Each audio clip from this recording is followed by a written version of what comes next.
I hope you're doing amazing. We're about to watch the entire early Muslim expansion together, reacting to it for the first time. This is the compilation of every single episode all together. Let's go right now. Glad you're here. Here we go. I am committed to the role here. We are going to do Kings and Generals, early Muslim expansion. Starting with, I believe this is season 1. So we got Khalid, Yarmouk, Qadisiyyah.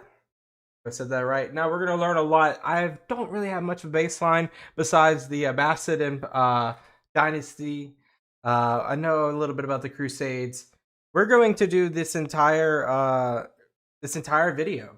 Not in one setting. Obviously, you can see how much time's in this video. This video is going to be the first part, and you can see on the bottom like the chapters. We have the introduction, and we're going to do the ride. The Rashidun. Did I say that right? Let me know. Check me. Rashidun Caliphate. And then each particular chapter here, so like the Battle of Chains, Battle of the River. No matter if it's a 4-minute chapter or if it's like a 20-minute chapter, we're going to do each in a separate video part. So I believe there's going to be 14 videos for this particular, this particular video. So thank you guys for recommending this, by the way. So if you guys have different recommendations besides Kings and Generals Early Muslim Expansion, because this is a huge playlist, put it down below. I've talked too much. We got to get into this video. Let's get into it right away. I'm glad you're here with me. Let's go.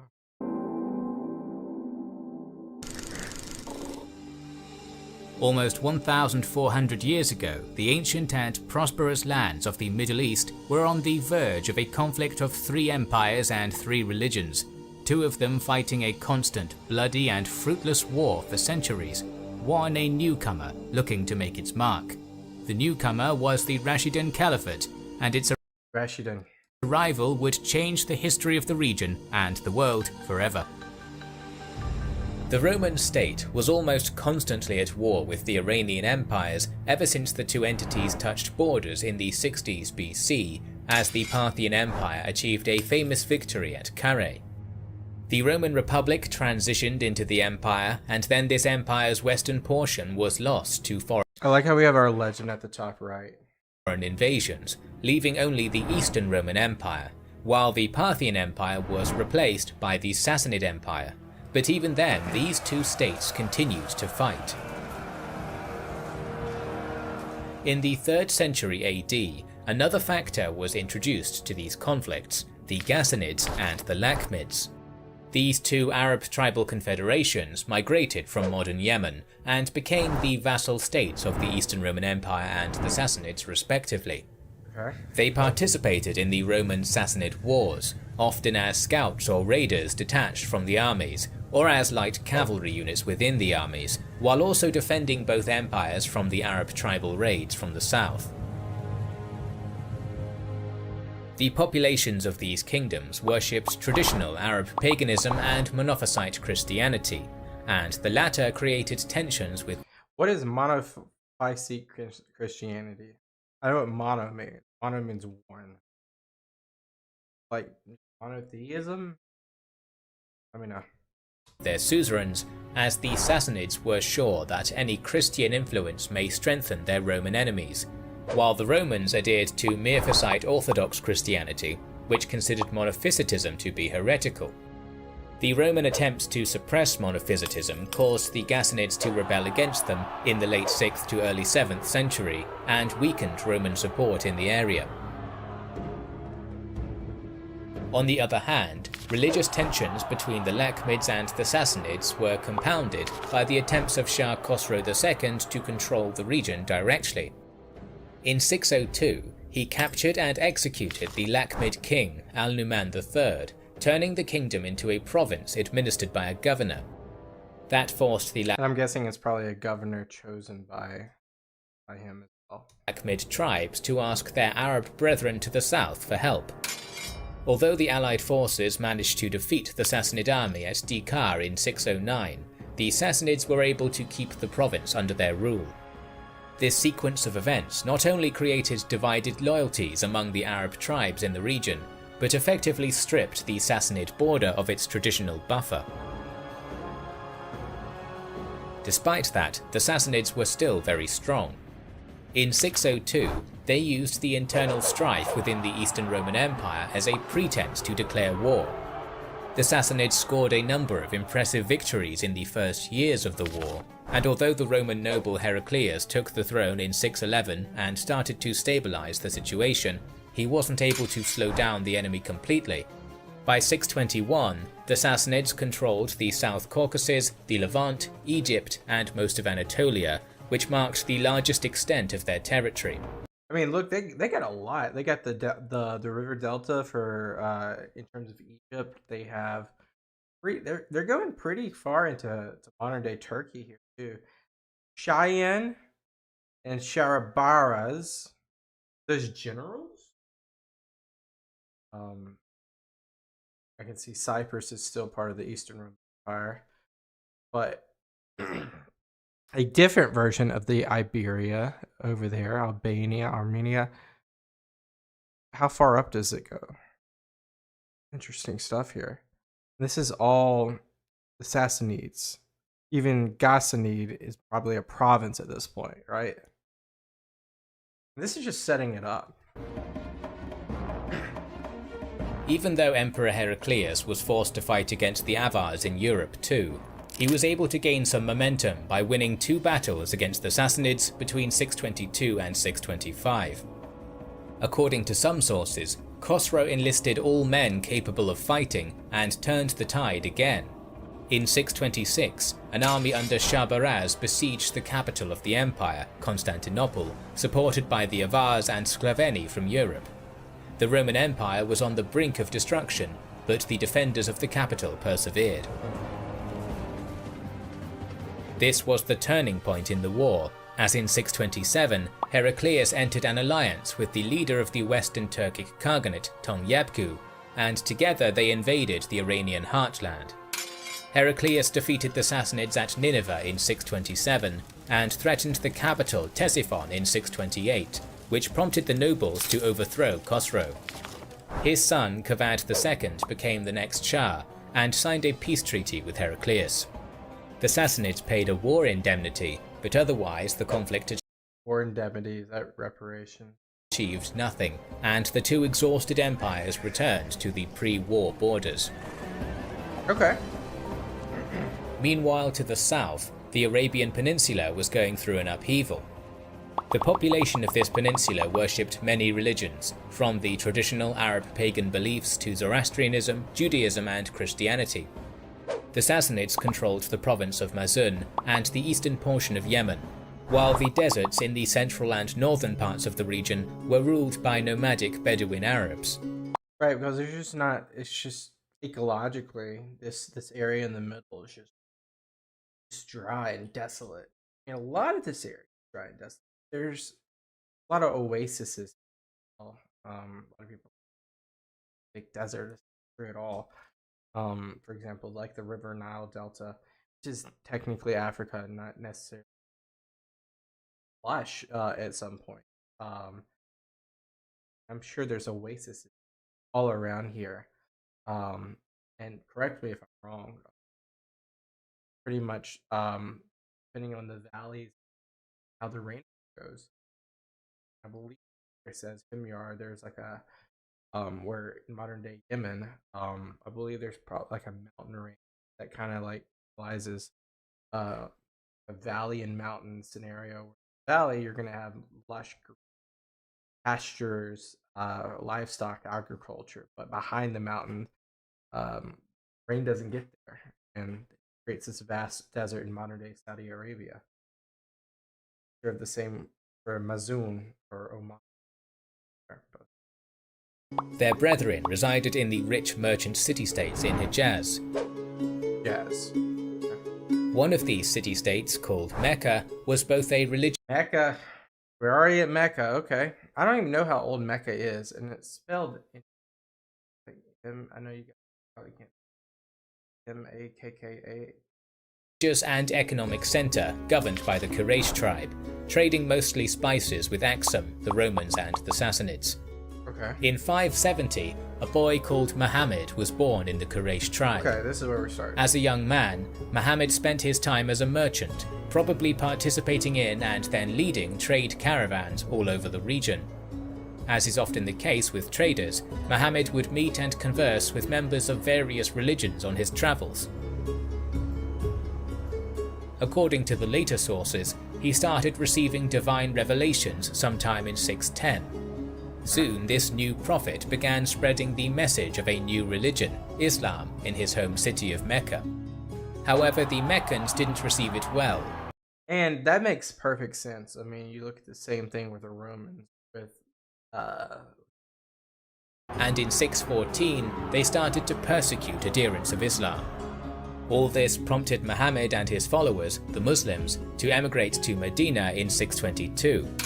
This started a war between the Muslims and Mecca, and by 629 the latter lost and was conquered. According to the early Muslim sources, at this point, sometime in 628, Muhammad sent envoys to the neighboring states, urging their leaders to join Islam and bow to the one God, Allah. Oh, they're not gonna like that. They're not gonna like. The Sassanid Shah Khosrow II insulted the Muslim envoy, while the one sent to the Romans was killed in Ghassanid territory. This prompted an attack by a small Muslim army, which was defeated by the Ghassanids and Romans in September of 629 at. It's just so difficult because, I mean, this isn't the Western Roman Empire. I don't know too much about the Eastern Roman Empire, comparatively to the Western. But in terms of like military organization, the Romans just had it intact. Like they had the legions, had their military campaigns, knew how to strategize, knew how to knew how to attack enemies' weaknesses. How much did that carry over to the Empire? Wondering that one now, but did win right here with help of the Ghassanids. At Muta. The same sources claim that Muhammad decided to lead a 30,000 strong army into the Byzantines' territory to retaliate and took the city of Tabuk. However, most modern sources do not agree with this account of events. In any case, the conquests of Muhammad in Arabia continued. By 631, most of the Arabian Peninsula was under Muslim control. Muhammad passed away a year later. There are conflicting sources regarding the succession process, but one of the closest allies of Muhammad, Abu Bakr, became his successor with the title of Caliph. I'm sorry, I'm so ignorant. How did Muhammad pass away? Curious.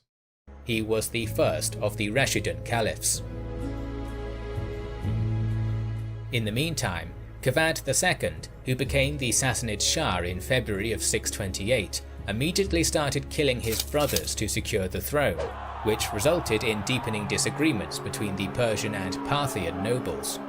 Qavad died of plague in September, and although his 8-year-old son became the next Shah as Ardashir III, the empire was controlled by a member of the Parthian clique, the Vizier Ma'adad-Jushnas. This deeply concerned the Persian party, so it allied with Khosrow's general Shabaraz. Okay, that answered my questions from earlier.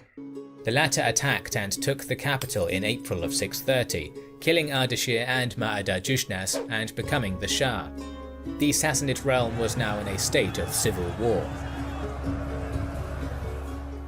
Using all that, the governors of Yemen and Mazun declared their independence from Ctesiphon, which made them easy prey for the rising caliphate. Just 40 days after Shabaraz took the throne, he was killed, and the leader of the Parthian faction, Farrukh Hormizd, raised Khosrow's daughter Boran to the throne. This first queen in Sassanid history was overthrown by the son of Shabaraz, Shapur, a few months later. To stop the war between the factions, Farrukh offered a marriage between Shapur and another daughter of Khosrow, Azamidakht, but the latter refused, and the noble usurped the throne for himself in late 630.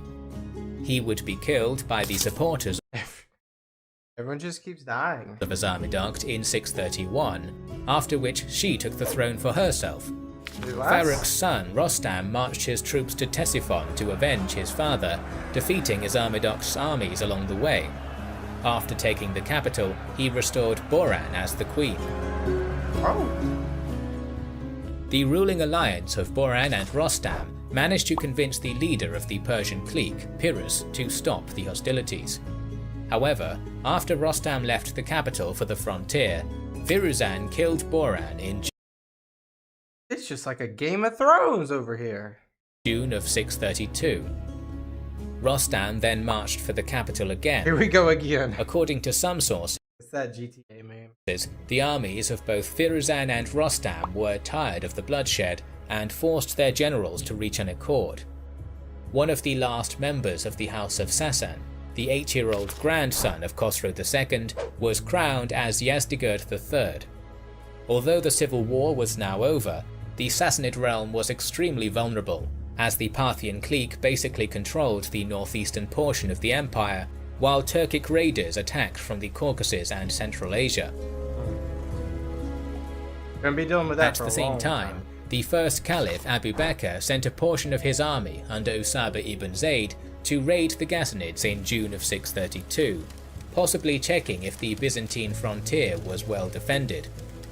The death of Muhammad and the departure of his army made a big number of newly conquered Arab territories think that the caliphate was fragile, and in July, all of the peninsula save for Hijaz rebelled against Abu Bakr in what was called the Ridda War, or the War of Apostasy, as many rebel groups were led by people who declared themselves prophets. The situation was most dire around Medina, as the rebels threatened the second most important city of the new realm in late July. However, Abu Bakr swiftly marched to the area and defeated the rebels in early August. That gave enough time for the army, which was sent north and defeated a small Ghassanid army around Muta, to return. Abu Bakr proved to be a talented commander. Instead of uniting his armies and marching on each of the rebel groups separately, Trying to make sure I don't go over the chapter, which would have allowed the rebels to attack his rear with impunity, he divided his army into smaller groups, and these units attacked the enemies around the peninsula. This strategy worked to perfection, and by March of 633, each one won their one-on-one. The caliph's rule over the entire region was restored. It is difficult to assess how much the caliphate lost in terms of manpower, but the sources underline that the generals and troops gained invaluable experience in this conflict. That's true. While the Ridda Wars were going on, the leader of the Arab Bani Bakr tribe, Muthanna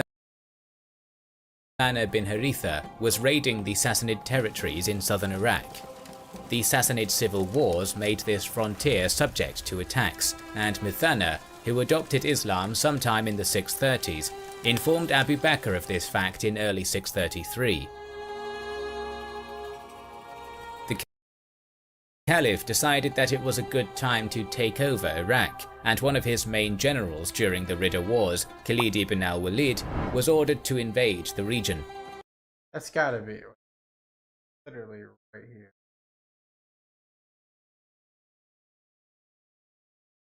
Oh, I got like a couple seconds. Khalid was able to recruit an army of 18,000 at his base at Yamama and left for Iraq in late March 633. Okay. It's that time. I need to figure out when I watch this the future chapters. I need to figure out what the last second is time code, so I can just have that in mind. Now, good start. So the Rashidun Caliphate, Muhammad, much the call it the originator. And then you have like the in terms of the kind of had the Sassanid valley areas. Throughout time, those places fell apart with the power vacuum. The Ghassanids seem like they have strong support. Their vassal state is still intact. They have strong support from the Eastern Roman Empire, and the Sassanids, they're not huge friends of the Rashiduns quite yet. But there's a lot to unpack here. And we got so much more to watch. I'm excited. That's going to be the end of this video. I appreciate you watching this. Go on and keep watching to the next one. And yeah, thank you guys so much. Peace out. Bye-bye. Welcome back, everyone. We're ready to do the next part of the early Muslim expansion. I'm glad you're here. We're going to be talking about the Battle of the Chains. The Rashiduns are now moving. By the way, if you haven't seen part 1, go back to part 1 right now. You can't watch this out of order, right? But anyway, they're about to go and attack, I believe. We're going to back it up slightly just to get a little bit of context, because this is like one big documentary broken out into parts, so there's not really hard stops. I believe this video will take us in 20 minutes. Yeah, 20 minutes. So let's go. A letter at Yamama. Khalid was able to recruit an army of 18,000 at his base at Yamama and left for Iraq in late March 633. Okay, so he says Iraq. That kind of threw me off earlier. But modern day Iraq, he's going to where the Tigris and the Euphrates, like Babylon, called Ctesiphon, silent, Tyre, Qadisiyyah, Mezar, Bala. A letter was sent to the Sassanid governor of Dast-Maisan, Hormozd, demanding his surrender. Hormozd obviously didn't, but sent a letter to the capital, asking Shah Yazdegerd III for reinforcements. This letter was probably a trick by Khalid, as Hormozd gathered his 20,000 and marched out of the capital of his governorship, Uballa, to defend the crucial road from Yamama near Kazima. Khalid, however, moved his troops through the desert and threatened Hufir. So they literally bait and switched them here, or was it just poor planning by Hormozd? Sassanid leader was informed of this and had to march towards Hufir via Uballa. According to the Muslim sources, that was exactly what Khalid was hoping would happen. Despite the civil wars, Sassanid armies were still stronger, as their armor and weaponry made them superior, and the only tangible advantage the Caliph's forces had was their mobility. Khalid was going to use this mobility to tire the Sassanid army. This would become one of the most important elements of the early Muslim expansion. Their mobility and aggression were forcing their foe to defend multiple cities and fortresses, as it was never clear where the Arabs would strike. By the time Hormozd reached Hufir, Khalid started marching to Kazima. He could have probably taken the city with ease, but is he playing cat and mouse with this guy? Basically, like he was there, they were there, and they moved. Didn't want to be besieged by the heavily armoured Sassanids, so his troops waited and rested to the south of Kazima, while Hormozd marched towards him. In the first days of April, the tired Sassanid forces approached. The engagement that would occur in the area is traditionally known as the Battle of the Chains, due to the description of the Sassanid forces in the Muslim sources. According to them, the Sassanid infantrymen were chained to each other to create a cohesive line, or to prevent any retreat. Maybe like locked arms, or like they're so close together. We're not going to take that literally. However, this makes no sense tactically, as that would have made the infantry even less mobile, and each dead warrior would have burdened their companions. We also never see this description in the numerous battles fought between the Romans and the Sassanids. Most probably, this stems from an incorrect reading of the Persian word silsilah, which can be translated as a mountain chain, a bounding chain, or a single line of soldiers, so the word chain might be a metaphor for the disciplined Sassanid infantry. In any case, Khalid wasn't going to allow Hormozd's troops to rest, and his preparations forced the Sassanids to form up directly to the west of Kazima at the end of the tiring march. Their formation was the traditional infantry centre and cavalry wings. Meanwhile, Khalid's army was arranged in a similar manner, but for the time looks literally, besides like the leaders behind the cavalry, looks being stayed in the desert behind the hills dividing the two armies. This delay only added to the fatigue among the Sassanids, as they had to stay in formation in their full panoply under the sun. One thing that these things don't ever show us is like, because obviously they don't have satellite radar, but they have scouts, people on horse, or people on foot, literally in these hills, probably scouting, trying to figure out where the enemy. That's one thing that's not going to ever be reported, but we just got to keep that in mind. However, this waiting couldn't continue for long, as the Sassanids controlled the springs in the area. So a few hours later, Khalid emerged on the hills and his troops stopped some distance away from those of Hormozd. The only surviving primary sources of this engagement belong to the Muslim historians, so we will present their view of this battle. Okay. History is written by the victor. As was customary for the region, and traditional for the Roman, Sassanid and Arab battles of the era, the battle started with a duel, as Hormozd moved forward and called Khalid to fight him one-on-one. Apparently Hormozd then dismounted and Khalid followed suit. As the two generals clashed and fought to a standstill, a few Sassanid skilled warriors attacked Khalid. Another Arab general, Kaka bin Amr, who will play a larger role in the future, saw this and also decided to join the fray, attacking Khalid's assailants. Kaka and Khalid were able to overcome the Sassanid fighters and killed Hormozd. Oh, well, that should be it. That's like game over, right? The Arab generals returned to their lines and Khalid ordered his troops forward. Oh, never mind. The armies engaged each other. On the wings, the balance of forces didn't allow either side to gain the upper hand, while in the center, the Muslim infantry charged their counterparts a few times, clashing and falling back without dealing much damage. However, the Muslim troops were much more rested, as even the infantrymen had travelled to the battle mounted. The Sassanid footmen weren't able to rest after their march, and each charge tired them even more. During one of the charges, Khalid's center managed to crack the disciplined Sassanid line in a few places. The Sassanid army, which was left leaderless in the wake of the duel, panicked, and the commanders leading the wings, Qubaz and Anushjan, started retreating with their horsemen. Their Muslim cavalry counterparts didn't chase the enemy horsemen, and instead enveloped the Sassanid center. Soon the battle was over.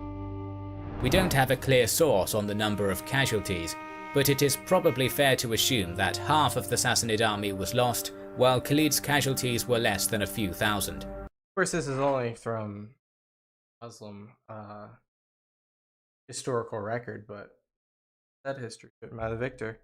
Very, very promising win right here. You know, you win the duel and then fight on and crush them. Pretty promising.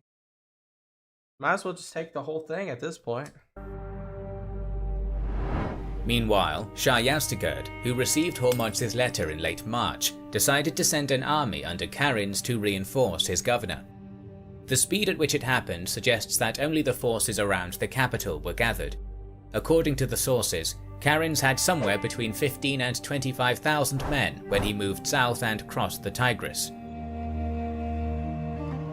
He was apparently moving towards Uballa to help the governor, but after he crossed the small river named Makil, he encountered the rest of Hormozd's army led by Qubaz and Anushjan, some 10,000 troops. Karinz was told about the events of the Battle of the Chains. Simultaneously, a mobile force commanded by Muthanna appeared nearby, probably sent by Khalid to chase the remainder of the Sassanid force and scout ahead, while he was recruiting from the ranks of the Arab tribes in the area of Kazima and Hufeir. And that's one thing that's not talked about enough is like winning wars. How do they replenish? They go to the conquered lands and conquered cities and they recruit. And depending on the cause, a lot of people will join rank.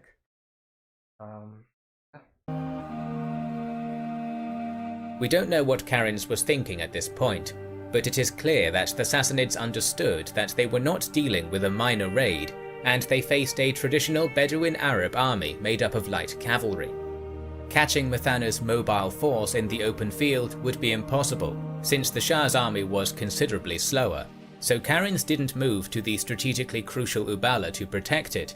likely worried that Muthanna would be able to attack his flank and rear.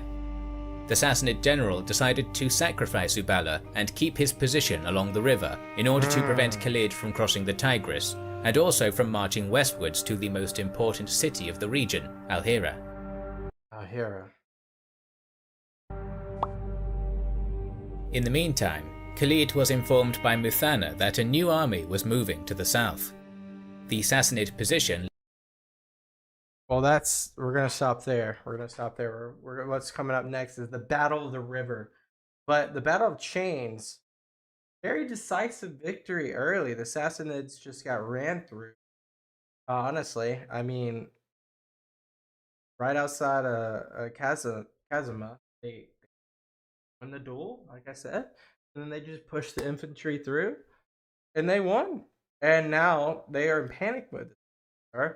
It looks like now there's going to be called the Battle of the River between whomever on the Islam side, Karen's army on the Sassanids. Should be interesting.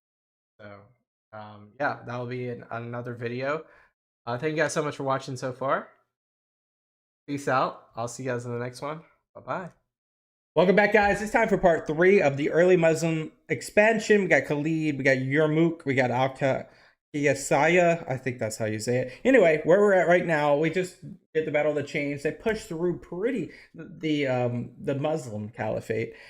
Basically just pushed through. And it's not even called the Muslim Caliphate. It's escaping me. Is it the Rashiduns? I think it's the Rashiduns. They have pushed through, and now the Sassanids, they are trying to hold their own at the Battle of the River. Let's see how they do. Bedouin Arab army made up of light cavalry.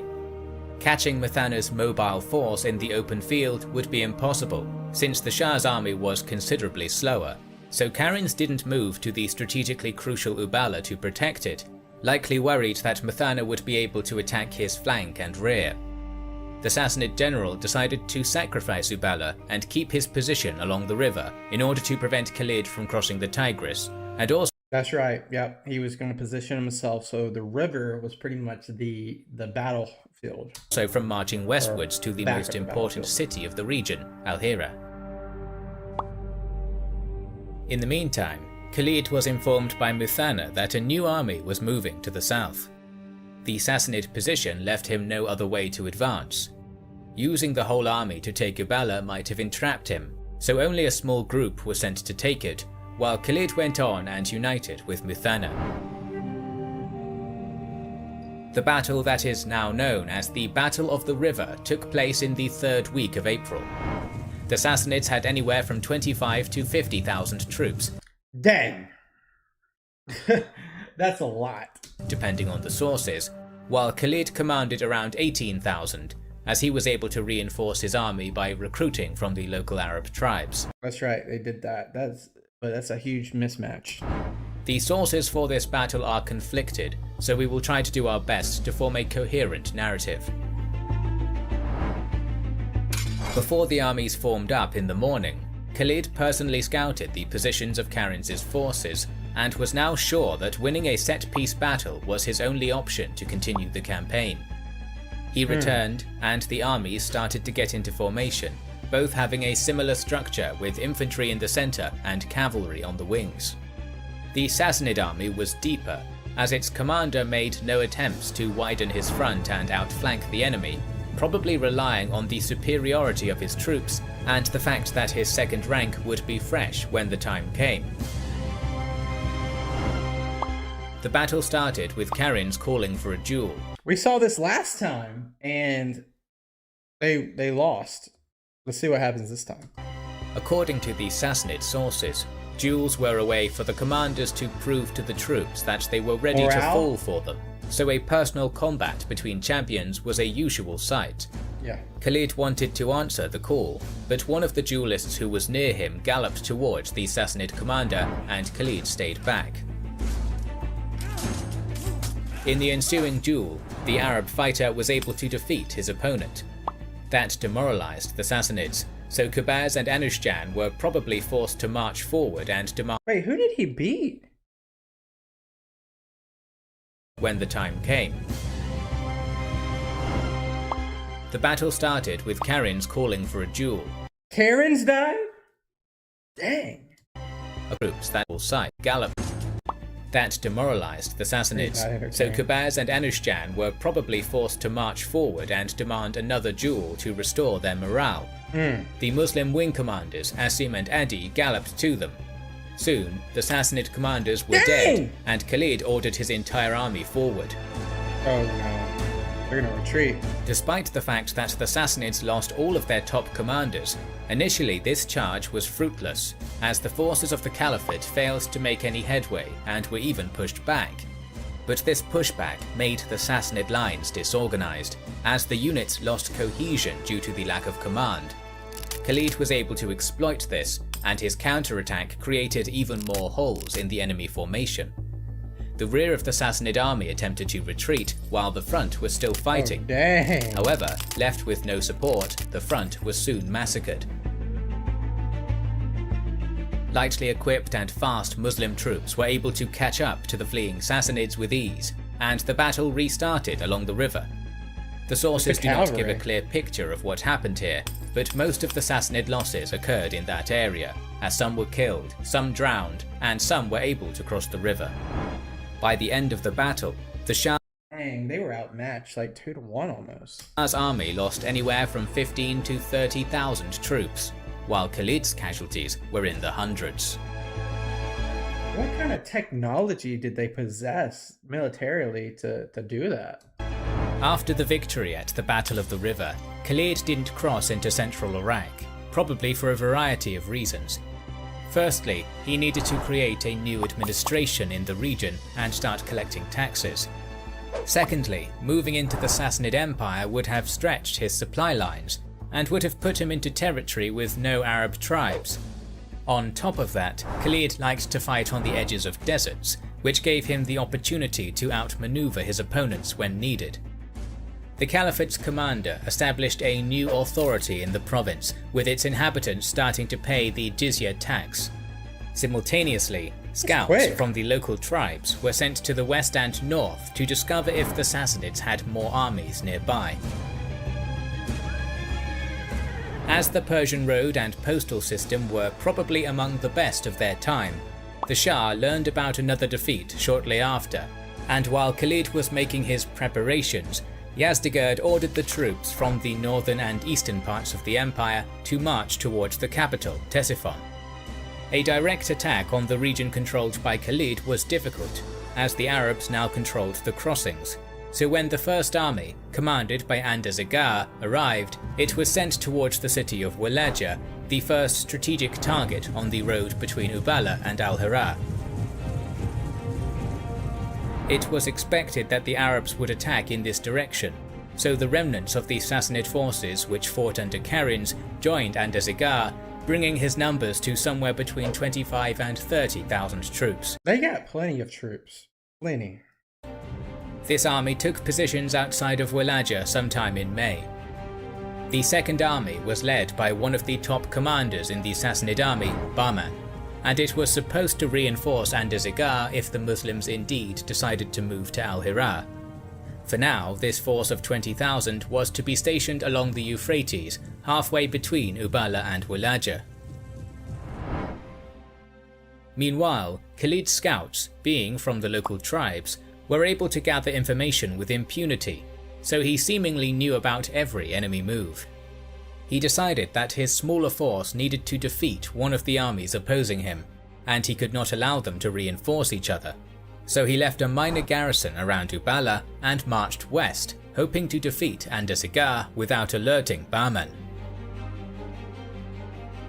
Along the way, Khalid reinforced his army from the Arab tribes, which were now more eager to join his ranks, since the tax imposed by him was lower than the one they had to pay before, and that helps. That helps. Brought his numbers to around 15 to 20,000. The goal was to destroy the army under Andazigar before Bahman could reinforce it. I think guys. I think that's it for today. I think that's it. The Battle of the River kind of led to a post going back to the Shah. They crushed them, by the way, at the Battle of the River. Another duel, another fail. Duels aren't working out for the Arab. I'm not. Yeah, not the Arabs, but the Sassanids.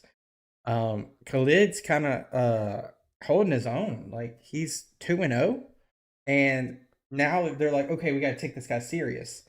And they sent Bahman and Edzar and Rezagar. I hope I said that right. And Zagar.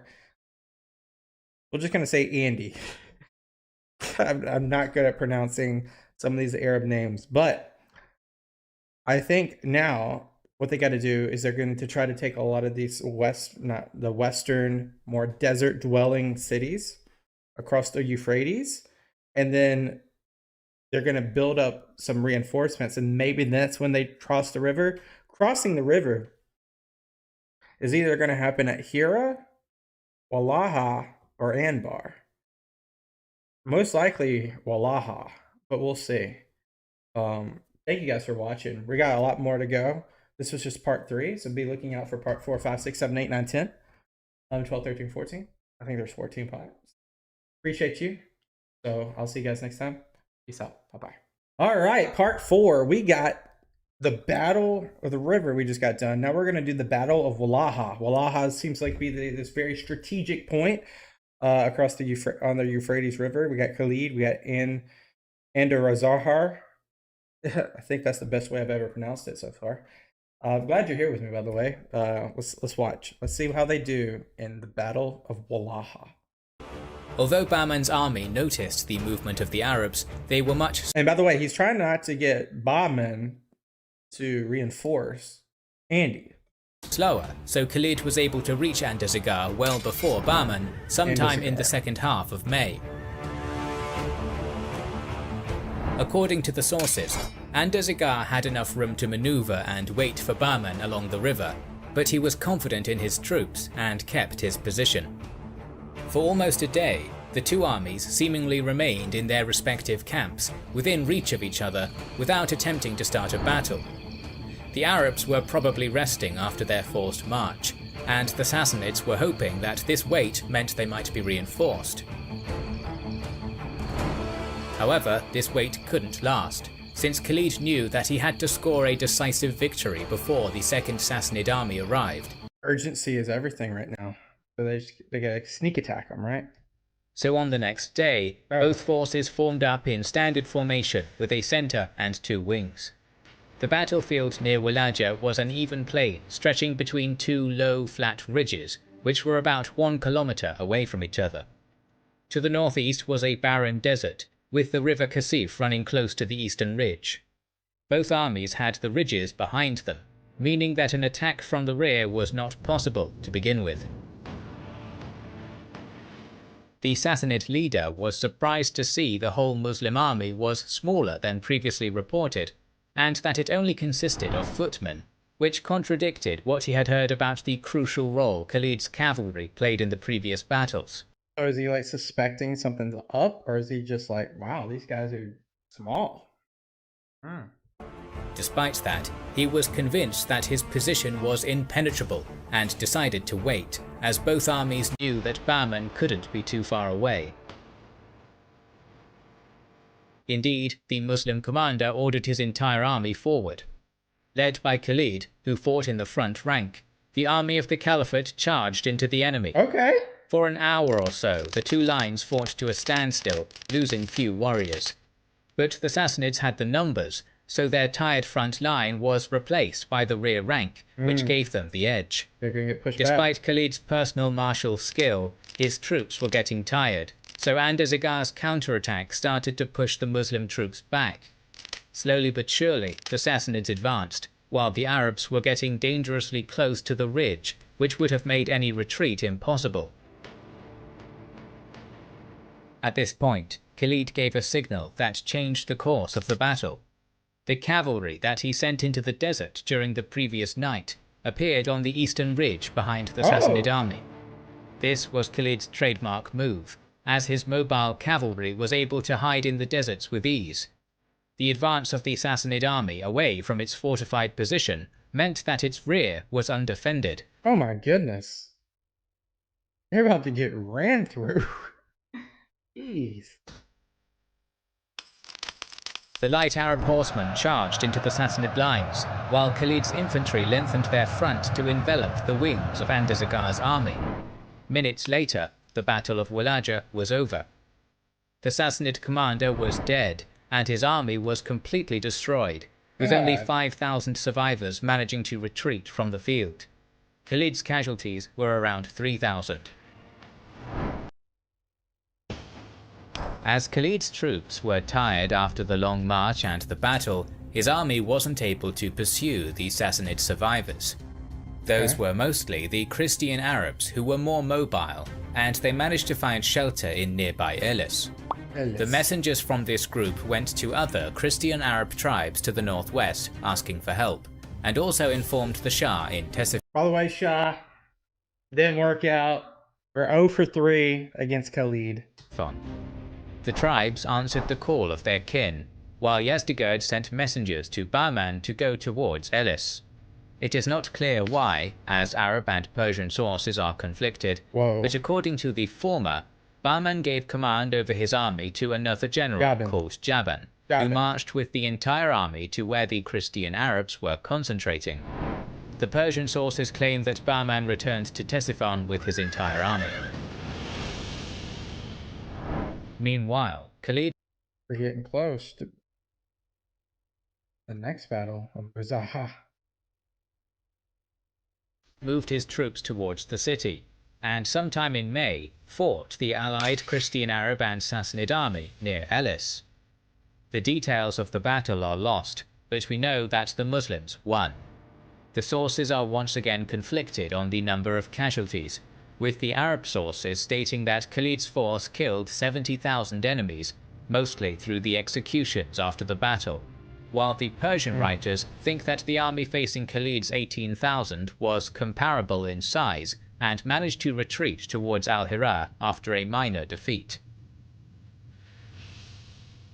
In any case, we're going to probably watch not only the Battle of Walaha, but we're going to watch the Battle of Muzaha in the same video right here, guys. In the last days of May, Khalid approached Al-Hira, which was the initial goal of his campaign. Again, the sources are inconclusive. We know that the local Sassanid garrison and their Arab allies mounted resistance for a few days, but eventually the sides decided to negotiate. As Khalid promised to spare the lives of the population in exchange for the payment of the jizya tax, the locals decided to surrender. The Arab commander spent the next few months building up a new administration in the region and collecting taxes. Just as he done before. At the same time, raiding parties were sent to central Iraq and towards the border of the Eastern Roman Empire. They get busy. They are moving so quickly too. This is all within a few months. And this raiding brought both loot and information on enemy movement. Some sources claim that the Caliphate gained a degree of control over central Iraq, but it seems that Khalid didn't have enough troops to keep such a wide region under his authority. Still, the Caliphate's raiding parties were not getting much resistance to the north and northeast, while his scouts informed him that the Sassanid garrisons to the northwest were still intact, with larger concentrations at Anbar and Ain al-Tamr.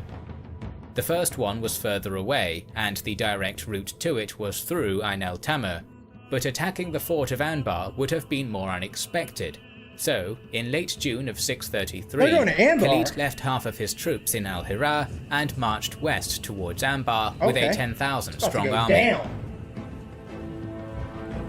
Anbar would become the first Arab attack across the Euphrates River. The details of the engagement that happened here are unclear, but it seems that Khalid's decision to attack Anbar surprised his opponents, and the leader of the garrison, Shirzad, was forced to surrender after the Arab archers showed their effectiveness. Then the Caliphate's raiding parties approached the town of Ain al-Tamr from the direction of Al-Hira. And look, the Shah is just like on the other side of the Tigris. Like, this is not a good look for the Shah. So when Khalid engaged the Sassanid troops, mostly made up of Christian Arabs from the west, in July, he was able to win with relative ease. The leader of the Christian Arabs was taken prisoner and then executed, and the city surrendered to the Muslims. Events of the next few months between July and September are shrouded in mystery, as some sources claim that Khalid was staying in Anbar and Ain al-Tamur, slowly setting up the administration of the newly acquired region, which seems uncharacteristically passive for him. Others claim that the last two remnants of the apostate activity of the Ridda Wars were to the south, so Khalid moved most of his non-garrisoned troops towards Dormat al-Jandal and helped his fellow Caliphate general, Ayad bin Ghanem, defeat the rebels in the region. This inactivity or absence gave some time to the Sassanids, and they started recruiting and concentrating 5 armies in the area between Muzayya and Husayd. Keka bin Amr, who was left to command the garrison at Al-Hira, ordered the raiding parties in central Iraq and the garrisons of Anbar and Ain al-Tamur to take positions to the south of the Sassanid forces, delay them as much as possible, and not allow these 4 small armies to unite into one force. At the end of September, Khalid returned to Al-Hira alongside the troops he picked up around Dormat al-Jandal and ordered Keka bin Amr and Abu Layla to lead portions of the garrison to Husayd and Kenafis respectively and take command, while his troops rested in the city. Apparently, small Muslim and Sassanid armies fought minor battles in October, and the Sassanids suffered minor defeats, which compelled them to retreat towards Muzayya. So basically, control is what's happening right now. There's kind of like a little bit of skirmishes happening here and there. They had to fight off the rebels in the desert. Now he's back. Khalid's back, and he brought a lot of more troops with him, as well as they're kind of like just taking it day by day. And now in Muzayya, it feels like that's where things are about to go down towards that area.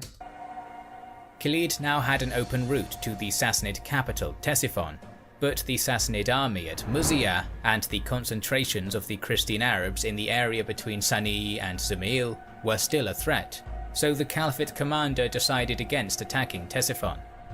The main Sassanid army at Muzayya probably considered its position to be safe, since it would be difficult to attack them without going through Sana'i and Zumail. At the same time, Khalid knew that attacking the majority light cavalry Arab Christians could push them to the north to unite with the troops at Muzayya, so Khalid devised a plan. His army Khalid's been good with his plans. Was already divided into 3 corps, and they moved directly against the Persians using the desert to avoid Sana'i and Zumail. This was technically very difficult, as all 3 corps had to not only bypass the enemy armies without being detected, but also arrive at the decided location simultaneously. It was risky, but the possible reward was also high. Everything worked as planned. Khalid's corps converged on the target at the same time, and during one of the nights in the first week of November, his 20,000 attacked the sleeping Sassanid army of... Finally, a sneak attack. They've been so cordial lately, but now they're not going about the rule book now. Comparable size. The latter was not expecting this attack, and the army of the Caliphate scored an easy victory, killing more than 10,000 Sassanid warriors. After that, defeating a smaller Christian Arab force seemed easy, but instead of confronting them head-on, Khalid repeated his 3-pronged maneuver to avoid losses. The Muslims suffered minimal losses, while the Christian Arabs lost more than half of their army. Apparently, a few recent Muslim converts were among the killed, and their families sent an appeal to the Caliph Abu Bakr to punish Khalid. This rejected appeal was sent through the future Caliph Umar, and will become important for our story down the line. Okay. Khalid's mobility and the inability of his opponents to consolidate their forces meant that the region between Muzayya and Al-Hira was now under the control of the Caliphate. That's insane. We're probably going to stop there, though. I don't want to see anything else yet. They basically just ran through all these civilizations off the Euphrates, all the way to Muzayya, and then while they were sleeping, took care of them. A lot to go through, though. I mean, you got to cross the Euphrates once more, then eventually cross the Tigris, and then from there you got to figure out, what you're going to do with the eastern part of this the Sassanids. So a lot to go through still. Appreciate you guys watching. Thank you guys so much. Leave a video recommendation down below. Peace out. Bye bye. All right, guys, we're already on part 5 of the early Muslim expansion. Now, we just witnessed the Battle of Muzayah. I think that's how you say it. And also, we just also did the Battle of Walaha. So if you haven't seen that, go back and see that. So Khalid has basically just took over the Euphrates River at this point. He has gone from the south all the way to, what is that? Euphrates and Qasima to Muzayah, which they just basically did sneak attacks. The first time I've seen them do that, it's basically been just line up and fight before that. And now what we'll witness today is the Battle of Fares, and we'll also do the Battle of Ajnadan. So let's go. Glad you're with me. Let's go. Meant that the region between Muzayah and Al-Hira was now under the control of the Caliphate. We have sparse information on the early administration of these lands. The Muslim sources claim that while the Persians living in the cities were often taken captive and enslaved, the local Arab population was forced to pay the jizya tax, but was otherwise allowed a degree of autonomy and even freedom of worship. Yeah, there's a lot of... Okay, freedom of worship's crazy because you got the... I forgot how you say it, but Zoroastrianism. Oh god, I'm butchering it, but there's an old religion written with a Z, as well as Christianity, as well as the different versions of Christianity, as well as, of course, the Muslims. So, interesting of freedom of religion. More raids were sent across the Euphrates in the next month, while Khalid was contemplating what his next move should be. Attacking Ctesiphon was still dangerous, as that would have stretched the supply lines too much. That made an attack on the only Sassanid target in the area, the city of Firaz, the only option. Firaz was right on the border of the Sassanid and Eastern Roman empires. Khalid and his 20,000 reached the area in December. Once again, the sources are conflicted, but a few details that we got one single bridge. Okay. That have reached our times allow us to form a coherent timeline. We know that the local Sassanid and Roman garrisons united their strength on the north side of the Euphrates, while Khalid held the crossing on the other side. Despite the fact that the Muslim sources state that the united Roman Sassanid force was large, it is fair to assume that neither empire could have a large force in the area, since the Sassanids needed those troops in central Iraq, while the Romans were concentrating their own forces on the crucial coastal areas and urban centres already being raided by the smaller Muslim armies. So the Sassanids and the Eastern Romans, I wonder, you guys know like how their relationship was between the two? Were they, and also I thought there was a vassal state as well for the Eastern Roman Empire somewhere in this region, to the west. So yeah, most of the armies compacted to the central Ctesiphon area. This is easy pickings for the Caliphate. Even with a united force and the inclusion of the local Arab tribes, the allies, led by the Sassanid commander, Hormozd Jadi. Okay, that might answer my question. The Roman Sassanid army. So, they're allies, I'm guessing. Probably had between 15 and 25,000 troops. For 5 or 6 weeks, the armies remained opposite each other, as neither side had a safe place to cross the river. It seems that sometime in the 3rd week of January, Khalid slightly retreated from the positions he held, perhaps baiting his counterpart into attacking. Here we go. Indeed, the allied force crossed the river and formed up against the Muslims. Both sides had a similar disposition, with infantry in the centre and cavalry on the wings. The allied army charged the Muslims, probably hopeful that their heavier equipment would give them an advantage. Slowly but surely, This charge pushed Khalid's lines back. Simultaneously, the Muslim general ordered the cavalry units from the second rank to leave the main body and take position to the far left.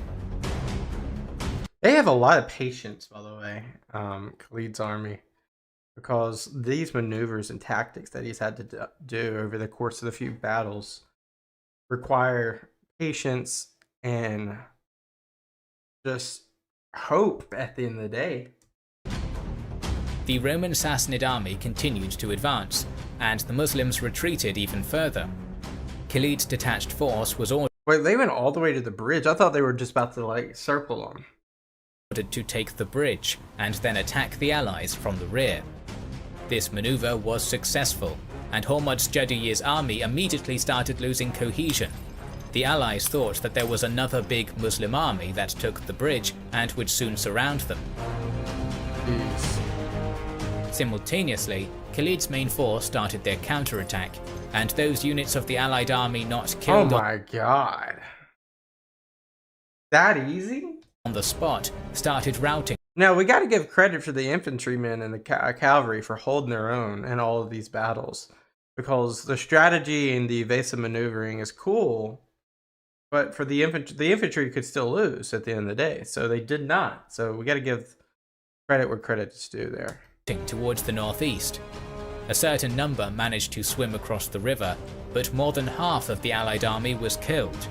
Khalid lost a few hundred from his ranks. Just too good.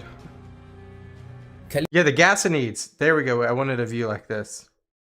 So the Rashidun Caliphate has taken basically the entire west side of the Euphrates, and now a couple places on the other side of the Euphrates.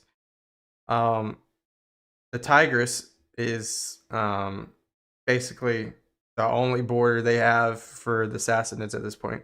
The Ghassanids, which is a vassal state to the Eastern Roman Empire, acts as more or less a buffer right now for the Rashiduns and the Eastern Romans.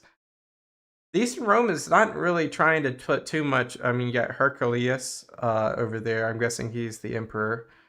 They don't want to mess with these people right now. They're kind of like helping out a little bit here and there, but I'm not. Obviously, the Eastern Roman Empire could like put up 100,000 troops immediately and could send them down there. I'm not sure why they didn't do that. They must not think that it's worth it. Khalid was about to attack deeper into Persian territory, but he soon after received a letter from the Caliph, Abu Bakr, at the Rashidun capital of Medina. The letter ordered him to cease his attacks on the Sassanids and to move into Syria to battle the Romans. Oh, here we go. Here we go. We were just talking about this, and here comes Heraclius. So, Khalid and a small contingent of his army prepared to move west. As with the Mesopotamian invasions, there had probably been no better opportunity for a strike into Roman lands, as the destructive quarter-century-long conflict from 602 to 628 had undermined crucial defences in both regions. The Roman East, with all its religious, cultural, financial and strategic significance, was now dangerously vulnerable. During 633, the Muslims sent 4 separate corps to invade Palestine, in addition to the areas around the Sea of Galilee, the River Jordan and the Dead Sea. Though they achieved success, assaults on the large urban settlements of the region could not be considered until reinforcements were brought up. So, both for the additional troops and for Khalid's expertise in warfare, I wonder what simulation software this person's using. Immediately I was thinking of OOBS, which is I think it's like Ultimate something battle simulator. You guys know what I'm talking about. But it doesn't look like that quite. Abu Bakr sent the order for him to move west. Where are we going? To save time and to bypass Roman defences, the Muslim general chose a more dangerous route through an especially desolate, waterless stretch of the Syrian desert. They like desert. Much to the alarm of his sub-commanders. In order to survive, it is reported that Khalid, in his ingenuitive way, ordered 20 camels be forced to drink large amounts of water so that they could be used as makeshift storage tanks. The beasts Makeshift storage tank. Used how that would work. Were then periodically slaughtered along the journey when nourishment was needed, and the water was then harvested from the camels. Ew. That's nasty. I guess After strategically 5 nasty. grueling days of marching through this desolate landscape, the 9,000-strong Muslim army emerged at Suwa.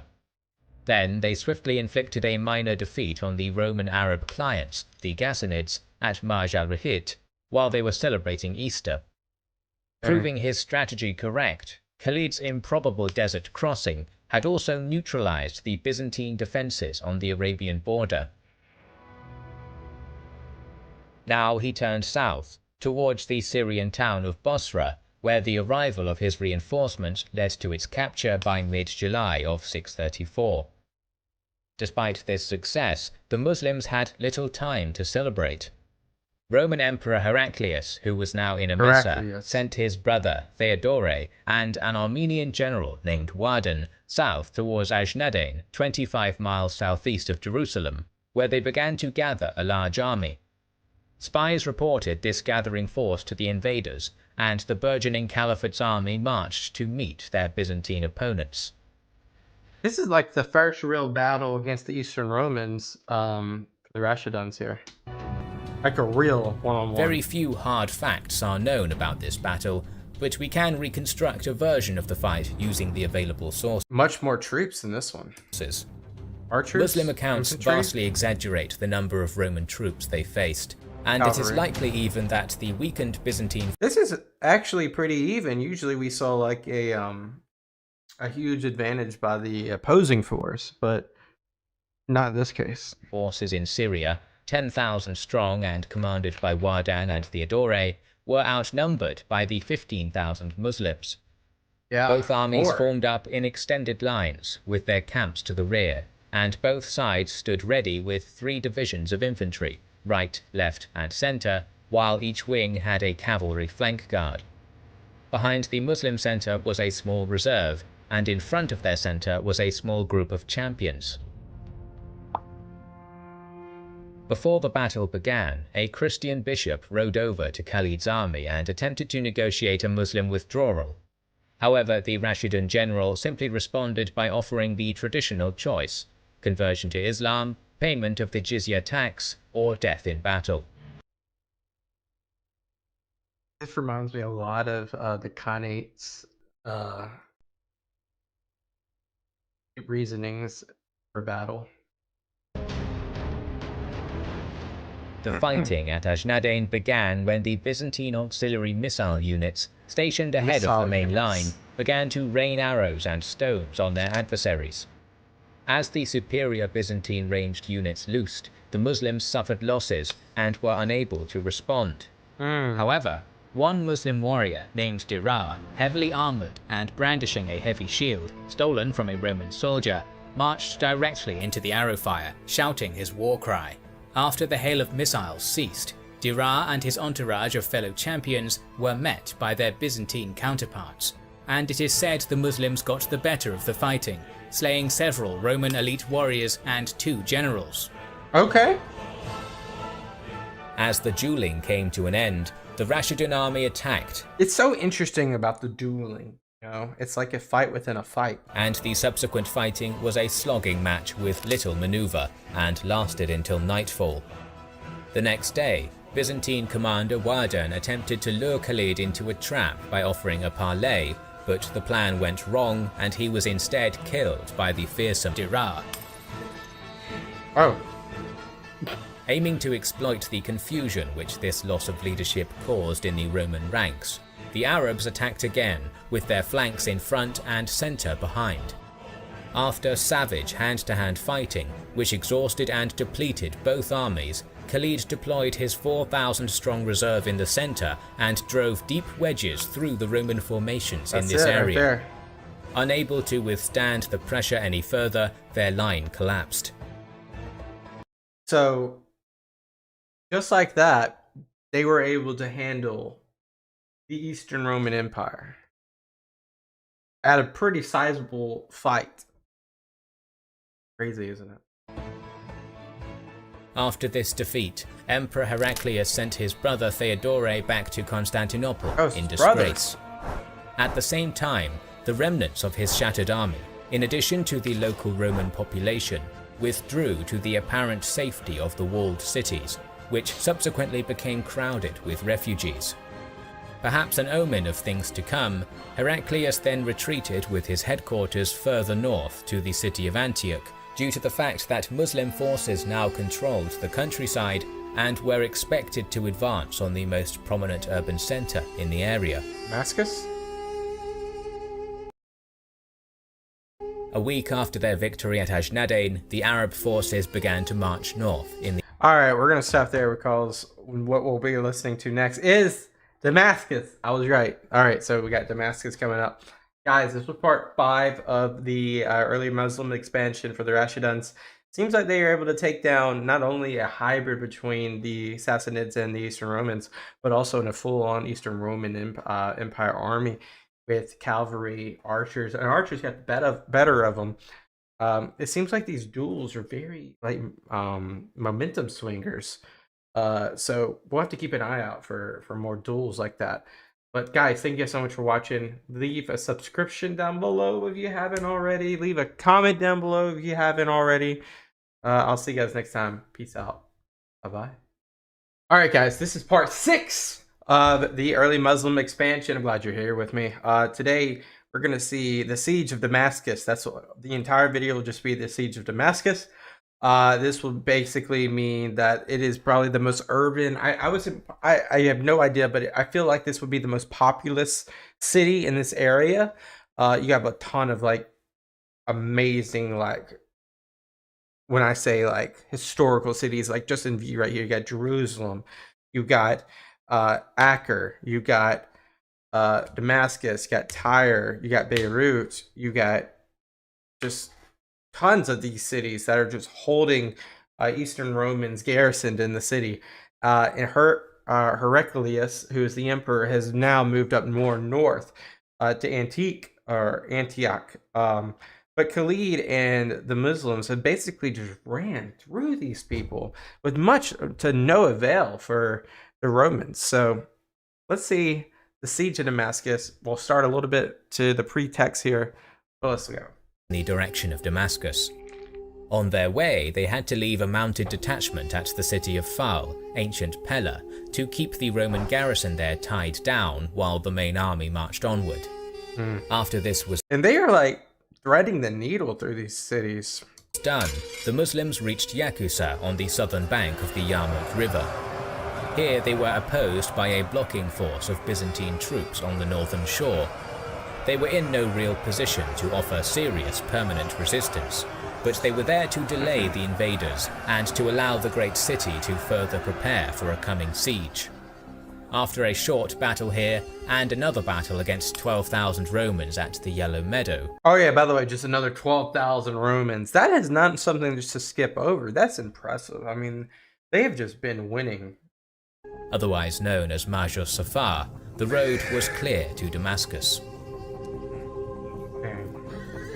When the invading Arabs neared the city, the Muslim commander realized that his forces were not numerous enough to encircle it entirely. Instead, each of the Muslim sub-commanders stationed their contingents outside of the city's various gates, fully blockading the crucial thoroughfares by August 21st with a total of around 20,000 soldiers, 16,000 infantry, and 4,000 mobile guard cavalry. Damascus immediately began starving due to the lack of supplies and unpreparedness for a siege, while the Muslims were well supplied due to their domination of the fertile and productive local. And that's got to be on the emperor right there. Heraclius had to have known this was happening. I mean, he probably doesn't even view the people of Damascus as highly as he would the people of Constantinople. You got to be prepared for something like this, especially how many wins the Muslim armies have been able to accomplish. Countryside. As the swift Arab light horsemen were relatively useless in a siege, Khalid ibn al-Walid sent a few hundred of them to the Eagle's Pass to the north in order to act as scouts. Here they watched for any Byzantine relief force aiming to pass through this choke point. The other half stayed near the city as a reserve, ready to help repel any sortie made by the Romans. I mean, Damascus is screwed at this point. In Antioch, the Roman emperor learned of the siege and sent a 12,000-strong relief force, along with plentiful supplies, to help Damascus on September 9th. They're gonna get pushed. When this force reached the narrow pass where the Muslim scouts were stationed, they pushed the cavalry back. One of these scouts managed to send notice to al-Walid, and he, gambling that repelling the relief attempt was more important than maintaining too tight a blockade, took the remaining cavalry at night to the Eagle Pass, where he... I don't know what to say besides they just handled 12,000 troops. If that's true, that's incredible. managed to rout the Romans. Wow. Despite their apparent success, the besieging Arab forces were now stretched thin by Khalid's withdrawal. Historians believe that if the garrison's general Thomas had chosen to launch a sortie at this point, the Byzantines could have broken the siege, but they did not and therefore lost the opportunity. They just don't know how, they just don't have enough surveillance to be able to tell how successful that would have been.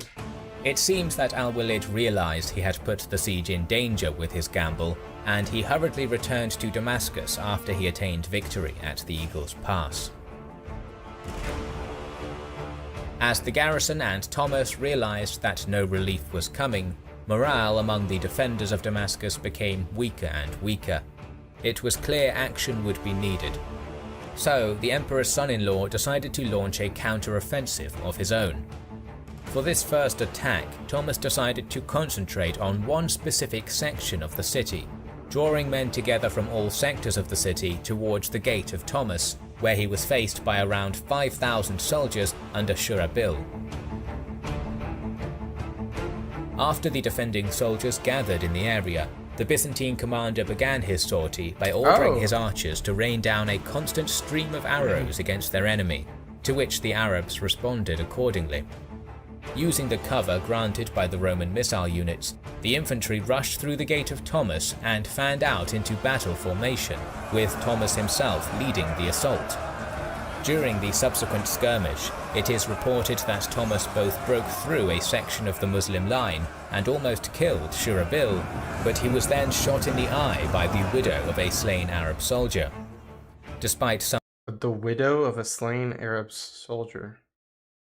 That seems like a tall tale. However, that's crazy. level of success, the sortie had failed to break the siege, and the Byzantine forces retreated into the city. As they did, it is said that the injured Roman leader swore to take 1,000 eyes in return for his own. Eye for an eye. That night, another plan to break the siege was devised by the defenders. As a concentrated attack on one of the gates had failed, Thomas would this time launch simultaneous strikes from 4 of the gates. 2 large forces were gathered, at the eastern gate where Khalid was in command, and at the Gate of Thomas, where the main attack against exhausted enemy units would be undertaken. The other forces at the small gate and the Jabiyah gate were designed to pin their besiegers in place.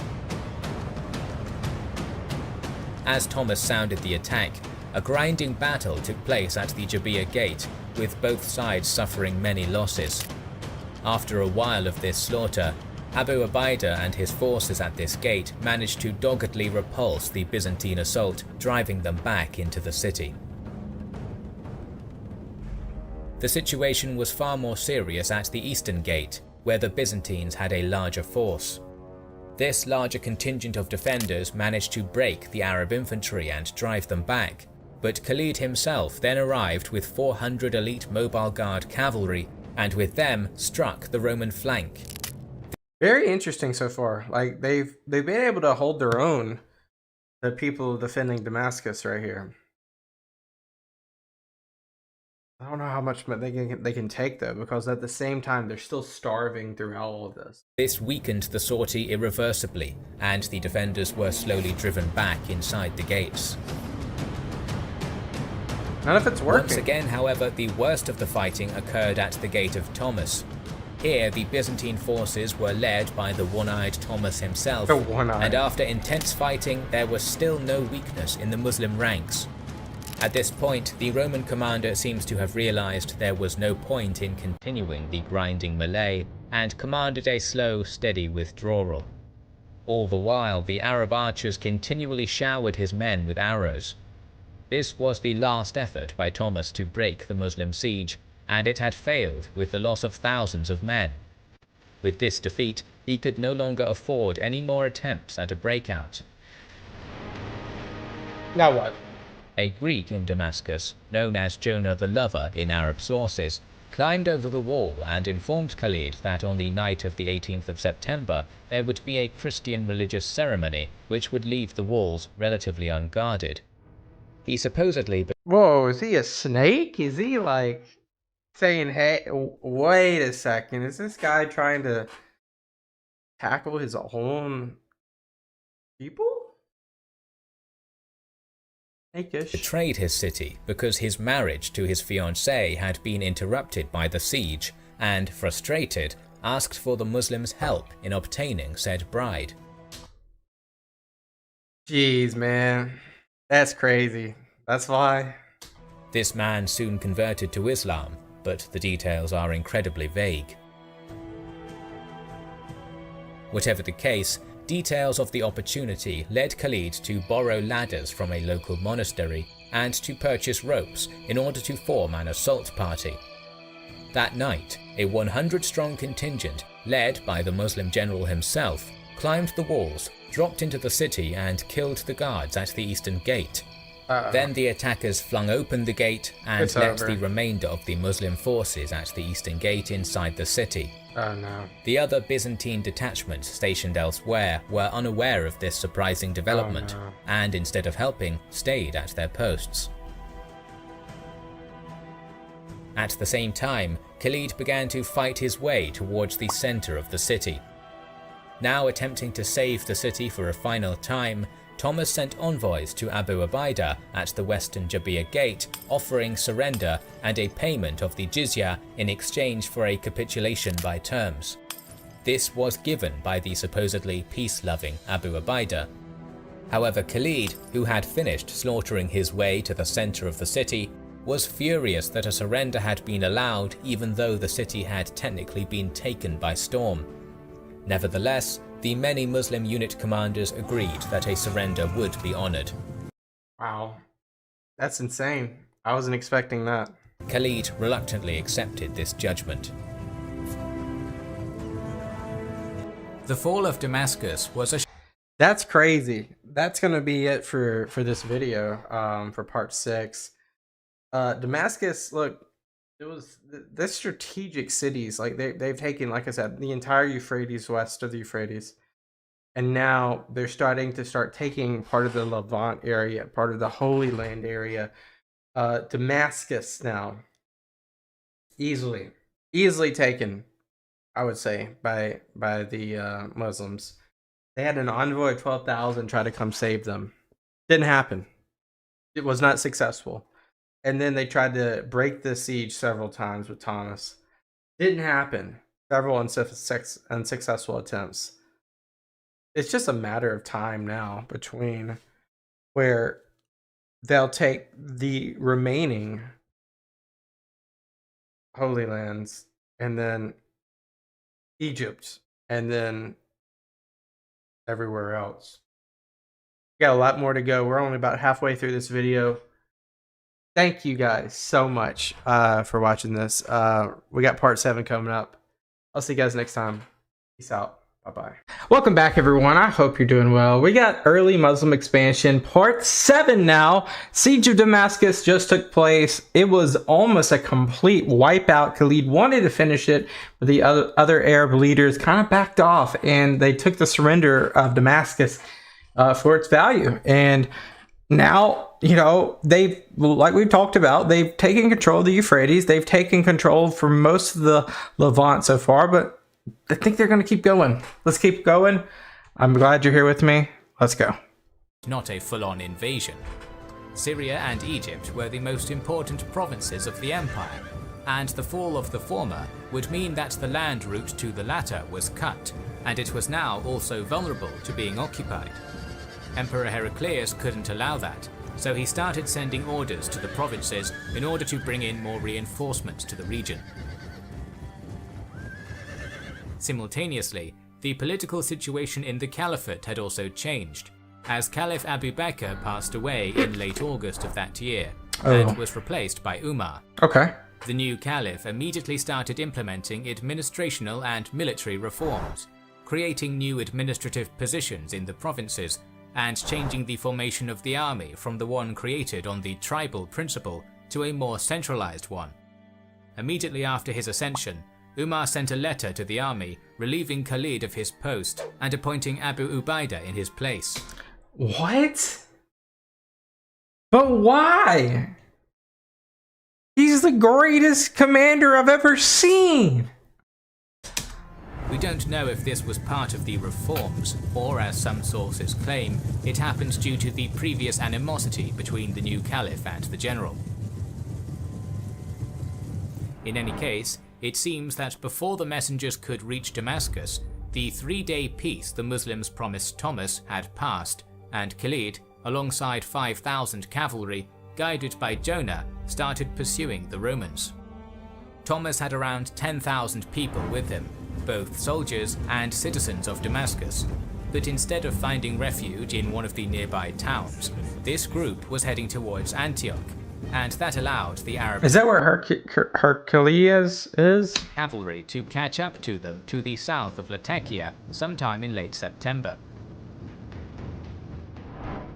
The details of the engagement, now known as the Battle of Maraj al-Dabaj, are scarce. Maraj al-Dabaj. According to Muslim sources, a cavalry detachment of a few hundred caught up and took position to the south of Thomas. The Romans immediately noticed them, deciding that they would be able to defeat this small group with ease. To the surprise of the Romans, as soon as the Arab cavalry and Roman infantry started fighting, another group of Khalid's horsemen appeared to the east. Of course. Shock and awe. And also, what do you call it? A lot of distractions and a lot of, evasive maneuvering. That's just kind of been his staple. Although the Romans had thousands of refugees in their midst, This might be the last battle we watch with Khalid. Muslims, and a portion of their infantry formed up to face the new threat. However, a half hour after the battle was joined here, a third group of Arab cavalry started charging from the north, and the Romans barely got into a defensive formation in time to prevent it from breaking through. Dang. Thomas's situation was becoming dangerous, as the route to Damascus was now cut off. But the Romans were still fighting on an equal footing, and the battle raged on 3 sides. An hour later, Khalid himself appeared to the west with the largest part of his army and charged the Romans. Despite the fact that Thomas managed to get a few units to this front, they were swept aside almost immediately, and the Arab cavalry was now deep inside the Roman formation. Thomas was soon killed. The Roman resistance continued for some time, but was broken within an hour. Some soldiers and refugees managed to slip away to the north, but the majority of the Romans were either killed or captured. Khalid lost just a few hundred troops. Of course. I mean, he's not really taking many L's of what we've seen. Immediately afterwards, the Arabs headed to Damascus and reached it in early October. Apparently, Abu Ubaidah already received the messenger from the Caliph and informed Khalid of his demotion. According to sources, the latter accepted it without much protest, but it did change the flow of the Caliphate's expansion in the region. Abu Ubaidah was much slower and more deliberate than Khalid. Umar preferred a more hands-on approach to the armies, often issuing orders after every engagement, which slowed down the campaigns due to the distance to Medina. He even placed informers in the army, which made Abu Ubaidah even more careful in his decisions. Informers, just basically people to report back to the Caliph?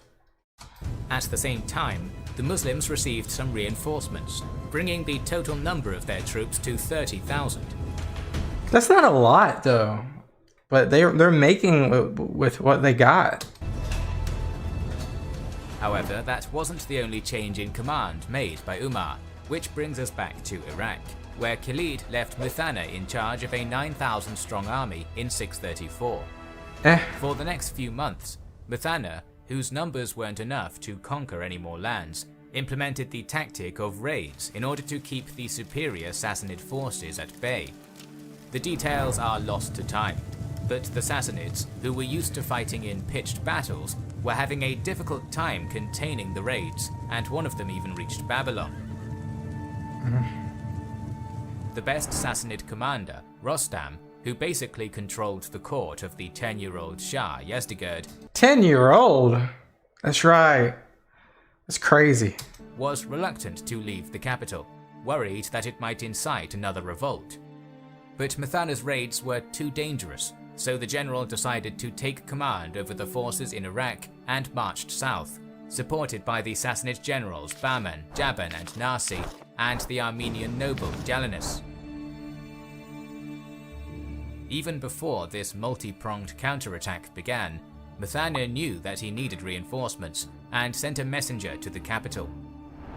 By August, they're like pretty fast with the abilities of getting more cavalry, more reinforcements, because that's a lot of ground to make up. Their scouting must have been excellent to be able to understand timing, pacing, and figure out how much resources we need and how quick we can get them, because they're going to be here in X amount of time.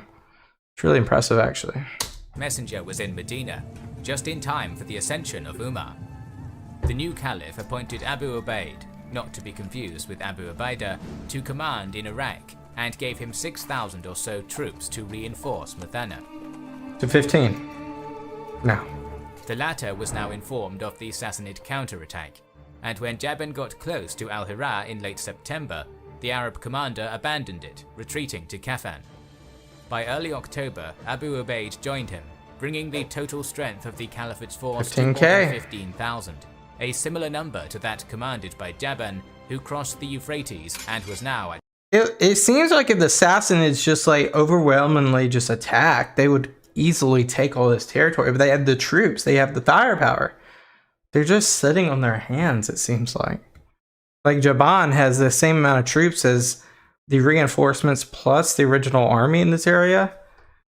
It just seems that if Narsi, Jalinus, and Bahman just went to, across the Euphrates, they would basically have all their land back. It's just interesting. At Namarik.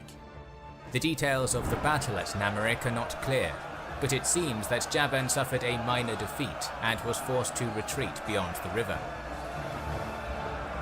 They're just undefeated? Decided to fight the... That's crazy. We haven't seen a single Arab defeat yet. Well, I mean, not when I say Arab, you know what I mean. Like the Rashiduns. We haven't seen them lose yet. It's crazy almost. Approaching Sassanid armies in detail, and marched north towards Kaskar, hoping to defeat the smaller army under Nasi and knock him out. Although the Muslims won again, the Persian army managed to retreat mostly intact, and Abu Ubaid, who knew that Jalinus might cut his retreat to Al-Hira, moved his army double time to prevent this from happening. Indeed, the army of the Caliphate reached the city before Jalinus blocked them. The closest Sassanid armies to Al-Hira were those of Jalinus and Bahman. A letter from Rostam ordered them to unite their troops, cross the Euphrates, and attack the city. Oh, okay. We're about to have something. In late October of 634, their united armies, numbering around 20,000, Battle of the Bridge, attempted to force the river near Kufa, but Abu Ubaid and his 15,000 were able to halt this crossing. For some time, the armies stood in front of each other screaming insults, until a Sassanid emissary approached Abu Ubaid with Bahman's message: "Either you cross over to our side and we shall let you, or we shall cross over to your side and you must let us." Although his officers protested it, Abu Ubaid was eager to cross and fight in a pitched battle, so he ordered his army to do that. Seeing this, Bahman repositioned his troops slightly to the north, allowing... Okay, that's interesting. It's a little bit of the gentleman's... and do I see elephants in this army? Do I see elephants? But yeah, that's really interesting that they would be gentlemen about it right here. Allowing the Muslims to move across and form up. Unlike previous battles, the Persians had a dozen or so elephants, and they were placed in the vanguard with heavy cavalry between them and the infantry in the second echelon. That's so weird. How do you fight on an elephant? That's so weird, but interesting at the same time. Abu Ubaid's army crossed the river in 2 hours and started to get into formation, once again with horsemen in front and the footmen in the second line. Bahman continued to wait, and it was Abu Ubaid who gave the order to his soldiers to attack. The Arab cavalry galloped forward, but their horses were scared of the elephants, probably seeing them for the first time, and the charge stopped before it managed to reach the Sassanid lines. In response, Bahman moved his archers to the front it's not looking and good. commanded them to shoot at the retreating Arabs. The volleys killed and wounded many, and when the leaders of the army of the Caliphate attempted to move their archers forward to start skirmishing, the whole Arab line became chaotic and disjointed.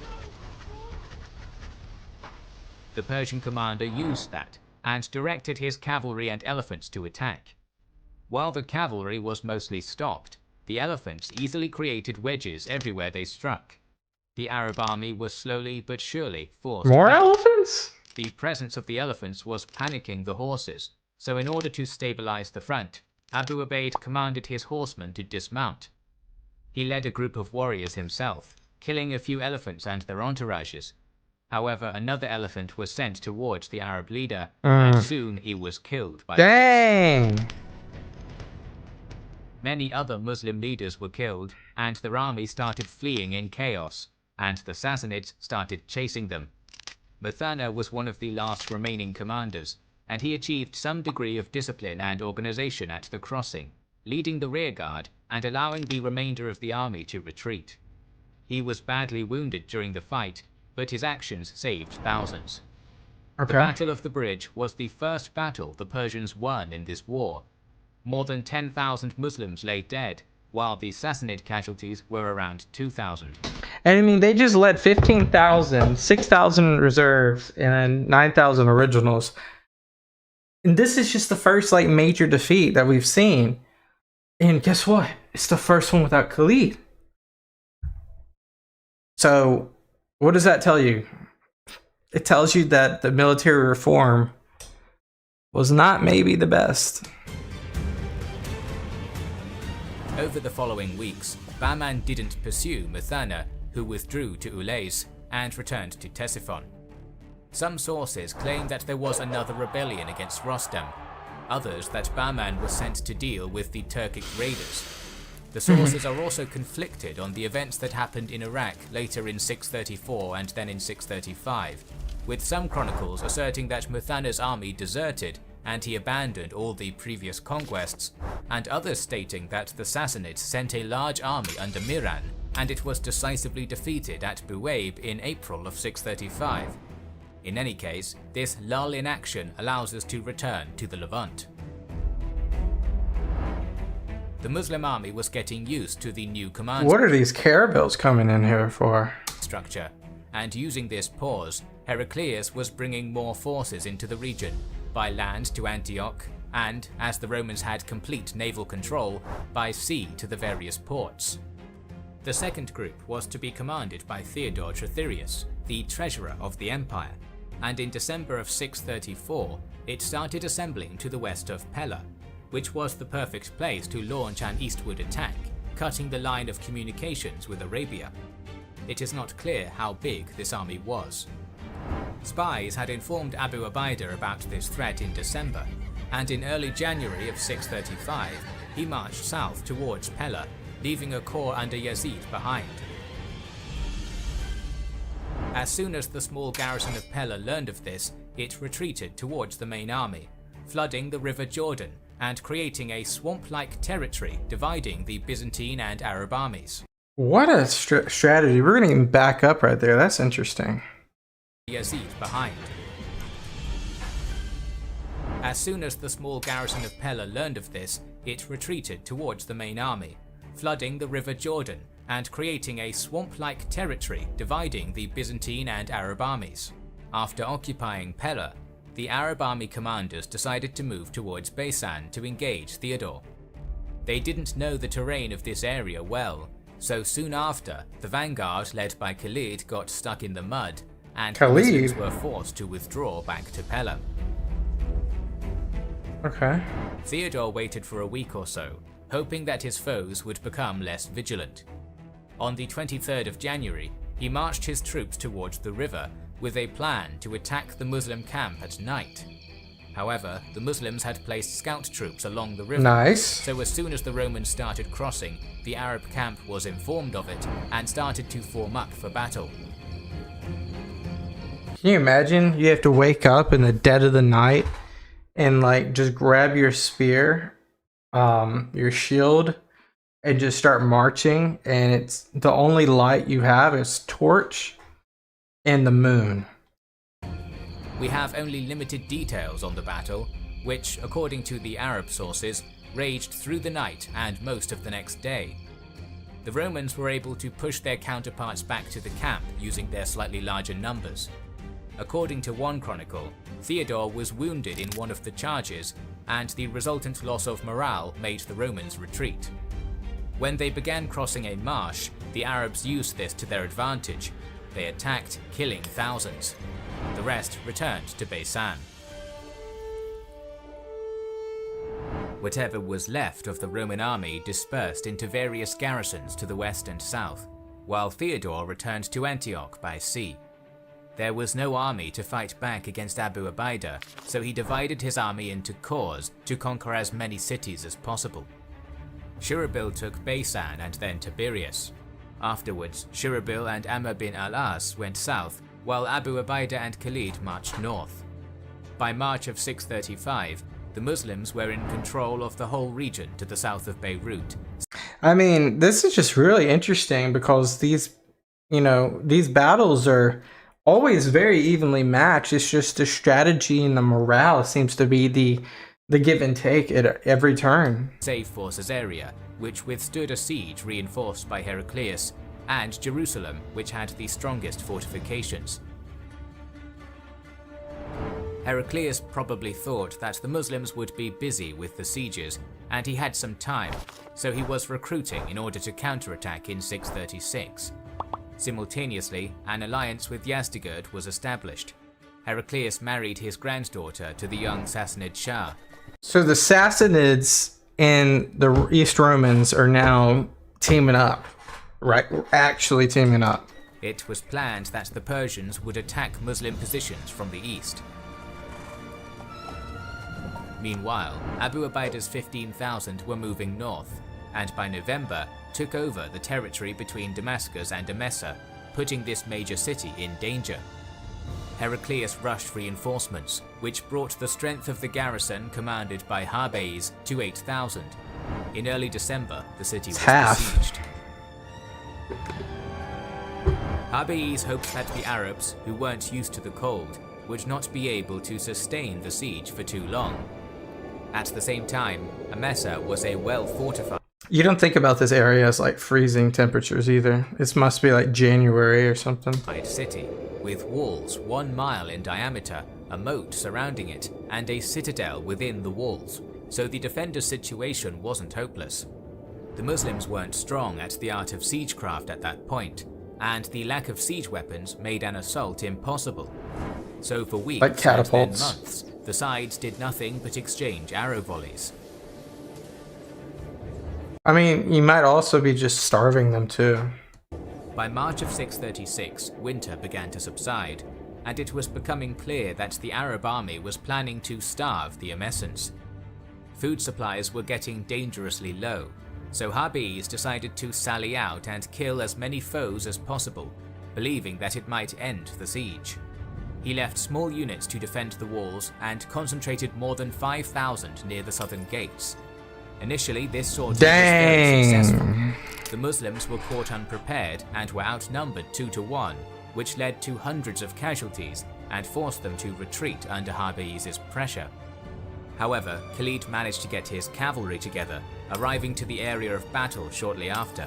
They're just The going numbers through were them. now on the Arab side, and this was Retreat. enough for the Romans to break off the fight and return to the safety of the walls.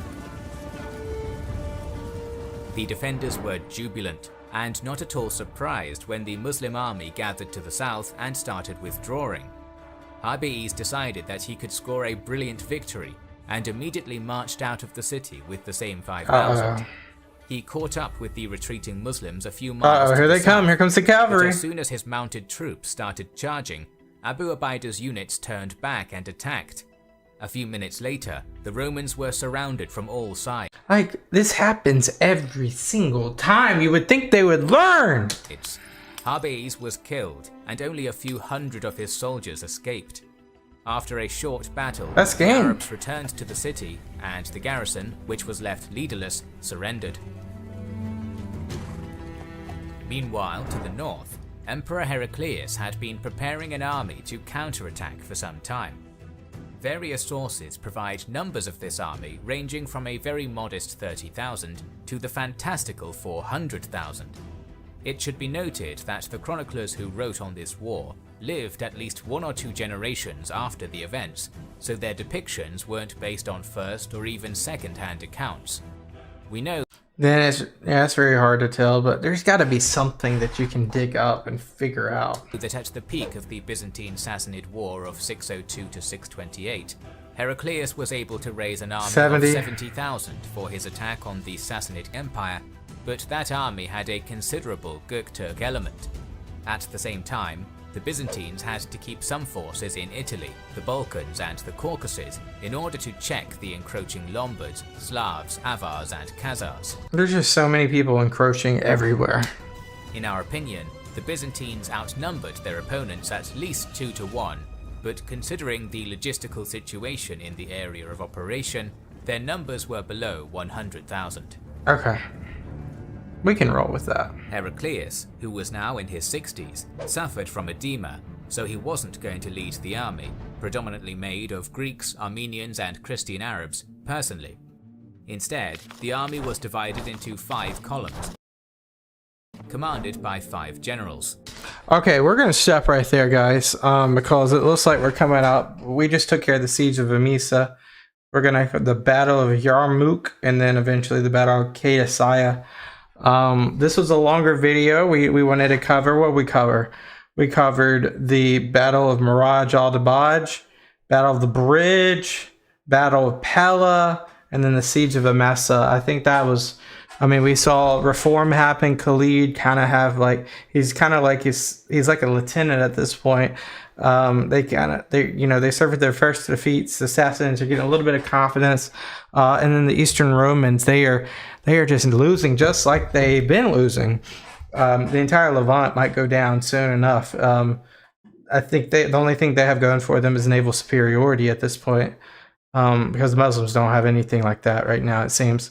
So they do have the Mediterranean still, but it feels like they're going to have to give up a lot of territory here to kind of like make amends, especially since they have so many foes other places as well. Appreciate you guys watching. This was part 7. Part 8 and part 9 will be the last 2 parts of this documentary. We'll have part 8 be the Battle of Yarmouk, and then part 9 be Qadisiyyah. Appreciate you guys watching. Leave video recommendation down below. Peace out. Bye bye. Welcome back, everyone. We have got an interesting fight that's going to happen. We have the Eastern Roman Empire, who has been stockpiling munitions, people, it seems like. Heraclius, he is old. However, he has an army that he has built. The Levant pretty much is a war zone right now. We have the Arab Caliph, with Khalid being more or less like a lieutenant instead of a commander now. They are in an interesting position. They have sieged Damascus. They have sieged Emesa. We've seen several battles that have occurred on this side, as well as the Euphrates, which they have pretty much control of the Sassanids right now. We haven't seen too much there as of late, except for the Battle of the Bridge, which they lost. They're using elephants now over there. It's really interesting. Let's just jump into it. We got part 8 on the way. Lego. We're so close. Emesa, and use another column to take Damascus and prevent the troops of the Caliphate operating to the south from reinforcing the northern group. The army left Antioch in the middle of June. Unfortunately for the Romans, a few days before their leading column reached Emesa, the Arabs learned about the counterattack, either from their spies or from the prisoners they took while raiding Shaizar. so Abu Ubaidah ordered his corps to fall back. So they're retreating. Initially, the idea was to retreat to Damascus to preserve this conquest, but the city was surrounded by open space that would have given an army with superior numbers an advantage, so the Arabs started retreating towards Jabiya, which was located between the river Yarmouk to the south, Lake Tiberias to the west, and the desert to the east. Messengers were sent to the southern group with the order to march towards Jabiya. Okay. The Byzantines, who barely missed an opportunity to crush their opponents around Emesa, started chasing the Arabs, slowly coalescing after taking the city. They retook Damascus and continued south, and sometime in the middle of July 636, their vanguard made contact with the Caliphate's rearguard to the north of Jabiya. Okay. The Arab commanders, who initially liked their position, now understood that they might be attacked from the southwest via the narrow passage between Lake Tiberias and the river Yarmouk. Okay. The Byzantine field army could have engaged them from the front, while the garrison of Caesarea might have attacked using the passage. Therefore, Abu Ubaidah left Khalid in command of the rearguard and started repositioning his troops. The latter engaged the Byzantine vanguard, led by the light Christian Arab horsemen, allowing the rest So they had to go around the water. of the army to move unharassed. The Muslims encamped in the eastern part of the plain of Yarmouk. Some distance to the east of them were the lava hills, stretching from north to east of Ezra. This is a really cool format. I guess we got the Romans on the left here. And the mountains of Jabal ad-Druz. A few days later, probably in the last days of July, the Roman army entered the plain and built a fortified camp in its western part. With the central portion of the plain left unoccupied, the army started preparing for battle by scouting the enemy positions. The sources mention extensive negotiations which continued for weeks, but the details of the talks are convoluted. In short, they ended in failure and the battle was inevitable. According to some sources, the Caliph's reinforcements, consisting of 5,000 famous Yemeni archers and 1,000 Famous Yemeni archers, like Yemeni meaning Yemen? And companion infantry, 1,000. Okay. footmen, who were veterans of the earliest Muslim campaigns in Arabia, joined the army sometime during this negotiation. Okay. They got strength in numbers. The battlefield was enclosed on its western and southern sides by deep ravines. To the west, Wadi-ur-Rakad flowed into the Yarmouk River near Yekasa. This stream ran northeast to southwest for 11 miles through a deep ravine with very steep banks. The ravine was crossable at a few places, but there was only one main crossing, where the village of Kafir-ul-Ma stands today. South of the battlefield ran the canyon of the Yarmouk River, while deserts occupied the north and east of it.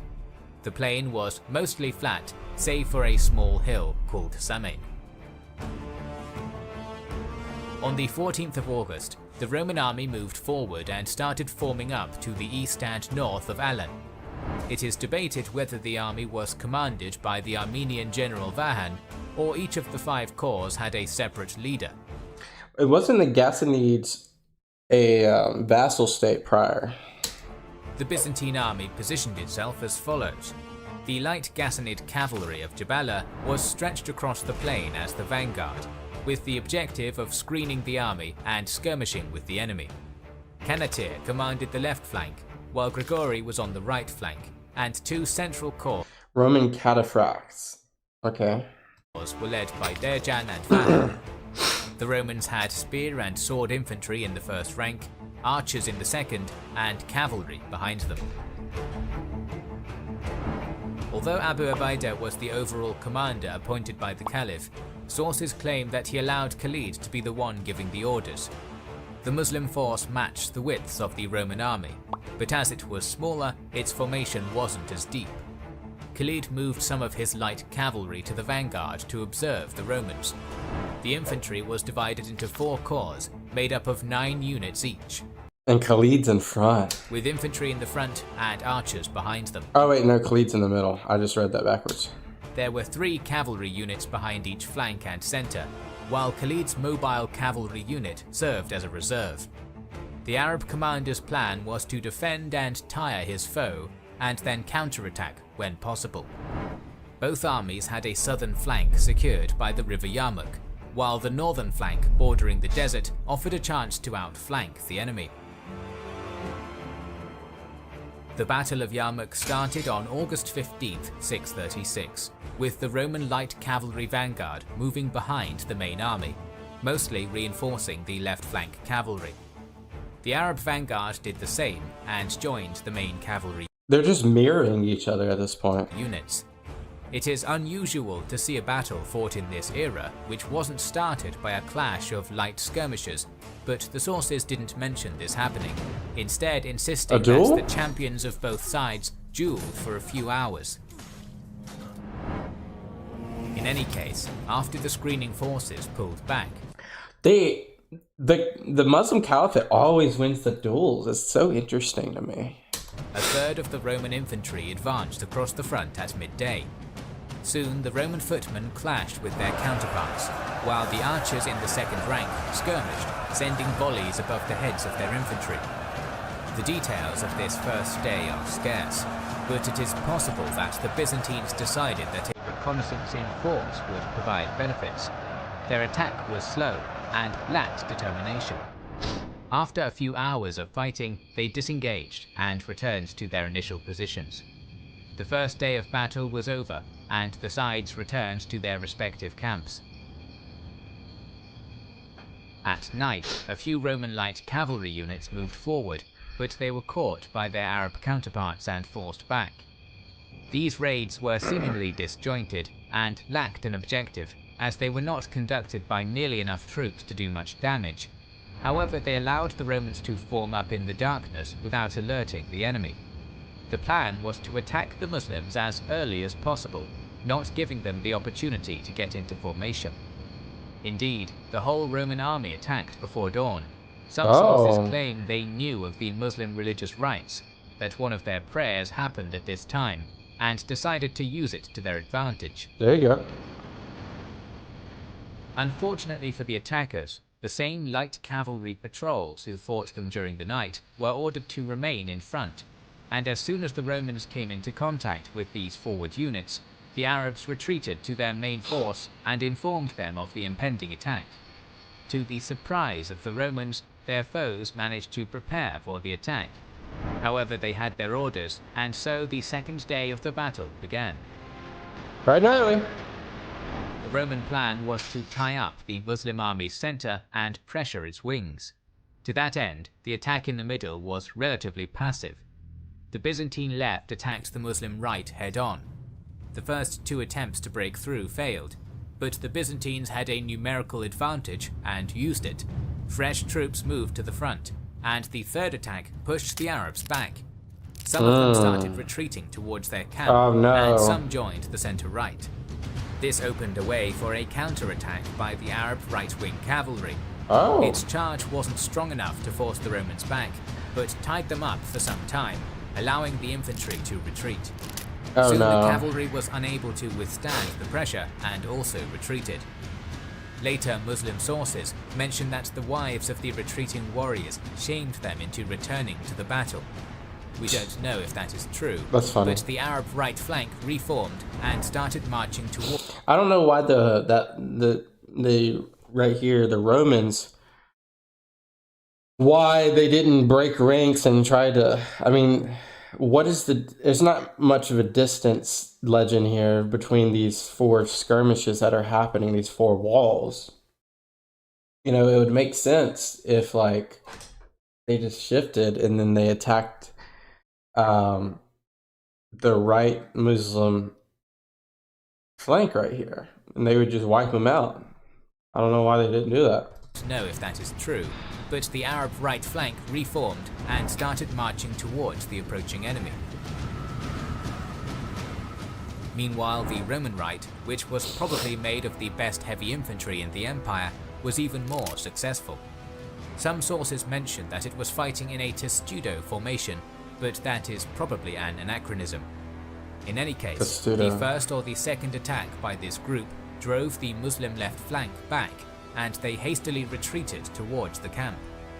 Similar to what happened on the other side of the battlefield, The Muslim cavalry attempted to stem the enemy advance with a counterattack, but it failed, and the horsemen joined their infantry en route to the camp. It's not looking The good. sources once again claim that their wives urged them to return to the battle and even threw stones at their husbands. As the Roman right was slower due to its heavier armour, the Arabs had more time to rearrange their line and move towards the Romans. An attentive viewer might ask why the Byzantines didn't exploit these breakthroughs by pouring troops between the gaps in the Muslim formations or by outflanking Yeah, that's literally like the biggest question mark right here. Like, there's no reason they wouldn't. the enemy right by widening the front. In truth, we don't have answers to these. See, that's just so hard for me to believe that this went down this way then. And like, they're inept. Like, these generals that are generals are just not ambitious enough at this point. They're just so conservative. Questions, but it can be assumed that the fresh Muslim cavalry in the center and in the reserve probably discouraged the former, while the latter was dangerous due to the fact that the Arabs had already used desert terrain numerous times in the past to outflank the Byzantines. It was noon, and Khalid had just been watching the battle until that moment, but seeing the return of the wings spurred him into action, taking command of the cavalry in the center. First, his united cavalry force charged to the right, and moments after joining up with the right wing, attacked the enemy left. The Romans didn't expect an attack from the flank, and were forced to retreat to their original positions, losing men along the way.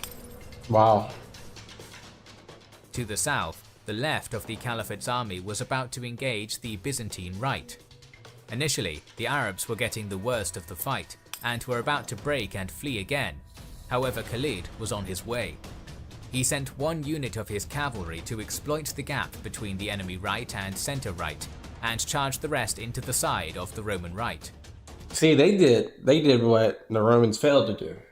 As mentioned, this was the best Roman infantry, so they resisted longer than their counterparts and suffered fewer casualties, but still retreated. What's that one cavalry doing? He's just running down the middle of the plains now. The cavalry unit sent to attack the Roman center right surprised the latter, managing to break in and killing the commander of this group. Wow, okay. The Romans recovered from their surprise and pushed back the attackers. That's insane. However, seeing that their flanks were retreating, the center also broke off and returned to their starting positions.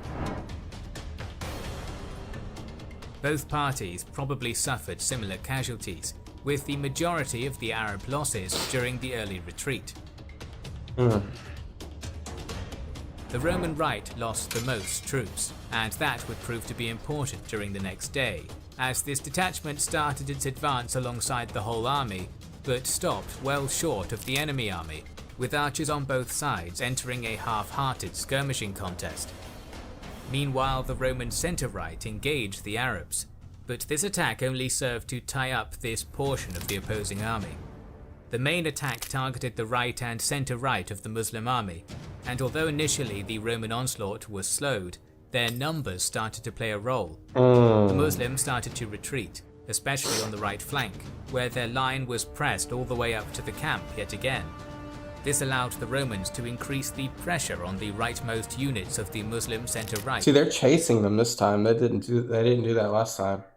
And start turning the line. Amir's corps finally reformed and returned to the battle, but all their efforts only managed to stabilize the line. The Arab cavalry in the second line attempted to outflank the Romans, but Canatir moved his own to block off this advance. Seeing that the Roman right was being passive, Khalid deduced that his left was safe. He moved the reserve cavalry to the right and charged the Roman flank. The Byzantine commander attempted to move more troops from his second rank to widen his front, and it worked for some time. However, the Romans now lacked their previous depth, and with this advantage negated, the Arabs in the other parts of the line started to push back. It's nighttime. Approaching dusk, the continuation of the battle became impossible, and the attackers disengaged, retiring to their initial line. Dang. It is clear that the Romans were getting frustrated, as they expected their numbers to prevail at this point in the engagement. I mean, numbers aren't much when you're so conservative. In the first 3 days, the Romans probably lost more troops, but they still outnumbered their foe. Meanwhile, for Khalid, the main worry was the losses among the Yemeni archers and on the right flank. The Roman plan for the next day We're on day 4 already? Dang, this is a long battle, I swear. was to attack the right half of the Caliphate's army, to divide it and encircle each corps separately, and then do the same with the left half. To that end, their left attacked the Muslims, and soon the right flank of Khalid's army was shoved back yet again, but not as far as in previous days. Made up mostly of the Armenians, the Roman center-left was equally successful against the Muslim center-right. And then the left-hand side, they're just, you know, we ain't got nothing to do. We ain't got nothing to do over here. Like the 2 left corps right there. Like, it's kind of funny how, like, the cadences of how these things are interacting. This time, the Roman troops were able to turn this portion of the Arab line, which opened up space between their corps, and the Christian Arab light cavalry, which was stationed in reserve behind the center, was commanded to charge into this gap. The Muslims were suffering heavy casualties, and it was becoming clear that Khalid needed to move to the area to stop the Romans from winning. Is Khalid Batman at this point? Like, if at any time something's going wrong, Khalid, alright, need Khalid, come on. Before he did that though, he sent word to the left and center-left, ordering them to advance and tie up the forces in front of them. With that, the Arab commander divided his cavalry into 2 halves. One of them moved to the left and attacked the Armenians from the side and rear, while Khalid himself moved against the Christian Arabs. The arrival of the reinforcements invigorated the beleaguered Muslims, and they counterattacked. The fight here continued for a few hours, until eventually the Muslims started gaining the upper hand. Engaged from 3 sides, the more heavily armoured and disciplined Armenians suffered some casualties, but were still able to retreat in relative order. Their Christian Arab allies weren't as able to defend themselves, and lost many hundreds before they were able to return to their initial position. Seeing that their centre had fallen back, the Roman left also disengaged. However, the left half of the Muslim army was still in melee. Initially, the Arabs had the upper hand as their charge surprised the Romans, but their commanders steadied the troops, and soon they were pushing back. The small number of Arab archers proved to be their undoing, as the Romans had the upper hand in skirmishes. Apparently, the arrows did so much damage to the forces of the Caliphate that later Arab sources called it the Day of Lost Eyes. Unable to withstand the volleys, the Arabs started to pull back. Shortly after, they were followed by the Romans. This attack had the Muslim forces on the back foot and in full flight, all of them except the leftmost unit of the centre, which managed to crush the enemy detachment in front of it and attacked the right side of the Roman centre. Eventually, this group was overwhelmed. The Muslim withdrawal stopped around the camps, but they were chased by the Romans. According to the Arab sources, the Muslim women joined their brethren in the fight against the attackers. It is impossible to confirm it. Yeah, a lot of these, I'm not going to diss anything. I'm just saying a lot of these sources feel one-sided, but we'll take it with a grain of salt. But it seems that by the end of the 4th day of the battle, the Romans were either pushed back or disengaged on their own. Both sides were extremely tired and battered. Some sources mention that there was an attempt to negotiate from the Romans and that the Arabs refused. The Romans negotiating? Because, like, at this point, when I look at this, numbers-wise, the Romans are up. I don't see why they would negotiate, you know? Mention that there was an attempt to negotiate from the Romans and that the Arabs refused. But in any case, the army spent the 19th of August resting. Khalid made just one change to the formation. All of his horsemen were drawn into one large detachment behind the right-wing infantry, save for one cavalry unit which was sent north into the desert. At the dawn of August 20th, the 6th day of the battle, both sides charged and engaged in a melee across the line. After the melee began, Khalid sent a portion of his cavalry forward with an order to attack the side of the Roman left, but upon their approach, Roman cavalry wheeled around their footmen and blocked their advance. That was the moment the Arab commander was waiting for, as the rest of his horsemen moved forth, attacking the Roman cavalry from the side and rear. Soon the Roman horsemen were crushed, and the Arabs attacked the infantry, which broke under the attack from 3 sides and started falling back to the center. Oh no. The Muslim right now attacked the Roman center left from the flank and rear. It's over. Meanwhile, the commanders of the Roman army noticed that their left-wing cavalry was being routed from the field by the consolidated Arab cavalry, and they attempted to counter that by bringing their mounted troops together. Unfortunately for the Romans, it was too late, and before they were able to form up, Khalid smashed into them, routing them. The Roman cavalry wasn't able to resist for long, and promptly started to leave the field of battle. Back east, the Armenians were defending against attacks from 2 sides, and for now were able to hold off 3 sides.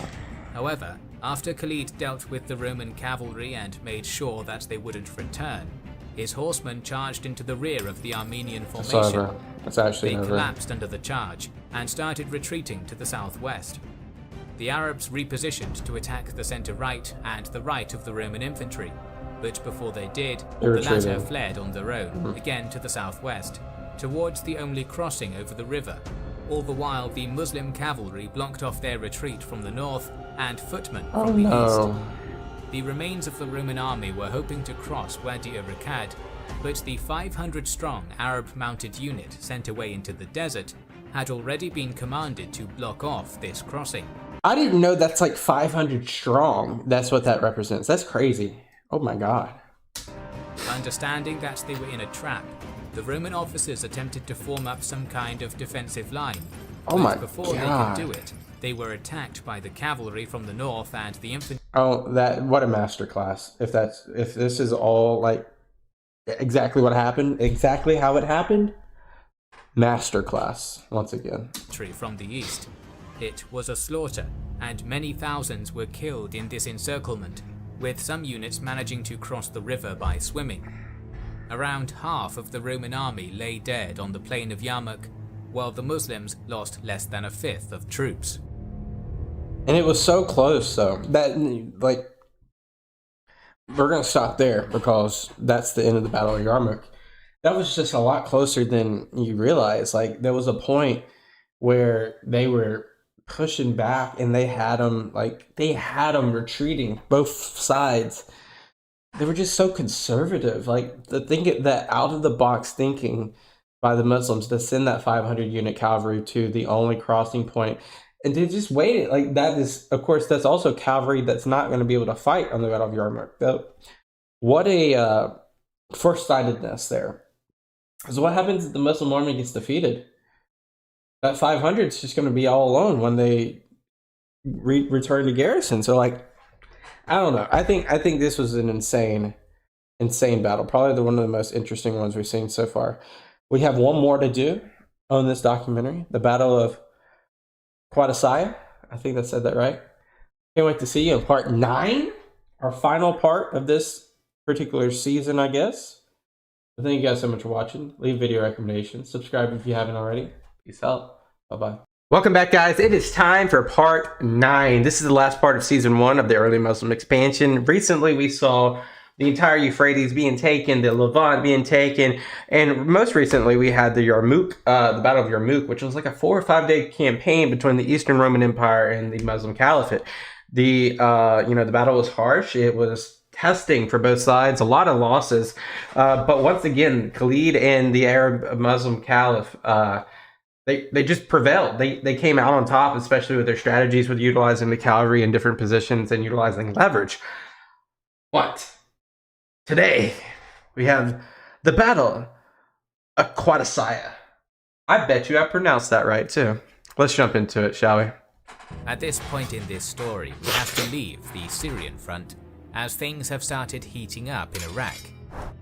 We're back to the Sassanids. All right. In the aftermath of the decisive victory at the Battle of the Bridge, Persian forces made no move to capitalize on it, Of either course. hoping that the attack They got like a 9-year-old on the throne over there. They are too worried about rebellion rather than conquest. was over, or being preoccupied with other matters.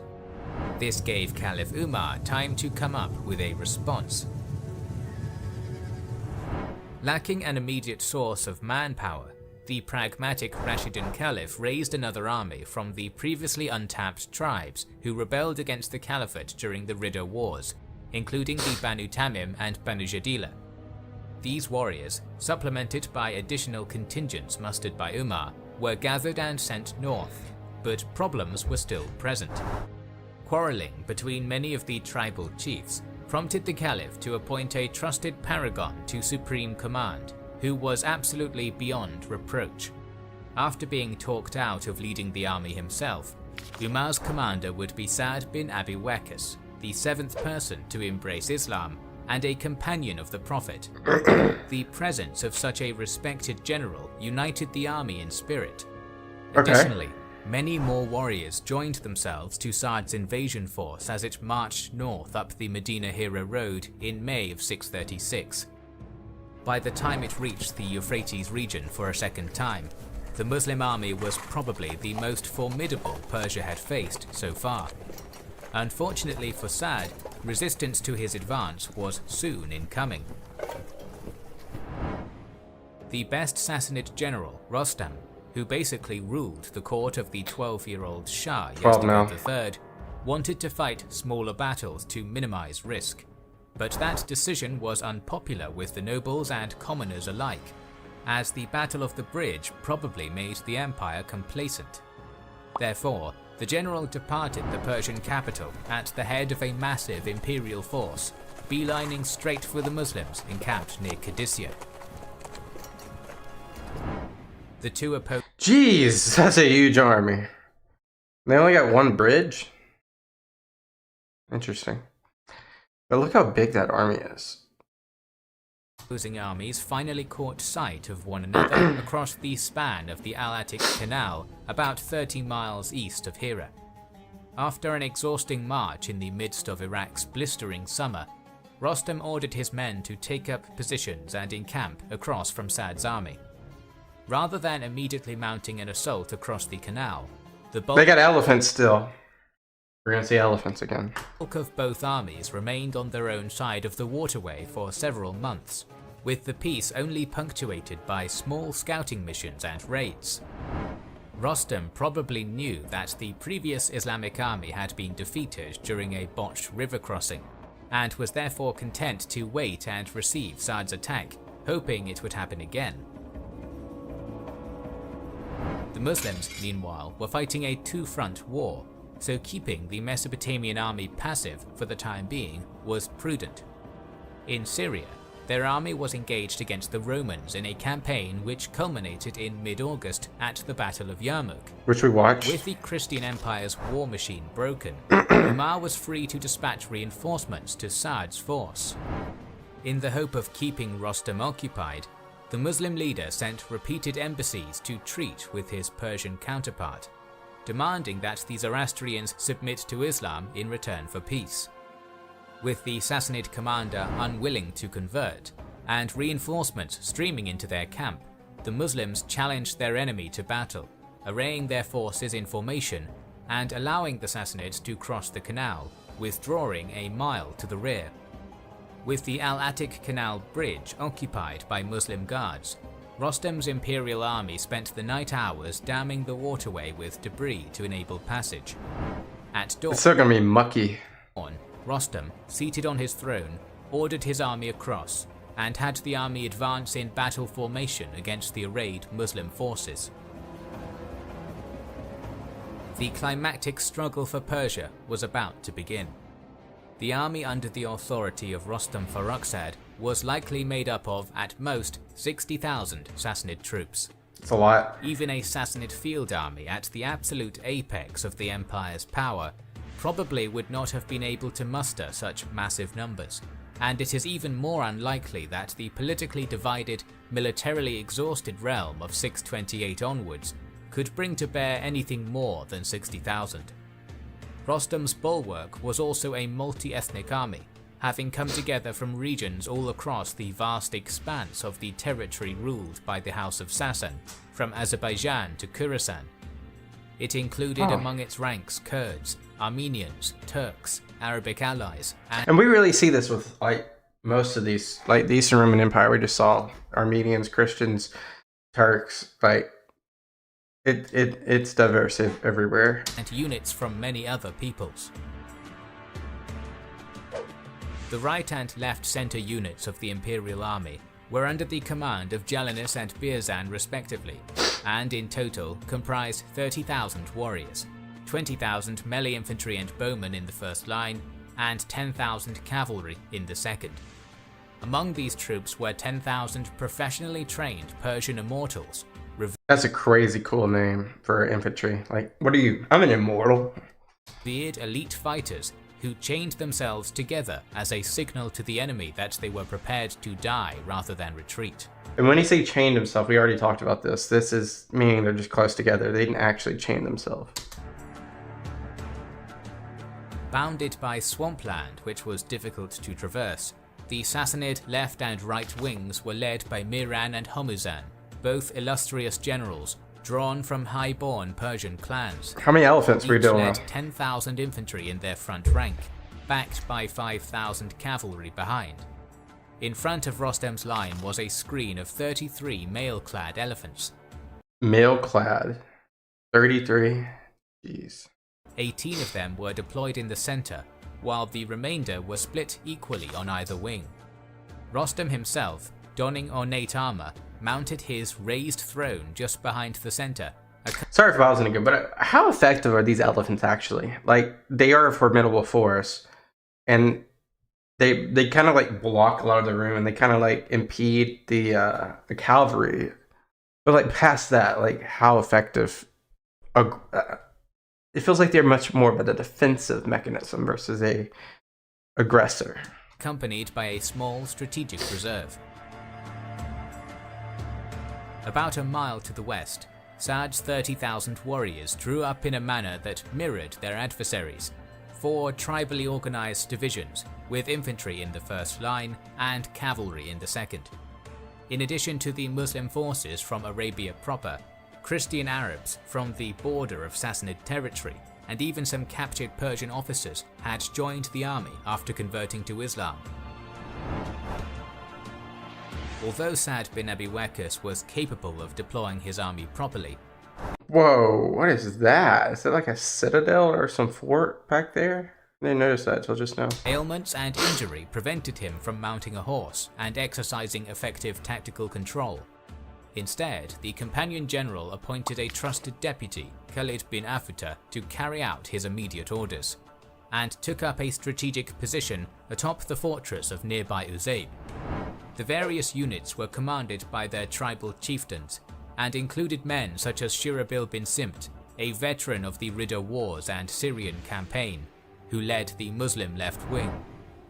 As Rostam's large army continued to form up, Muslim soldiers took part in their usual noon prayer, donned their armor, and waited.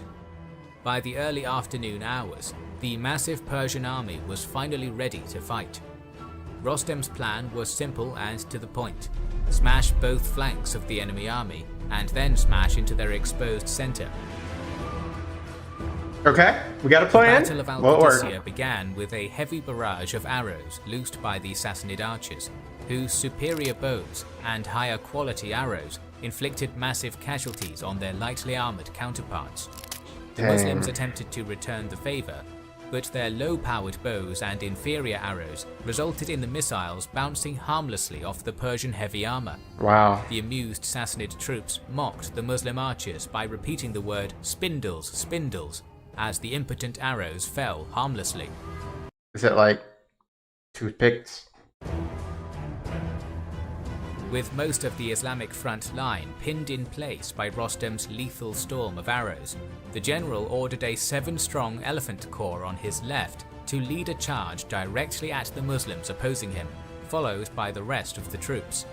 Frightened by the oncoming Titans, the Rashidun mounts forced their riders to scatter from their position, leaving the infantry exposed. Beset by Mihran's flank and lacking cavalry support, the Muslim warriors fell back slowly, suffering casualties but not breaking under the assault. Sa'd, witnessing the danger his right flank was in from Uzaib, had 2 units of cavalry from the unengaged centre dispatched to reinforce and shore up the line. One of these contingents struck Mihran's troops in the front, while the other hit them in the flank, pushing the Persians back to their starting position after a fierce fight. Observing that his attack on the Muslim right was stalling, Rostam completely changed tack. He dispatched part of his immediate reserve under Bahman to keep that part of the Muslim army locked in place, then ordered the Sassanid right and right centre to advance, fronted by elephants and covered by another deadly volley of arrows. Again, I mean, right now it's just such a formidable task to take down the Sassanid army. The vanguard of elephants panicked Rashidun mounts and forced the horsemen to flee for infantry cover. This state of affairs could not continue if victory for Islam was to be attained. Sa'd, Cavalry's gonna go around to do something about the Sassanids' assault beasts, had orders conveyed that light troops from the Arabian Bani Tamim tribe deal with them. Darting in and amongst the massive elephants with considerable Can you imagine? Jeez. skill and daring, the agile warriors cut the cables which kept the elephants' mounting platforms atop the animals and showered the occupants with missile fire. A vast number of the isolated elephant riders were killed where they stood, while the rest led their exhausted war mounts back behind the main Persian line. The general Sassanid attack on this side of the field was also wrestled back. In an attempt to take advantage of his enemy's lack of elephants, Sa'd ordered a general attack all across the front. It is said that while the Sassanids were equipped better than their foe, the Muslims were superior fighters. This level of skill allowed a unit in Sa'd's center to punch through the Persian line and get close to the enthroned Rostam. Descending from his position, the general drew his sword and entered the fray personally along with some retainers. With the army's morale bolstered by the presence of their leader, the Muslim counterattack was repelled and the front re-established. By nightfall, the last of the day's fighting had come to an end. This first dreadful day, also known as the Imagine the smell, especially with those animals all being just lying dead. Day of Disorder by the battered Rashidun warriors, was over. The wounded were gathered and cared for by women in the Muslim camp and trained surgeons of the Sassanid army, while the remainder rested. When dawn came, both armies once again lined up for battle, facing off until mid-morning. They still got some elephants. At around noon, 1,000 reinforcements from Syria under Keka bin Amr began streaming onto the field to reinforce the Muslim army, coming 10 at a time so as to give the illusion of vast numbers. This increased the morale of the Muslim army tenfold, and Sa'd immediately ordered another charge all across the line.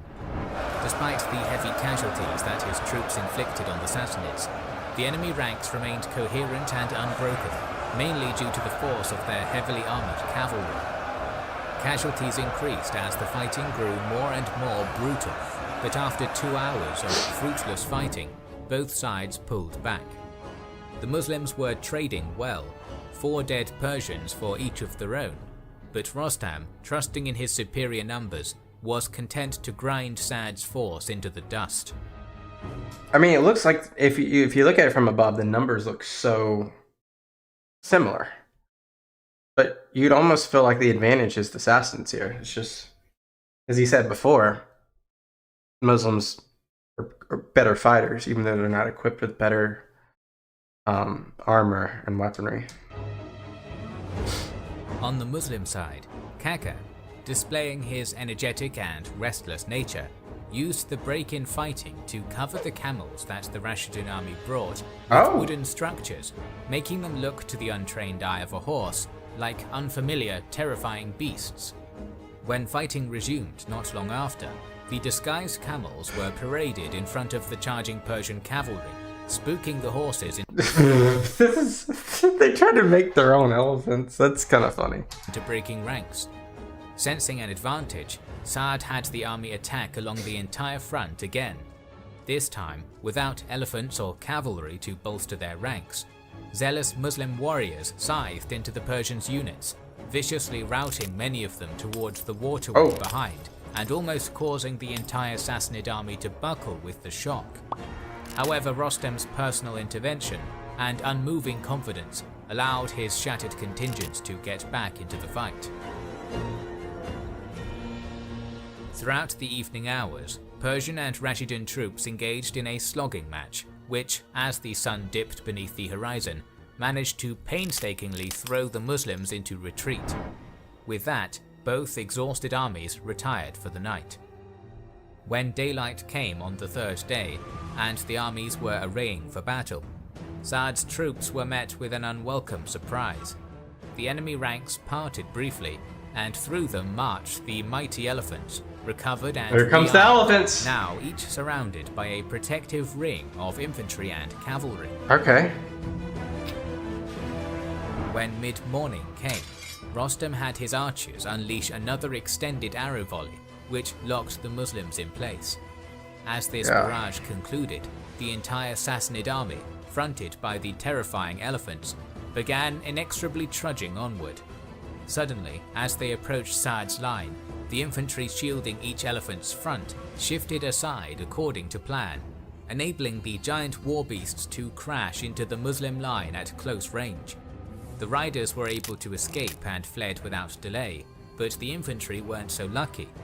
Sa'd's entire army was brutally shoved back, losing hundreds of men who were gored by tusks, crushed by the Okay, gored by tusk. It's probably not a bunch of. They probably. I don't know, man. I don't think hundreds of people died by tusk. elephant's feet, or put to the sword by Persian arms. That makes more sense. Rostam caught the smell of blood in the water. In order to end the battle, he sent a cavalry division on a deep flanking attack against Uzayb Castle itself, but this was rapidly countered by a unit of Muslim riders. Although that attempt failed, the army of Islam was visibly about to disintegrate, despite the coming of even more reinforcements from the west. Taking advice from a defected Persian soldier at the last possible moment, Rashidun light infantry slid through the ranks, surrounded the two lead elephants and blinded them, before swarming the creatures and their onboard missile troops. With the elephant alphas killed, other beasts along the line were overwhelmed and killed in the same manner. Many others, driven into a rage by pain and unable to see through mutilated eyes, turned 180 degrees and stampeded towards the canal, crashing through the Persian ranks and disordering Rostam's army. Sa'd ordered yet another full-scale assault, impacting upon the Sassanids with devastating force. Al-Qadisiyyah was devolving into a war of attrition. Not even darkness on the day of hardship brought the fighting to an end, but the soldiers' sheer exhaustion gradually led the troops to disengage at sunrise the next day. Both armies seemed to be at breaking point, but it still wasn't clear who the I don't think they have any more elephants, though. victor would be. Day 4. As both armies rested, Kaka decided to make a decisive move. Under the cover of a brief sandstorm, I was about to say there's like some sort of sandstorm happening too. he and 700 troops launched an attack on the blinded Persian center, breaking through the line and approaching Rostam. Isolated and disoriented, the Sassanid general was found by a Rashidun soldier and slain. Dang! Fighting continued until rumors of their commander's fate spread around That's the it? Persian army. At that point, the center finally cracked and routed towards the river, followed shortly after by both flanks. The imperial army of the Sassanid Empire had been defeated. Just like that. The Sassanids lost more than 20,000, while the Muslim losses were less than 10,000. Jeez. 30,000. Although the Muslims seemingly scored decisive victories against two of the strongest empires of the period, the war in the region was hardly over. The next episodes of this series on early Muslim expansion will take us to Egypt, Constantinople, Central Asia, Spain and France. So make sure you are subscribed to our channel. We got a long way to go. If you guys are watching this, we'll probably do a lot of videos in between this one and the next season to kind of mix it up. However, this was really fun. This was part 9 of the early Muslim expansion. We learned about the Rashiduns. We learned how they started to go from Medina to Mecca, and they really kind of like created their own empire in the sands. Then they moved to the east, to the Persian Gulf. Well, not east of Persian Gulf, but east where the Persian Gulf is, and started to take town after town owned by the Sassanids, and then slowly went up the Euphrates, and then the Levant area started to take places, to siege Damascus, Emesa, and take on the entire Roman Empire. It's just very ambitious, and now they have 2 really not so great neighbors in terms of your neighbors are now your enemies. But yeah, a lot to go through, a lot to go through. Thank you guys so much for watching. I appreciate you guys. If you watched episode 1 through 9, you're the best, and I appreciate you. Don't know what else much to say. Thank you guys so much for watching. Subscribe if you haven't already. Peace out. Bye-bye. Welcome back, everyone. I hope you're doing well. Today we'll be reacting to the early Muslim expansion, Arab conquests of Iran and Egypt. Now, we're not going to watch this entire video. As you know, you already see how long this video is. We're going to do this in parts, kind of like how we did the last one. Unfortunately, they don't have chapters, so we're just going to have to go for a little bit until it makes sense to stop. If you're new here, this is what we do. We react to history. Leave a like and a comment. Subscribe if you like history just like I do. We're here to learn, so let's jump into it and learn. We're gonna pause real quick. Sorry, we have an entire, like I said, we have an entire like 13-part series of early Muslim expansion already on the channel. So if you haven't seen that, go watch this before this one. I promise you it'll make more sense if you do that. Let's keep going. The early Muslim expansion changed the fate of the Middle East and the world. In our first season, we've covered the very early campaigns, mostly led by Khalid ibn al-Walid in Iraq and Syria. This second documentary will describe the Arab incursions into Anatolia, Egypt, Iran, and North Africa, showing how the Rashidun Caliphate became the dominant power in the wider region. These long videos are extremely time-consuming and difficult to make, so consider liking, commenting, and sharing. Yes. It is probably a good idea to start our video with the description of the early Muslim army. From Ajnadain in 634 to Alexandria in 641, Islamic armies of seemingly minuscule size picked apart the veteran armies of 2 separate massive empires in battle after battle. The question remains, how did these earliest Muslim soldiers fight? And we're talking obviously about the Eastern Roman Empire, or the Byzantine Empire, and Persia. I'm pretty sure. How did they forge the caliphate with such speed? Akin to most other regions and centers of civilization within the ancient and medieval world, Arabia was a violent place in its own unique fashion.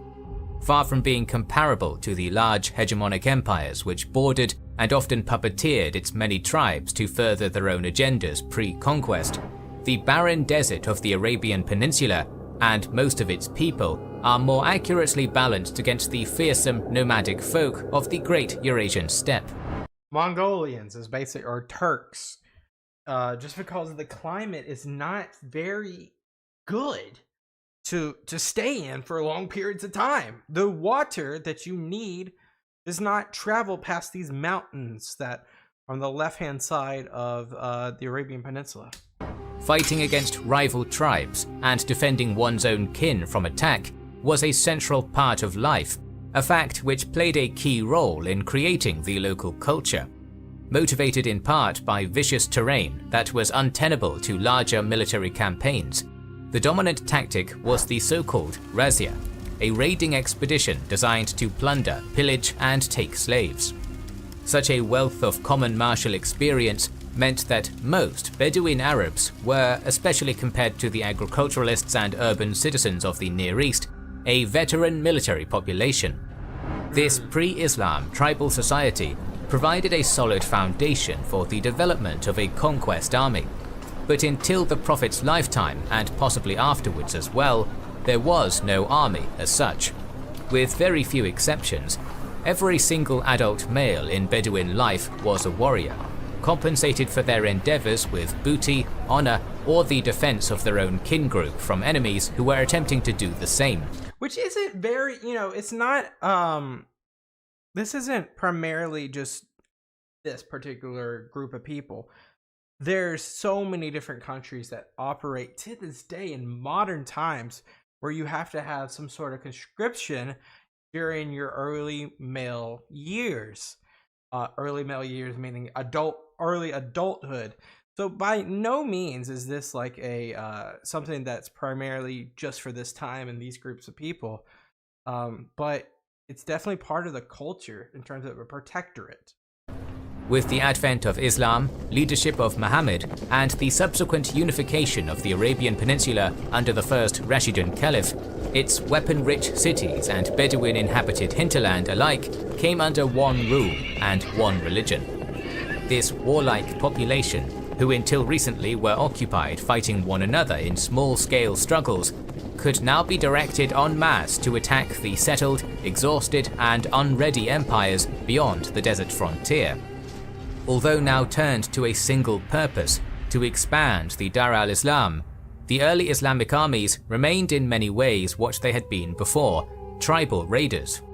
As the assault on Byzantine and Sassanid territory began, it quickly became clear that the established empires were not going to be met on their own terms.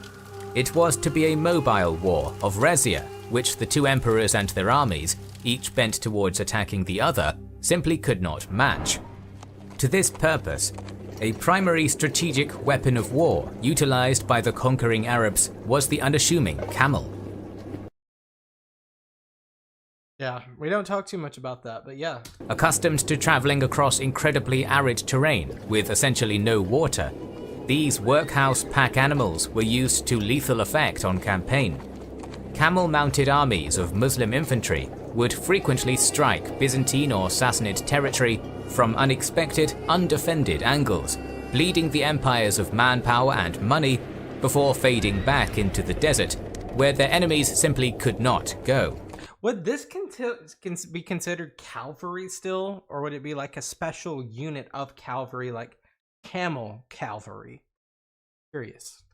Imagine playing a game of Civilization and possessing an area of apparently impassable terrain near your key resource-producing regions, so you naturally do not fortify the area because you don't need to. After all, if no powerful enemy can get there, they can't attack it anyway. However, one of your underdog opponents then starts cheating and bypassing the impassable to strike at the heart of your most crucial land. Worse still, you can't chase them back through that terrain. If you try, you give them the opportunity to strike elsewhere. This is what the established empires must have felt when the Muslims started attacking. Very hard, almost like a guerrilla / Cossack way of doing things. I know that comes way after this, but might be early inspiration for those future specialist units and guerrillas. Khalid ibn al-Walid, arguably the greatest early Muslim general, exploited this prodigious mobility to frustrate and exhaust a Sassanid imperial army in what is perhaps the greatest example of its use. During an attack in 633, Khalid planted his Arab army in front of Hufeir and tempted Persian general Hormuz, then stationed at Kazima, to approach him. His heavily armoured force embarked on a tiring march to do so. When the commander got there, however, he discovered that the Muslims had ghosted into the desert and were beelining back towards Kazima. Bound to march in the defence of such a strategically vital place, Hormuz forced his unruly, exhausted troops on a countermarch. By the time Hormuz arrived back near the city, his army was near mutinous, barely in a fit state to move, let alone fight, and in a terrible situation. Meanwhile, Khalid's well-mounted, leisurely stroll back to Kazima had allowed his forces to prepare adequately. In the subsequent Battle of Chains, rejuvenated Muslim forces soundly thrashed Hormuz's thoroughly outmaneuvered, physically drained army. And this is like a little bit more context that we really didn't get in that first long documentary about the beginnings of the Rashiduns and the beginnings of this empire, this territorial advancement, the tactical changes in the psychology of utilizing the terrain and the weather. We didn't talk about it, even though a lot of it was inherently known. Got it right there. The average Arab warrior of the early Islamic conquest period would have been far less standardized in form than a soldier from the Byzantine or Sassanid empires. Infantry and cavalry were both prominent, despite Arabia's prominent lack of viable horse-rearing ground. Moreover, the distinction between foot and mounted troops was often blurred. Changing with the situation, cavalry might dismount and fight as infantry, while what might be dubbed mobile infantry were frequently carried to battle on horses or camels. Equipment, relatively similar between both cavalry and infantry, was purchased and provided by the individual warrior or tribesman, very interesting, rather than being issued by the Rashidun Caliphate as a state. However, potential combatants who were indeed too poor to assemble equipment of their own might be assisted by wealthy kinsmen, neighbors, or other benefactors. Even for the well-to-do in Muslim society, however, good quality equipment was scarce in the early days. There was nothing overly unique about Muslim weaponry during the wars of expansion. Spear, sword, and bow were the primary methods of assault, but it is said that the Arabs possessed particularly long spears and remarkably short swords when compared to their enemies. As this short sword was carried in a shoulder baldric rather than a belt at the waist, it is likely that this style was copied or inspired by the old Roman gladius, which was kept in a similar manner. Metal armor seems to have struck both hot and cold in the Arab mindset from the very beginning, as is evident in a saying of the second Caliph Umar.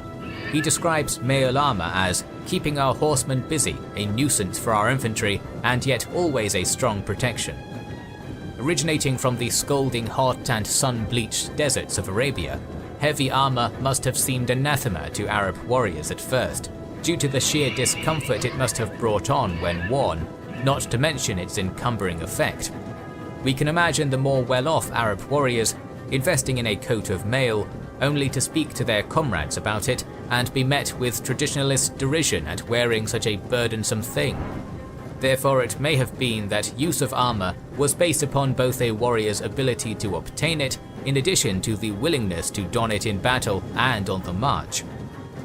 So what was the average unit if they didn't have chainmail? Conversely, it might also have been the case that mail was reserved for frontline troops, while rear-line infantry and archers went without.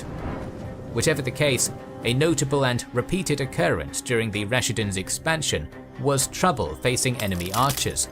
It became so bad that whilst fighting the Byzantines in the eventual victory at Yarmouk, Islamic warriors suffered what became known in legend as the Day of Lost Eyes. It might have been that this, in addition to other such occasions, was brought on by a reluctance to wear heavy armor and helmets. You lose speed.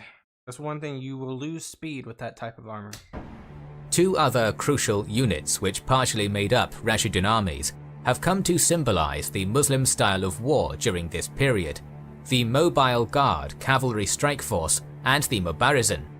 Rather than being a default part of the Islamic Army of Expansion as an institution, however, the Mobile Guard in particular was in fact a circumstantial reorganization enacted by the great general Khalid ibn al-Walid in the middle of his invasion of Syria.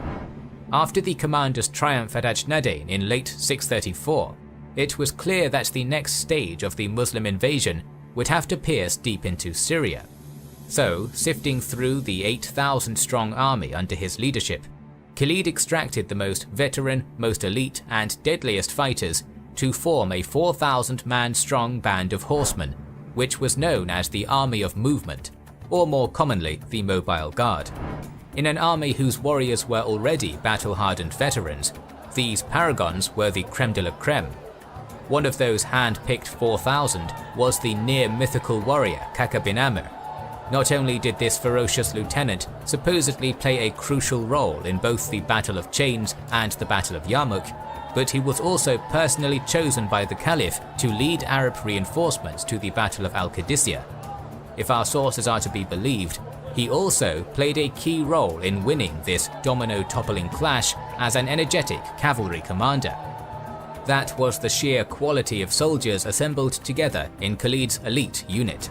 Okay. As a coherent and unified force, the mobile guard was frequently used by the legendary Sword of Allah as a lethal mounted reserve, which could be used whenever it was seen fit. The unit could plug a hole in allied lines by riding swiftly to where aid was most needed, or it could sweep around the flanks of an enemy to roll up their battle line and win the battle.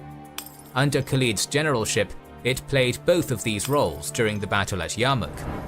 Despite its fame and flashy style of warfare, the Rashidun Mobile Guard was an incredibly short-lived entity, which nevertheless served its purpose.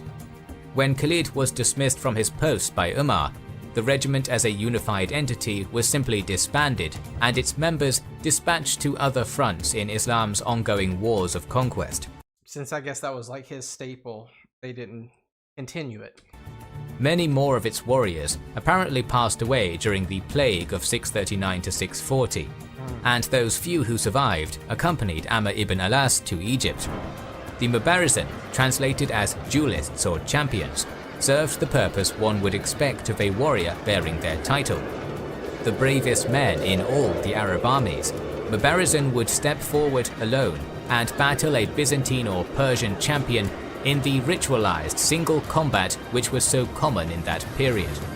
Arab champions were particularly deadly, gaining victory in most battles.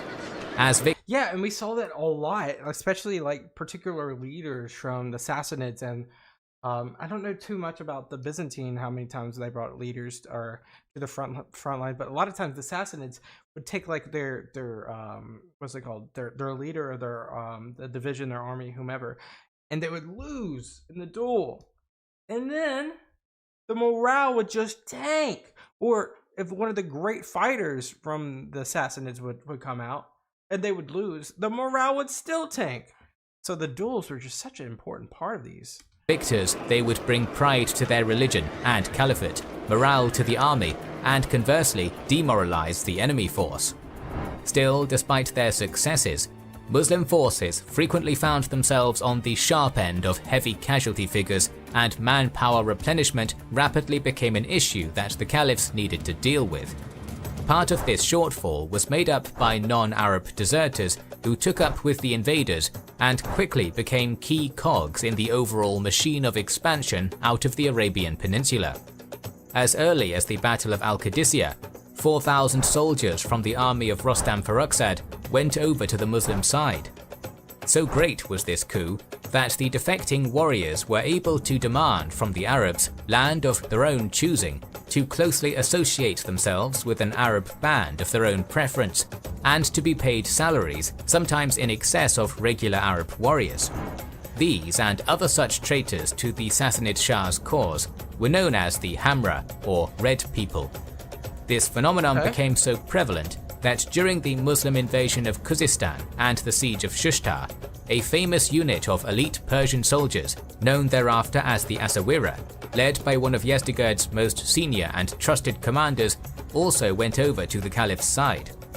Not only did these most capable of soldiers convert to the new and rising religion of Islam, but they were given in exchange the highest possible level of pay, dwellings in the new town of Basra, and a position of honor within the Bani Tamim tribe.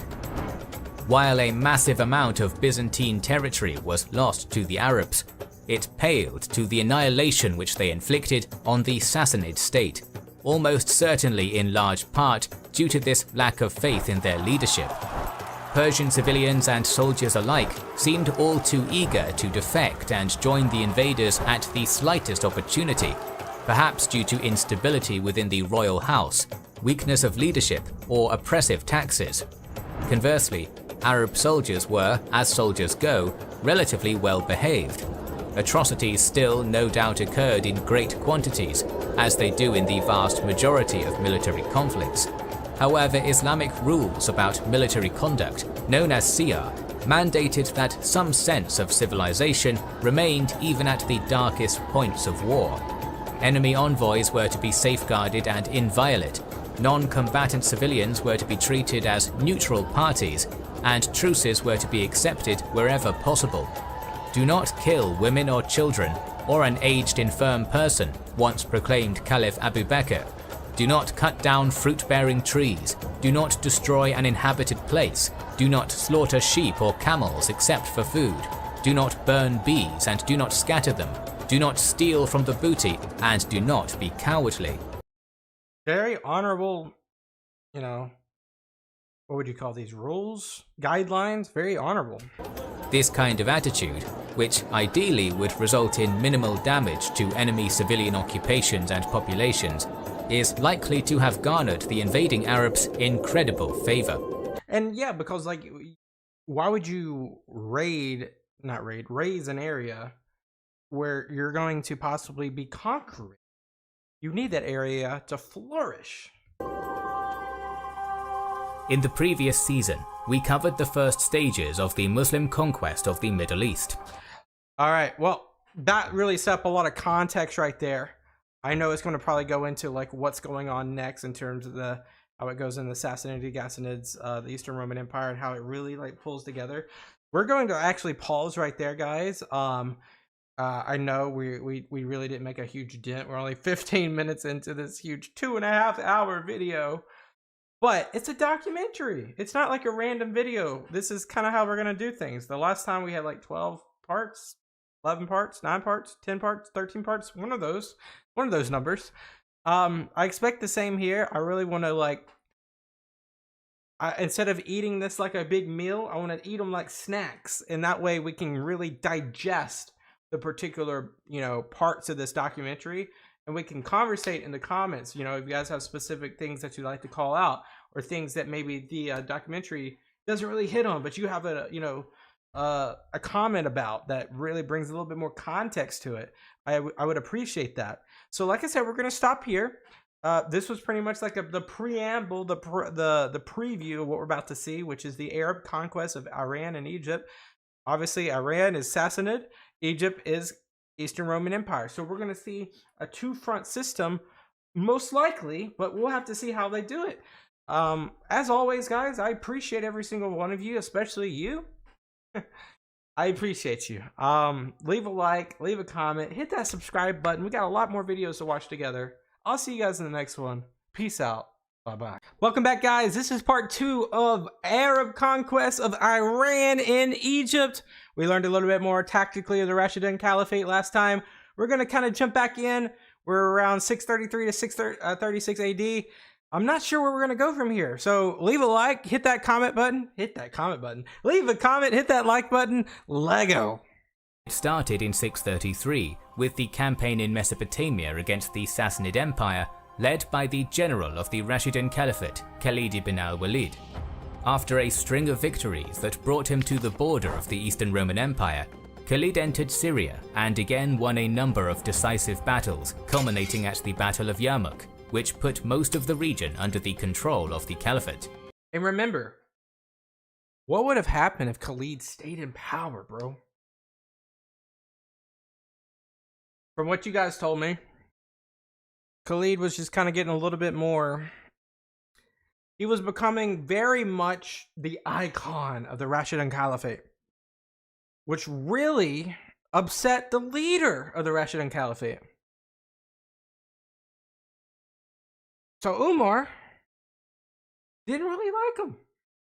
Maybe he liked him, he respected him, but he didn't want him to have that power.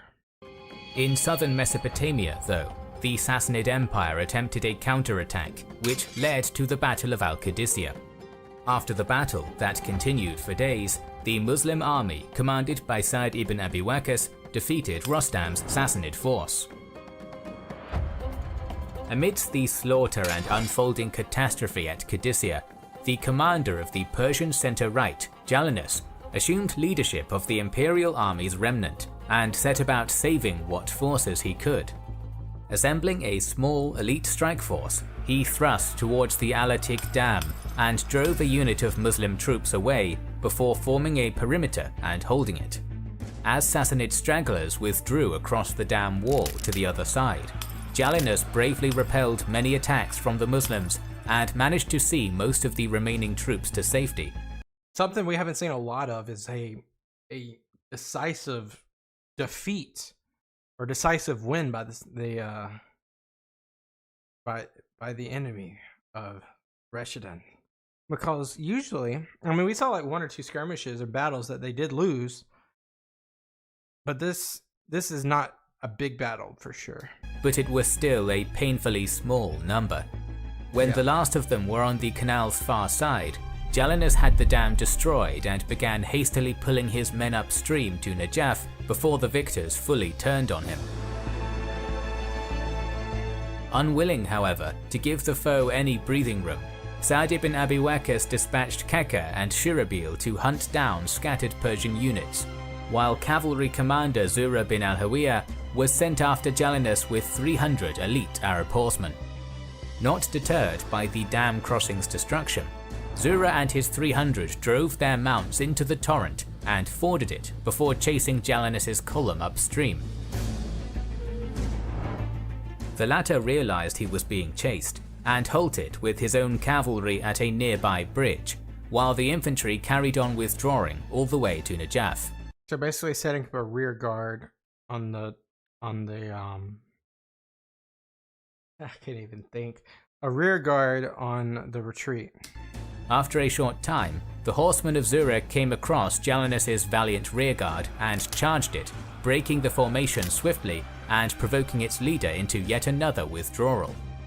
His heels constantly bit by Zura as he did, Jalinus chose to turn and face the enemy in a final fight, believing that the best way to stop the pursuit was to kill the leader. So, he halted his forces, turned about face, and arrayed for battle, before personally riding before his troops and challenging Zura to single combat. Galloping forward atop their horses, the two exhausted commanders fought one another to decide the issue once and for all. And once again it was the Muslim who came out. They just can't lose a duel, man. They just can't lose a duel. It is unbelievable how it might just be the culture of military for them to be that good at dueling. Out on top after a hard-fought struggle. Jalinus was killed and his cavalry took flight, but many were still caught and slain by Zura's riders. By sunset, the 300 reached Najaf, where they halted for the night. With the aim of conquering prosperous Iraq, which the Muslims believed was the heart of the world, Sa'd reorganized his 20,000 troops into 5 marching corps, with Zura retaining his advance guard position. 2 weeks after Qadisiyyah, he was quickly joined at Najaf by the remainder of the army and given the order to cross the Euphrates. Incoming Sassanid reinforcements under Nakirjan arrived in the area soon after, having been initially bound for Rostam's now broken force. Hearing of the defeat, the reinforcement group halted east of the Euphrates and waited for new orders from Ctesiphon, which came in the form of Firzan, a general tasked by Emperor Yezdegerd with preventing or delaying the seemingly unstoppable advance of the Muslims. When Firzan appraised the situation, he decided that his army of fresh and recently defeated forces under his command wouldn't be enough to throw the Arabs back. So he instead prepared defensive actions at a series of defensible locations and cities on the road to the Persian capital, so that the great city would have time to fortify. So is this an advance on Ctesiphon? As his first move, Firzan ordered the governor of Burs, Buspura, to hold his branch of the Euphrates and gave him some troops to help with the task, while the general and his main army started massing near Babylon. When Zura's advance guard neared Burs, the city's governor rode out to meet him. In a short battle, the holding force of Sassanid troops was routed and Buspura severely wounded. Why are they so bad at combat? It's just crazy how easily route. Like it's almost the same as like. I mean, we just watched a lot of the Napoleonic series, so like it's almost as bad as like Napoleon versus a Germanic states, or like Germany 1939 against Poland. It just seems like there's such a tactical or technological disadvantage the Persians have. It's just crazy. During the flight, he died from his wounds. Following this defeat, the new local leader made peace with the Caliphate, agreeing to provide information and logistical assistance. From these new allies, Zura learned that the formidable main Sassanid army opposing him was indeed across the Euphrates at Babylon, along with several high nobles. Zura then forwarded this crucial information to Sa'd at Najaf and waited for the 4 corps trailing his own to catch up. When they did, the Muslims advanced on Babylon in strength, and at some point in December 636, met Firzan along the riverbank and crushed his army in a brief but harsh battle. One of the defeated generals, Hormuzan, fled south with his contingent to his domain in Awaz, while Firzan and the remainder withdrew north in good order, leaving garrisons at Sura and Dirkab along the way. So they're leaving garrisons in the most direct path back to Ctesiphon. The other guy's just out of the picture at this point. Zura again set off in hot pursuit, and, despite fierce resistance from the defensive Sassanid armies in his way, managed to defeat them at Sura, Dirkab and Kusa on his relentless drive to Ctesiphon. By early January of 637, the Muslim leader neared Vologesakerta, just one of the cities which made up larger Ctesiphon. I like the metro area, okay. Where he was again rejoined by the bulk of his army. To the desert-dwelling Arabs, whose largest urban centers were but a fraction of the size, I know this is just a rendering, but it's a beautiful city. The Persian capital was unlike anything most of them had ever witnessed in their lives. More than just a single city, Ctesiphon had in fact grown to encompass about 7 grandiose population centers which had been constructed and assimilated over the centuries, forming a true metropolis. Because of its unique nature, the Persian heartland was dubbed Madain, or the cities in That's pretty cool. Arabic. On the Tigris's western bank stood Seleucia, Vologesakerta, and Ve'ardashir, while Ctesiphon proper and a number of peripheral hubs were to the east. I've never seen a structure like this. Maybe this... It's interesting. It's like neighborhoods, almost. Perhaps the most majestic sight for those approaching Arabs during 637 would have been the 40-meter-tall Arch of Khosrow, an architectural marvel unique in the world at the time. How big? Arch of Khosrow. Arabs during 637 would have been the 40-meter-tall Arch of Khosrow. Okay, I'm American over here, so let me do a little conversion. I know, it's so sad, isn't it? I'm doing a conversion. 40 meter to feet conversion. Let's see. 131 feet, so 13 stories tall? Wow. An architectural marvel unique This rendering does not do that justice, and that's 13 stories. In the world at the time. Although Firzan hadn't managed to stop the Muslim advance, his delaying action had worked, and now the entire western portion of Yezdegerd's imperial capital was fortified with a deep ditch with manned positions at regular intervals. The Sassanid Shah and his advisors also massed a number of ballistae and catapults in the bounds of Ve'ardashir, which... Is this the first time they've witnessed catapults? Because I know the Persians were geometry and mathematician, like they're really good at that. I just can't remember if the Rashiduns have encountered catapults before. As the closest sub-city to Ctesiphon proper, was the focus of their defensive efforts. Zura ordered an attack on Madain shortly after his arrival, but Yezdegerd's artillery began launching bolts and throwing giant stones out of Ve'ardashir and into the Muslim ranks, causing severe losses and forcing Zura's forces to retreat out of range. Unable to reply in kind, he sent scouting parties to probe and find a way inside, but everywhere they came across the Persians' defensive trench and were unable to breach it.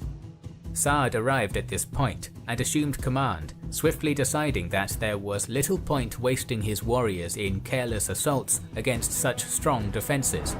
So instead he established a blockade around all of Madain west of the Tigris and settled his forces down for a long siege. I was about to say, this is a huge siege. However, Sa'd wasn't content to sit and wait for victory, taking all measures he thought possible to secure a faster surrender of the unbelievers, primarily by scything away at the Western Bastion's food supplies. To do this, he had his sub-commanders conduct raids on the neighbouring hinterland, seizing cattle and sheep for the Muslims' own use, whilst also sapping the enemy's resources by preventing supplies from reaching wereacthistory.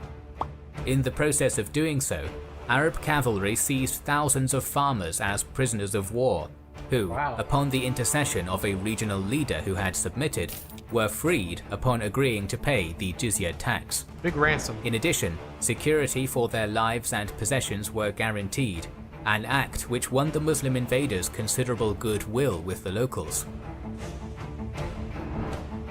Throughout the month-long siege, Sa'd's warriors had also been continuously harried by the sophisticated Sassanid engines of war. And also, like we've seen before, they don't, I mean, there's some people wearing chainmail, but besides that, they really don't have a lot of protection. Big boulders and rocks hurling down at them, especially arrows. It's just, yeah. Yezdegerd's generals had amassed, although casualties at their hands remained relatively light.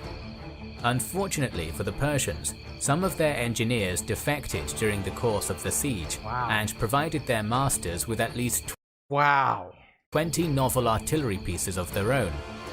When these contraptions subsequently began sending their own missiles howling into Ctesiphon, the dense concentration of Sassanid soldiers and civilians inside resulted in them causing terrible destruction. The fact that the Muslims had even acquired weaponry of this kind, which had until then been universally in Persian hands, also badly affected morale. By mid-March 637, Western Madain's situation was becoming intolerable. Persian civilians starved to death in the hundreds, while more and more were reduced to eating stray cats and dogs to survive. Beset by such conditions, the Sassanid troops not manning the ditch were concentrated into a single strike force and led in a desperate sortie beyond their defences. Very desperate. The Muslims arrayed to meet them in a pitched battle, and a desperate struggle began. Zura's corps was in the thick of the action, and he himself was wounded by an arrow. Despite his injury, the valiant Bani Tamim chief led a counterattack and personally slew the Persian strike force commander, after which the defenders withdrew behind their ditch. The savage fighting to repulse the Persian attack was followed by a few hours of eerie calm, during which a Sassanid officer approached the Muslims with an offer. Each belligerent would retain whatever territory they had captured on their respective sides of the Tigris. However, these conditions were declined with the reply, "There can never be peace between us until we get the honey out of the lemons of Kusa." I don't understand what that means. When these peace overtures were rejected, the Persian forces in wereacthistory quietly withdrew from their positions and pulled back across the Tigris. Western Ctesiphon was now under Muslim control. Yezdegerd III also sent his family, retainers and treasury ahead to Hulwan, where the emperor intended to move his court if the great capital fell. I'm wondering why he's still there. He's very optimistic about his outcome. Although behaving as if defeat was already inevitable, from his seat in the White Palace, Yezdegerd appointed Rostam's brother, Kurazad, and Miran to command the defense of the eastern city. These generals promptly redeployed their remaining forces on the eastern bank and waited for the besiegers' next move. That same evening, on the river's edge of newly occupied wereacthistory, Sa'd stared across the Tigris at the glorious arch of Khosrow and pondered his next move, eager to claim it for Islam. As Muhammad's former companion strategized to himself, a Persian approached him and asked, "What are you waiting for?" Followed by the alarming revelation that not another 2 days will pass before Yazdegerd departs the capital with everything in Ctesiphon. Time Basically saying scorched earth was now of the essence. Another sympathetic local, possibly disillusioned by heavy Sassanid taxation, or possibly even a recent convert to Islam, took Sa'd to a known ford in the river, one which Sa'd deemed unsuitable due to the swift current and deep water. Rather than making a hasty decision right then, he chose to sleep on the issue and decide in the morning. During the night, Sa'd supposedly had a strange dream in which he saw the Tigris's waters, only they were flowing incredibly quickly and were unrealistically deep. Still, his own Arab cavalry appeared and plunged into the seemingly impassable torrent, reaching the other side relatively easily. Wow. The next morning, Sa'd convened a conference of his highest generals and declared that the cavalry would swim through the river, and asked if there were any volunteers to lead the dangerous attack. The first to put himself forward was Asim bin Amr, Kaka's tribal comrade and a dashing military leader, followed by 700 of the most reckless and brave Muslim warriors. After all necessary preparations had been made by mid-morning, They're already forming defenses over here now. Asim plunged into the water and began his crossing. Khurizad responded by ordering his Persians into the river to meet them, but after a hearty resistance, the Sassanid cavalry who responded were pushed back when one of their comrades from the city came, shouting, "Why are you killing yourselves? There's nobody left in Ctesiphon to defend." He was at least partially correct. Upon receiving word that the Muslims were crossing the Tigris, Emperor Yazdegerd had departed his capital for Hulwan, taking much of the imperial court with him. That's so cool. Like this little rendering right here is just so cool, man. Had departed his capital for Hulwan, taking much of the imperial court with him. After their resistance faltered, most of the army defending the city followed suit, save for a Sassanid regiment fortified in the White Palace. On the Tigris, Sa'd took the opportunity Asim's lance-like advance had given him, and began ferrying the rest of his warriors across to the beachhead, not without danger of succumbing to the raging waters. One man fell from his horse and fell into the current, but the all-powerful Kaka reached down in the nick of time and heaved him up. Despite the myriad dangers of the crossing, in relatively short order, the entire Islamic army was on the eastern bank of the Tigris River. It's over now. The moment Sa'd himself landed, he ordered Asim and Kaka to move on the core of Ctesiphon, in the process of which they encountered token resistance, but this was quickly dealt with. The Muslims found their final opposition in the White Palace, but chose to deal with it by sending forward yet another companion of Muhammad, Salman. A Persian by birth, he had converted to Islam after meeting the Prophet in Arabia, and now his heritage proved a crucial boon. "I am actually one of you, I feel for you," he said upon meeting the defenders, and outlined the usual 3 choices: jizya, conversion, or death. After a What's the first one? "One of you, I feel for you," he We're gonna have to go closed captions. I'm gonna say. said upon meeting the defenders. Okay, what does jizya mean? If I've been told this before, I don't remember. Hold on. I'm very curious. Oh, it's tax. Okay. And outlined the usual 3 choices: jizya, conversion, or death. After a short negotiation, the hopeless palace troops accepted the Islamic tax and surrendered. Ctesiphon, jewel of the Sassanid imperial superpower for over 4 centuries, was now in Arab hands, a people who had been a mere afterthought only years earlier. Separate columns of Arab riders under Zura and Kaka galloped forth from the captured city almost immediately, moving in different directions in pursuit of their enemy. The spoils were plenty. For example, 11 priceless suits of armor and swords which belonged to Heraclius of the Byzantine Empire, the Turkish Khagan, and other world leaders. Wow. Other treasures now in Saad's hands included gold, jewels, and imperial regalia. With the Sassanid capital had come the empire's boundless wealth, and also the first major mass conversions of Persians to Islam. Salman the Persian in particular played a role in this religious change, preaching to his countrymen the values and beliefs of the new faith.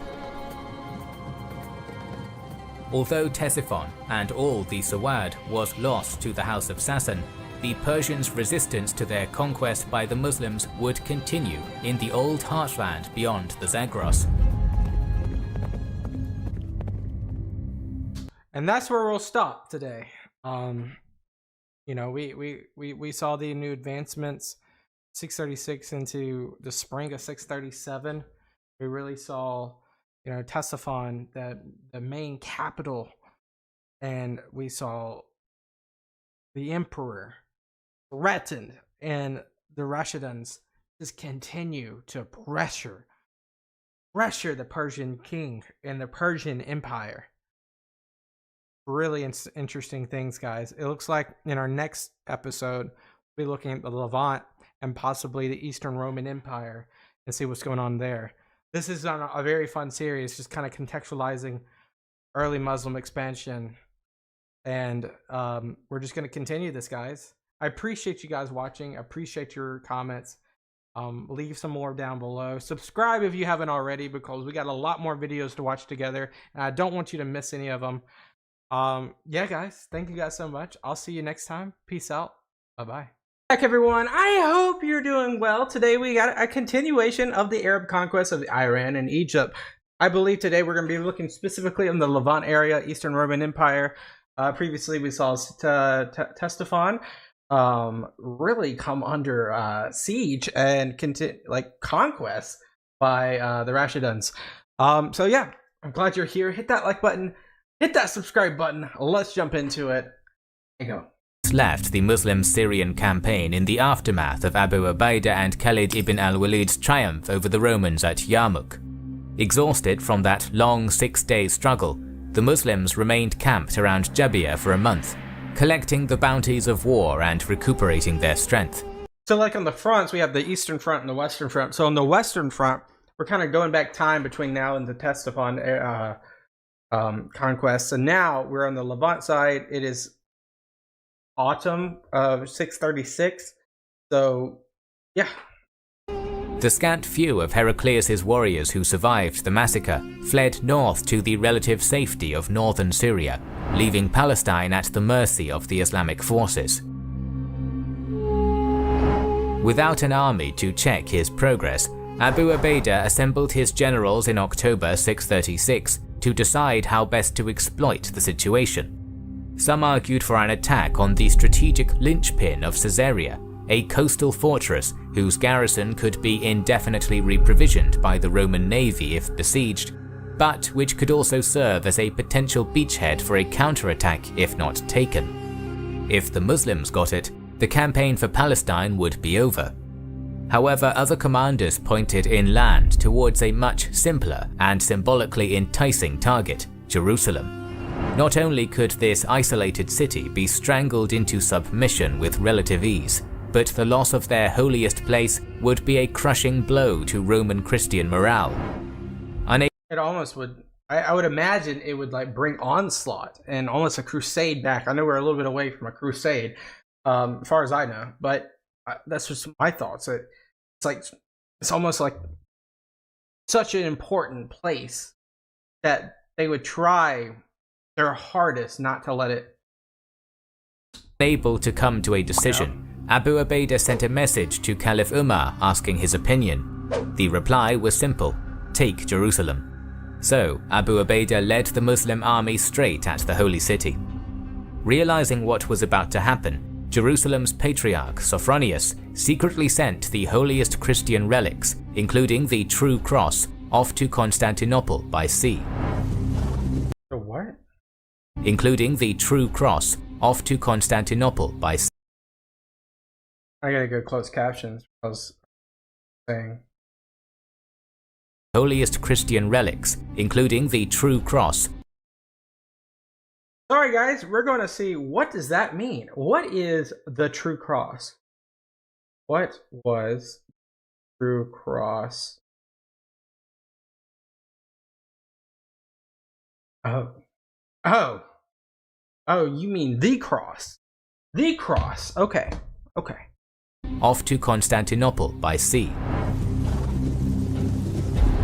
The raiding Arab mobile guard under Khalid reached Jerusalem sometime in November, just before the rest of the army, and this prompted the Roman garrison to pull back inside.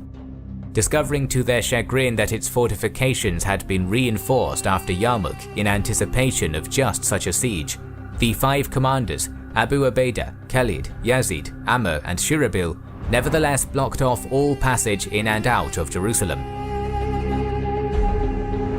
This state of affairs continued for 4 months in a relatively uneventful siege, of which few details survive. The situation in the city must have become unbearable though, because in March 637, Sophronius offered to surrender Jerusalem if Umar himself came and personally signed the treaty with him. When these terms became known, Shirabil suggested that Khalid, whose appearance was relatively similar to that of the Caliph, should impersonate their leader and secure a quick surrender. Quite risky though, send someone in the lion's den, you know? However, this attempt at deception failed the next morning because Khalid was far too well known in the Levant by this point. When it did, Abu Ubaidah instead dispatched a message to Medina explaining the situation. A few weeks later, having made the long journey from Arabia, Caliph Umar arrived near Jerusalem. Khalid and Yazid greeted him, both dressed in fine silk clothing, but this annoyed Umar, a firm enemy of luxury and a proponent of the Spartan way of life. Seeing his generals in such a state of apparent excess, the Caliph picked up some pebbles and threw them at the 2 stunned men, shouting, "Shame on you that you greet me in this fashion. It is only in the last 2 years that you have eaten your fill." The Caliph's rage was quickly sated when Khalid and Shirabil revealed that they were in fact still carrying armor and weapons beneath their fine outer garments. Drama Bro overreacted a little quickly, did he? aside, he quickly got down to business and negotiated with Sophronius, with the result that Jerusalem was opened to the Muslims by late April. It is said that the pact between Umar and Sophronius recognized Christians as a protected people with the right to practice their own religion in return for the jizya, but this covenant of Umar is probably apocryphal. Now that the holy city of Christendom was in his hands, the Caliph conferred with his commanders and then went back to Arabia. The Syrian army then split into thirds, with Amr and Shirabil moving to reoccupy and secure Palestine, Yazid besieging Caesarea, while Khalid and Abu Ubaidah moved to begin the conquest of northern Syria. With the situation in the region seemingly hopeless after the Yarmouk disaster, Emperor Heraclius sailed from Antioch and withdrew back into Anatolia, intent on consolidating Byzantine military strength and protecting the remainder of his empire. Once the ship departed, it is said that Heraclius said the words, "Farewell, a long farewell to Syria, my fair province. You are in enemies now. Peace be with you, O Syria. What a beautiful land you will be for the enemy's hands." So he already knows the writing is on the wall. Despite this effective abandonment, some of the Roman garrisons were still determined to resist the Arab advance. From Jerusalem, a 17,000-strong force under Khalid and Abu Ubaidah marched unopposed to Damascus and then even further north to Emesa. Which we already know that they've at least sieged before. From there, Khalid was dispatched with his elite mobile guard to Chalcis, modern Kinisrin, but was intercepted on a plain at nearby Hazir by 7,000 men under the town's Roman commander, Menes. He deployed his limited forces in 3 divisions, a center and 2 wings, placing himself at the forefront. Khalid charged with his Arab cavalry, and soon enough a fearsome mounted engagement was underway. After only a short amount of time, however, Menas was slain amid heavy fighting, and his troops, who loved their general, went wild with fury. Despite their numerical inferiority, the Roman troops matched the Muslims pound for pound in the head-on clash, pushing them back a little, but committing themselves too much. To exploit the opportunity, Khalid detached a unit of cavalry from one of his wings and led it around the Byzantine line, attacking his enemy from the rear and defeating them. It is said that not a single Roman survived this engagement at Hazir.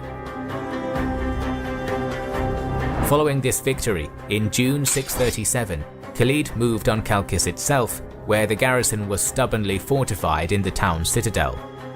Rather than launching an assault, the Muslim general merely demanded those inside and the defenders surrender, which they did soon after.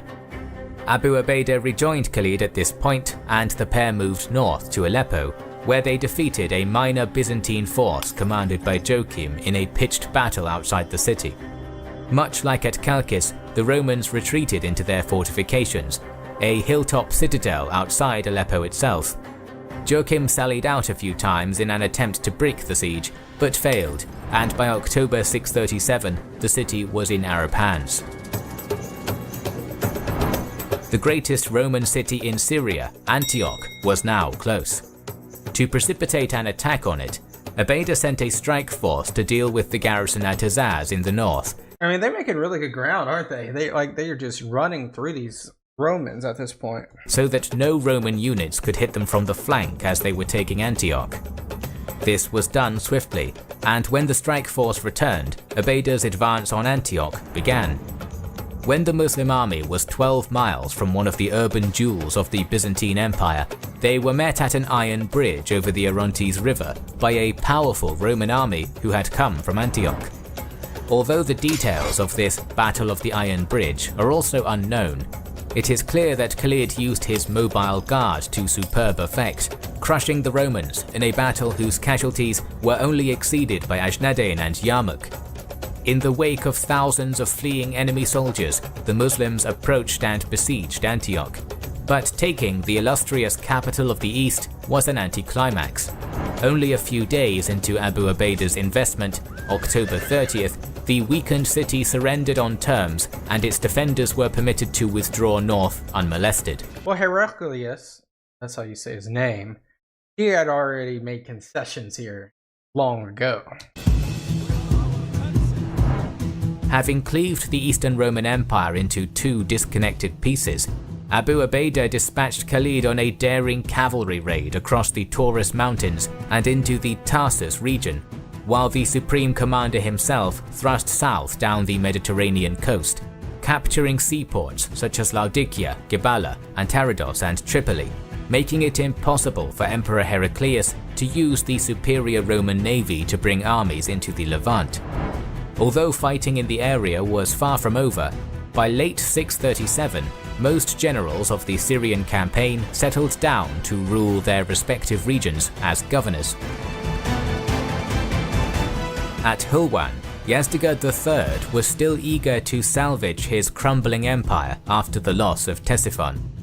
To do this, he ordered the main Persian army under Miran and Khurizad to halt their retreat and turn to face the invaders near Jalula. Armies attempting to push north past the riverside town were forced to march through a narrow gap between the Tigris's Diyala tributary to the west side and an area of barely passable broken ground to the east. If Miran's 20 to 30,000 could hold this position, the remainder of northern Suwad and Sassanid territory east of the Zagros Mountains would be unassailable. With the aim of converting Jalula into an impenetrable fortress able to resist any enemy thrust, Miran immediately started digging in. Wow. A ditch was excavated 3 miles to the south, which connected the broken ground to the river, blocking the gap. They also tried to build this ditch, or they had a ditch, Ctesiphon, or near Ctesiphon. So, let's see how this does. Behind this trench were a number of other fortifications, artillery, and thousands of Persian archers, while in front were placed an array of wooden anti-cavalry caltrops. Recruits were mustered, armed, and trained from the local area, and provisions were gathered from around the nearby countryside. Jalula was to be a crucial battle. The moment Sassanid defensive works began around Jalula, word reached Sa'd in Ctesiphon that this was happening. As the Muslim general was just as keen to seize the fertile northern Suwad as his Persian enemies were to keep a hold of it, and wanting to push the defensive frontier eastward, Sa'd sent his nephew Hashim bin Utbah with 12,000 troops to reduce the Persian position. In order to prevent reinforcement or retreat, Sa'd also dispatched 5,000 men to deal with Persian governor Intak's garrison at Mosul. After several attempts at taking that city by storm, Muslim spies managed to secure the defection of a Christian Arab contingent in a betrayal which led to the fall of Mosul. In the main force heading for Jalula during March 637, Hashim brought with him many companions of Muhammad, as well as the ever-ferocious Kaka ibn Amr. Also in the Muslim ranks were several thousand Persian troops, along with Sassanid officers who had joined them after Ctesiphon. When the Arabs and their Persian units approached the Jalula Gap after a day's march from the former Sassanid capital, Hashim constructed his camp and deployed along the southern arc of Miran's protective trench, unwilling to launch an outright assault against it. I mean, this looks pretty formidable, honestly. So the situation remained in this manner for many months, during which reinforcements, provision and money were channeled into the fortified city from Hulwan, where Emperor Yazdegerd was continuously rallying additional forces. Aware that his situation was only going to worsen with time, Hashim ordered several attempts at storming the fortified ditch. Despite the disconcerting failure of Miran's wooden caltrops to stop Arab cavalry, Persian missile troops a river didn't stop it last time. Managed to overwhelm and repel these attacks. Afterwards, the Sassanids replaced the wooden obstacles with more effective iron ones. Demoralized due to their lack of success in breaking the Persian line, the Muslims ceased offensive actions for a while, and that gave Miran an opportunity of his own. Utilizing the constant steady stream of reinforcements coming his way, the Persian general began launching sorties against Hashim's positions, inflicting losses and gaining confidence as he did.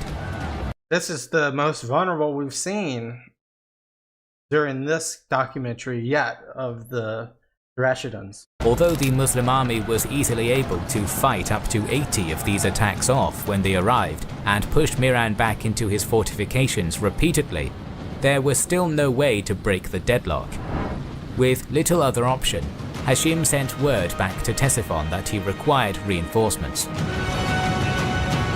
Oh yeah. Sa'd initially sent 600 infantry and 400 cavalry to bolster the army at Jalula, but this total was barely enough to replace the losses suffered during 8 months of battle and light siege. It's something. So soon after, another 500 cavalry reinforcements were dispatched, which included many competent Arab tribal chiefs who had fought against the Caliphate in the Ridda Wars.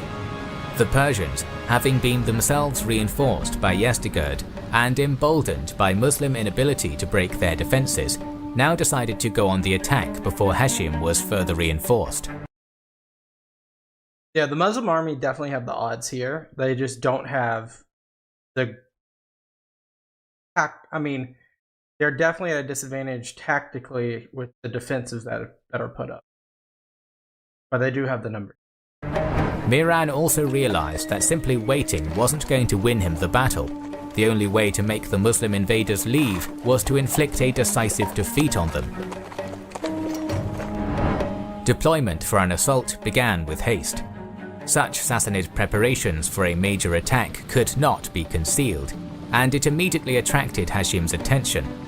This state of affairs was, however, also favourable to the Muslims, who were utterly sick and tired of sitting helplessly outside Miran's fortifications.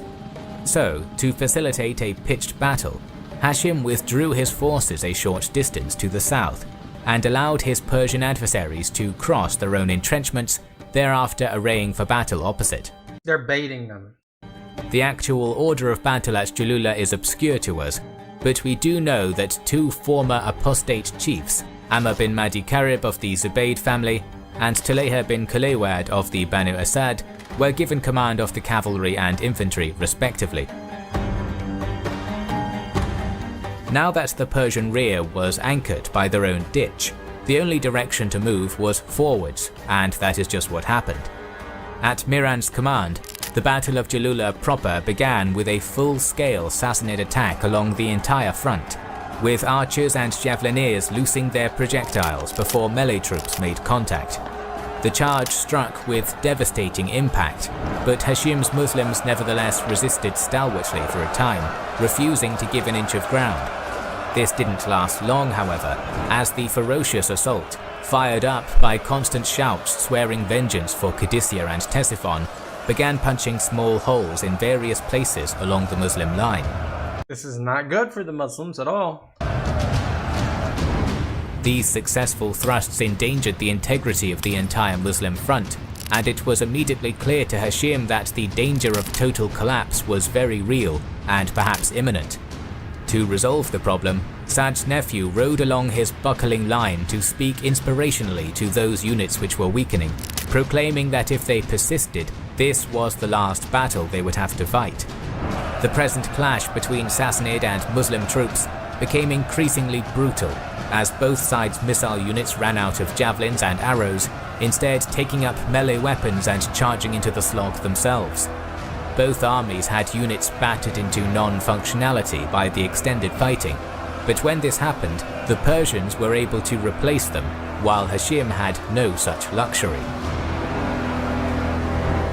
Because of this numerical disadvantage, one Islamic unit gave way and routed to the rear at about noon, leaving a potentially fatal vacuum in the Muslim line. However, either because Mihran did not notice the opportunity, or due to his soldiers' exhaustion, an attack on the position was not ordered, and Hashim scraped together some men to fill the position. Witnessing the flight of this unit, Kaka rode back and restored order, returning it to the battle. Almost unbearable desert heat and the brutal fighting led to the Persians halting their offensive just after this, and both sides disengaged. After a short rest, Mihran planned to keep piling on the pressure, but Hashim had other plans. This is a very consequential brawl so far. As his enemy had before, the Muslim general ordered his warriors to charge across the entire front, spoiling Mihran's assault and initiating another grueling clash which lasted for over an hour without a decisive moment. Just before sunset, however, the wind whipped up and a storm rolled in from the south, a weather phenomenon which affected the Persians more than the hardy desert nomads. As the wind was now at the Muslims' back, granting them momentum in the advance, Hashim signalled Kaka ibn Amr to embark on a maneuver they had prepared beforehand. While his general kept Mihran occupied in the front, the buccaneering Arab warrior took a regiment away from the left wing unnoticed and managed to circle around the Persian rear. They just keep using nature to their advantage here. Instead of attacking immediately, Kaka left most of his outflanking force in a sheltered area to stop them being seen, then took a few outriders and a man with an incredibly strong voice close to the main crossing point over the Persian trench.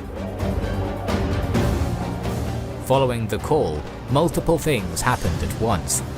First, the Muslim army, deceived by their own into believing that their general had reached the trench alone, attacked with renewed vigor and peak morale. At the same time, worried that large numbers of Muslims were now behind them, individual Sassanid units who did not have a strategic overview of the field panicked, lost cohesion, but did not break. The coup de grace was administered by Kaka himself, whose flanking force charged upon hearing the shout, whirling into Mihran's flank like a thunderbolt. At the impact, the Sassanid line was rolled up before being encircled entirely. Still, however, the Persian forces were stalwart, refusing to collapse utterly despite their unwinnable situation. Muslim forces continued attacking the encircled but still resistant forces of Mihran all day, losing troops as they did. However, the Sassanid soldiers were only human.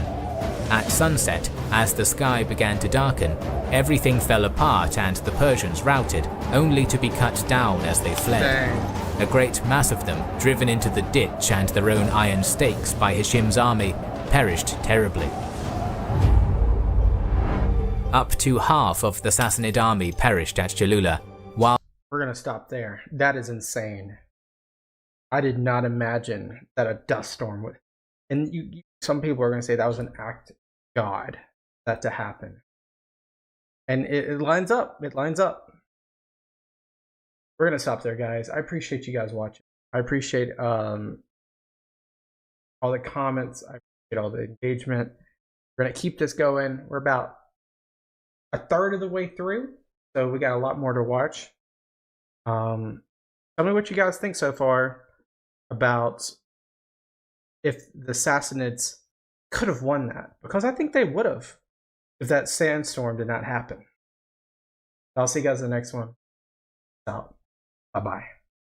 Welcome back, everyone. I hope you're doing well. This is part 4 of the second edition of Early Muslim Expansion, Arab Conquest of Iran and Egypt. Last episode, we saw the Rashiduns, or the Islamic individuals. We saw them take over the Levant. We saw them pretty much start to push back the Sassanids even more. Just look at all this territory. They've crossed the Euphrates. They pretty much have crossed the Tigris in some places as well. We saw that crazy dust storm that kind of took them for a ride, it seems like, the Sassanids, and they lost. They got routed because of a dust storm and strategy. So yeah, this is episode 4. I'm glad you're here with me. Hit that like button, leave a comment, subscribe if you haven't already. We're going to continue Early Muslim Expansion, Arab Conquest of Iran and Egypt. Lego! garrison fled in the direction of Hulwan, and the town itself fell in December 637. Shortly after, Kaka rode in pursuit of the retreating enemy and defeated them, first at Kenikin before besieging and capturing Hulwan in January 638. Emperor Yazdegerd retreated beyond the Zagros. When Kaka subsequently wrote to the Caliph asking permission to operate deeper in Persia, Umar would have absolutely none of it. Why? Is he afraid that it's too far, too thin, and there's more important stuff in the Levant? Forbidding the operation, he replied, "I wish that between the Suad and the hills were a wall, which would prevent them from getting to us and prevent us from getting to them. The fertile Suad is sufficient for us, and I prefer the safety of the Muslims to the spoils of war." Well, at least we know that he's not just a conqueror, and he has some... I guess, like, this goes to show that the Umar is not a... He's not trying to conquer the entire world. Expansion to the east was halted, but the Muslims were now looking towards the jewel in the Roman imperial crown, Egypt. Despite winning all of Syria and Iraq for Islam in a series of stunning victories, the Caliphate's military situation remained unstable. Fierce Persian resistance continued in the mountains to the northeast, while Emperor Heraclius was hindering the Muslim advance as much as he could. And he's all the way back in Constantinople at this point, so he's going to have to rely on a lot of his generals across his empire. To stall for time, while he created an impenetrable dead zone between the Anatolian plain and enemy-occupied Syria, Heraclius sent envoys to his Christian Arab allies in the Jazeera area, requesting that they attack the Muslim army in Syria. They obeyed the emperor's orders, crossing the Euphrates and arriving outside Emesa in March 638, where Abu Ubaidah had concentrated his forces to meet them. However, Umar, in his typically hands-on fashion, reacted to this news by sending orders to Sa'd in Persia for 3 columns to invade Jazeera from Iraq. When this group of Muslim warriors launched their attack and began plundering, the Christian Arabs retreated. In the aftermath, forces under Sa'd turned and annexed Jazeera completely. So basically baited and switched them to tire them out. We saw this at the very beginning, the very first campaign. at the beginning of the Euphrates down there, Umada, or was it Ubala? My bad, not Umada, Ubala. But yeah. At the same time, multiple mounted raiding parties were sent by Abu Ubaidah into Roman lands. Khalid, the commander of one of these contingents, captured Marash in autumn 638 and hauled vast quantities of loot back to his base at Kinnisrin. However, Khalid wasn't a man accustomed to hoarding wealth, routinely distributing his personal share of battle spoils to others. On one occasion, after his raid on Heraclius' lands, an Arab chief and excellent poet, Ashaz bin Qais, recited a beautiful piece for Khalid, and in return was given 10,000 dirhams. Unknown to the poet's benefactor, this act of generosity was in fact to herald the end of his peerless military career. Caliph Umar had been concerned about Khalid for years by 638, specifically that his personal brilliance and constant victories were enticing the Muslims to worship him rather than God. I understand that, but he has been probably one of the most important reasons, or not important reasons, probably one of the most, what's the word?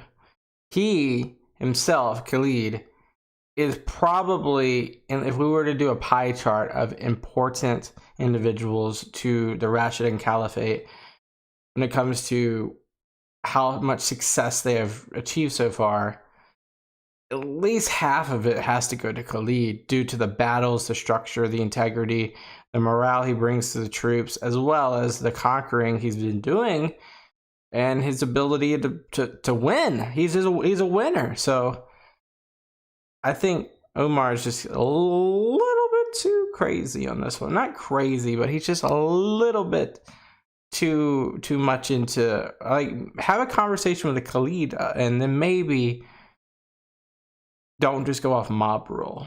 So when Umar received reports of his general's extravagance, Umar used it as an excuse to dismiss the Sword of Islam from his post and bring him to Medina.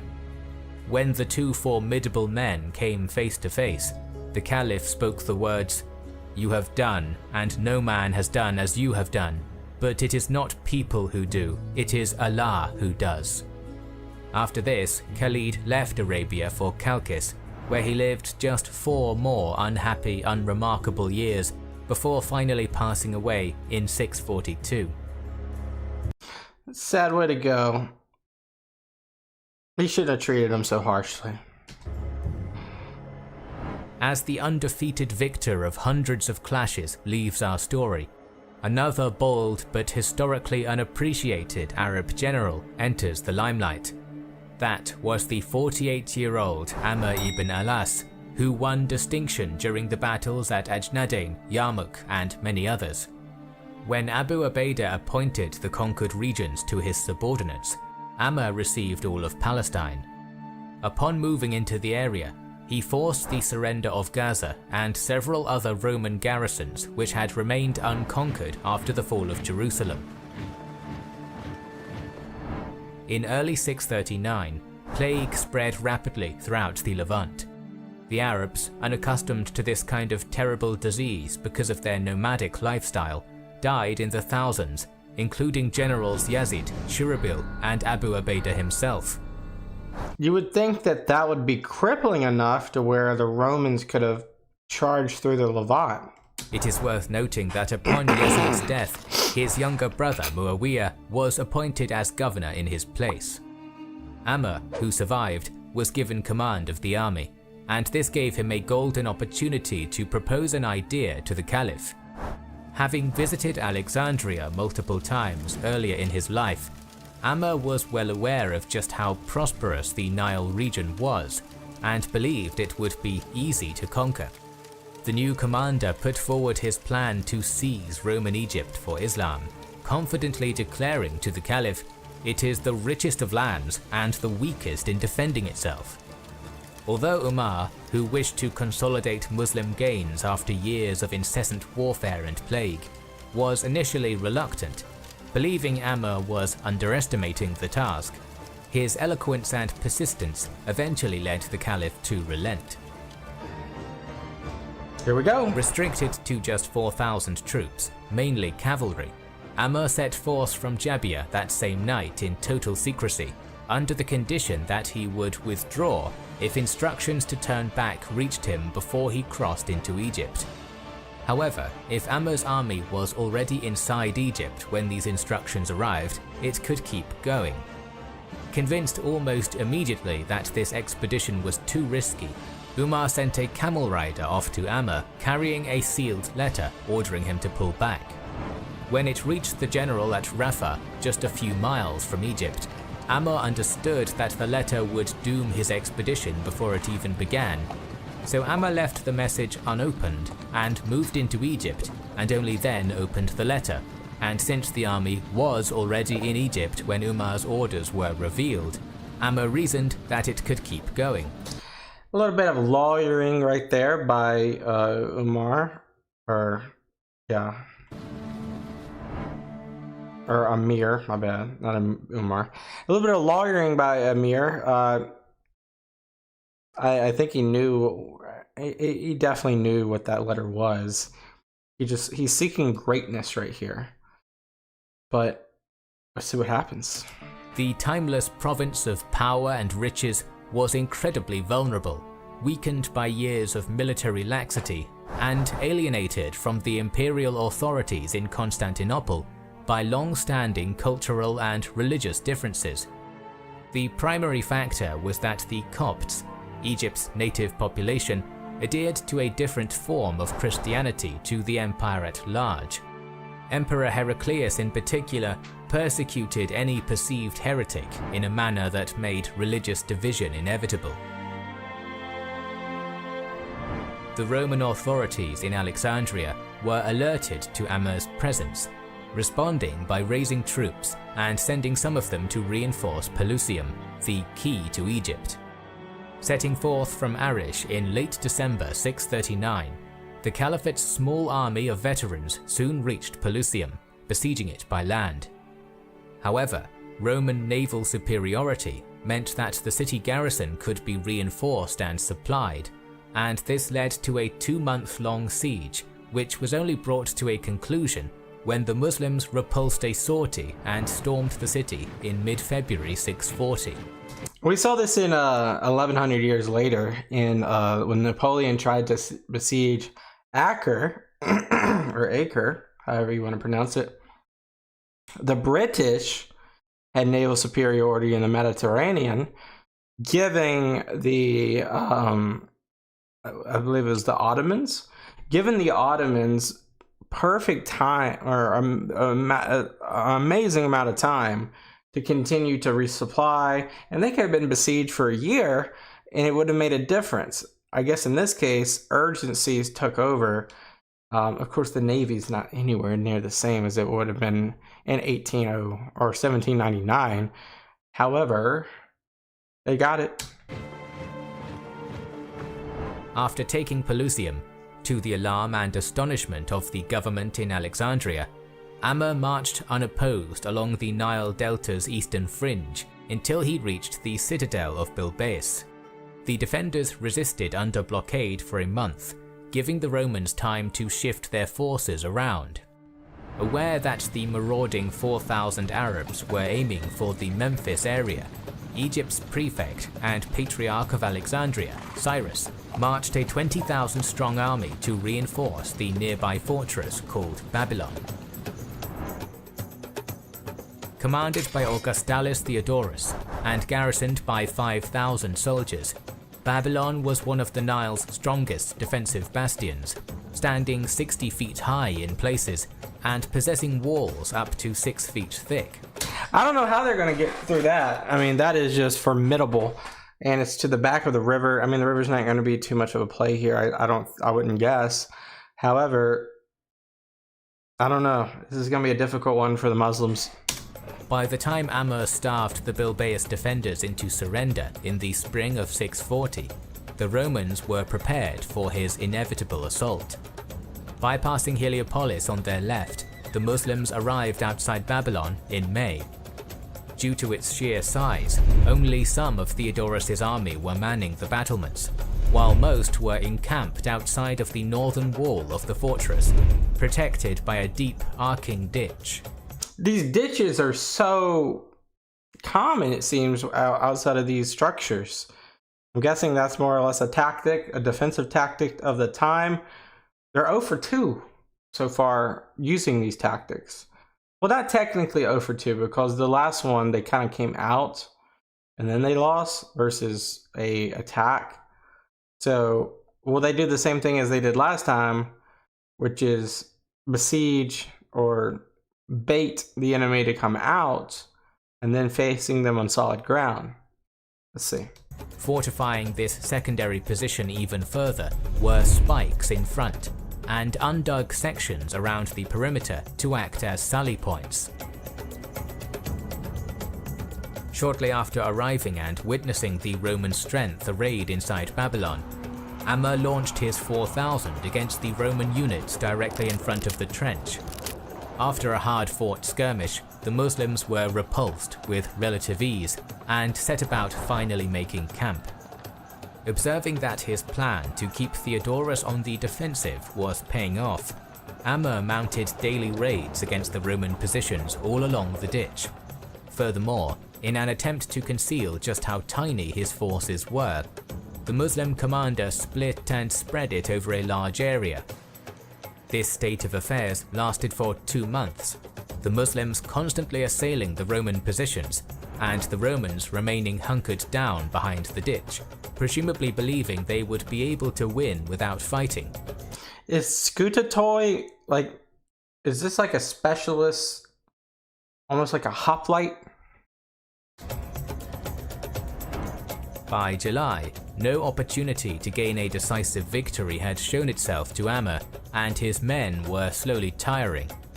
So, having put the eventuality to the back of his mind, the man who had proclaimed that taking Egypt would be simple wrote to the Caliph asking for reinforcements. Rather than chiding his overly optimistic general, Umar mustered and sent him 4,000 reinforcements to conclude the campaign, who reached Ammar a few weeks later. With these new forces, the Muslim attacks on Babylon were renewed with even greater force, killing large numbers of Roman soldiers, but failing to break the bastion's resistance. Even more hesitantly than the first time, Ammar sent another request for Umar's aid. This time a further 4,000 troops were dispatched under the leadership of Zubayr bin al-Awwam, who, despite being offered Ammar's command by the irritated Caliph, merely stated that he wished to help the Muslims engaged in Egypt. He was almost offered command. That's a little snaky by Umar. These new troops arrived in late September. After conducting a personal reconnaissance mission around the area, Zubayr pointed out something to Ammar which the general seems to have missed. Still present about 10 miles behind the Muslim army was the Roman garrisoned city of Heliopolis. If coordinated correctly, these troops could smash into the Muslims from behind if Theodorus launched any attack from Babylon. To remove this potential threat, Ammar led a large portion of his 12,000 soldiers to Heliopolis, leaving just enough at the fortress to keep the Romans on their toes. Upon approaching the walls, however, some of the garrison's cavalry contingent emerged from the city and beat some of Ammar's horsemen in a brief engagement. Nevertheless, they were forced to pull back inside the walls as the city was besieged. Only a short time after investing Heliopolis, Zubayr and a small unit of hand-picked warriors scaled the walls in a dashing maneuver and breached the city. Seeing this, and realizing that the result of the clash was inevitable anyway, Heliopolis' garrison sued for peace and paid the jizya, after which Ammar and Zubayr returned to Babylon. In their absence, the Romans had driven away the Muslim detachments closest to the trench and re-established their positions beyond it. Theodorus, likely realizing that he wasn't going to have the luxury of simply waiting the invaders out, began employing the Muslims' own tactics against them, launching daily raids through the Roman bridgeheads.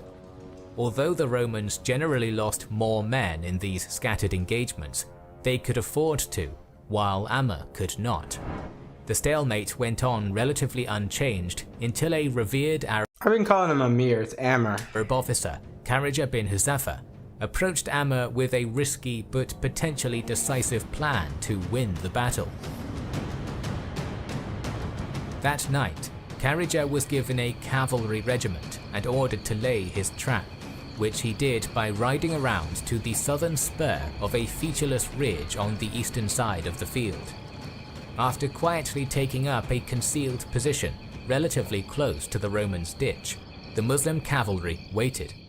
As Huzaffa suspected, when morning came, the Roman forces crossed the trench in force and deployed for battle. The Khalid used to do this too, so it's not just... So this is like a traditional ambush attack right here. The Muslims arrayed opposite them. When both sides were ready, Theodorus launched his attack across the front, pushing Amma, who ordered his army to retreat from Babylon with suspicious ease. It was in reality a feigned retreat. When the melee had moved far beyond Babylon's defensive trench, Kharija's mounted contingent galloped out from their hiding place behind the ridge and occupied the crossing areas which Theodorus would have to use for any retreat.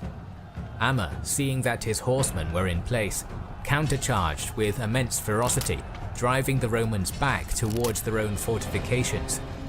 Hearing the given signal, Kharija also launched his assault, crashing straight into Theodorus's rear, hemming the Romans in and then encircling them.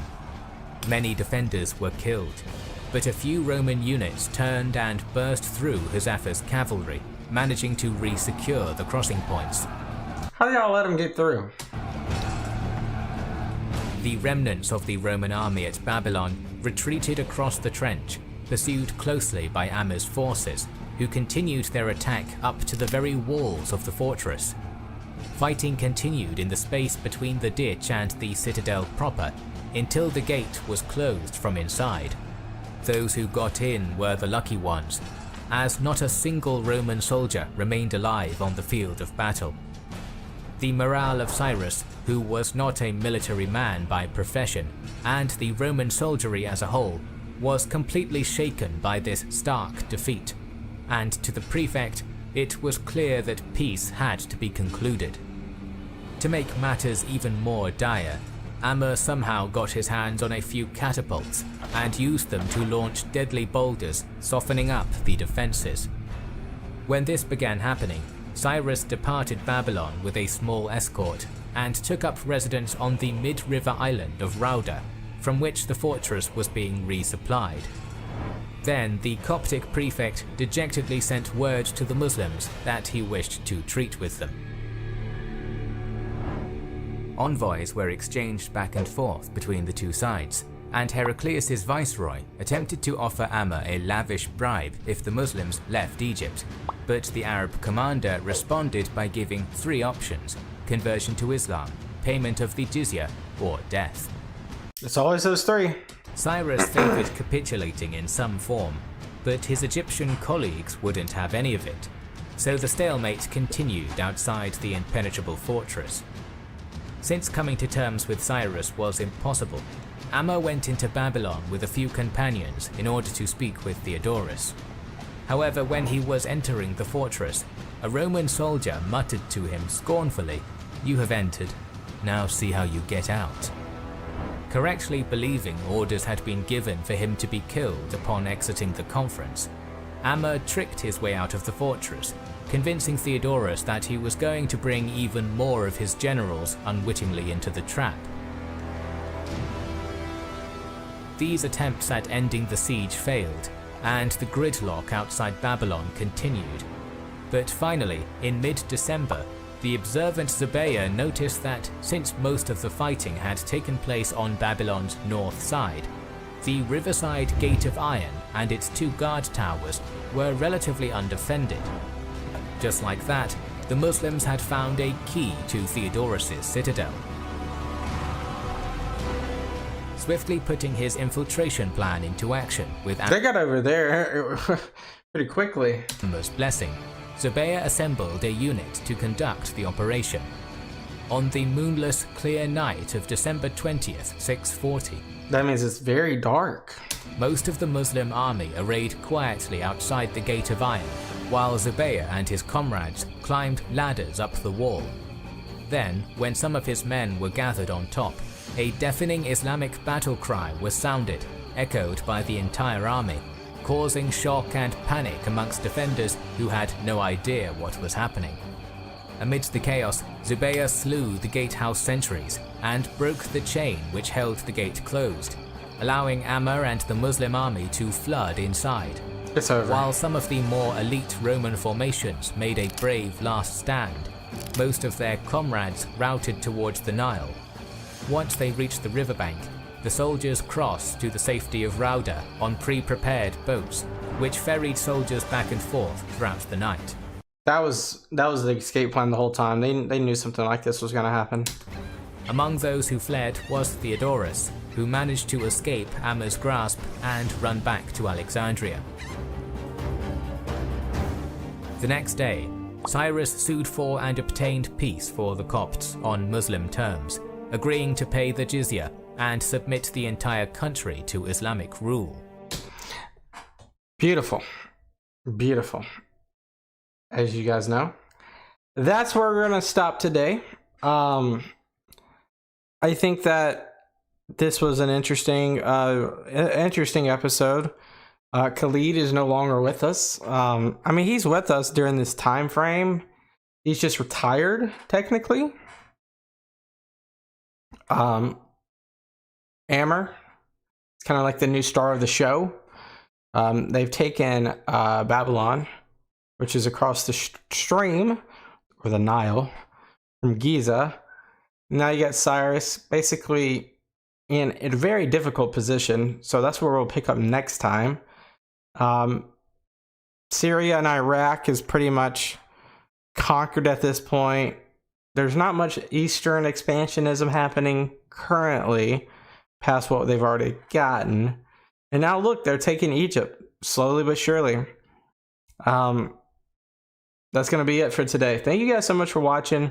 Please leave a comment, hit that like button, subscribe if you haven't already. We got a lot more early Muslim expansion to go. Also leave some video recommendations down below for after this series is over. I'll be sure to read every comment. I'll see you guys next time. Peace out. Bye-bye. Welcome back, everyone. Welcome back. We have early Muslim expansion part 5 of the Iran and Egypt conquests. Now, as we left off, they basically took Babylon from the Egyptian side, and we're just going to keep going from there. Remember, hit that like button and leave a comment, and also make sure that you're subscribed as you never miss another video.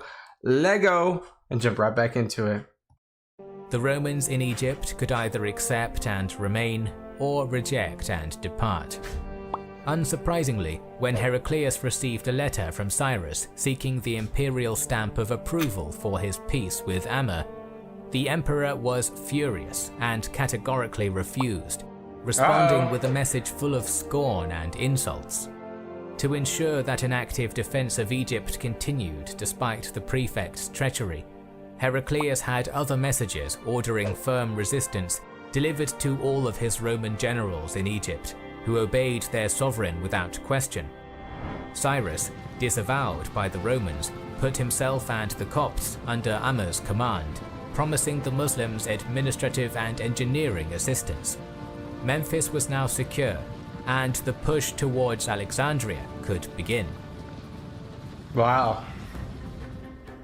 After the fall of Babylon to Rashidun forces in December 640, Amr ibn Alas kept his army stationed in the area for a while, dispatching word to Caliph Umar of his triumph and requesting permission to continue the conquest towards Alexandria. This pause also gave his army a much-needed rest. In Constantinople, the elderly and sickly Emperor Heraclius reacted to the latest Muslim victory by ferrying several thousand more imperial reinforcements to Egypt over the Mediterranean. They had clear orders: protect Alexandria at all costs. Yeah, because they don't want to give that up. It's just a significant place, especially on the Mediterranean. You have such a influence of that, above the, not sub-Saharan, but you guys understand what I mean, like the North African side. It's really I'm word fumbling right now, but basically what I'm trying to say is it's such a strategic location between the Middle East and Africa, and it's such a strategic port to the rest of the world. Now, it might not mean so much now in the 600s, but we know through history this area is just going to be such a strategic location for an empire to have a hold on. So Heraclius, obviously, maybe he's not Nostradamus, but he understands the significance of this area. Upon making landfall at the provincial capital, these reinforcements and the existing Alexandrian garrison, possibly under Theodorus's command, began working to strengthen the city fortifications and fanning out to defensible positions en route to the city. Reports of these preparations made it south to Amr. At about the same time, a messenger arrived from Arabia with the Caliph's order to advance and seize Alexandria.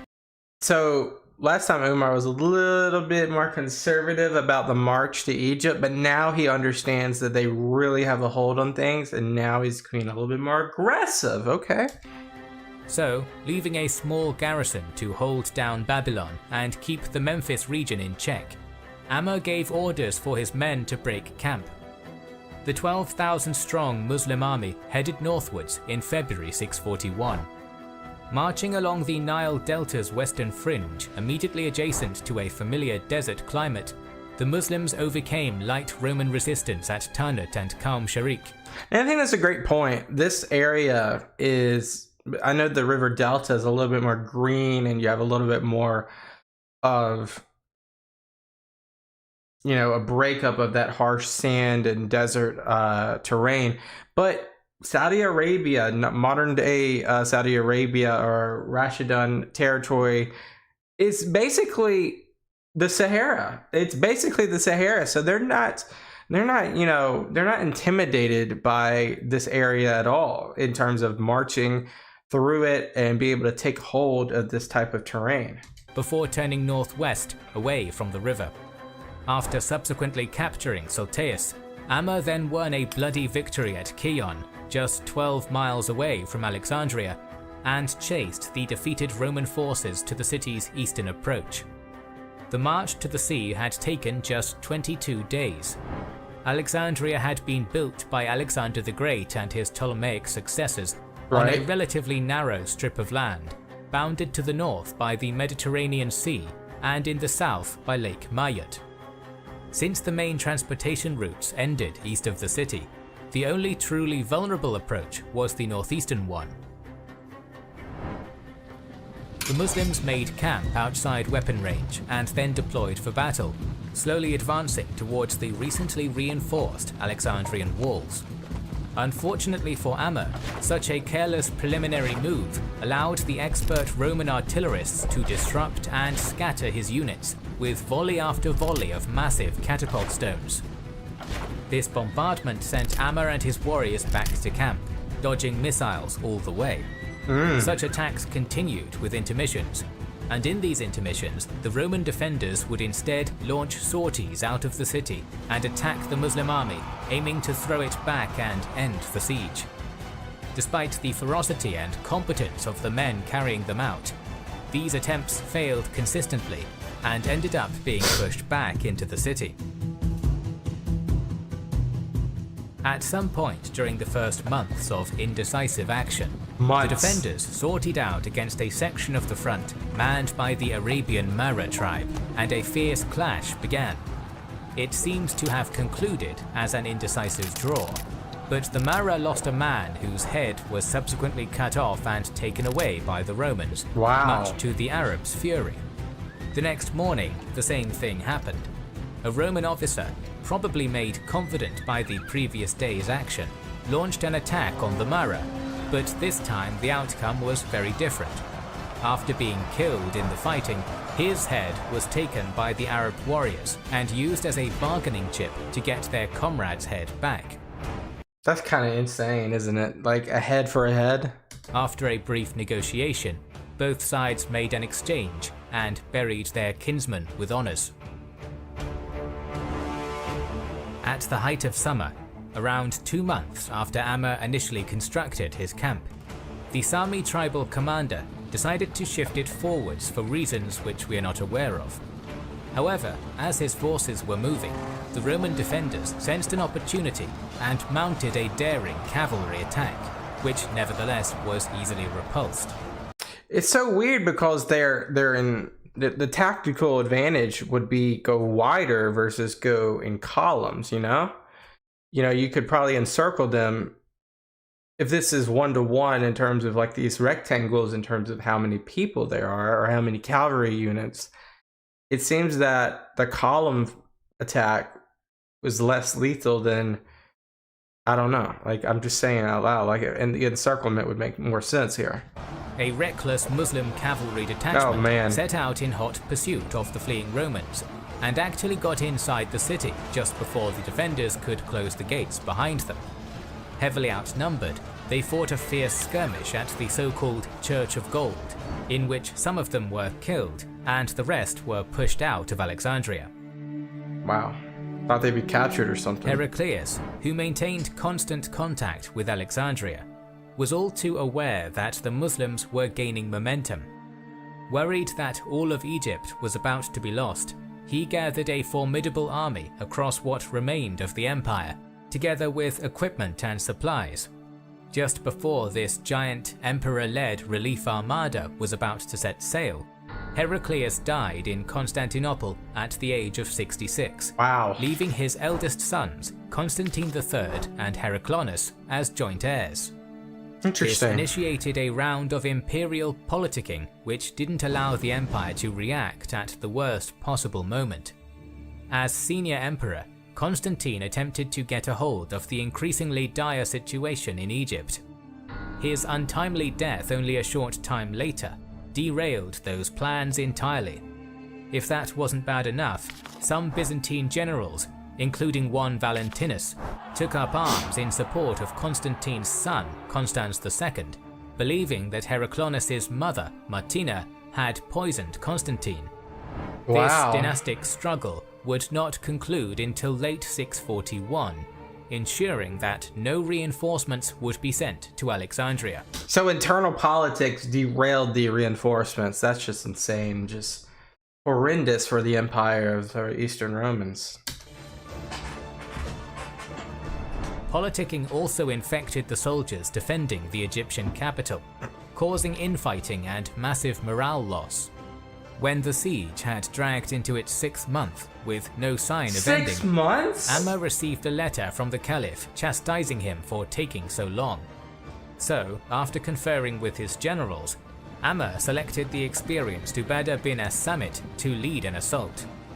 In late October 641, the entire Muslim army assembled for midday prayer and then deployed for battle. Then, led by Ubadah, Amr's forces Where's the catapults? They forget those? I guess they're not using them anymore. finally captured Alexandria by storming a gate near the Church of Gold. Of Muslim Wow. achievements to this point, 20 years since Hijrah, the seizure of Alexandria ranked alongside events such as Yarmouk and Qadisiyyah in its importance. The Caliphate acquired I would almost say this is the most important so far, just because the strategic hold of this Mediterranean important city. I mean, you can look at the Levant, you can look at the Euphrates and whatnot area as well, but specifically like on a strategic side, I'll say that once more. On a trade side, this is the most prosperous win so far. an invaluable naval base while diminishing Roman sea power, and conquered a land of immense riches and culture.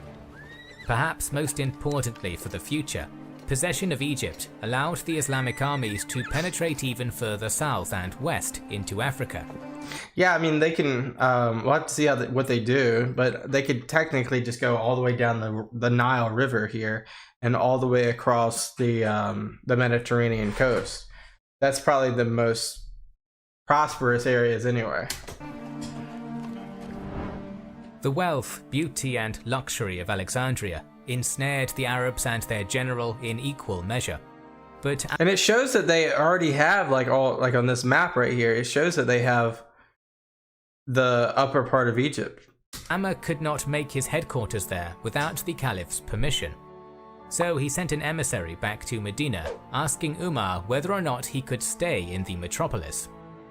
Unfortunately for the conqueror of Egypt, one of the Rashidun ruler's many quirks was the absolute contempt and distrust in which he held large expanses of water, such as the Nile. The single occasion on which Umar allowed one of his commanders, a governor of Damascus known as Muawiyah, to embark on a naval operation, the entire force had been destroyed. So Umar refused Amr's request, explaining, "I do not wish the Muslims to take up their abode where water intervenes between them and me in winter or summer." So bro has he has beef with water. Gotcha. He has some beef with water. Disappointed, Amr moved south and laid the foundations for his new city, the first capital of Islamic Egypt, Misr al-Fustat, the city of the tents, or Fustat for short. Okay. The country's new governor was occupied for the next few months attending to the administration of the Caliphate's newest territory. As 641 gave way to 642, Amr settled grievances among his warriors and the locals, revitalized previously abandoned pieces of infrastructure, including canals, and even dispatched food aid to famine-ridden Medina at Umar's request. To extinguish any remaining embers of resistance against Muslim rule, Amr sent out 3 columns to the areas around Damietta, Heliopolis, and Fayum, while a 4th ensured that the remainder of Lower Egypt was obedient. All of them had an easy time, accomplishing their task without bloodshed by mid-642. With Egypt firmly in his grip, the adventurous Amr ibn Alas turned his focus towards a Christianized Nubian kingdom called Mercuria to the south.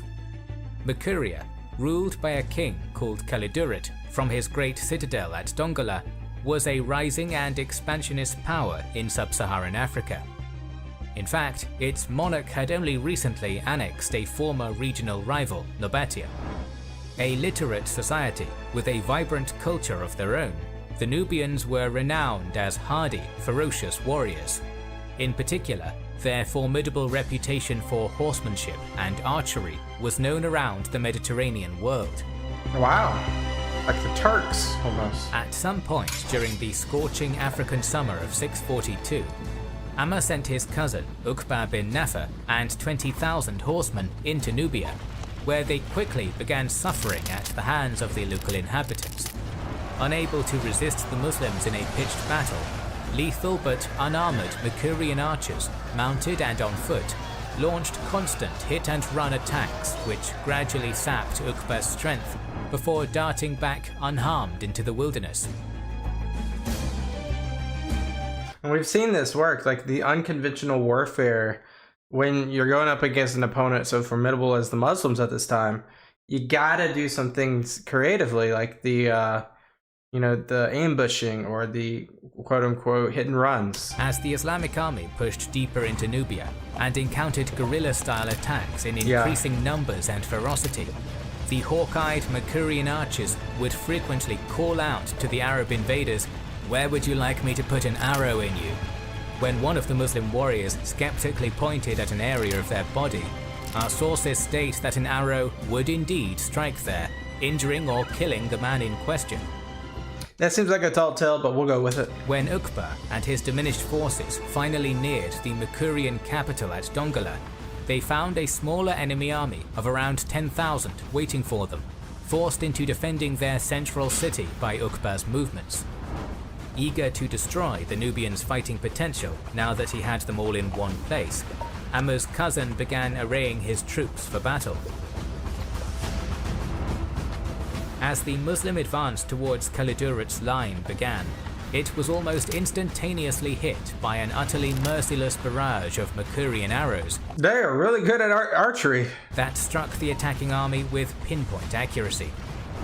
Uqba's assault was stalled in its tracks by the hail of missiles just as soon as it began, and his soldiers, 250 of whom had lost at least one eye in the battle, suffered terribly.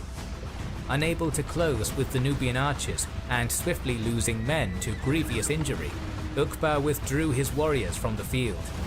Forever after, Muslims would call the Nubians the Archers of the Eye, because of their penchant for loosing arrows with deadly accuracy into the eyes of their enemies. Unwilling to continue such a difficult campaign in a land which promised them little gain from— Yeah, like there's not like I understand like the Levant, I understand the Alexandria, Babylon, but this area, but I mean, unless it's like really connected to the Suez, which not the Suez. Well, yeah, the Suez, which isn't even a canal at this point. I don't know. What is the significance, guys? Plunder or future land, the Muslims continued retreating all the way back to Fustat. Although not exactly a decisive defeat, an army of the Caliphate had been defeated for one of the first times in history. So I think we'll stop there, guys, because what we did, we understood and we found the siege and the win at Alexandria. Then they basically, the Donglia, I guess it's the Nubians, but the Donglia people, they basically pushed back the Rashiduns. And I know probably where this continues is a continuation across the Mediterranean coast. But we'll stop there to kind of like take a breath and come back to it for part 6. I appreciate everyone watching. I thank you so much. Leave a comment what you guys think about these areas. I'm wondering, when does Cairo come into play? That's an interesting one. Of course, that's like the sister city of Giza. So very interested about that. And look, we're already in, you guys can see the timetable down there. We're at 1 hour and 26 minutes. So we're about an hour left. So like 4 or 5 more episodes before we're done with season 2. So I appreciate you guys so much. Have a great day. Hit that subscribe button if you haven't already. Peace out. Bye-bye. Welcome back, everyone. It is what is it now? Part 6? It's part 6. Or is it part 7? The title will tell you. Now, we are in Egypt, and this is the Arab conquest of Iran and Egypt. We just saw Alexandria fall to siege. The Nubians, or what was it, Donglia, actually held off the Rashiduns. We haven't seen a faction hold them off in a while. However, Donglia really isn't just such an important place. I'm glad you're with me. Make sure you hit that like button and leave a comment and subscribe if you haven't already. But let's just jump right back into it. This is the early Muslim expansion. I almost blanked there. The early Muslim expansion. I almost did it again. Arab conquest of Iran and Egypt. Lego. After a month or two of recuperation, Amr assembled his armies from their bivouacs and personally led them west into the desert during September of 642. After a month of hard marching, the Muslims eventually arrived at a still Roman city known as Barca, which, having no arrangements for defense, quickly surrendered. This was the first act of the decades-long Islamic conquest of a region which is now called the Maghreb. What is it called? Maghreb? Maghreb. Okay, gotcha. Amr had Uqba ride inland from the coast, where he successfully pacified the area of arid desert between Barca and Sawila without violence. The poor population quickly proved law-abiding and reliable in their payment of taxes, so Amr decreed that part of the revenues— And you see, not only are they conquering the coastal cities, but pretty deep, like probably 100 kilometers or more in the middle of that harsh desert, which they thrive in. They're also setting up probably garrisons in Jivia for the tax and whatnot. Coming in from the entire Fezzan region would be spent to alleviate poverty there. Then in spring 643, the Muslim army advanced on and blockaded the Roman garrisoned city of Tripoli. That's a big one. Ammar set up his camp on an elevated section of terrain east of the city and waited, realizing that such a coastal settlement could be navally resupplied for an extended period of time. Yep. Lacking siege weapons, he also lacked the ability to reduce fortifications. After 2 months of relative inactivity, 8 of Ammar's warriors galloped off west of the city for a hunting trip. When these hunters began making their way back around noon, the sheer heat of the day led them to ride back along the coast. All of a sudden, they came upon Tripoli's western boundary, where the city wall met the sea, and discovered that the section was only thinly protected. It's just so funny because obviously these people don't have satellites, they don't have GPS and they don't even have hot air balloons yet. So they're not able to kind of have surveillance at an aerial view. So this happen chanceness, we've seen this twice now. Once I believe at Babylon and now at Tripoli, where just they started to ride around it and wow, they found a weakness. That's crazy, isn't it? In a display of bravery or foolishness, these 8 intrepid opportunists used Tripoli's vulnerable flank to infiltrate their way inside the city. Before the defenders even realized what was happening, the Muslim group reached the city center and began slaying enemies. Such unexpected violence triggered a bout of extreme panic within the city, both among the civilians and Tripoli's defending forces. In fact, a large number of the armed soldiers within the city believed that a large enemy contingent had somehow gotten inside, and because of this, took refuge aboard a number of anchored ships in the harbor. Okay, I've been riding with the narrator all up to this point. And I'm just going to challenge you guys as well in the comments. Are they that inept? Are they that poor of fighters, the Romans, to not be able to take down eight individuals? 8! This feels either far-fetched, which means a tall tale, or underestimated. Instead of 8, it could be like 30. You know, it's just really hard for me to believe that 8 people took down Tripoli. Technically, I mean, it's not taken down yet, but 8? I don't know, man. This is hard to believe. Ammar caught wind of the pandemonium taking place inside the city, and so quickly set about exploiting the weakness. Arraying his warriors with haste, the Arab commander ordered a full-scale assault to scale Tripoli's enfeebled walls. Now this makes sense. So how I would illustrate it, not knowing really much of anything, I'm just reacting to this. Most likely, here's a theory. I'm going to throw a theory out there. The people that went to the boats, that might not have happened quite yet. I'm thinking that these individuals are still in the city, and then when these 2 rectangles coming into the city now, once they go in there, that's what creates the panic, not 8 people. I don't know, man. I'm just saying that 8 people. In yet another action of which we have left no detail, the Muslims managed to get inside and joined their 8-strong vanguard. Especially since there's not a lot of details on this.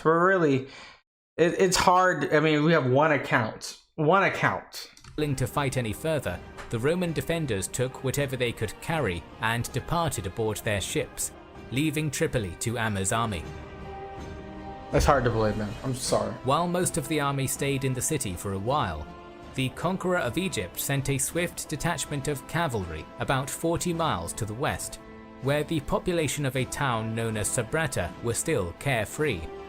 They had heard rumors of fighting for neighboring cities, but it would be a while before the war reached them, if ever. The next morning, Sabratha's Roman guards opened the gates of their city, and its population began leading animals out to graze for the day. Unfortunately for them, it was at this moment that the Islamic cavalry unit struck completely by surprise, getting through the gates, killing the majority of the defending troops, and sacking the town. With that done, they returned to Tripoli.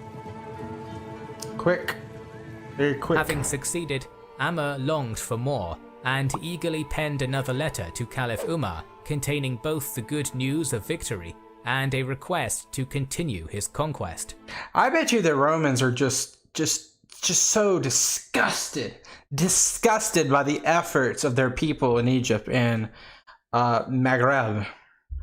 They're just disgusted, man. I would be disgusted, like barely putting up a fight, running away, being cowards. I'm just saying, guys, like they are not putting up a fight. This was rejected, as the Caliph was worried about overextending his forces. And this time, there was no loophole or clever ploy that Amr could use to bypass Umar's decree and continue his relentless campaigning. Therefore, after allowing his army to recuperate in Tripoli for a time, Amr travelled back to Fustat and remained there, quietly administering his Egyptian domain and dealing with whispers of future rebellion.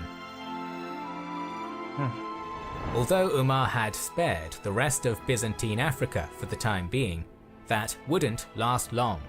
However, as the combat in North Africa was winding down, the situation on the Persian front was becoming heated again. The Sassanids! Sa'd's army was eager to pursue Yazdegerd across the mountains. However, Umar's refusal halted any further eastward expansion for the time being. Right, because remember, guys, he wanted to have like a metaphorical, or maybe it's not a metaphorical, maybe it's a real wall that divides that of Persia and Arabia, or whatever you want to call it, the caliphate. Like I said, is it metaphorical? Is it the mountains being the wall? Is it a wall of just the cities, of making, a line of cities be the wall? I don't know, but Umar was not having it. The Caliph's command, Sa'd began combing Iraq for a place where he could establish a permanent military garrison. Eventually, after receiving guidance from the locals, Sa'd found a promising area of land in Siristan, where the land is both dry, well-watered, and is overgrown with thistles, and constructed a colony that would eventually grow into the city of Kufa. Sounds familiar. Far to the southeast, another Arab raiding force of 800, led by Utbah bin Ghazwan, began searching for a base of their own, and came across an arid area covered in rocks, and it was there that Utbah began work on a settlement which eventually developed into modern Basra. It seemed as though the frontier between the Caliphate and the Sassanid Empire would calcify at the Zagros Mountains, allowing Sa'd and Umar a brief time to consider administrative questions. However, the post-Jalula status quo wouldn't last for long. Unwilling to accept the permanent loss of their Mesopotamian heartland due to haughty imperial pride, the Sassanids continued backing military action against the Caliphate, led by Hormuzan, head of one of Persia's premier families. During the retreat from Qadisiyyah, Hormuzan had split off from the main column with his personal levy of survivors and marched back to his estates in Khuzestan. This territory formed a vulnerable bulge, being the only remaining imperial Sassanid territory west of the Zagros Mountains. Interesting, so it's probably the next target, right? With little chance of resisting a concerted Muslim invasion of his lands, Hormuzan decided to go on the attack. From a forward base at the greatest city of his province, Awaz, the Persian general began launching quick raids into the area of Maysan in 638. As these attacks increased in frequency, Hormuzan established 2 additional bases even further west near Manazir. Utbah was unable to deal with the Persian attacks with his mere 800 troops and appealed to Sa'd for aid. In response, the commander-in-chief ordered Numan bin Mukarin with a few thousand warriors to bolster Utbah's strength. The combined Muslim force launched a lightning campaign that defeated Hormuzan's army in its forward bases and pushed the frontier east to the Karen River. Suitably chastened by the reverses his soldiers had suffered, the Persian general concluded an unstable peace with his 2 Muslim counterparts, claiming to submit to the Caliph's suzerainty. The remainder of 638 passed without further warfare on the Persian front, except for a single act elsewhere, the so-called Fiasco of Fars. One of Sa'd's generals and governor of the uneventful province of Bahrain, Ullah bin al-Hadrami, sought to increase his own status and launched a reckless amphibious assault across the Persian Gulf. That's pretty interesting. You know, we haven't seen something like that before. Landing on the coast of Fars, the Arab force headed towards Persepolis, managing to defeat a small militia in a costly battle before being surrounded and trapped by the Sassanids. The naval warfare despising Caliph found out what Hadrami had done and was furious, but yeah, because remember, he does not like water. He is just upset at water. Water is not a friend of Umar. Nevertheless sent Utbah to rescue the beleaguered governor, after which he was dismissed from his position. Oh my god. Because of the water? Well, I think it's probably because of the advancement, more or less, but the water thing's still funny. Hormuzan used the respite granted by his truce with the Muslims to levy more soldiers, and in that time also received imperial reinforcements from Hulwan. Now reinforced, he took advantage of the treaty's unclear boundary terms as an excuse to reinitiate hostilities in early 639. The new governor of Basra, Abu Musa, was aware of his caliph's command to avoid taking any further Persian territory, so he wrote to Umar explaining the situation and asking for guidance. Umar responded with an order to take Awaz and stop Hormuzan's attacks. This prompted Musa to march his forces to the river Karen and face off against the Persian lord across its breadth. Feeling confident about his chances, Hormuzan invited the Arab army across the river with the aim of facing and crushing it in a pitched battle. Musa gladly accepted, crossing by a bridge north of the city, defeating the Sassanid provincial force in a grueling fight and forcing Hormuzan into flight to Ram Hormuz. A typically aggressive pursuit force of Arab cavalry forced the overwhelmed Persian commander to retreat even further east. From a strong position behind yet another river, Hormuzan parleyed for peace with the Muslims, offering to recognize their conquest of Awaz while retaining a remnant of his own district. That was pretty easy. Once again, the Sassanid reinforcements were pouring into northern Khuzestan in such large numbers that the preparations for another military campaign could no longer be kept secret. At this point, Sa'd was replaced as governor at Kufa by Ammar bin Yasir, who sent troops to Musa to subdue the Persian threat without delay. From Awaz, Musa launched his thrust against Hormuzan's forces at Ram Hormuz, defeated them in a brisk engagement, and subsequently captured most of eastern Khuzestan.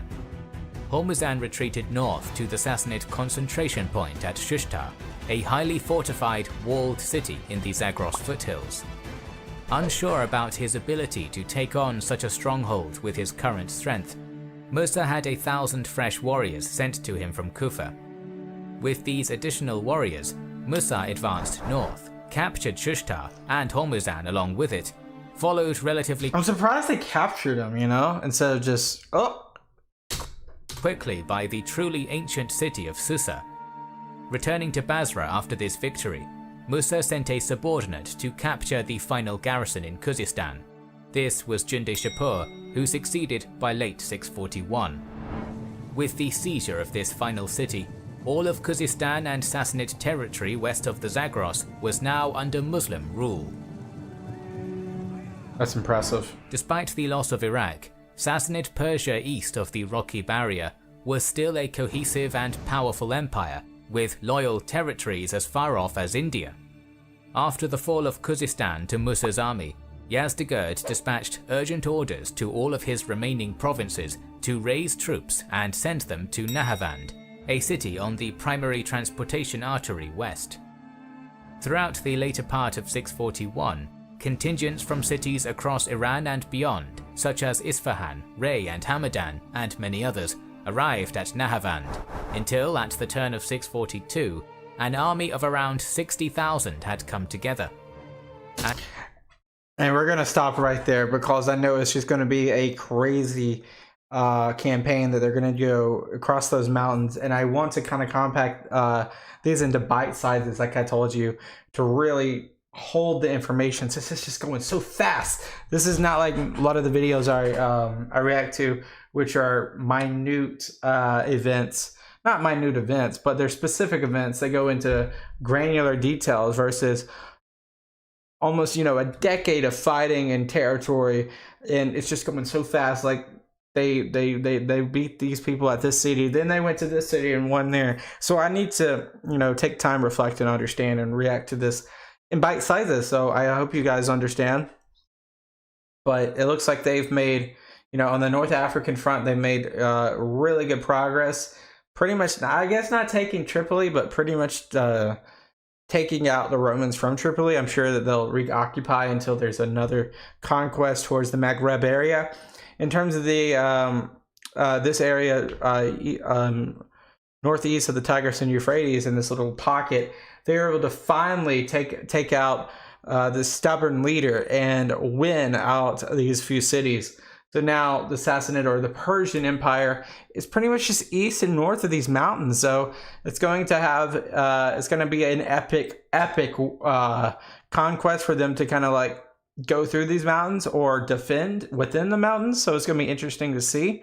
But I hope to, hope to react with you guys next time on that one. So I appreciate you guys watching again. Make sure you leave a comment and a like. And as always, hit that subscribe button. I'll see you guys next time. Peace out. Have a great day. Bye-bye. Welcome back, everyone. This is part 7, I believe, of the early Muslim expansion, Arab conquest of Iran and Egypt. Glad you're back with me. As of recently, they have pushed the Sassanids all the way past the mountains. I forget which mountain range we're talking about, but the mountains nonetheless. So we're going to jump right back in it. I'm glad that you're here. Make sure you hit that like button and hit that subscribe button if you haven't already.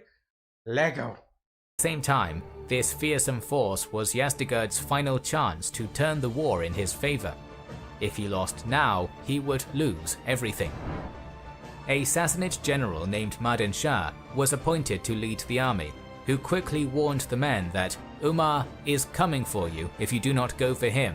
He has already destroyed the seat of your empire and plunged into the land of your emperor. And that makes a lot of sense. Like, they have, a lot of the places that the Muslims have attacked, they've been on the defensive. They have not been on the offensive. So a change of pace is super necessary if these places want to survive.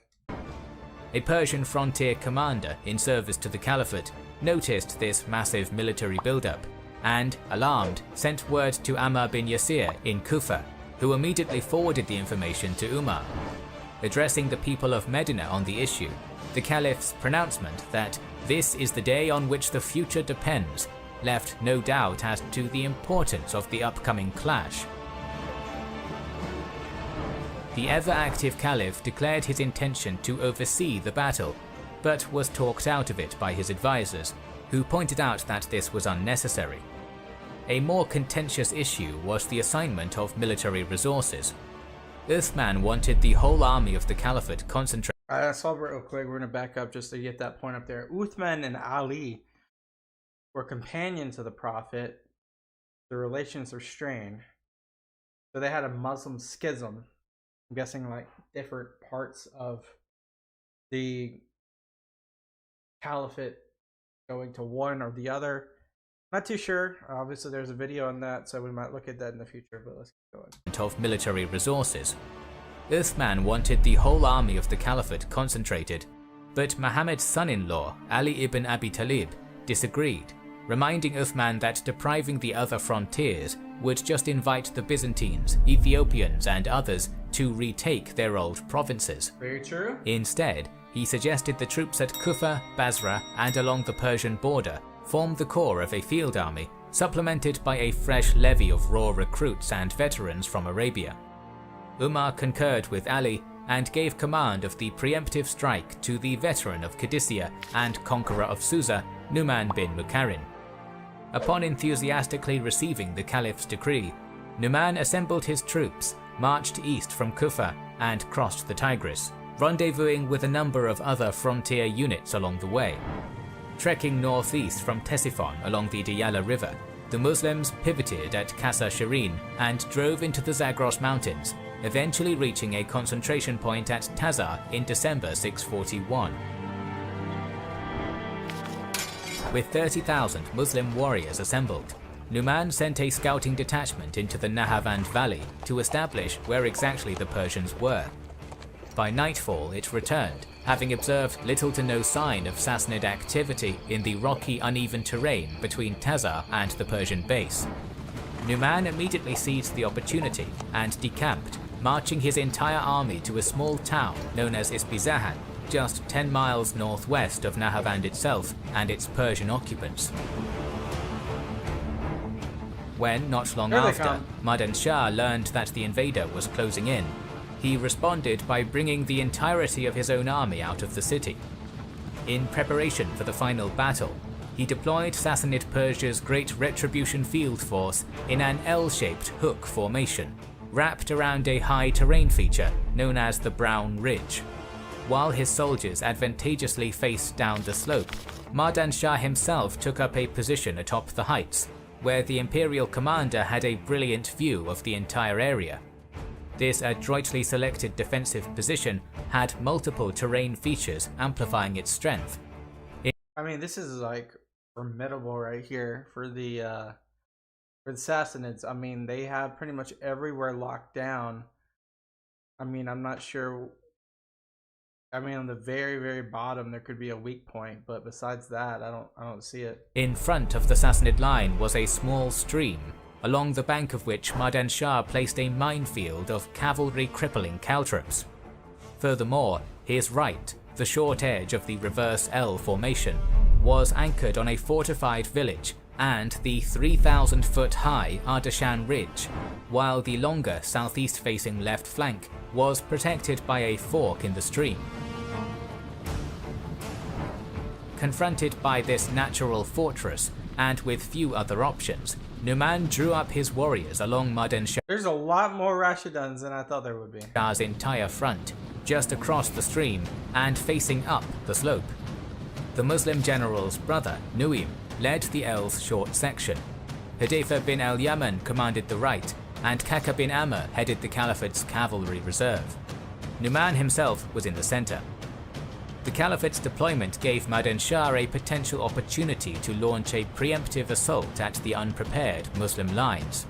However, either due to overconfidence in his prepared fortifications, or cautious of leaving them due to the previous defeat at Jalula, the Empire's field commander remained where he was, allowing Numan to finish bringing his forces up. This inaction likely did not seem like a blunder. The Muslims were far away from their bases in Iraq, and could either smash their heads against the dangerous Persian fortifications, or wait, chew through their supplies, and retreat in deadly conditions. An hour after the Islamic noon prayer, as the sun reached its highest point in the sky, the entire Muslim army began its attack straight at Madan Shah's defensive belt. Upon reaching the Wadi stream, the attackers' infantry and cavalry alike were met with a deadly rain of Persian arrows, loosed by archers who had the luxury of shooting downhill. Worse still, Kaka's horsemen galloped headlong into the caltrops, leading to the maiming and immobilization of many horses. Nevertheless, Numan's men pushed on across the entire front, weakened all the way by arrow fire. Then, charging uphill, the Muslims crashed into the Sassanid ranks, and the two sides met in ferocious melee combat. A grinding clash of attrition began with little room for flair or tactical brilliance, only numerical weight, personal prowess, strength, and discipline. On some sections of the line, perhaps those under Nu'aym's command, where the slope was more gradual, the Muslims managed to temporarily push Madan Shah's soldiers back, but each time were counterattacked and shoved to their original positions by the Persians. In other areas, near Zaramin, where the slope was steepest, the Persians even managed to haul the Caliphate's forces back across the wadi, but they in turn counterattacked and fought back to where they were. It's a tough struggle right now. The battle's outcome rested on a knife edge, with dead and dying of both sides littering the field, either laying still or shouting in terrible agony. This mass slaying continued until nightfall, when the Muslims, with no prospect of breaking the Persian line that night, pulled away and withdrew to their camp. The night hour was passed without contact, with both sides recovering their fallen comrades and tending to the wounded.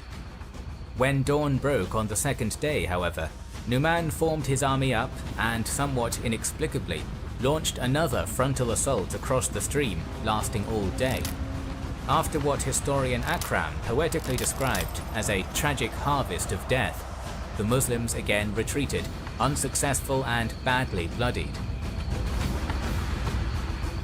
Both armies formed up again at dawn on the third day, but a mixture of the horror, tactical sanity, and possible mutiny kept the Muslim general from attempting his human wave assault for a third time.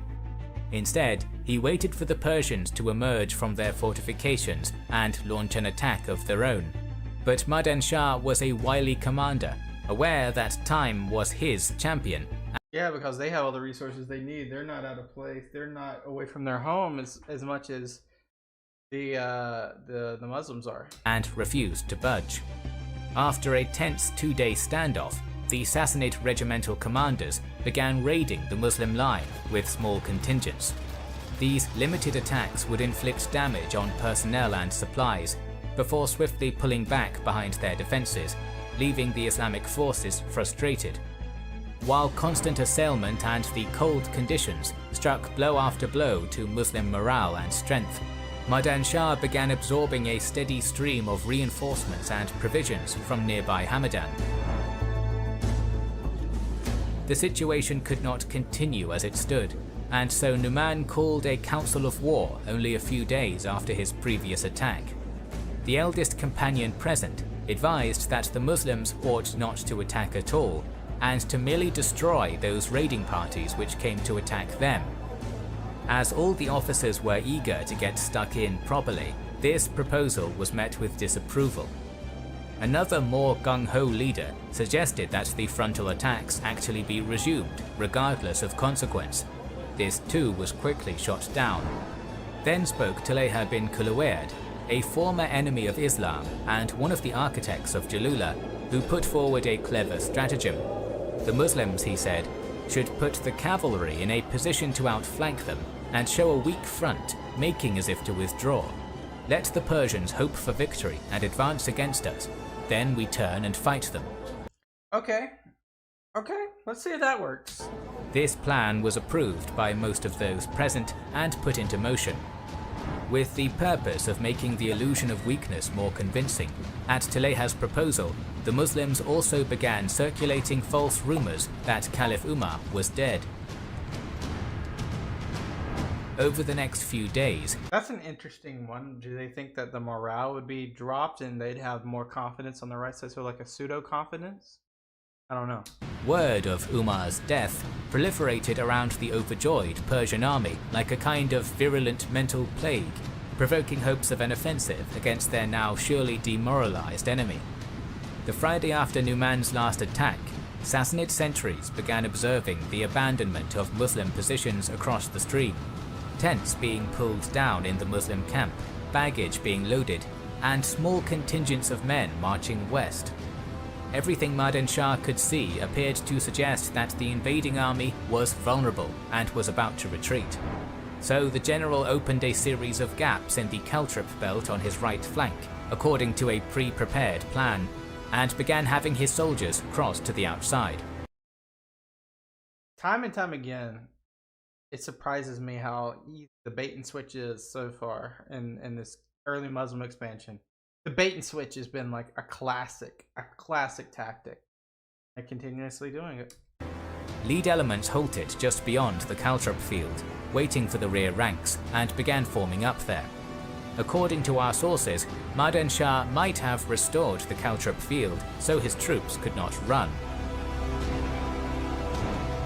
The retreating Muslim infantry span around upon seeing that they were about to be struck from behind, and hastily deployed for battle, somewhat further back than before. Of course, this was all part of Taleha's plan. The Persian general had swallowed the bait, hook, line and sinker. Unbeknownst to the Sassanid army, Kaka and his cavalrymen were concealed in a gap behind the Ardashan ridge ready to attack. 2 hours before noon, Madan Shah ordered his army to advance slowly towards the stationary enemy line.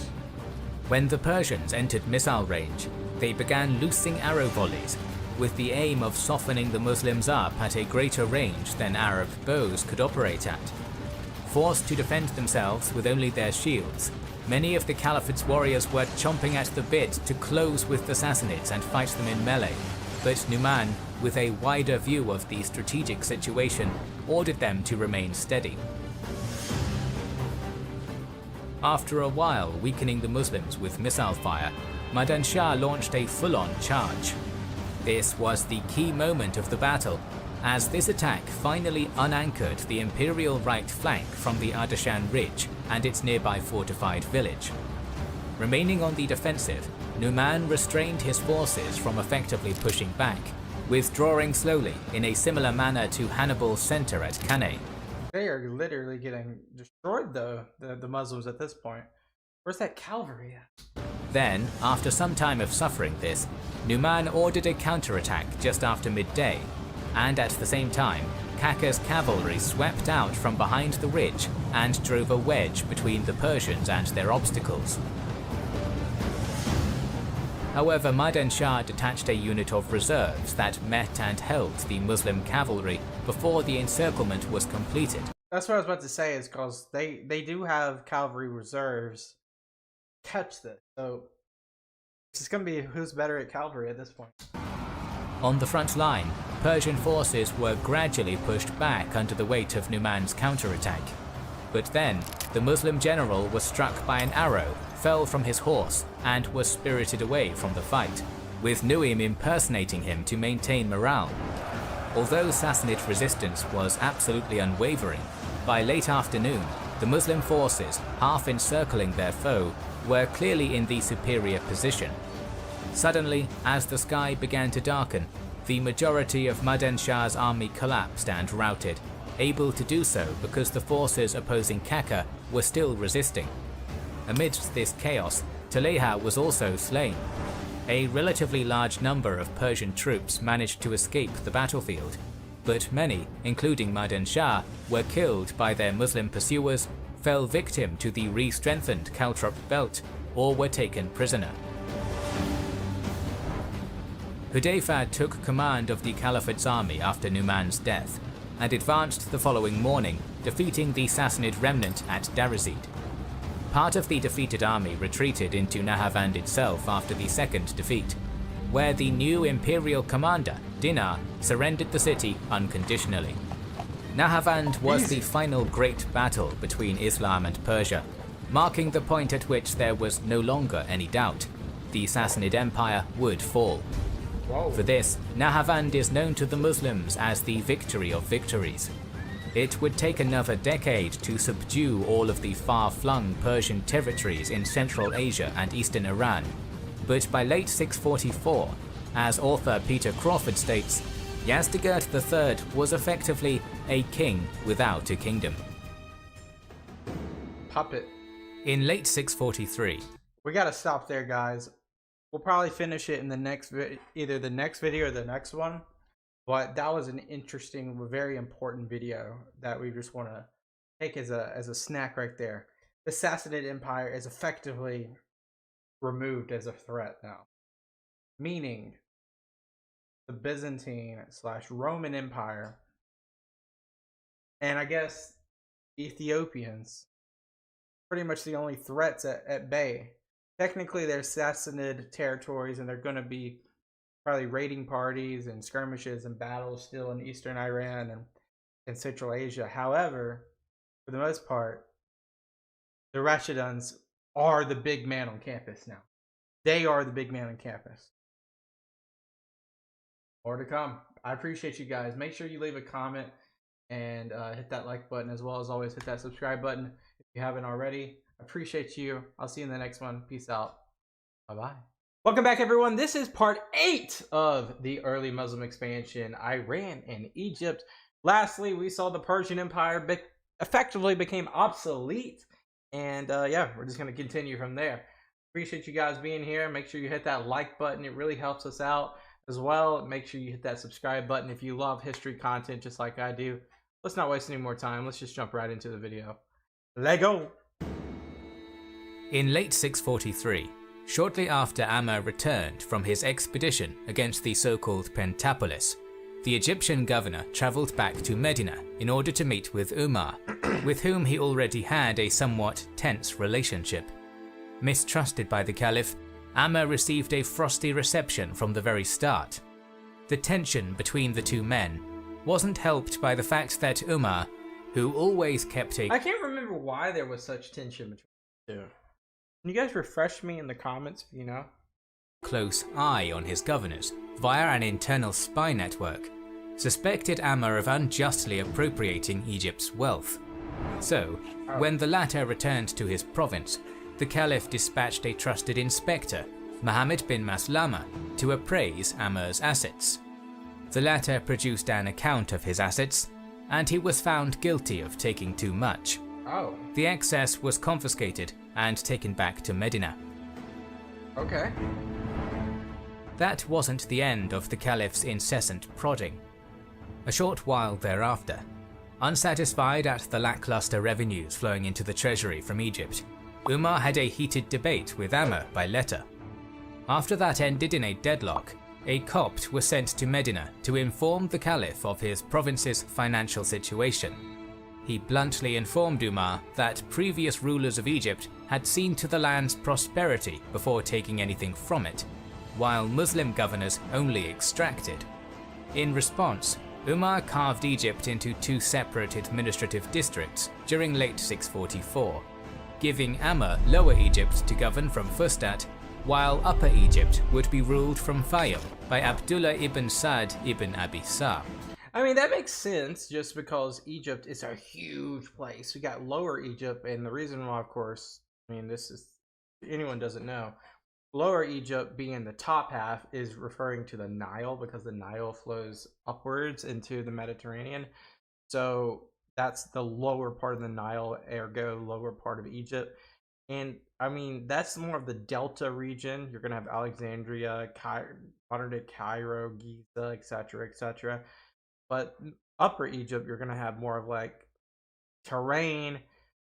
You're going to have like that around the Nile that's still somewhat green or somewhat less desert. But mostly you're going to have more of a terrain, that of like Arabia. The foster brother of Uthman. Predictably, Ammar was once again infuriated at this deliberate diminishing of his authority. We got some internal problems. Back in Medina, a deadly plot had formed, centering around Hormuzan, who had converted to Islam and used his vast experience in Sassanid administration and governance to become one of Umar's key advisors. That's insane, isn't it? Despite this, the Persian noble never forgot the injury done to his home.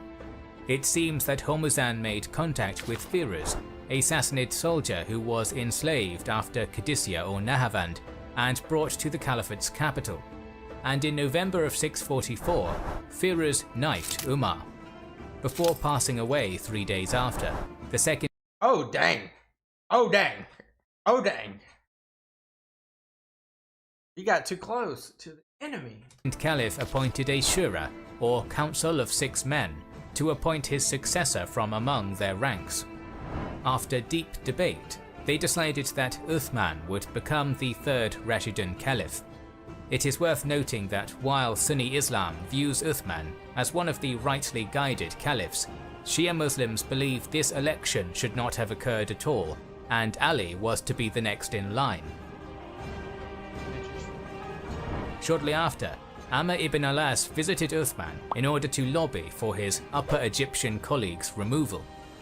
The new Trying to get a little bit more of a relationship going versus what he had of Umar. Caliph refused outright, prompting him to declare that he wouldn't return to Egypt until Abdullah ibn Sa'd was removed. In response to this threat, Uthman appointed his foster brother governor of all Egypt, further deepening the dispute between the two men. The Romans in Egypt were not happy with Ammar's policies, but Abdullah's attempts to increase the incomes from the province were even less popular. Alexandria in particular bore the brunt of this new lust for revenue, leading its notoriously riotous population to undertake drastic measures. A group of prominent Romans dispatched messages to the new emperor, Constans II.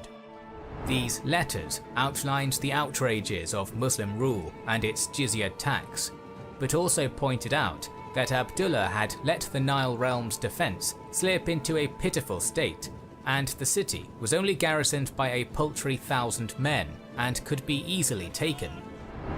Perceiving an opportunity to regain control of Egypt and remedy the wound which its loss had dealt to his empire and his They're about to attack. pride, Constans began secretly amassing a great strike force of 300 ships and many thousands of soldiers, command of which he bestowed on a eunuch known as Manuel. Constance's fleet was ready after almost a year. Because the reduced Byzantine Empire was still the dominant naval power in the Mediterranean, the Caliphate having not yet developed any seaborne capacity. Because they were scared of water. Because Umar had such a problem with water, it basically made their military inept when it comes to the coastal cities as well as the naval side. There was nothing to stop this fleet from unexpectedly sailing straight into the harbour at Alexandria in early 646. They're gonna learn because of that. As the Roman sympathizers predicted, the 1,000-strong Muslim garrison was no adequate defense against this shock assault from the sea. When Roman forces landed almost unopposed, Alexandria's population simultaneously rose up against the occupying Arabs. Most of the city's garrison was slain in the brief clash that followed. However, while the invasion army began ravaging the vicinity around Alexandria, some of the Muslims that escaped travelled to Fustat and informed the governor what was happening. Good. Abdullah ibn Sa'd didn't even have a chance to react. Lacking confidence in their new viceroy's martial ability, the Muslims of Egypt sent a delegation to Caliph Uthman, urging him to send Amr back so that he could put an end to the crisis. I bet Amir's probably like, see, if you were to just listen to me this whole time, it wouldn't have happened, which is a lie, but... Understanding that Amr was both a man of formidable military talent and feared by the Romans, Uthman bit his tongue and asked Amr to take his post back. Wasting no time, the man who had conquered the Romans once before travelled to Fustat as quickly as possible with the aim of emulating his previous achievement. Upon his arrival, the morale of Islam's warriors was boosted significantly, and they prepared for war eagerly, while Amr started planning.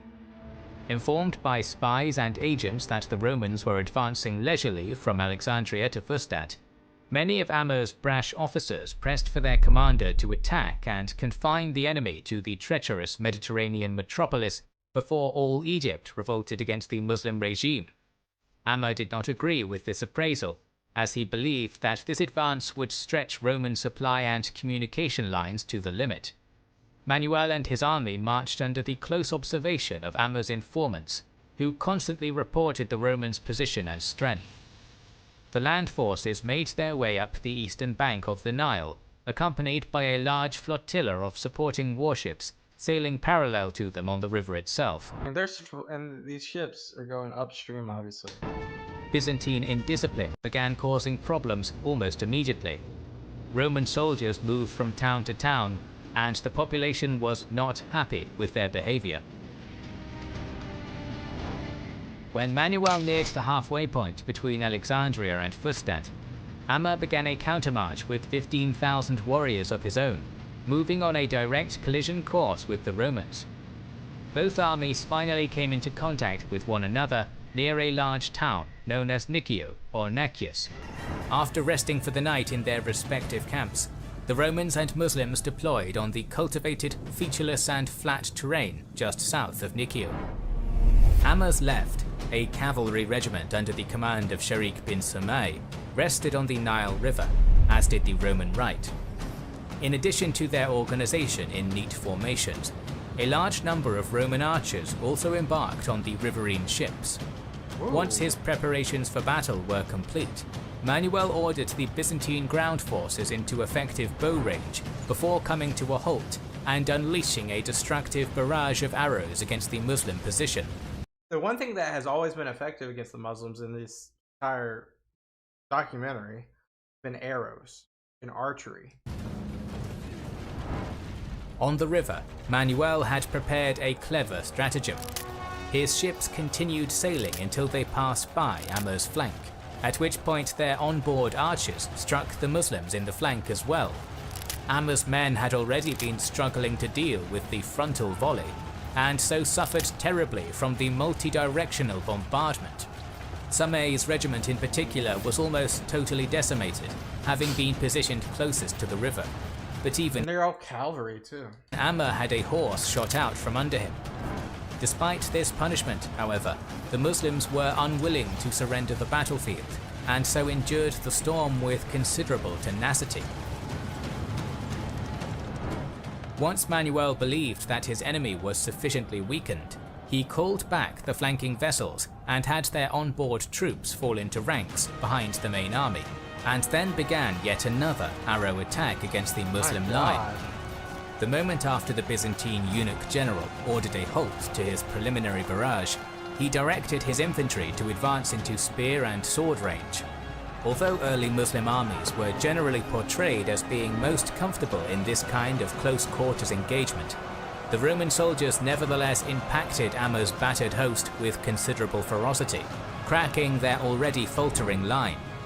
Samai's regiment, which had endured the brunt of Manuel's sea-borne missile attack, actually did break and run. Oh no, it's falling apart. Amr hastily pulled the remainder of his men away from the Romans' attack and halted only a short distance away in order to regroup as best he could. However, Manuel, believing that the Muslims were already beaten, did not advance and finish his enemy off, instead simply waiting where he was. After a brief, eerie pause in the fighting, a magnificently dressed Roman champion, clad in gold-studded armor, rode out into the open space between the two armies and challenged the Muslims to single combat. A duel. And we already know that the Muslims are really good at duels, so we'll see what happens. Would give the latter time to take a breath, reform, and reorganize. So, one of Amr's favored Mubarizan, an Arab known as Hormal, accepted the Roman offer and strode out to meet the enemy fighter. With the remainder of both armies bearing witness, their respective champions initially clashed with spears, and neither combatant was able to score a decisive blow. Dropping their polearms after a certain amount of time had gone by, the champions clashed with sword and shield, but again neither warrior could get an edge over the other. This continued until the larger Roman duelist managed to disarm and severely wound Hormal with a series of fierce thrusts. As the hulking Roman was about to finish Hormal off, the Arab champion unsheathed his short dagger and plunged it into his unsuspecting counterpart's throat with prodigious speed. That's pretty impressive. Although Hormal managed to win the duel by the skin of his teeth, he died of his wounds a few days later, much to Amr's sorrow. This traditional single combat had given the Muslim general time to get his army back in order, and by the time Hormal had won, Amr was ready. Samai's routed regiment even returned to the battlefield and formed up. When the whole Muslim army was ready, they charged and engaged in a grinding melee with Manuel's forces, combat which they were far better suited to. After a few hours of Roman resistance, the eunuch soldiers broke and ran, pursued and hunted all the way to Alexandria. Amr brought up a number of catapults and launched boulders at the recalcitrant city, whose own artillerists fired back. The defences nevertheless held firm under such bombardment, until one of the gatekeepers, Ibn Basana, offered to let Amr's troops inside if he, his family and property were retained, terms which the Muslim commander found agreeable. Therefore, at some point in the middle of 646, Alexandria's gates were opened and the Islamic army poured inside. Any Roman unit opposing the incursion was swiftly dealt with, and even those coming up to reinforce the breach were pushed away. That's so weird, isn't it? As the rebellious city began falling victim to a sacking, the surviving imperial soldiers withdrew to their ships and sailed away. That was short and sweet. Before the vengeful Arabs could truly wreak havoc on the ancient Mediterranean metropolis and its vanquished inhabitants, an unknown Muslim approached Amr and beseeched him to stop the violence. Although the conqueror of Egypt was by no means a merciful man by nature, his kinsman's words had such an impact that Amr immediately ordered the cessation of hostilities.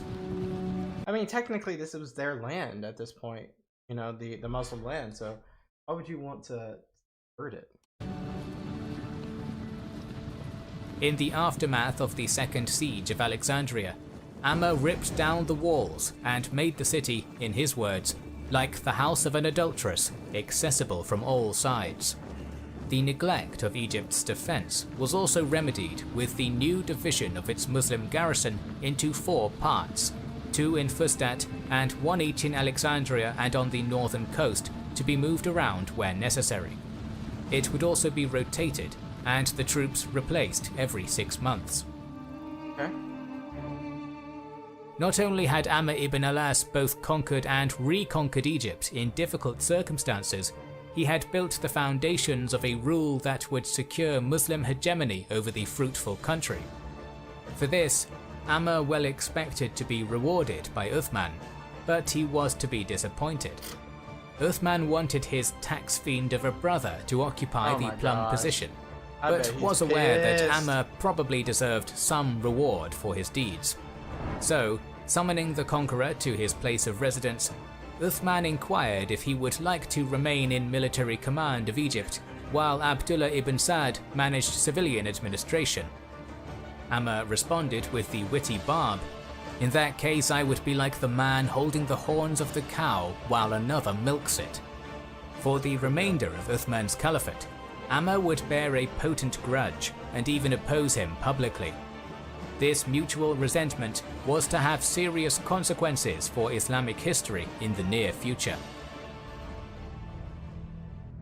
Alright, that's where we're going to stop. The last video will probably be next. We'll have the last part in the next video. Guys, we just saw an opportunistic Roman Empire try to come back and take Egypt. It looked like they were going to do it, especially if Amr wouldn't go back and take the calls and run with it. It seems that the Romans really had an opportunity to do something, but they just, I guess they just, and even their strategy with like utilizing arrows and running up the Nile with their boats and then shooting several on the side versus in the front, all looked well, just did not continue. They're so far from home at this point. There's not a lot of support. It's such a, you know, you're off on a limb, really. You really only have the support of the citizens, but that doesn't really take you far. So very interesting. Now, appreciate you as always. Make sure you leave a like and a comment down below. Subscribe if you haven't already. Last part next time. I'll see you guys next time as well. Bye-bye. Welcome back, everyone. This is early Muslim expansion, Iran and Egypt. This is the last part, I believe. We got 20 minutes left of this documentary, and then we move on to something else. I'm excited to kind of like, not just end this series, but I'm excited to like close the chapter here and see where the Rashiduns end up after the last part. If you're new here, we do history. I'm glad that you're with us. Make sure you hit that like button, that subscribe button. Let's jump into it and see what we got that unfold. End of 646 AD, By the end of 646 AD, the entire Near East had been transformed into a completely different geopolitical entity than it was just 2 decades before, and had been for many centuries prior. On its eastern wing, a 4-century-old dynasty, the Sassanids, were now all but dust, its last true Shah pursued across Iran by eastward driving Muslim armies, and its ancient territory devoured. In the north, Rashidun forces reached the Caucasus mountain barrier. Yeah, we really haven't talked too much about that northern spot right there, so I'm glad they mentioned it. Enclosing the once insurmountable Byzantine Empire within its Anatolian heartland in the process. Now that all major battles against Rome and Persia were at an end, Islam's armies began seeking another direction in which to conquer. Which way? West? Once Constans II's counterattack against Egypt was decisively repelled, Caliph Uthman's foster brother Abdullah ibn Sa'd began launching raids into the Roman Berber lands west of his new province. So it looks like now we're going to go through the Berber lands, which is like an ancient tribal peoples area from like Libya to Algeria. And we have the ancient city of Carthage right there at the Mediterranean. Such a insurmountable place to conquer. See what they do. These small expeditions quickly proved a stunning success, returning with vast quantities of slaves, cattle, and other riches. Judging that Roman Africa would yield an easy and generous bounty if squeezed, the Egyptian governor wrote to Uthman asking for permission to launch a major campaign to the west. Uthman agreed with Abdullah's assessment and decreed the formation of a 10,000-strong force in Arabia, composed of warriors from various tribes. It was a relatively young army, and in its ranks marched one son of Amr, two sons of Umar, and two sons of Umayyad chief Al-Hakam, one of whom was the future Marwan I. The freshly mustered Arab force was ready for war in early 647 and marched for Egypt, joining Abdullah ibn Sa'd at Fustat a few weeks later. There, the 10,000 newly arrived Arabic fighters were merged with a further 10,000 from the governor's Egyptian army, resulting in a total strength of 20,000. With this mostly camel and horse-mounted invasion force at his back, Abdullah marched west. This part of the Mediterranean seaboard bore witness to some of the ancient world's most dramatic events during the course of several centuries. Emperor Heraclius' father had previously served as ruler of this sizable exarchate of Africa before his son's ascension to the Byzantine throne in And let's pause real quick and just really assess what you just mentioned about how this land had been conquered originally a long time before. But then eventually the Phoenicians, the sea-bearing people, and then eventually Carthage and that city-state really just started to rise up. Then, of course, you have Carthage versus the Western Roman Empire, which was the Roman Empire, continuously raiding on Sicily and such. And then eventually you get this Byzantine-ish Roman entity that just forms. And it's been this way since then. Crazy. 610, upon which the elder governor died.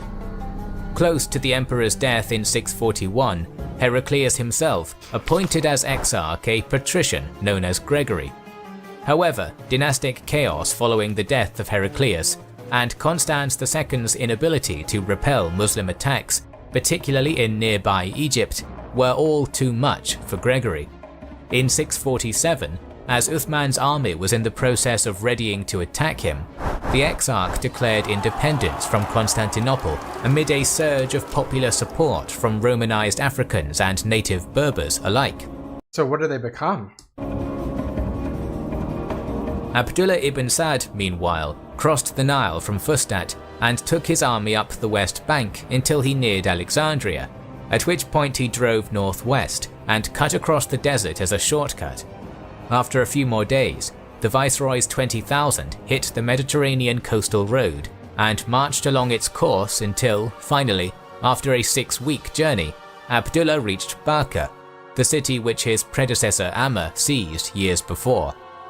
The Muslims then marched a further 700 miles along the Mediterranean coast around the Bay of Sirte, enduring the scorching privations of a North African summer. The Arabs were used to such arid conditions and thrived in them, an advantage which helped them conquer the Near East. When the Rashidun army finally reached Tripoli, closer to the heart of Gregory's realm, its warriors found the heavily fortified city barred against them, contrary to the friendly reception they'd received in Cyrenaica. As Amr did half a decade earlier, Abdullah blockaded Tripoli on its landward flank and placed it under siege. In order to slow or prevent any resupply or reinforcement by ship, Abdullah stationed artillery at both points where the city wall met the water. Smart. They were ordered to strike any enemy vessel which attempted to enter the harbour, and effectively rendered the seaport unusable. Gregory, who was readying the main Exarchate army at his inland capital of Sufetula, had a naval reinforcement armada dispatched from Carthage to Tripoli. However, rather than disembarking at the port on arrival as they would have liked, the transport ships were forced to disgorge their human cargo on segments of the beach which were outside of Abdullah's artillery range and outside the wall's protection. Although this prevented Rashidun catapults and ballistae from carving bloody holes into their ranks, it made the tired and disorganized soldiers easy prey for Muslim infantry, which charged at them from two different angles. Immediately off the boat. Exhausted from the long sea voyage and without any time to deploy adequately, Gregory's reinforcements were scythed down to a man on the beaches of Libya. Wow. Remaining vigilant against any further attempts to prop Tripoli up, Rashidun forces nevertheless were unable to breach the well-provisioned, nigh impregnable fortress. As his army languished outside the walls, Abdullah ordered riders to scout in the direction of Sufetula to observe any military activity going on there. A few weeks later, two things were clear to the Muslim governor. First, Tripoli was still a long ways away from opening its gates to him, and remaining static outside its walls seemed pointless. Second, reports from his scouts made it apparent to Abdullah that the newly independent Roman Exarch was planning for a fight. Possibly convinced Tripoli was just a delaying action, which only served to grind down his own army's strength and will to push on, the Muslim governor lifted his siege and spirited away to the west. The Rashidun army and its thrifty commander plundered their way through the wealthiest region of Roman Africa. So basically he said, we got bigger fish to fry, this siege can wait, we gotta take care of the actual threat. Unmoored from any supply train, and therefore unconcerned about the Tripoli garrison behind them. At Sufetula, Gregory was made aware of the Muslims' location the moment they passed through Gabes, and reacted to the news immediately, with the intent of engaging his enemy well away from his interim inland capital. To do this, the Exarch ponderously shifted his heavily equipped, primarily infantry-based army, which probably matched that of the Muslims in size, to a blocking position at Faiz, 30 kilometers from Sufetula. It's cool to see like the network of cities though right here. We really haven't seen much of this type of landscape before. And set up a camp there. Part of the Exarchate's army was placed slightly forward of the camp as a covering force. However, only a short time after Gregory's force went into camp, the Rashidun light cavalry advance guard fell on its Roman counterpart, sending it reeling back into the main camp in flight. Unnerved by such strength from the Muslim mounted units, Gregory ordered his army to withdraw all the way to Sufetula, believing his position at Faiz was too vulnerable. About 4 miles east of his capital, the Exarch turned and readied for battle. Such close proximity to its base granted the Roman army logistical supremacy, prevented wide flanking maneuvers from the mobile opposing army, and permitted them a safe retreat inside if they needed it. The Muslims arrived soon after. So they should win based off all those things he just said. And made their own camp a short way from Gregory's front line. One rejected emissary later, both sides deployed for battle on the arid plain about 4 miles from Sufetula. The Roman army's posture was defensive, its line anchored to the north and south by 2 high ridges. Abdullah, realizing the observation potential of these terrain features, successfully sent forces to occupy them. Unlike his more iron-willed predecessor, Abdullah ibn Sa'd was considered personally weak by the warriors under his command, an accountant and bureaucrat rather than general or soldier. Lacking Amr's bravery, Abdullah retreated to a safe position behind the line where he was not likely to suffer any personal threat once the army was deployed to his liking. Fortunately, Gregory was a kindred spirit in that he wasn't a bold frontline commander either, choosing to oversee the clash from a throne inside the walls of Sufetula. I mean, historically, leaders weren't necessarily on the battlefield. It's like 50-50. So it's not like, it depends, because Abdullah was more like a governor versus like a general, like you said. Subordinates and lower level officers fought the battle for him on a tactical level. At the dawn of the next day, fighting commenced. Details about the first days of Sufetula are unclear and sparse in our sources, but it is evident that the combat was incredibly fierce, uninterrupted and bloody. Although the actual battlefield was a flat plain, the ridges on either flank prevented any outflanking maneuvers or fancy tactical flair. Moreover, the uninvolved nature of both armies' skittish commanders further paralysed the situation. After a few days of such indecisive fighting, Gregory decided to attempt an assassination of the enemy leader in order to sever the head from the Muslim serpent, but obviously wasn't going to do the deed himself. Instead, he offered to wed his legendarily beautiful, intelligent and valiant daughter to the Roman warrior who killed Abdullah. So it's like a competition versus like a strategic person. It's not going to go over well. Morale in the Exarch's army skyrocketed at this news, with each warrior, whether they were Roman, Vandalic, Greek or Berber, unless the thought is to overpower the army then kill them, steeling themselves with the aim of gaining the princess's hand. Word of this also spread throughout the Muslim army, and in particular to Abdullah himself. How? Not at all comfortable with being a marked man, his confidence suffered an even further decline. To counter Gregory's offer, the Muslim commander announced to his army that he would grant the Exarch's daughter to any warrior who personally killed her father, before withdrawing to his tent. Still, however, so she don't got a choice in the matter, apparently. The next few days continued as a deadly stalemate of bitter violence, brought to a crescendo by the offer and counteroffer between generals. This continued without end until one of Abdullah's officers, Zubayr, was approached by a Berber defector from Gregory's army. He told the Muslim captain that because fighting had until that point been quite far from the walls, the Exarch's position near Sufetula's northern gate was actually very thinly defended. Alerted to this crucial information and the best route which he should take in order to exploit the opportunity, Zubayr put forward his plan to the demoralized Muslim commander and was granted leadership over the army's mobile reserve, about 2,000 strong. The invaders' spirits were buoyed due to the dynamism and boldness of this dashing young officer, who spent the remainder of the day setting his scheme into motion. Swarmed by warriors who desired to embark on the risky venture with him, the younger Zubayr eventually selected 30 of the fiercest, most capable and valiant combatants his army could offer as an attack squad. When asked what they were to do, Zubayr replied, "I am attacking. Defend me against those who assail me from the rear, and I shall defend you from the front."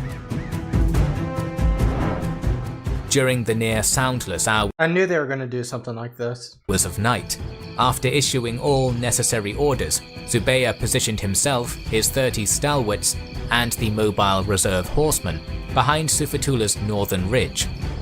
Then, when morning came, both armies closed with one another and fought as though nothing had changed. At noon, with an especially hot day weighing down on them heavily, both armies broke contact and withdrew. The Romans quickly, the Muslims suspiciously sluggishly. Distracted by the din of war, Gregory, his attendants and guards did not notice Zubayr and his band of daredevils gallop into the city through what became known as the Gate of Treachery. Realizing what was happening, the Exarch's guard formed a hasty line, but the 30 Muslim warriors broke it and allowed Zubayr a clean run at the African ruler. In the confusion, Gregory initially believed this lone mounted figure to be an envoy, and so did not react. Gregory was killed and his head sliced from his body.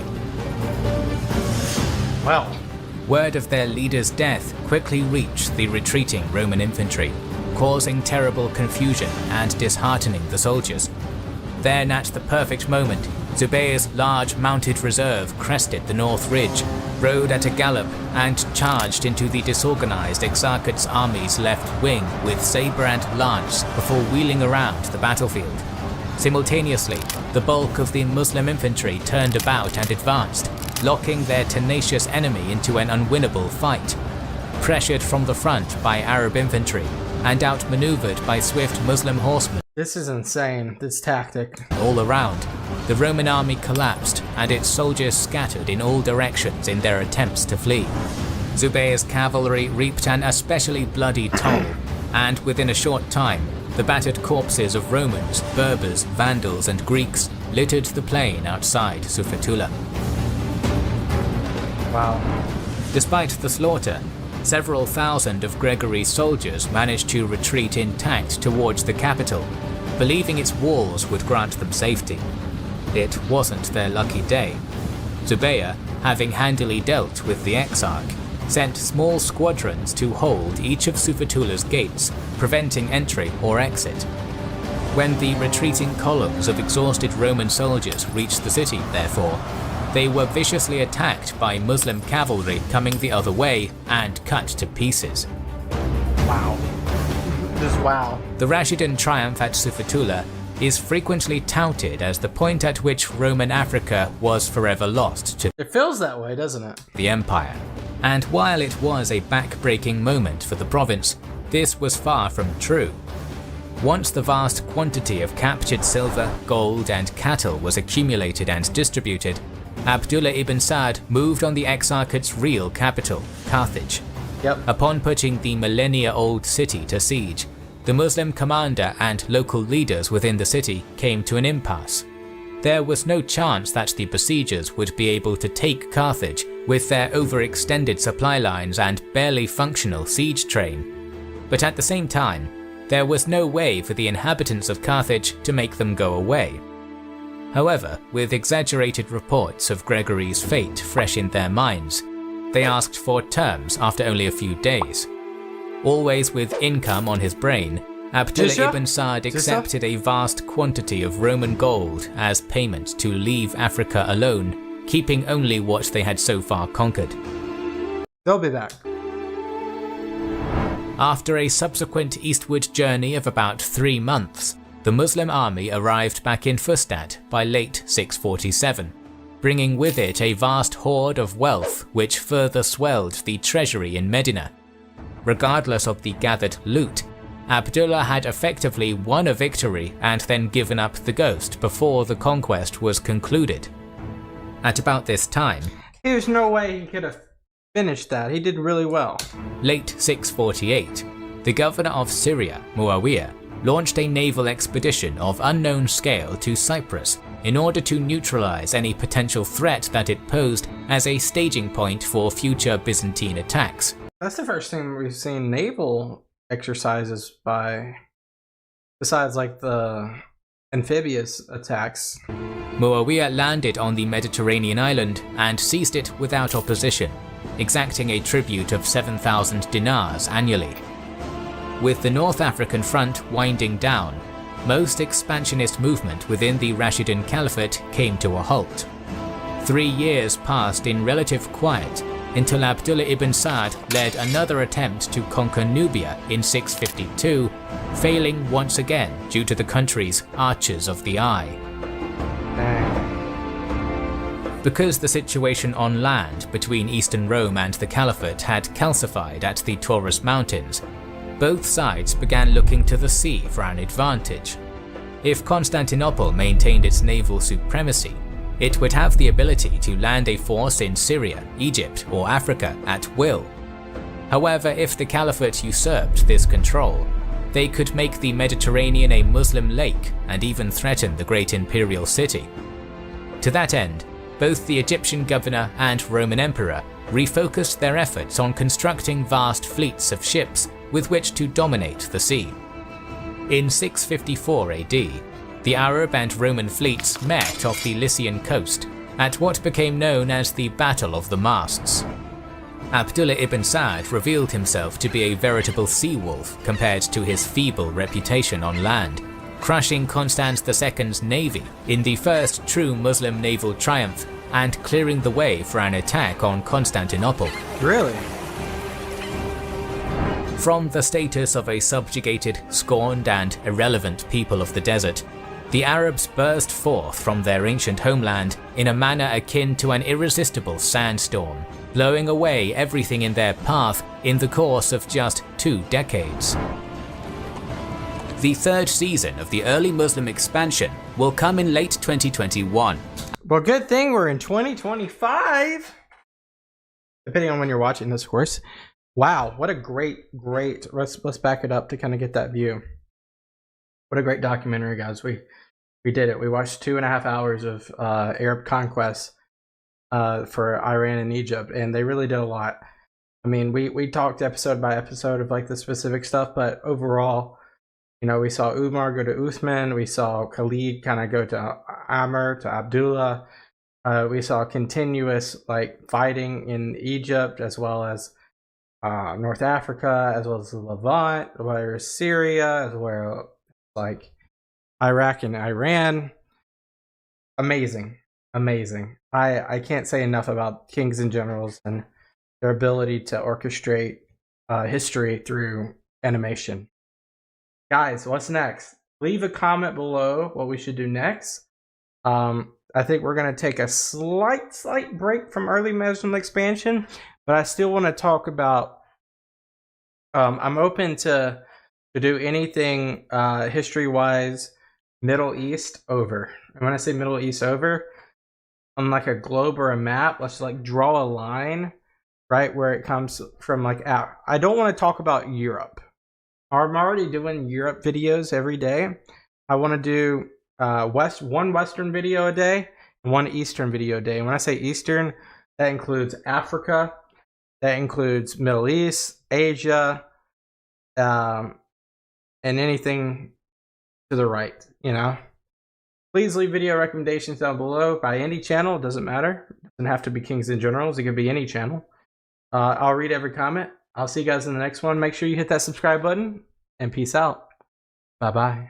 Welcome back, everyone. I hope you're doing well. This is an extension of the early Muslim expansion. I'm glad you're here. This is season 3. I was thinking, should we continue this early Muslim expansion or should we take a break? There's so much out there that I don't want to take a break. I want to get done with this. Not because I want to get it over with, but I want to conclude our story before we jump around. So this is Kings in General, of course, early Muslim expansion, Europe, North Africa, Central Asia. It's 3.5 hours long. So lovely, they did chapters for us this time. So we're going to kind of go chapter by chapter. We'll know kind of how long each particular video is going to be. Yeah, glad you're here. If you're new here, this is what we do. We do history reactions, as well as make sure that you hit that like button, leave a comment throughout the video as well. Hit that subscribe button, but let's just jump right into it, not waste any more time. Lego. I'm excited.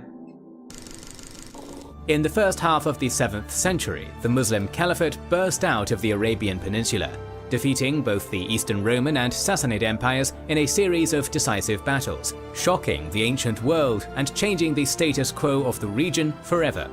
And I forgot what I was going to say. It feels like that's all that's left for them now. Is you have Ethiopia sort of like as a threat. You have North Africa as a threat. You have Byzantine Empire as a threat. And maybe the Sassanids, sort of? In our previous 2 videos on early Muslim expansion, we described these events in detail. By the middle of the century, the conquests continued, but the cracks started to show. That's Iberia. In this episode, we will talk both about these conquests that brought the Caliphate to its largest extent, from France to Central Asia, and the internal strife that first ended the Rashidun Caliphate, bringing the Umayyad dynasty to power and starting early sectarian divisions, weakening the Umayyads in the process. Wow. Welcome to the 3rd long-form video in our series on the early Muslim expansion.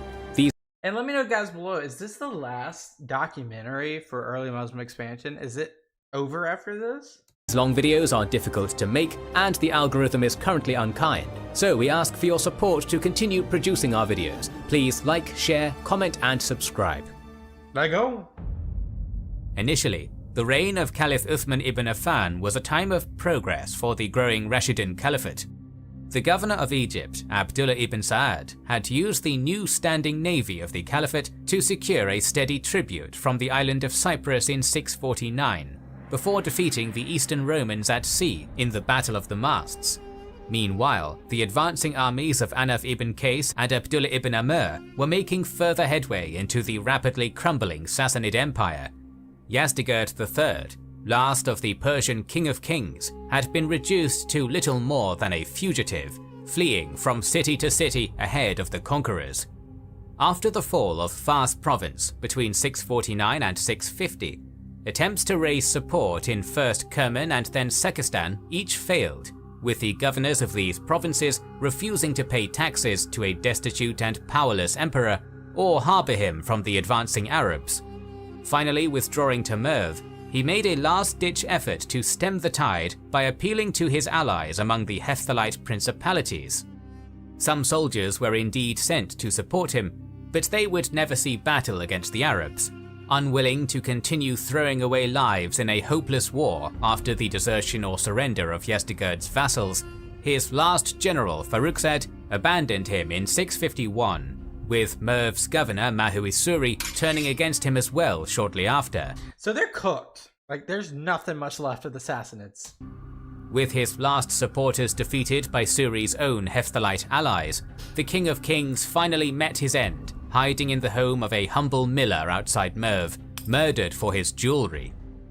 While local resistance would continue into Baristan for years to follow, the once great Sassanid Empire had ceased to exist, its dynasty continuing only through a family of exiles taking refuge in China. Wow. But for all the military victories of the Caliphate during Uthman's 12-year reign, its domestic policies would soon beget internal turmoil for the young and rapidly expanding state. The aging Caliph's nepotism and unpopular economic policies created growing opposition to his rule from various strands of society. During Umar's reign, laws had been set in place forbidding Arab soldiers from buying land in conquered territories, keeping soldiers strictly separated from local populations, both to prevent foreign influences on the faith of his victorious armies and to protect the property of the conquered.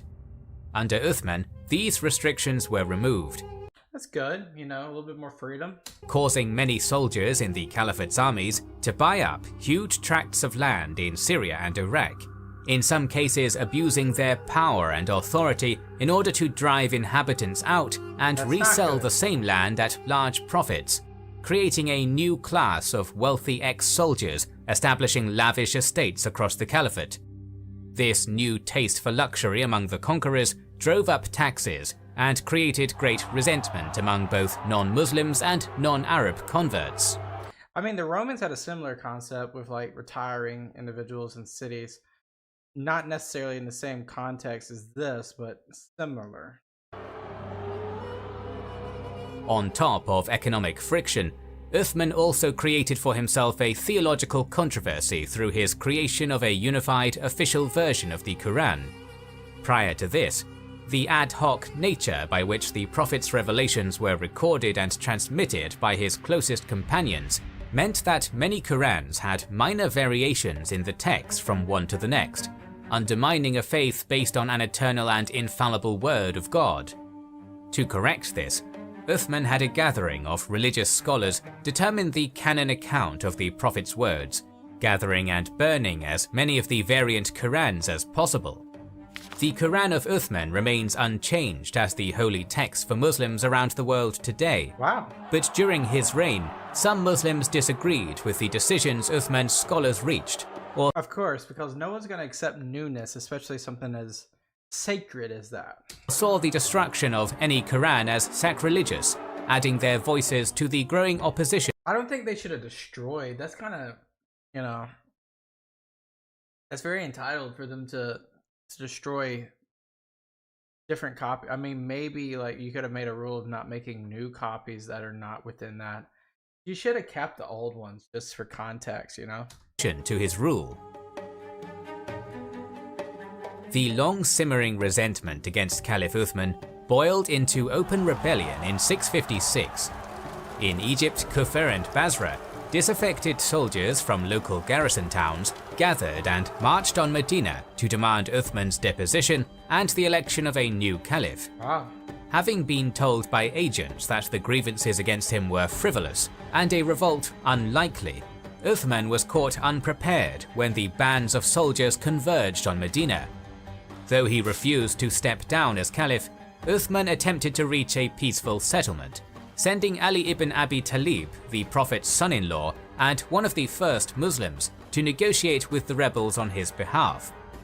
The smaller Kufan and Basran detachments were convinced to make peace with Uthman, while the larger Egyptian force was mollified with a promise to remove their unpopular governor Abdullah from governorship in favour of Muhammad ibn Abi Bakr, the son of the first caliph. With Ali as guarantee of the agreement, and Ibn Abi Bakr leading them, they began their return to Egypt, apparently ending the immediate danger for Uthman. But on their return journey, the soldiers waylaid a messenger bound for Egypt with orders to have the rebel leaders executed. Taking it as a sign of treachery on Uthman's part, the rebels returned to Medina and surrounded Uthman's home, besieging him within, and once again demanded his resignation. Whether Uthman really ordered the rebels executed is unclear, with most accounts crediting the message not to Uthman but to his cousin and secretary, the future caliph Marwan ibn al-Hakam. Whatever the truth of the matter, the rebels cut off water to Uthman's house and gave increasingly threatening demands for his abdication, until one of Marwan's servants slew one of the rebel spokesmen with a stone from the balcony on June 16th, making a bloody end to the affair all but inevitable. One stone did it? That's crazy. Abandoned by most of his Umayyad clan, with the Iraqi rebels and notable... And it's interesting, you know, because maybe they're not showing the soldiers that are protecting this area besides these three, Hassan, Ali, and Hussein. There's more of the rebels. So it's interesting that that stone throw didn't incite a riot. Of Medina remaining neutral, Uthman ordered his remaining defenders to stand down in hopes of avoiding bloodshed between Muslims when the rebels attacked the house the following day. Regardless, Marwan and the children of Ali refused this order and attempted to save the life of their caliph. As Uthman sat for his noon prayers, Muhammad ibn Abi Bakr and a few of the Egyptian rebels climbed into his home from the roof of a neighbouring house, threatening the caliph at sword point. Though accounts differ on the specific events, and on Abi Bakr's role in particular, the final outcome was the same. Uthman was the first caliph to be murdered by his fellow Muslims, an event that would shake the Muslim world to its core. Okay, so explain to me, those who are watching that are Muslim, is there any excuse for murdering caliph? Especially in terms of was there like any justice with doing this? Curious to hear your guys' thoughts. Following the murder, the rebel bands effectively controlled Medina, and under their influence, particularly the Iraqis, Ali was elevated to the role of caliph. As the Prophet's son-in-law and one of the major candidates in the previous election, Ali seemed a safe and popular choice. However, his reign would be saddled with the scandal of Uthman's murder, and demands for justice placed the new caliph in a difficult position. Given Ali's efforts to defuse the rebellion and the injuries his own son Hassan suffered in Uthman's defense, it is incredibly unlikely he had any role in his predecessor's murder. But many of the rebels who had opposed Uthman were now his most important supporters, so punishing them would have alienated his power base and potentially led to his own demise. Catch-22. Stuck in a trap, Ali allowed Uthman's murder to go unpunished, which led to accusations of weakness and complicity, particularly from Uthman's powerful Umayyad clan, laying the groundwork for the First Islamic Civil War. Whoa. The first stirrings of conflict came from Talha ibn Ubaydullah and Zubair ibn al-Awwam, Ali's main competitors in the election that had brought him to the throne. In the past, the two had fought alongside Ali as comrades. But despite Talha's own previous opposition to Uthman, they had been among the most vocal for action against the rebels, and were quick to make common cause with another of Ali's detractors, Aisha, the widow of the Prophet himself. With Aisha as the unifying spiritual figurehead of the rebellion, funding from numerous Umayyad governors deposed by Ali at the beginning of his reign, and several prominent Muslim leaders, So is this the faction that eventually takes over the Rashidun Caliphate, the Umayyads? including Marwan and the murdered Caliph's son, Aban ibn Uthman, flocking to her banner, Aisha's rebel army represented a significant challenge to Ali's leadership. Unfortunately for the so-called Mother of the Faithful, a number of crucial mistakes would undermine her cause. A great deal of effort was wasted trying to rally support in Iraq, despite most of the region being loyal to Ali. Then, when rebel leadership left Mecca to gain support in Basra in mid-October 656, internal discord fomented within their cause. Talha and Zubair were jockeying against each other for authority, while the secrecy of the army's destination created resentment from Marwan and the Umayyad clansmen within the army, who saw the insurgency more as a blood feud than a rebellion, and would have preferred to simply march to Medina and execute the conspirators who had slain Uthman, rather than waging a campaign to topple Ali. The anti-Ali movement was dealt another blow in December, when Aisha and her followers arrived in Basra. After hearing the speeches and calls to arms of Zubair and Talha in the marketplace outside the city, the reaction of the Basran populace was divided, with some offering support, while others denounced her. The first fighting of her rebellion occurred immediately after, when numerous market-goers loyal to Aisha or Ali began to scrap in the marketplace and strike each other with the soles of their shoes. More important than any marketplace brawl, however, was the response of Basra's governor, Uthman ibn Hunayf, who remained loyal to Ali. However, reluctant to bring bloodshed to his city, he allowed the rebels to camp the night while he waited for word from Ali, who was now on his way from Medina. A message from the Caliph soon arrived, instructing Ibn Hunayf to give the rebels an ultimatum of loyalty to Ali or warfare. But by then, Aisha's army had already managed to entrench themselves in a defensible camp near the local garrison's storehouse. It should be noted that even after Caliph Uthman's murder, the thought of outright warfare between Muslims remained almost unthinkable to most, and so the prominent poet and scholar Salim ibn Amr al-Duwali was sent to make a last entreaty for peace and to end the rebellion. When it was refused, Basra's cavalry commander Hukaym ibn Jabala stormed out with the governor's local forces. A short and bloody battle around Aisha's camp ensued. Many on both sides died, but the rebels were not dislodged. Dang. Afterwards, an uneasy ceasefire was signed, intended to last until Ali's arrival. The ceasefire would be short-lived, however. If Aisha remained unwilling to submit, Ali's arrival would only leave the rebels hopelessly outnumbered. So, on Talha's advice, a party of rebels captured the Basran governor in a surprise raid as he led the evening's prayers in the mosque, giving him 40 lashes and plucking his beard and eyelashes before imprisoning him. The following morning, Zubayr's son Abdallah led the rebels in an attack on the storehouse, killing 40 converted ex-slaves from Sind who had been posted as guards, and seizing the grain meant for the townfolk's winter provisions. Hukaym arrived shortly after in a great rage, demanding Abdallah release the governor and berating him for the killing of Muslims innocent of any role in Uthman's murder. When Abdallah refused, Hukaym attacked with the 700 men still with him, finding himself quickly surrounded and overwhelmed by the larger rebel army.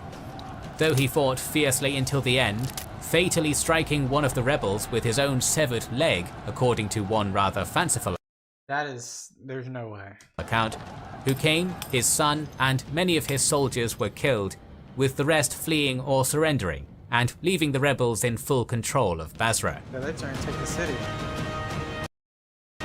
That's crazy. With Ali en route, the victorious rebels had little time to gather support for their movement.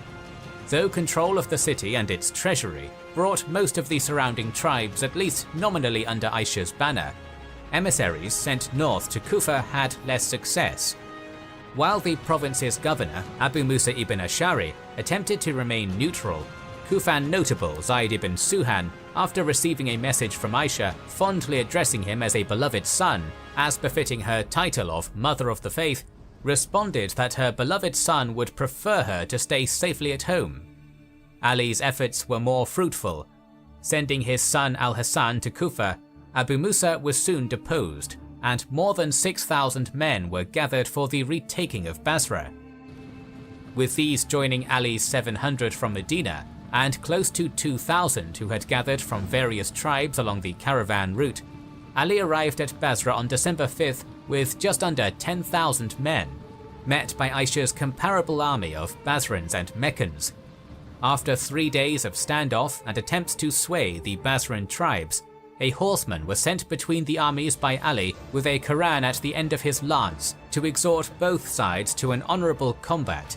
When he fell dead, pierced by arrows, battle was joined, and the two cavalry-heavy armies came crashing together like thunder. Despite Aisha having, by most accounts, at least as large an army as Ali prior to his arrival, defections of several Basran tribes, both before and during the battle, weakened her force significantly. In the center of Ali's army, Abu Qatada al-Numan led the Kufan foot soldiers, while Ali's son, Muhammad ibn Hanafiya, carried his father's standard. On the right wing of Ali's army, Malik al-Ashtar led the bulk of the Kufan cavalry, soon routing the tribesmen of the Banu Hanzala leading Aisha's left. And on Ali's left, the storied companion Ammar ibn Yasir is said by some to have driven Zubayr, who had been given overall command of the rebel army, to abandon his army and leave without fighting.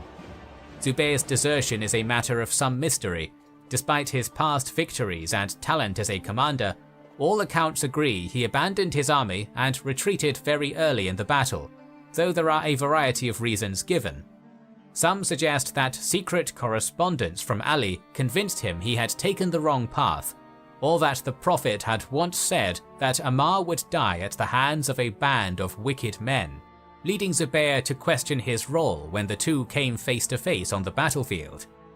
Others point to Aisha's refusal to acclaim him as Caliph on the eve of the battle, suggesting that she favoured Talha and that Zubayr's role in the rebellion had been a self-serving grab for the throne.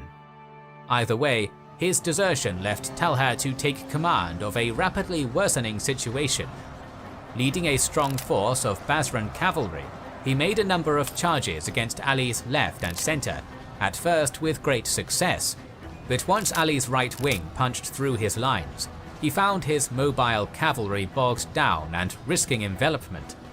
Turning about to withdraw and regroup for another charge, he was mortally wounded by an arrow to the back of his knee, not at the hands of Ali's forces, but of his supposed ally Marwan, apparently as a spiteful act of vengeance for Talha's opposition to Uthman now that their alliance to punish Ali and Uthman's murderers had come to naught.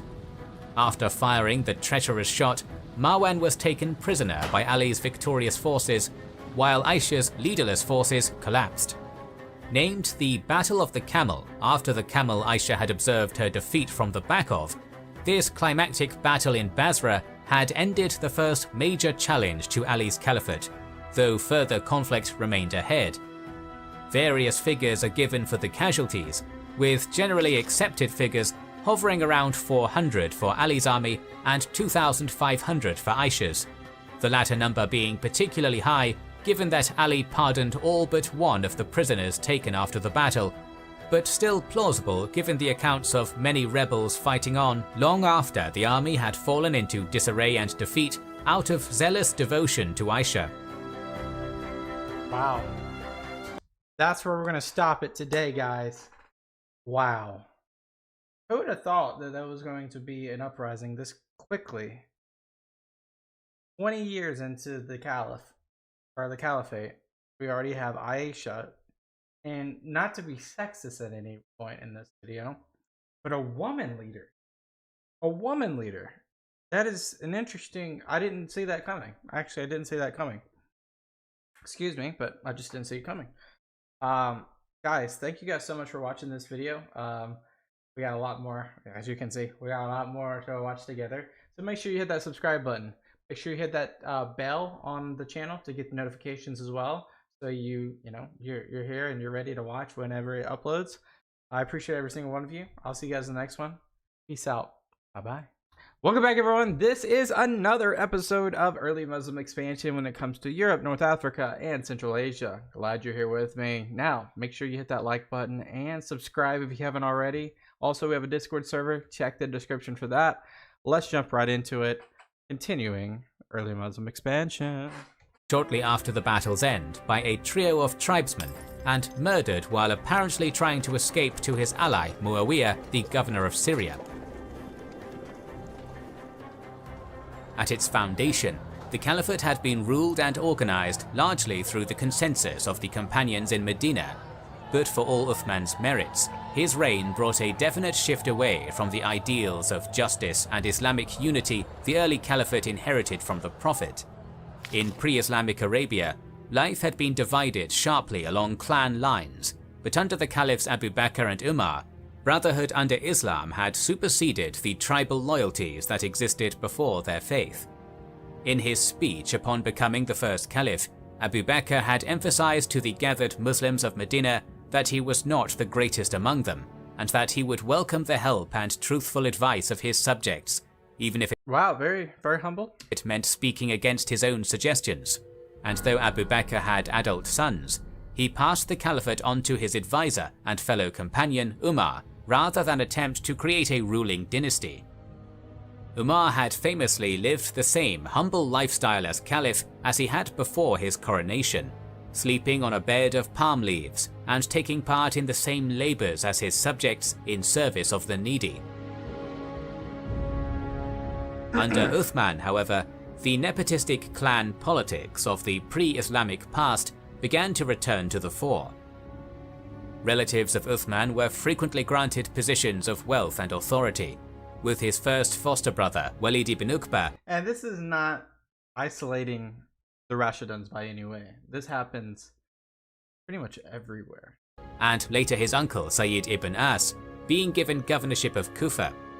And while few could accuse Abdullah ibn Sa'ad of incompetence after his conquests in North Africa and victories at sea in the Mediterranean, the fact he had replaced Amr ibn al-As, Egypt's conqueror and previous governor, largely by virtue of being another of Uthman's foster brothers, did much to stir discontent among other companions of the Prophet and long-serving Muslims of Medina, who saw themselves being denied advancement in favor of Uthman's Umayyad clan. Thanks to these and several other Umayyads appointed to prominent positions, the clan swiftly grew to become one of the most powerful political entities within the caliphate, with governors of numerous far-flung provinces tied by family bonds and ready to resist any threat to the power they shared. So nepotism went crazy during Uthman's time. Prominent figure in this narrative, however, is Uthman's cousin, Muawiyah, a minor regional governor during Umar's reign, who Uthman granted lordship of all Syria. It had been on Muawiyah's suggestion that Uthman had ordered the caliphate's navy built, and its raids on Cyprus, Rhodes and Crete brought significant wealth pouring into Syria's coffers, making Muawiyah the most powerful out of a powerful family, and the most likely rival to Ali in the wake of Uthman's killing. Conflict between Muawiyah and Ali has long been an inevitability, as one of the first actions Ali had taken after his election as caliph had been to order Muawiyah and many of Uthman's other appointed governors deposed. Muawiyah alone had been sufficiently powerful and secure in his position to refuse the order, and those governors that had been successfully deposed had flocked to back Muawiyah with whatever wealth or support they could offer. And then we got another guy named Kays over here on the left. But yeah, Going against the caliphate, or the caliph. Interesting. Confident in his power, Muawiyah had publicly rebuked Ali over Uthman's murder and tacitly claimed the caliphate as the murdered caliph's next of kin, effectively a declaration of war. Muawiyah's position was further strengthened by an unlikely ally, Amr ibn Alas, the I don't know if you would say unlikely. I mean, in the succession line, it was like Amr is more on the outside than the inside. conqueror and former governor of Egypt. Despite Amr's previous enmity towards Uthman, his popularity in Egypt made him a perfect candidate to tear the richest province in the caliphate out of Ali's hands. With Amr promised lifetime governorship of Egypt in exchange for his support, Muawiyah removed Egypt's current governor, Qais ibn Sa'd, through a masterful piece of deceit. He forged a letter from Qais to himself, agreeing to join his cause, and ensured Ali's spies learned of it. Deceived by this forgery, Ali deposed the competent and by most accounts loyal governor shortly after, with the inexperienced Muhammad ibn Abi Bakr taking his place, too late to muster significant Egyptian support for Ali in the battle to come. Amr also helped Muawiyah forge an important alliance with the most powerful tribe of Yemen. Yeah, but say that's Yemen down there, basically. We don't really talk too much about that side of the Rashidun Caliphate. Himyar, who had once ruled a powerful independent kingdom in pre-Islamic times. With Amr as his closest advisor, allies across the caliphate rallying to his banner, and Ali weakened by Aisha's recent rebellion, Muawiyah was in an incredibly secure position. Thus, when Caliph Ali departed Medina in late May 657 with his armies behind him to depose the recalcitrant governor, he would have a far tougher fight ahead of him than he perhaps expected. Before the two main armies met in battle, a series of cavalry pursuits and skirmishes took place at Harin and Raqqa, pitting Malik al-Ashtar against Abd al-Rahman ibn Khalid, son of the unrivaled Khalid ibn al-Walid, as Ali's army tested Muawiyah's strength and resolve and found both unbending. The first true struggle would take place at Siffin, on the banks of the Euphrates River. When Ali's army arrived on June 5th, they found Syrian cavalry blocking them from reaching the only accessible watering area for miles. Wow. This was against the advice of Amr, and proved to be a blunder on Muawiyah's part. Why? When rallying his armies for the campaign against Muawiyah, Ali had found it difficult to motivate his men. Many were reluctant to see so much more bloodshed between brothers in faith to bring a governor back into the fold. But Muawiyah's ill-advised attempt to deny his foes water in the desert heat lost him any sympathy he or his forces might have enjoyed in Ali's ranks, and set the stage for a vastly bloodier confrontation than had stained the sands at Basra. Okay. The numbers involved are a matter of debate. Al-Tabari puts Ali's army at 70,000, a likely inflated number, given that it counts more than 60,000 Kufans under his banner, while Al-Hassan had only been able to raise a tenth of that number for the Battle of the Camel. But even taking a more conservative estimate of 20 to 30,000 for Ali, with Muawiyah's army slightly larger, the Battle of Siffin was one of the largest and most impactful battles of Islamic history, and played out in a number of phases over the weeks to follow. Phases? Upon finding the accessible water blocked, Ali's advance guard, led by al-Ash'ath ibn Qais, fell upon the Syrian force blocking their path with a vengeance, driving them back and securing the water for the thirsty army behind them. Following the Day of the Euphrates, as this small victory was known, the armies stood for 2 days of tense standoff and failed negotiation, followed by more than a week of daily raiding and personal duels between noble commanders, lasting until June 18th, each army testing the other's mettle but reluctant to commit its full strength. June 19th saw a new ceasefire agreement forged, lasting more than a month, in a last attempt to reach a peaceful agreement, or at least convince opposing leaders to defect. But these overtures were no more successful than the previous ones. Envoys went back and forth for weeks between the two armies with messages and bribes, but the stalemate remained largely unchanged. Finally, on July 26th, the two armies met in a battle that would last 3 days and 3 nights, nearly unbroken. Wow. The first day of the battle was inconclusive, mostly consisting of exchanges of arrows and cavalry raids, with casualties mounting, but neither side gaining an overwhelming advantage. The second day saw Muawiyah come very close to routing Ali, with Habib ibn Maslama leading a massive attack that drove Ali's right wing to flight and pushed hard against his center, driving his army into disarray before reinforcements led by Malik al-Ashtar could halt the Syrian advance. Abdullah ibn Budail, who had been in command of Ali's right, attempted to press their momentary advantage by bringing his cavalry in a charge towards Muawiyah's tent, only to be surrounded and killed by Muawiyah's elite forces. Also killed was Ammar ibn Yasir, whose presence had so frightened Zubair in the Battle of Camel, fulfilling, according to the hadith, the supposed claim of the Prophet that Ammar would die at the hands of a wicked band of men. Wow. Interesting, isn't it? The third day saw Muawiyah redouble his efforts to break Ali's right wing, sending his Himyarite allies against it under the leadership of Ubayd Allah ibn Umar, the disgraced son of Caliph Umar, whose name had been tarnished by an unlawful honor killing, but whose parentage nevertheless made him a useful political prop for the would-be Caliph Muawiyah. This time, however, Ali's right held firm, killing both Ubayd Allah and Chief Dul Qalar of the Himyar and inflicting terrible casualties. As the day drew on, the two armies were finally drawn into a general melee, the duels, maneuvers and archery exchanges that had defined the previous days giving way to a confused clash of swords and lances that continued through much of the night. As morning approached, after the bloodiest night of the civil war, Ali's army appears to have the upper hand, having driven Muawiyah's forces back and even forced him to relocate his tent to a safer location after another charge on his camp. But it would not, in the end, be strength of arms that decided the battle's outcome. As morning arrived, a number of envoys from Muawiyah rode between the armies, Qurans on their lances as a flag of truce, appealing to Ali to allow binding arbitration to settle his and Muawiyah's dispute. Though Ali held the advantage in battle, many of his soldiers, exhausted after the long battle and reluctant to continue fighting their brothers in faith, felt the offer provided an honorable alternative to further fighting, and ignored the encouragement of Malik al-Ashtar and others to continue fighting. His hands tied, Ali accepted Muawiyah's truce and call for arbitration, bringing an end to the battle. Arbitration.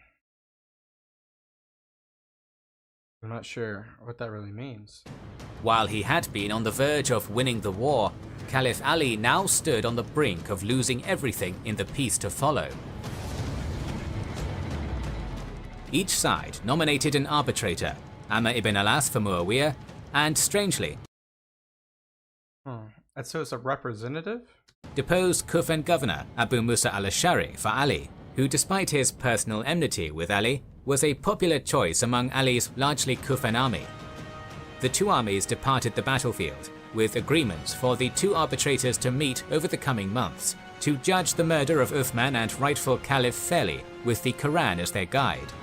However, a portion of Ali's supporters staunchly opposed the arbitration, seeing it as a betrayal of God to put the decision in the hands of fallible humans rather than Oh, so it's like a committee. allowing God to pick a victor on the battlefield. Eh. Before Abu Musa departed for the first round of arbitration, two of Ali's followers, Zura ibn al-Burj and Hurkos ibn Zuhayr, confronted Ali, demanding he abandon the negotiations and return to war with Muawiyah. Ali rebuked them, claiming that he would have preferred to fight on at Siffin, but was now bound to honor the covenant he had reached. Unsatisfied, they took up the slogan, "Authority belongs to God alone," with new adherents converting to their viewpoint over the months to follow. Following the return of Ali's forces to Kufa, these Al-Khawarij, or Kharijites as they would later be called, would prove a major thorn in Ali's side, heckling and criticizing him as he led the prayers from the mosque and declaring both Ali and Muawiyah unfit to rule. As this discontentment grew, the two arbitrators met twice over the year that followed, both times for weeks on end, finally returning a verdict in Muawiyah's favour, ordering Ali deposed as Caliph in April of 658. Ali refused to abide by the decision, declaring it a political attack rather than a true religious judgment, but the decision greatly damaged his legitimacy and weakened his position in the ongoing Cold War against Muawiyah. Meanwhile in Kufa, the Kharijite movement was developing from a mere vocal opposition into a new rebellion, with Abdallah ibn Wahb taking command of the movement. Departing Kufa in small groups to avoid detection, Ibn Wahb regrouped his forces by the bridge crossing the Narawan, a great canal drawing water from the Tigris River northeast of Al-Madain. Meanwhile, other bands of Kharijite sympathizers across Iraq, having received secret letters from the leadership in Kufa, departed their homes to join Ibn Wahb's band with... So there's like a segment off a segment. So there's 3 factions now in the Rashidun Caliphate. At the Umayyads, Umayyads, Rashiduns. Now what are they called? I don't remember.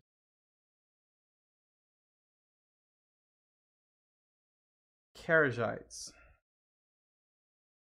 Interesting. With savage fighting breaking out near Basra between loyalists to Ali and a band of 500 departing Kharijites.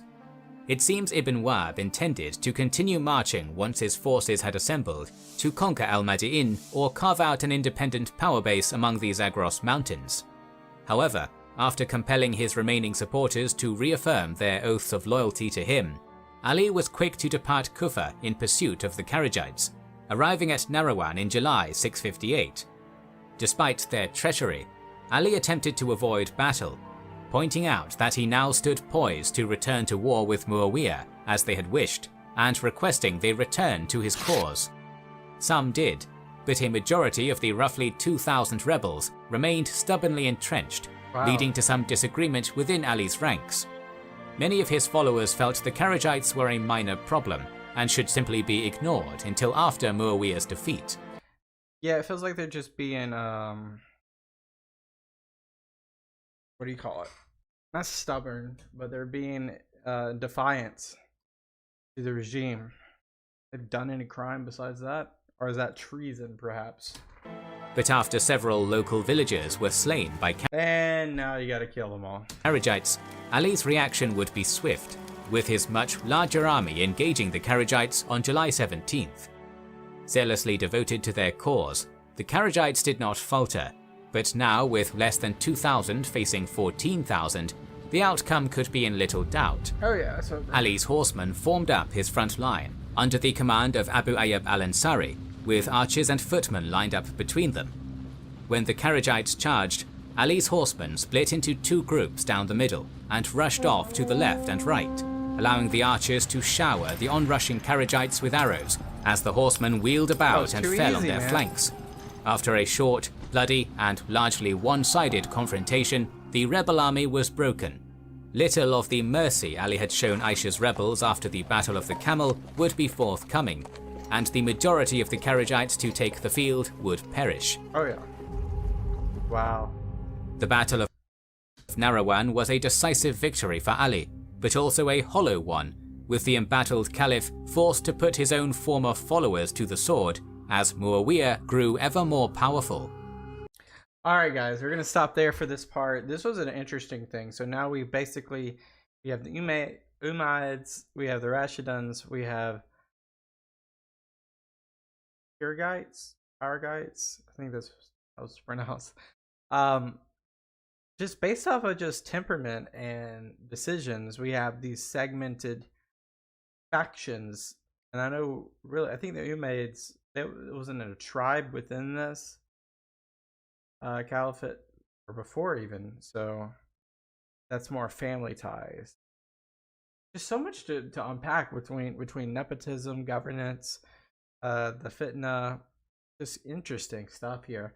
They're not fighting foreign adversaries, they're fighting internal battles. So we'll have to see how this thing goes in the future. Guys, thank you guys so much for watching. Hit that subscribe button. I will see you in the next one. Peace out. Bye bye. Welcome back, guys. This is part 3 of the early Muslim expansion. I forgot what I was talking about for a second. Europe, North Africa, and Central Asia. We've just seen, faction after faction fighting. We have the Umayyads, we have the Kirigites, I believe, and the Rashiduns. Kirigites, of course, stemming away from the Rashiduns. Ali, his followers, basically just took them down easily below. And now Muawiyah, I believe there's just some sort of what is it called, arbitration happening. So let's jump right back into it. If you're new here, this is what we do. We do reactions to history. I'm glad you're here. Let's go. The following 2.5 years of uneasy truce saw Muawiyah take great strides, toppling Muhammad ibn Abi Bakr in Egypt and rewarding Amr ibn al-As's loyalty by returning him to power as promised, while also that's all he wanted was governorship of Egypt. Securing new alliances across the caliphate, many now seeing him as the legitimate caliph. By the beginning of 661, after receiving the counsel of his remaining supporters, Ali decided to embark on a second invasion of Syria while he still had the strength to challenge Muawiyah, embarking his forces in preparation for another campaign. The planned offensive would never. The one thing I wish he did here, by the way, Kings and Journals does an amazing job, is territorial lines here between the Civil War factions, because obviously you're going to have different control in this status right here. So maybe like red versus green would have been a good one. Take place, however. Meeting in Mecca, 3 Kharijite conspirators made a pact to assassinate the 3 men they viewed as responsible for the civil war: Ali, Muawiyah, and Amr. So there's 3 different assassinations about to try to happen. No way all 3 of them fail. 2 of the 3 assassination attempts failed, but on January 28th, as Ali sat praying in the great mosque of Kufa, the 3rd assassin, Abd al-Rahman ibn Muljam, struck him from behind with a poisoned sword, mortally wounding the caliph and avenging his comrades fallen at Narawan. With Ali dead, few remained who could deny Muawiyah the caliphate. Ali's eldest son, al-Hassan, was pressured into surrendering his claim to the throne, and Muawiyah took power nearly unopposed. Well, here we go. Beyond the simple change in leadership, the first fitna, as the civil war came to be known, would have a massive impact on Islam's history. It split a religious and cultural movement that, united, had conquered mighty empires. Even today, the divisions between the major sects of Islam can still be traced to the first fitna and the death of Ali. So what we got here is Iran, some of Central Asia, Yemen, Saudi Arabia, Bahrain, Qatar, Kuwait, etc., etc., etc. And then we have the Levant areas littered with the same.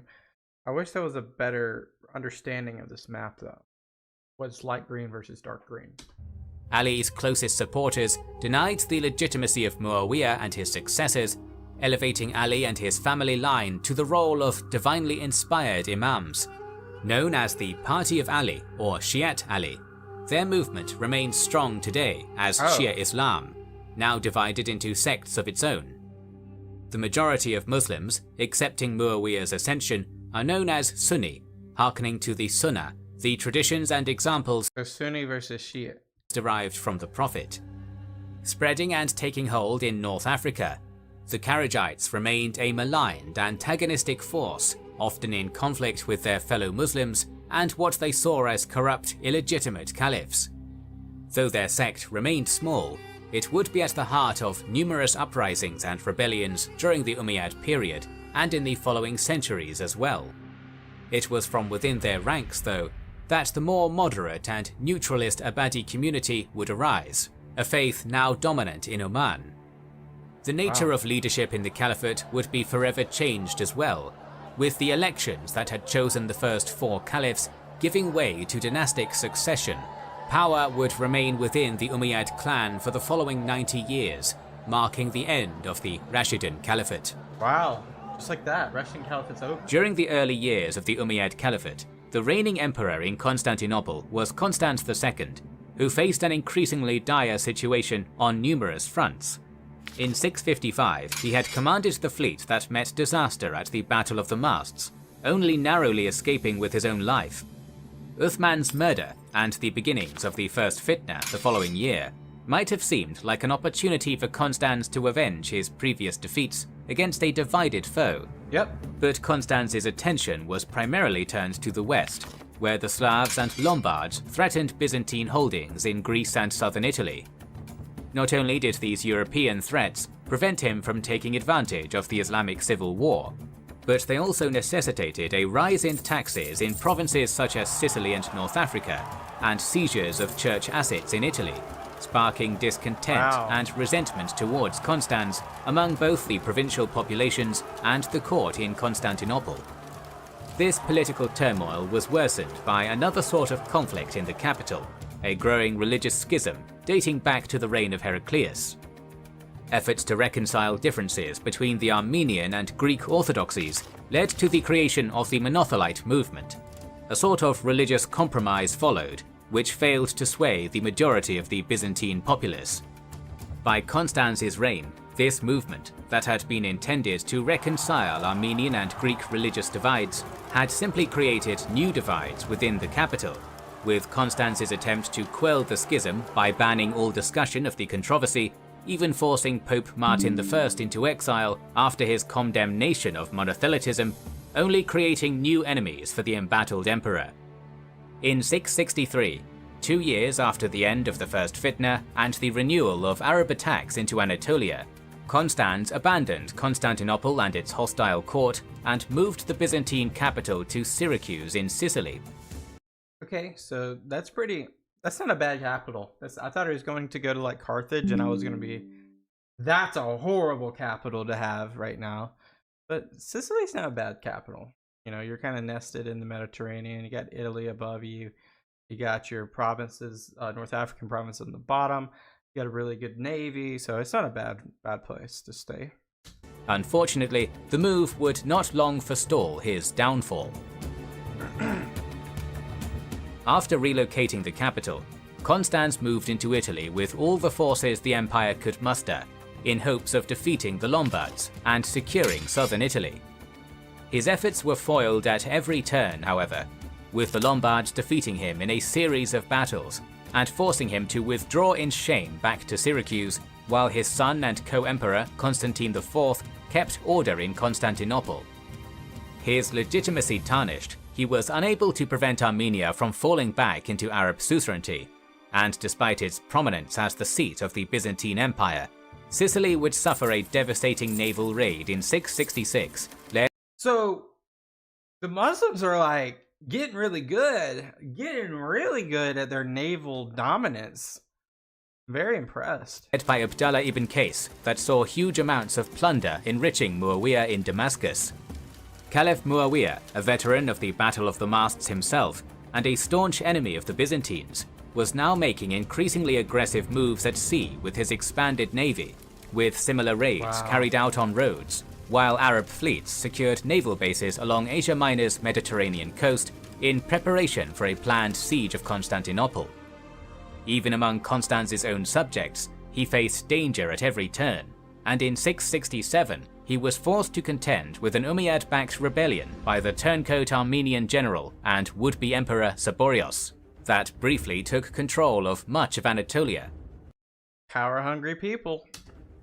The rebellion would soon come to naught after Saborius' accidental death in a riding mishap shortly before the battle near Hexapolis. But this would not be the end of Constance's woes, as Fadala ibn Ubayyad, an experienced Muslim general who had briefly operated as a liaison and ally to Saborius, soon laid siege to Constantinople's Anatolian suburb of Chalcedon. Although they succeeded in capturing many prisoners, a lack of supplies and support caused. So they're trying to go for it all. My goodness, they have ambition. This first siege attempt to flounder. In their original plan, they would have been operating in territory under the sway of their rebel ally, able to rely on local supply routes and bolstered by Saborius' own forces. Forced to operate alone in hostile territory, disease and hunger soon set in, and the army was forced to withdraw, with even the arrival of reinforcements under Muawiyah's son Yazid failing to turn the tide.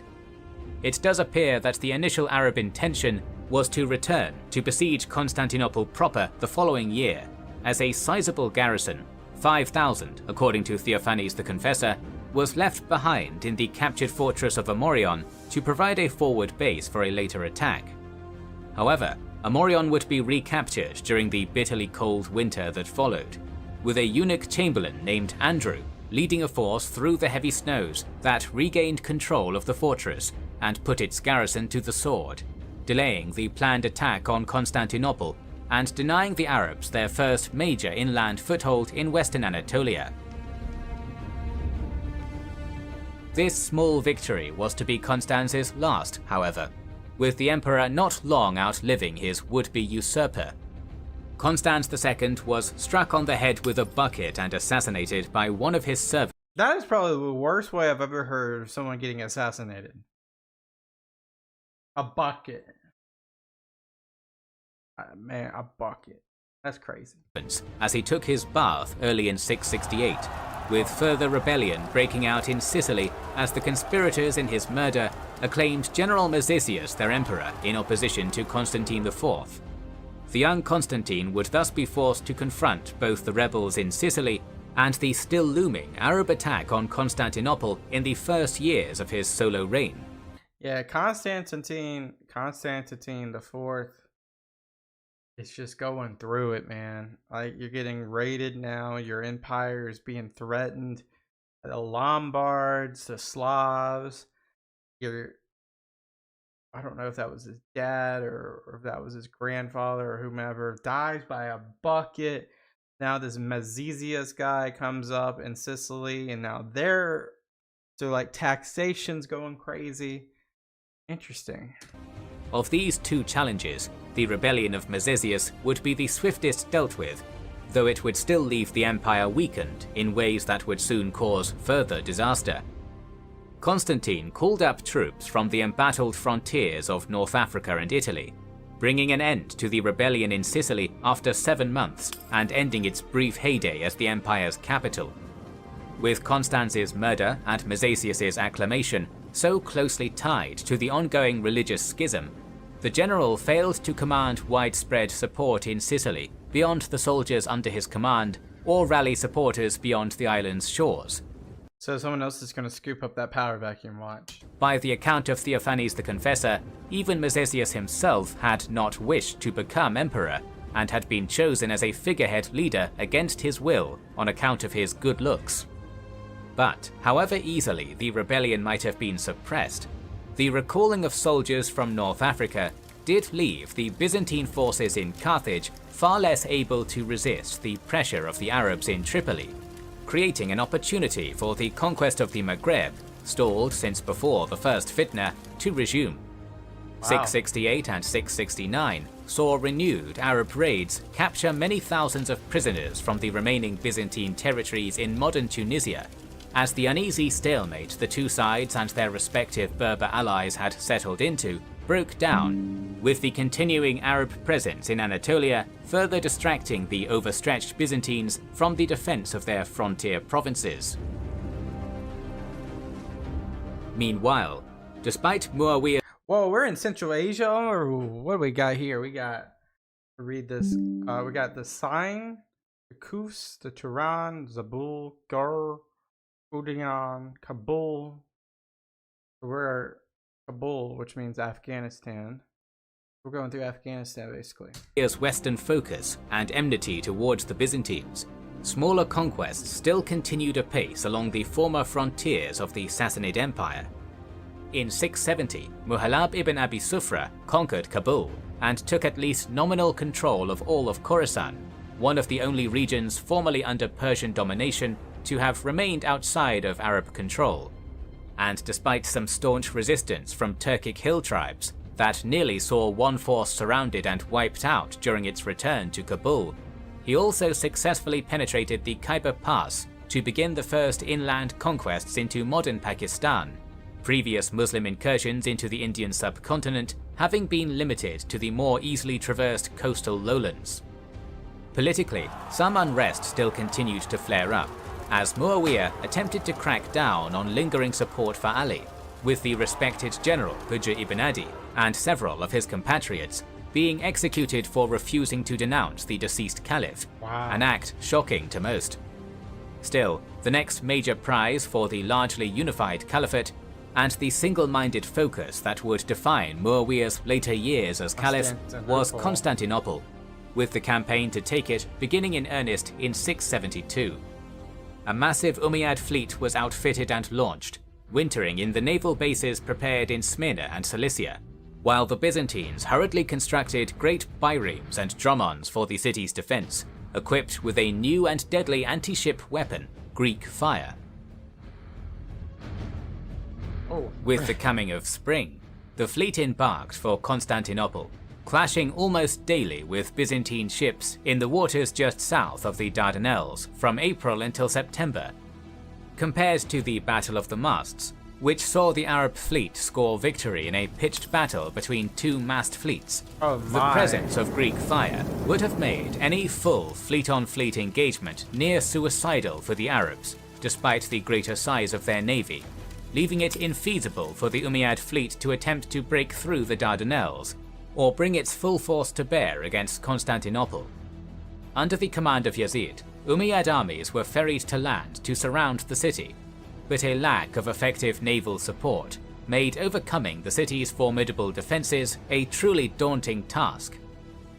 Though Arab forces under Yazid, Fadala and Abdallah ibn Qais did see success in various skirmishes in the surrounding region and in Crete, and were able to honour the passing of the venerable commander Abu Ayyub al-Ansari by pushing to the Theodosian walls themselves to bury him at their base. For 5 full years, the campaigning of the Umayyads failed to break through the Dardanelles and cut off Constantinople from supplies, while the Greek fire-equipped ships inflicted mounting casualties with every engagement. Finally, 10 years into Constantine's tumultuous reign in 678, flagging morale and a large rebellion of Mahdi'ite Christians and escaped slaves in the Nur mountain range north of Alexandretta forced Muawiyah to abandon the campaign. Yeah, this, like, props to the Byzantines for holding on to Constantinople, because pretty much everywhere else has just fallen with such ease. Greatest military disaster the seemingly unstoppable caliphate had suffered since it had first exploded onto the world stage some 4 decades prior. Yet the successful defense did little to change the overall balance of power, with the struggling Romans still on the defensive against the still expanding Arabs. The following years would give a much needed, if brief, reprieve to the Byzantines, as Caliph Muawiyah's death in 680 was swiftly followed by a new period of turmoil and civil war. Yazid. At the center of the new conflict was Muawiyah's attempt to secure the succession of his son Yazid, when caliphs had been chosen by election prior to his reign. Yazid was indeed acclaimed as caliph in Medina, but when the governors and notables of the caliphate were summoned to give him their oaths of allegiance, 2 important figures refused to swear the oath: Hussein ibn Ali, son of Caliph Ali, and Abdullah ibn Zubayr, son of the Zubayr who had opposed Ali at the Battle of the Camel some 24 years prior. Here we go again. Despite the rivalry of their fathers, the 2 men were united in their opposition to Yazid and fled from Medina to Mecca to raise a rebellion against him. Offers of support soon arrived from Ali's former power base of Kufa, giving Hussein hope his murdered father's cause could be revived. A cousin of Hussein's, Muslim ibn Aqil, was sent to Kufa ahead of Hussein and his party to determine the strength of their support in Kufa, and out of suspicion the offers might be a trap by Yazid or a local notable attempting to curry his favour. Upon his arrival, he found the offers of support genuine, and as many as 12,000 flocked to Muslim's side to pledge their loyalty to Hussein. Upon receiving this news, Hussein departed Mecca to join his cousin in Kufa, a journey he would never complete. Despite his recent rocky succession to the throne, Caliph Yazid was determined to stamp out the rebellion before it could grow to challenge him, and upon learning that Kufa's governor, Nu'man ibn Bashir, had chosen to remain neutral and allow Hussein's supporters to gather, swiftly took matters into his own hands. Nu'man was transferred to a different province, with Yazid's loyal supporter Ubaydallah ibn Ziyad replacing him and initiating a harsh crackdown on the growing rebel band, with Muslim ibn Aqil and several of its other leaders being murdered and the demoralized rebels being scattered under intense pressure from local military forces. By the time Hussein received word of this disaster, he was already near today's Rifai, far from the safety of Mecca, with only a few supporters around him in increasingly hostile territory. Uh-oh. He's gonna get got. Hussein might still have turned back and returned to Mecca at this point, but opinions among his supporters were divided, with some of his tribal supporters offering him sanctuary in the mountains of northern Najd, while many in his own family encouraged him to continue to Kufa and avenge his murdered cousin. Eventually, Hussein took the latter decision, and though many of his supporters deserted him, his march towards Kufa continued. Soon, at the plains of Karbala, his tiny band of supporters was chased down by Ubaydallah's army. Hussein requested to be allowed to return to Mecca, while Ubaydallah demanded Hussein surrender and pledge his loyalty to Yazid. When Hussein refused, the Umayyad forces surrounded Hussein's party, cutting them off from the water to force their surrender. When this too failed, the surrounding army attacked on October 10th, 680, killing Hussein and his supporters in a hopelessly unequal struggle. You just can't beat him, man. The battle had been short, and its outcome little in doubt, but the killing of Hussein, the Prophet's grandson, would shock the Muslim world, with the date of the battle immortalized by Shia Muslims as a day of mourning and Karbala as a pilgrimage site. Galvanized by Hussein's martyrdom, major revolts led by Abdullah would arise in Mecca and Medina in the following years, with Yazid's experienced Syrian forces under Muslim ibn Uqba inflicting defeats on the rebels, but failing to regain the loyalty of the populace. The siege and bombardment of the holy city of Mecca itself in 683 only created further outrage, with Yazid dying the same year under unexplained circumstances. They're turning over pretty quickly at this point. His son and successor, the sickly Muawiyah II, would rule only a few months before abdicating, leaving an empty throne and a caliphate divided once more, ushering in the second fitna. Oh no, another fitna. The years to follow would see numerous figures claim the caliphate. In the Hejaz, Abdullah ibn Zubayr was acclaimed caliph, with a majority of the Muslim world initially backing him. Ubaydallah ibn Ziyad, the general who had martyred Hussein at Karbala, established a power base in Basra and briefly claimed the caliphate as well, but failed to win the same widespread support and was soon driven from Basra by an uprising of Kharijites. And in Syria, the only region still loyal to the Umayyad dynasty, Muawiyah II was eventually succeeded by Marwan, Caliph Uthman's secretary and cousin, with Yazid's young but popular son Khalid being sidelined. Ubaydallah would return to Umayyad service after the failure of his own bid for power, seizing 8 million dirhams from Basra's treasury before he fled, and would lead Marwan's armies in the coming struggle. Marwan's first challenge in defeating the more popular Abdullah was to secure his hold over Syria against a powerful foe uncomfortably close to home, Dahak ibn Qais, the governor of Damascus province, who had loyally served Muawiyah during the first fitna, even leading his infantry at Siffin, but had now defected to Abdullah in opposition to the Umayyads, bringing much of Syria with him. Marwan did have several major advantages, though some fighting broke out in the streets after Dahak and the young Umayyad prince, Khalid ibn Yazid, each delivered speeches in favor of their faction during the leading of prayers. The Umayyads retained control of the city of Damascus itself, and by extension, the vast treasury of the caliphate, allowing Marwan to win the loyalty of many local tribes through bribery. Dahak also retained some degree of loyalty to the dynasty he'd served so long, even briefly returning to Umayyad service after negotiating with Khalid and Ubaydallah, making him a rather reluctant and indecisive opponent, spurred on only by pressure from his overwhelmingly anti-Umayyad supporters in the Qaisi tribal confederation. Even so, Dahak and the Qaisi were able to amass a sizable army of 20,000 or more at Marj-Rahit, at the edge of the desert to the east of Damascus, joined by supporters from across Syria. Marwan, on the advice of Ubaydallah, gathered his own loyalists from the Kalb Confederation and from the remnants of the once powerful Ghassanids and rode out to challenge him, with the two armies meeting on July 29, 684. With his own supporters numbering some 6,000, Marwan was outnumbered greatly by Dahak's forces. Nevertheless, his infantry-heavy army was able to hold firm over the course of 19 days of raiding and skirmishing from Dahak's largely mounted force. Marwan's left was commanded by Ubaydallah, and his right by Amr ibn Sa'id, also known as Al-Ashdaq, an Umayyad clansman whose ambitions would lead him to attempt his own grab for the throne in the years following. Dahak gave command of his right to Zayd ibn Amr, with other notable commanders including Thawr ibn Man of the Banu Sulaym, on whose insistence Dahak had finally broken from the Umayyads.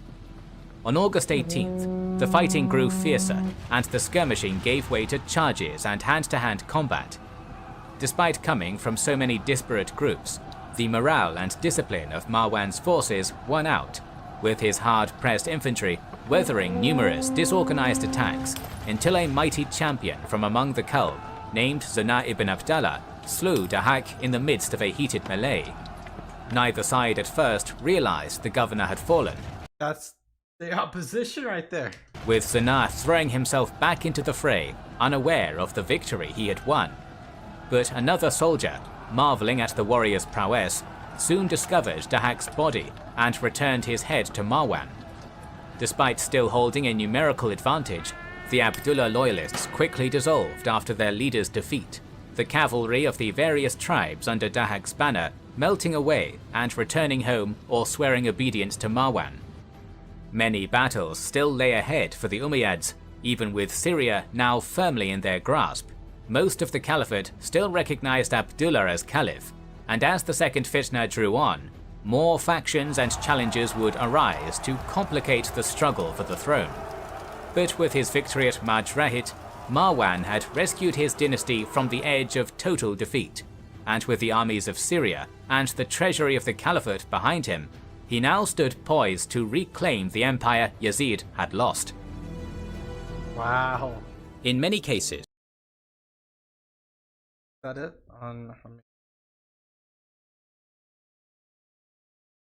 Yeah, that's it. That's it. Wow.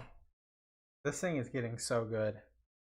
Like we're seeing like the degradation of the Eastern Roman Empire, but they held pretty firm, and then we're seeing the different factions within the Caliphate just rise up against each other. Now we're in the second fitna. We were just in the first, and now we're in the second. Wow, such a great series. Thank you guys so much for watching. I appreciate every single one of you. Let me know what you guys think down below. Make sure to hit that like button if you like the video, as well as hit that subscribe button. And I'll see you in the next one. Peace out. Bye-bye. Welcome back, everyone, to part 4 of Season 3 of Early Muslim Expansion in Europe, North Africa, and Central Asia. We've had a lot of fighting happening in the Caliphate, passing back from the Rashiduns, the Umayyads, to the Zubarids. Really interesting stuff here. Yeah, let's just jump right into it, guys. Make sure you hit that like button and subscribe. Lego. Throughout the empire, local notables had nominally sworn loyalty to Ibn al-Zubayr while remaining functionally neutral, using the breakdown of authority to avoid Umayyad taxation. In others, Zubayrid authority was reliant on unsteady alliances with Kharijites and Shiites, and though these groups might have made common cause with Ibn al-Zubayr at first in order to topple the Umayyads, an alliance with the Kharijites would never be a lasting one unless he adopted their beliefs, alienating his other supporters in the process, and the Shia refused to name him Caliph, seeking for a descendant of the murdered Caliph Ali to take his place on the throne.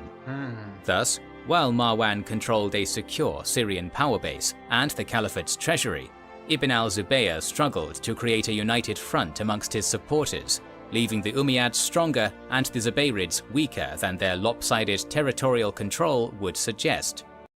It's crazy, though, how the first 2 seasons of this expansion was so focused on that of expansion. And it seems that once you get so big and that original power gets so far removed, you get this infighting, these power vacuums, and whether it be who wants to control Egypt, who wants to control the whole thing, it seems like, just the smallest things have created rifts in the Muslim world. Crazy, isn't it? Indeed, shortly after the Umayyad victory in the Battle of Majrahit, Marwan was able to take Egypt largely unopposed, with his clansman Amr ibn Said entering Fustat and rallying its population back to the Umayyad cause, while Marwan stood in standoff with Egypt's Zubayrid governor Abd al-Rahman ibn Jadam outside the city, a major step towards reunifying the caliphate and a sign of Ibn al-Zubayr's hollow authority.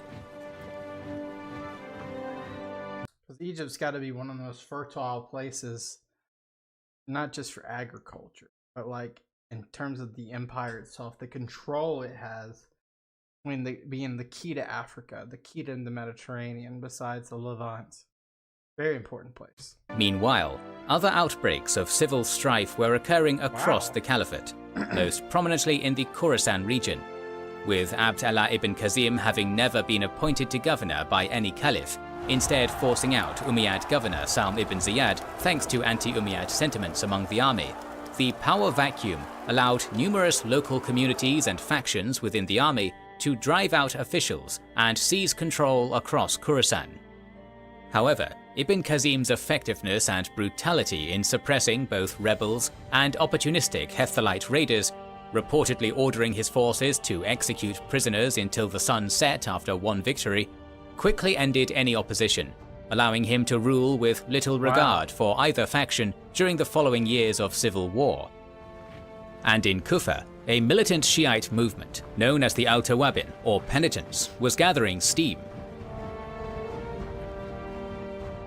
While the death of al-Hussein had caused shock and outrage across the entire Muslim community, the impact had been greatest among the Shia community of Kufa, whose support Hussein had been traveling to enlist, with many seeking either vengeance or martyrdom to compensate for failing to aid him. With the outbreak of the second fitna, propagandists were sent to garrison towns across Kufa, calling for vengeance and the turnover of power to the family of the Prophet.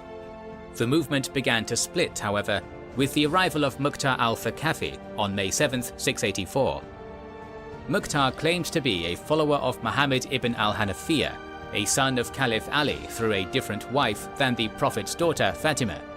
Al-Mukhtar's claims that Ibn al-Hanafiyyah was the promised Mahdi, or the guided one, and the prospect of serving an heir to Ali, served to sway a portion of the penitents away from their leader, Suleiman ibn Surad, and create a bitter divide. Another divide. When the Zubayrid governor, Abdallah ibn Yazid, arrived on May 15th, it was all he could do to prevent violence breaking out between the two factions or against their erstwhile Zubayrid allies.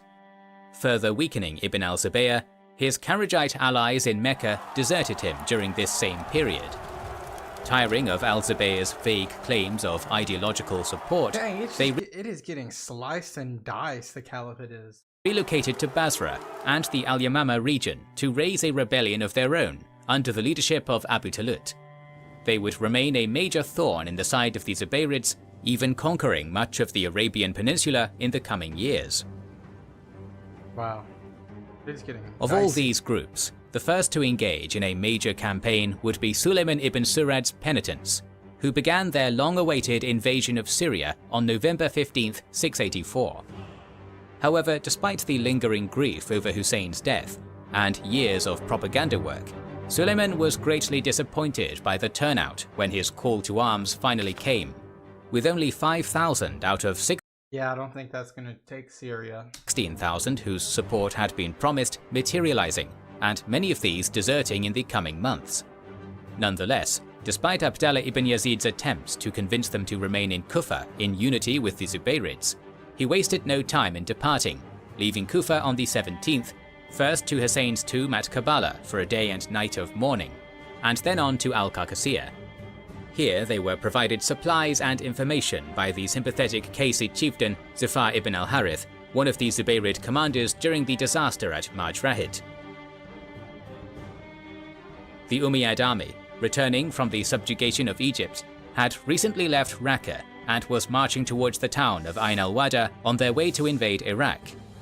Informed of their whereabouts by Zufar, and enjoying superior mobility with his mounted army, Suleiman made haste to reach the site before his foes, arriving 5 days before the Umayyads and camping to the west of the city in order to cut them off from food and water. Having reinforced in Egypt and numbering close to 20,000, the Umayyad army held an advantage in numbers, but was divided against itself. While Ubaydallah ibn Ziyad was in overall command of the army, he was not present during its march through what was thought to be friendly territory, leaving two of his commanders, al-Hussein ibn Numair and ibn Di al-Kala, to squabble over leadership, traveling and camping separately as they marched unknowingly towards the penitents' ambush. When they arrived at the beginning of January 685, it was Ibn Di al-Kala's smaller contingent that first saw battle, with the penitents being led to his camp by a local Bedouin and launching a surprise attack. Though outnumbered, surprise and confusion allowed Suleiman's charging horsemen to put al-Kala's forces to rout, Dang. with many being run down and slain and their camp abandoned to be looted. This initial engagement would do little to even the odds, however, and Ibn Numair was sent with a larger force of 12,000 on January 4th. During a brief standoff before the battle, the demands of each side were conveyed, with the penitents demanding Ibn Ziyad be turned over to them for his role in Hussein's death, and the Umayyads demanding Suleiman swear fealty to Marwan. But these demands were little more than formality, the two armies coming together in battle after their refusal. The penitents put their mobility to good use, following advice from Zufar, reinforcing or withdrawing contingents as they came under attack, rather than confront the larger Umayyad force head-on.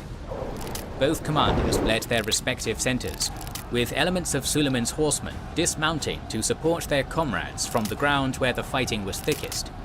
This skirmishing was won by the penitents in the short term, though not without losses, and Ibn Numair's forces withdrew in good order to regroup with those of Ibn Di al-Kala. Now reunited, with Ibn Ziyad chastising al-Kala for his earlier defeat and stripping him of command to end the feud, the Umayyad army now stood poised to bring their full numbers to bear, leading to a day of bloody fighting on the 5th that took a heavy toll on the already outnumbered Shia. I mean, it looks like it's a stalemate though so far.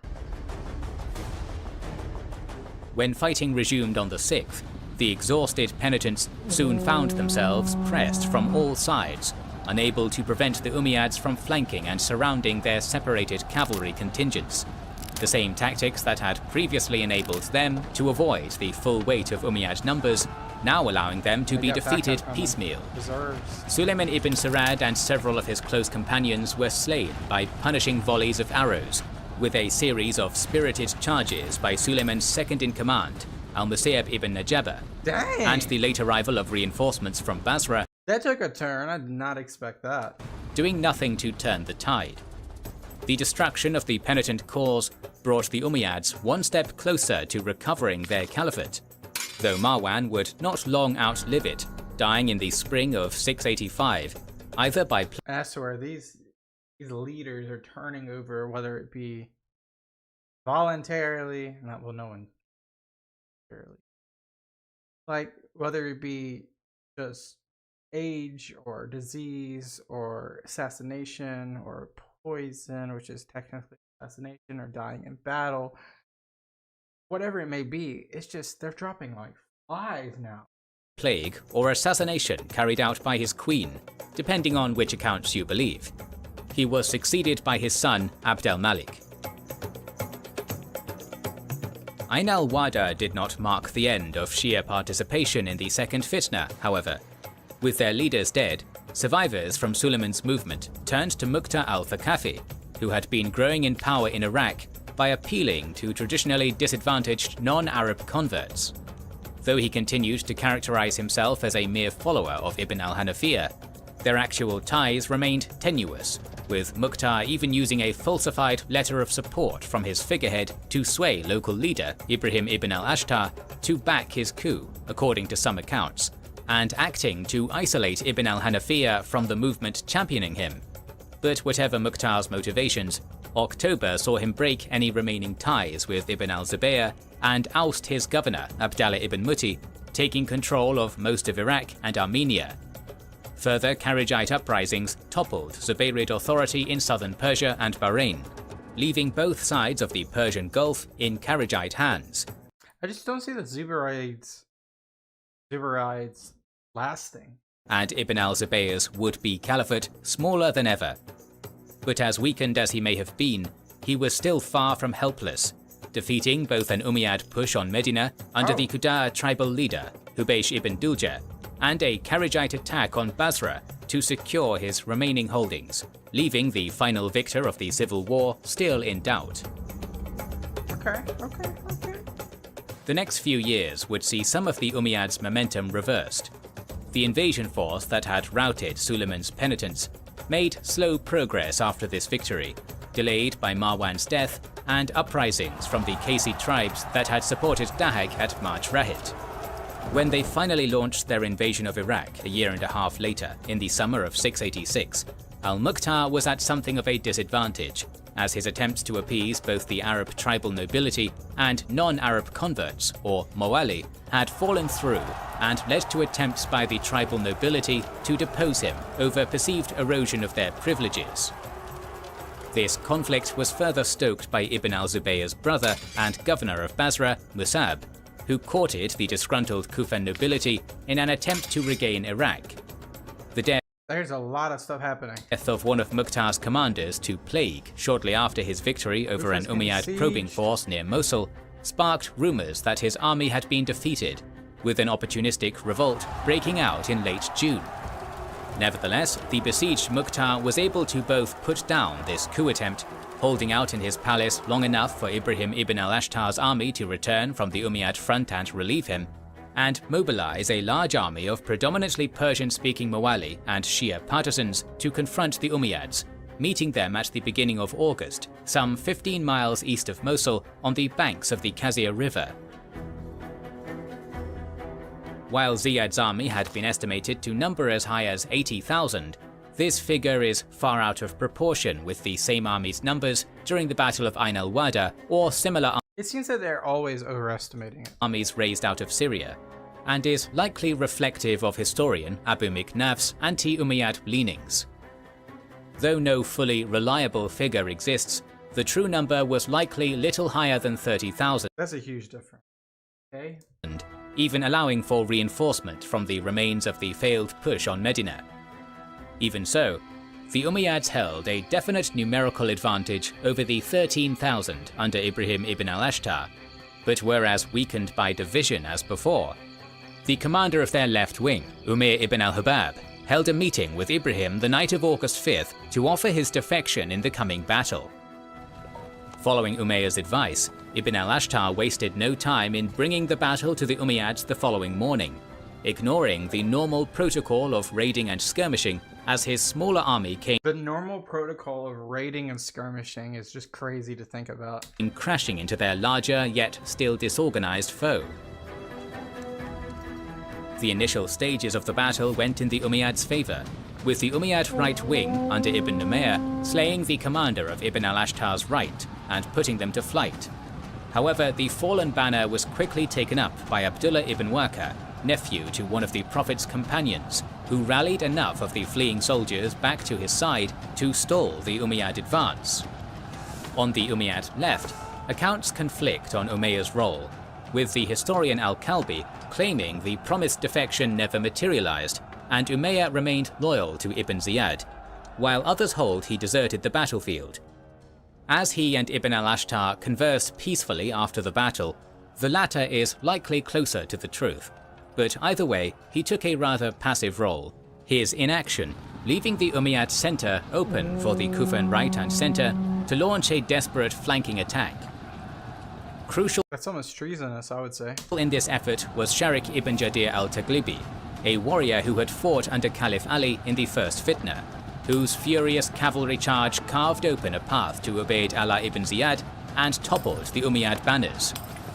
With the death of Ibn Ziyad and the continuing dissension and rivalry within the Umayyad ranks, the Great Army quickly dissolved, Umayyah's forces departing peacefully, while many others drowned trying to flee across the Qadisiyyah River. Dang, man. The short but brutal battle would delay any further Umayyad move against Iraq for several years, but do little to secure Mukhtar's unstable position, with the Zubayrids and his own tribal nobility still conspiring against him.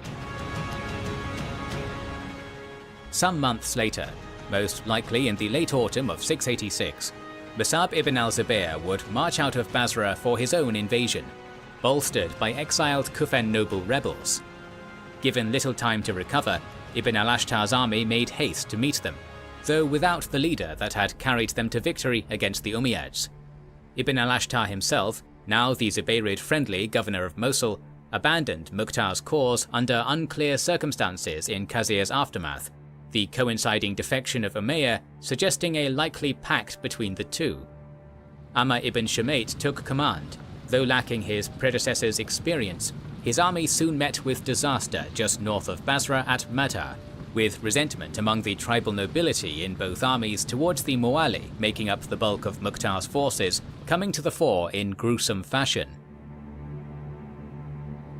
While non-Arabs were traditionally barred from serving as mounted warriors, Mukhtar had relaxed this rule and increased their pay to earn their support. Weird how the reserves are just hanging back in this instance. They don't feel a threat with double-stacked cavalry. Yet at the Battle of Madha, Ibn Shumayt once more required them to dismount and fight as foot soldiers. When Ibn Shumayt was slain and his army routed, the Kufan horsemen escaped, while huge numbers of the Mawali infantry were run down and slaughtered by the vengeful You would think that they would double stack the horses just like they did prior. exiles, suffering a massively disproportionate death toll, with few escaping and no prisoners taken. This disaster shook faith in Mukhtar's messianic movement, and total collapse was not long in coming. The Zubayrid invasion force made haste by boat and horse towards Kufa, hastily assembling another army and attempting in vain to delay the invaders by flooding the canals along the Euphrates. Mukhtar would personally lead his army in the second desperate clash against the Zubayrids at Harura on Kufa's outskirts. Mukhtar and his forces fought bravely, with the battle initially in the balance. Muhammad ibn al-Ash'ath, leader of the Kufan exiles fighting under Musab, was slain, and the Highland Hijazi tribesmen, making up a fifth of the Basran force, fled early in the battle. However, these initial successes would be brought to naught when the Basran left wing, which, under the cautious al-Malab Abi Sufra, had initially held back from the fighting, swung forward, crushing and routing Kufan forces already bloodied and exhausted from almost a day's fighting. Though Mukhtar narrowly escaped, his army and hopes were destroyed, and his supporters executed en masse by the victors, with the 4-month palace siege in Kufa only dragging out the inevitable. On April 3rd, 687, Musab's forces stormed his palace and executed him, swiftly restoring Armenia and Iraq to the Zubayrid fold. They don't play around, do they? Other than Kharijite raiding and small border confrontations, the resulting Umayyad-Zubayrid stalemate would persist for the next 4 years, with both sides exhausted by the long civil war, and no major battles between the two occurred until 691. During this time, we're going to pause right there because I don't want to go any further. I think that's a good stopping point. I go back to kind of see the lay of the land here. We got, we had at one point 3 or 4 factions fighting for this land on the screen right here. Whether it be people who supported previous caliphs, or just have opposing views, or just did not like how one represented the Quran. Whatever it may be, there's just so many schisms happening right now in the caliphate. It's hard to say who's going to come out on top. Just on territory, you got, Zubarites or Zubarids like really owning pretty much everything. But strategically, the Umayyads are in the best position with North Africa, Egypt, and the Levant, Syria. So we'll have to see what happens. It's getting interesting. I'm excited to kind of see where this page takes us in the next turn, as well as we still got, a lot of outsiders, a lot of external forces that we're going to have to deal with. So I appreciate you guys listening and watching. Make sure you hit that subscribe button. I'll see you guys next time. Peace out. Bye-bye. Welcome back, everyone. We are continuing the early Muslim expansion. Glad you're here. Let's jump right into it. This is like part 1, 2, 3, 4, 5. This is part 5. Let's go. Battles between the two occurred until 691.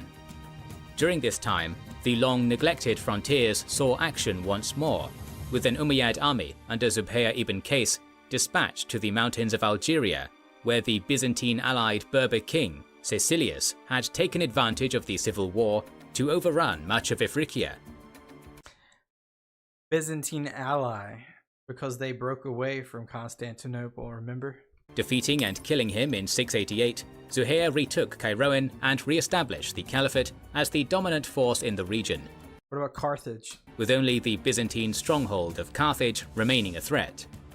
And Abd al-Malik remained active against his Zubayrid rivals during the apparent lull as well, engaging in intrigue and diplomacy with Zubayrid supporters across the Caliphate, taking advantage of Ibn al-Zubayr's weakness and the growing apathy towards his predecessor's misdeeds after nearly a decade of war to chip away at his foe's support base. Though his next attempt to invade Iraq in 689 was interrupted by his kinsman Amr ibn Said's short-lived coup attempt. Wow, there's so many things happening division-wise. The end of the civil war would almost come as an anticlimax after the fierce battles of its first years, with the majority of Masab's army defecting and abandoning him to die when Abd al-Malik finally recaptured Iraq in October 691. Abd al-Malik had Masab and his son Isa buried with honor, lamenting the tragedy of the civil war, but despite his poetic words, he remained ruthless in rooting out any remaining opposition, besieging Mecca, and mopping up Abdullah ibn Zubayr's last supporters the following year. That was quick, my god. Though putting down the Kharijite rebels and independents such as Ibn Qasim would take several more years, the Umayyad Caliphate had emerged victorious against its first would-be usurper. I mean, they have most of the country. Second fitna had been a long and bloody affair, marked with a further departure from the unity of the Rashidun era. Even during the first fitna, the prospect of Muslims fighting Muslims remained a painful aberration, with concerted efforts at mediation preceding battles, and the conflict being brought into religious arbitration. But during the second fitna, the sectarian schisms arising out of the first, and the blood feuds that accompanied them, made violence and retribution all too easy to accept. But shaken though it might have been, the Caliphate remained whole, with further victories still lying ahead in Africa, Asia, and even the unsuspecting Visigothic kingdom of Iberia. Following Ibn al-Zubayr's death and the surrender of his forces at the end of an 8-month-long siege of Mecca, the immediate aftermath of the second fitna would see Caliph Abd al-Malik dispatch armies to suppress the Kharijite uprisings that had been such a thorn in his would-be usurper's side. So the capital is now Damascus? The Kharijite army ruling Yemen and Central Arabia had already begun to fragment and dissolve even before the Umayyad victory in the civil war, with their leader, Najih ibn Amir al-Hanafi, having been executed by his own disillusioned forces over his supposed secret negotiations with the Umayyads. Many of the Kharijites dispersed before the Umayyad reconquest, making for Persia or North Africa. With that said, the Kharijite remainder, led by Abu Fudayk, put up staunch resistance to General Umar ibn Ubaydallah's Iraqi army when they met in battle in Bahrain, driving back the Basrans making up the Umayyad left wing and seriously wounding Umar. However, they were held at bay by the Kufan right wing and the Syrian cavalry making up the center, then driven back to their camp when the Basrans rallied and returned to the fray. With the wind at the Umayyads' backs, the Kharijite camp was set alight, with the smoke and heat panicking horses and reducing the Kharijite defense to chaos. With Abu Fudayk slain on the battlefield, Those of his followers that remained fled to the fortress of al-Mashaqqa, but with no relief or reinforcement coming, the walls of the ancient fortress did little more than entrap them. Lacking supplies, surrender came swiftly, and little mercy was shown. The mass executions of most of Abu Fadeg's followers, Wow. Interesting. ending the brief period of Kharajite dominance in Arabia in a grisly fashion. I wonder if they're less merciful now, just given how many times that people have came back and executed people. You know, if you execute them, they won't come back. Though Kharajites still held sway in parts of southern Persia and would be behind further uprisings in the future, this would be their last major bid for power within the caliphate. A more serious challenge to the reunified Umayyad realm would come in the north, with the breakdown of the peace treaty with Byzantium. Under Emperor Justinian II's leadership, the Byzantines had not been entirely uninvolved in the caliphate's civil war, extorting tribute from the Umayyads and even taking control of Armenia from the Zubayrids. They also backed and supported uprisings of Christians within the divided caliphate. And people will do this. It's called proxy warfare. In the Nur Mountains, where Anatolia and the Levant meet, the Mardarite community had risen up along with thousands of escaped slaves in 688, launching raids into Syria and forcing the overextended Umayyads to make even greater concessions to quell a threat uncomfortably close to their seat of power.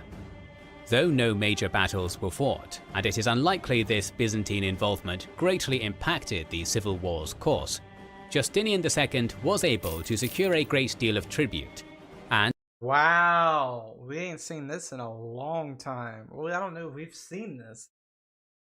The caliphate has bowed tribute to another foreign power. This currently means the power in the power struggle, Eastern Romans are the big dog. and more importantly, the Mardarites themselves, who were relocated to regions of southern Anatolia left depopulated by Arab raiding to help rebuild the Byzantine power base. However, while the relocation of the Mardarites was a major economic boon for the flagging Byzantine Empire, it also removed an obstacle from the path of a renewed caliphate offensive after the civil war's end.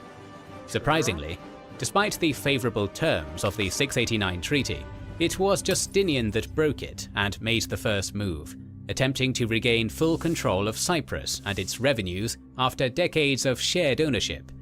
This action could be seen as a defensively minded preemptive strike, with Justinian expecting Abd al-Malik to break it as soon as his strength was replenished.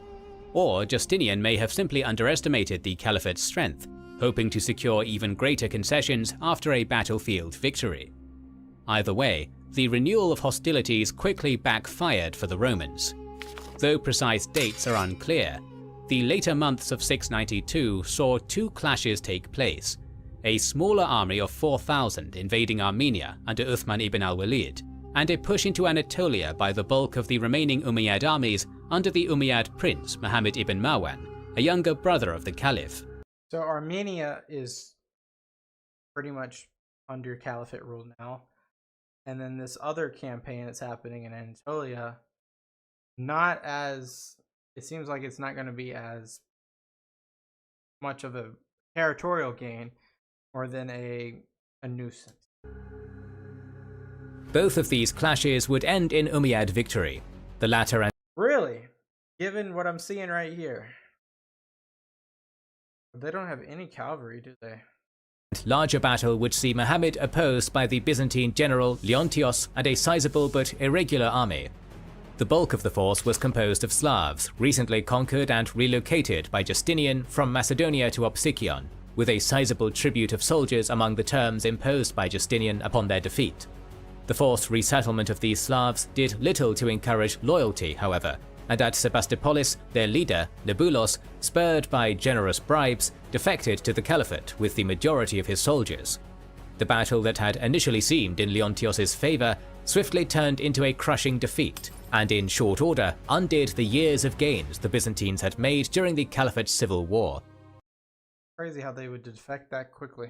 Interestingly, the greatest damage to the Byzantine Empire to come as a result of Sebastopolis was dealt not by Muhammad ibn Marwan, but by Leontios, After his defeat to Muhammad at the Cilician town of Sebastopolis, Leontios was imprisoned as punishment by Justinian, who also harshly punished the remaining loyal Slavic soldiers for the battlefield defection of their kin, selling many families into slavery. These insults did not long go unavenged though, as after Leontios was released in 695, he soon deposed Justinian through rebellion and seized power as emperor himself. Did not see that coming. Setting off a period of instability that saw 6 emperors rise and fall in relatively quick succession over the next 22 years. On the home front, Abd al-Malik worked aggressively to consolidate power in former rebel strongholds. A figure of central importance during this period was al-Hajjaj ibn Yusuf, who rose to prominence as the leader of the Caliph's personal forces, and became famous for his keen military mind. Following the Second Fitna, he was rewarded with the governorship of Yemen and the Hejaz, a major display of Abd al-Malik's trust for the general, given the lingering anti-Umayyad sentiments in the former Zubayrid power base. Though only in the position 2 years, al-Hajjaj swiftly reasserted Umayyad control through harsh, unforgiving leadership and displays of force that both helped cow the rebellious nobility of the Hejaz and allowed Abd al-Malik to demonstrate his mercy through occasional more lenient interventions. Leaving Arabia behind in 694, he was sent next to Iraq, taking over as governor of Basra and Kufa from the Umayyad prince Bashir ibn Marwan, and working to reassert control over a fractured and rebellious Persia, where he would soon find himself on the front lines of another rebellion. Is it to go against that purple zone? Meanwhile, on the western frontiers, expansion was beginning anew. While the Caliphate had been the dominant power in North Africa for decades, the continuing Byzantine presence in Carthage left their hold over the region tenuous at best. Additionally, outside of fortified cities such as the aforementioned Carthage and Kairouan, the native Berbers held effective control of most of the Maghreb, with different groups entering into alliances with either the Caliphate or Byzantines based on shared religion or political expediency. So as long as the Byzantines represented an opposing power bloc, they could forge alliances with Berber kingdoms and tribes that had not yet converted to Islam, Proxy warfare. and back native opposition to the Caliphate's expansion. To finally stamp out this threat, Abd al-Malik dispatched Hassan ibn al-Numan with 40,000 Syrian, Egyptian, and converted Berber soldiers in 694 to capture Carthage. Oh, they're serious. Initially, the invasion met only success, with the city's fleet and garrison abandoning Carthage for Sicily before Hassan's arrival in early 695, and allowing the city to fall without resistance. Hassan had more enemies in North Africa than he knew, however. Following the death of King Caecilius, or Kusila, to the armies of Zubair ibn Qays, a new ruler had emerged to reunite the Berber kingdom Zuhayya had shattered. Known as Queen Dia to the Berbers, she was called Al-Kahina, the Oracle, by the Arabs, with rumors of her future sight a mark of her strategic prowess.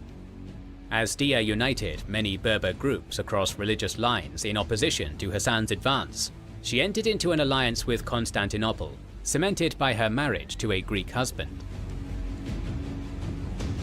Learning of Dia's prestige and determined to suppress Berber resistance, Hassan swiftly departed Carthage to march against her in Algeria, seemingly expecting another easy victory.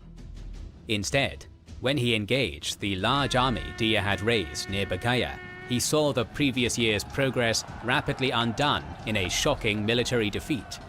The precise details of the so-called Battle of Meskiana, named for the shallow river valley the two armies clashed in, are rather unclear, though it is known that even among converted Muslim Berbers, There's a lot of horses. a sizable portion favored Dia's cause, chafing at the inferior treatment non-Arab converts within the Caliphate's military received, just as the Persian converts of Iraq had during the Second Fitna. The defection of Berbers in Hassan's army before or during the battle could go some Defectors is just so crazy. Like, how does that happen?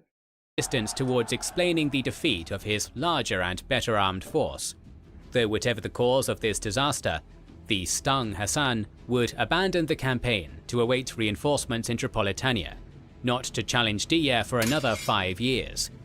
He did, however, clash once more with the Byzantines during his retreat, who, under General Absimar, had recaptured Carthage by sea in a surprise attack while Hassan had been marching against Dia. This time, Hassan took no chances. After years of Byzantine resistance and fleet activity out of the city, he chose to raze Carthage to the ground, as Scipio Africanus the Younger had centuries prior, conclusively ending the Byzantine foothold in the Maghreb and stripping Dia of a crucial ally.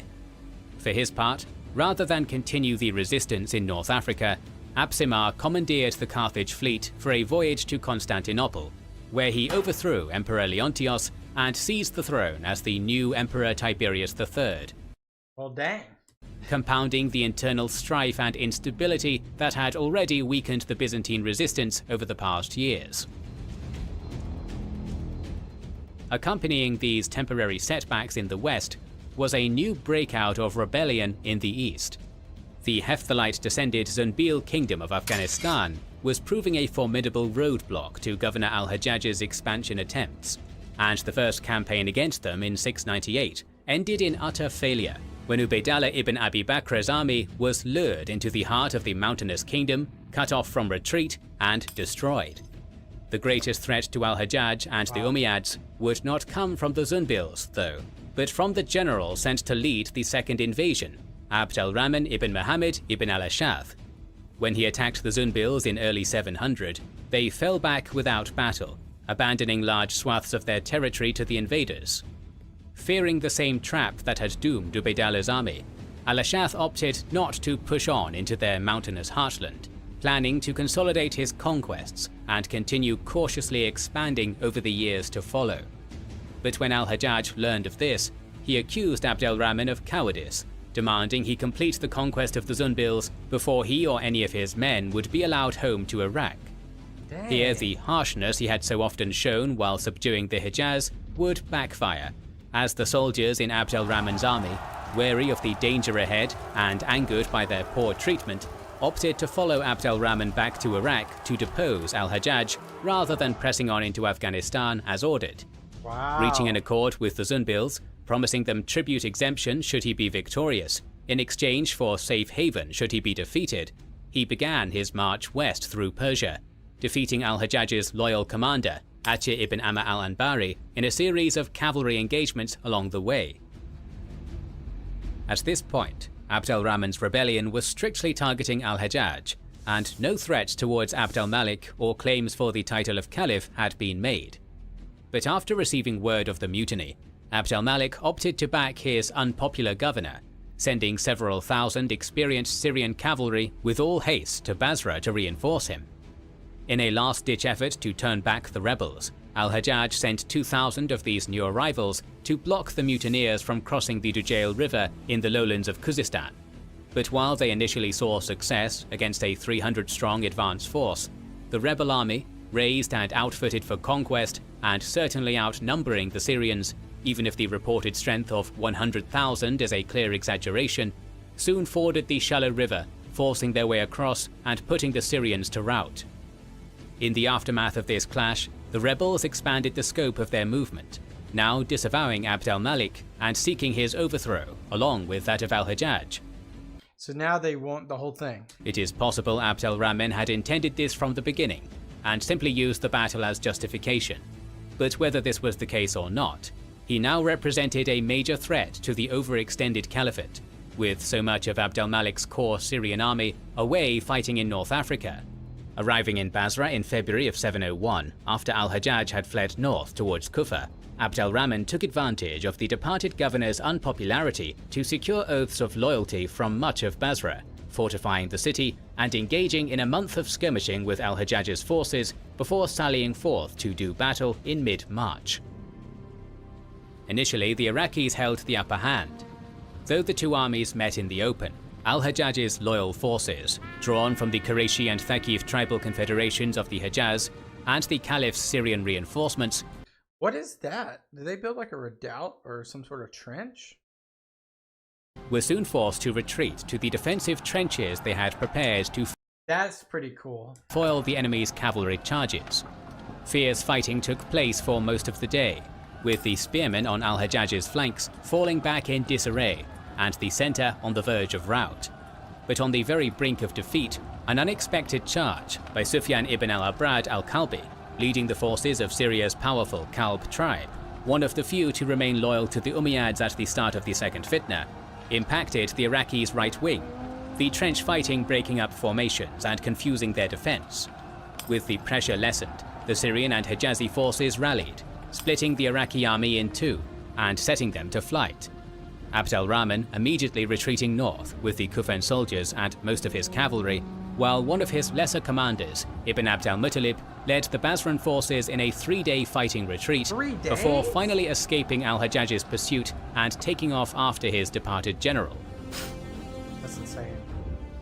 But despite this defeat and al-Hajjaj's subsequent recapture of Basra, Abd al-Rahman's mutiny was still a major concern for Caliph Abd al-Malik, especially once the people of Kufa rose up to depose al-Hajjaj's loyal overseer, Ibn al-Hadrami, and offer Abd al-Rahman their support upon his arrival. A year later, when al-Hajjaj marched north again after pacifying Basra and receiving further Syrian reinforcements, he found a greatly bolstered rebel army awaiting him outside Kufa. With both forces now wary of a decisive engagement, they each entrenched themselves on April 4, 702, with weeks of low-intensity raiding and probing attacks following.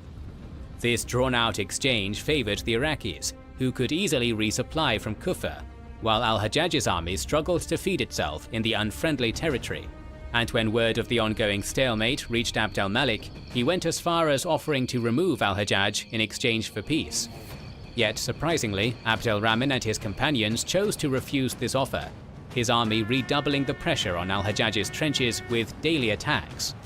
This back-and-forth skirmishing between the trenches continued until mid-July, though the morale of the rebels began to flag after the death of their cavalry commander, Jabala ibn Zayd. With no quick victory in sight, some of Abd al-Rahman's commanders began to question the wisdom of refusing the Caliph's peace offering, with some possibly reaching out in secret to the Umayyads in hopes of receiving pardons for their defection.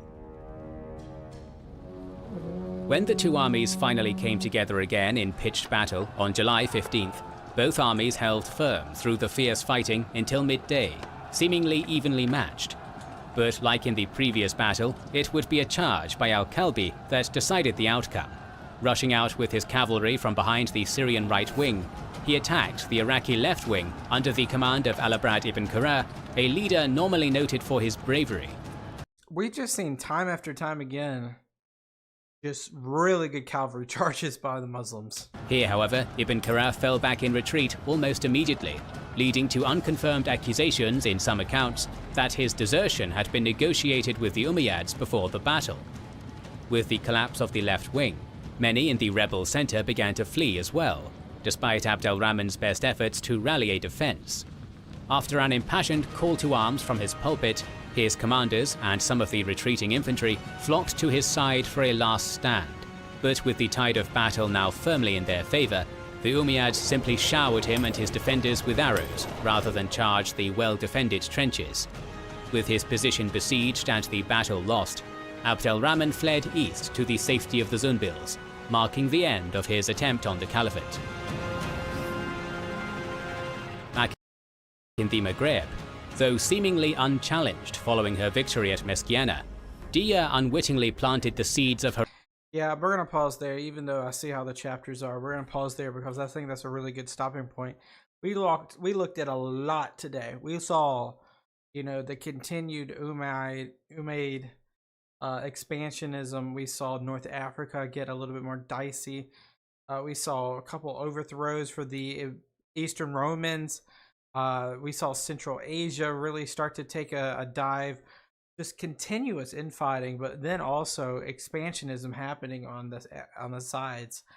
Very interesting stuff. We're almost halfway through this entire video, so this is gonna, we got the Iberian Peninsula, we got the continuation of Anatolia, more Central Asia. I think it's just going to be more and more chaos. So guys, thank you guys so much for watching with me. Please leave a like and a comment down below. Subscribe if you haven't already. Peace out. Bye-bye. Welcome back, guys! We are in part 1, 2, 3, 4, 5. This is like part 6 now of the 3rd season of Early Muslim Expansion. I'm glad you're here with me. We've seen crazy things happening. Fitnas. We've seen expansionism. We've seen the Eastern Roman Empire fall a little bit and then grow back a little bit and then fall a little bit more. We've seen just the complete annihilation of different peoples within the actual caliphate. We've seen it change hands 3 or 4 times now. Rashidun, Umayyad, Zubayride, Umayyad. It's crazy. And now we're in North Africa, ready to start this next episode. Glad you're here with me. Make sure you hit that like button and subscribe button. Lego.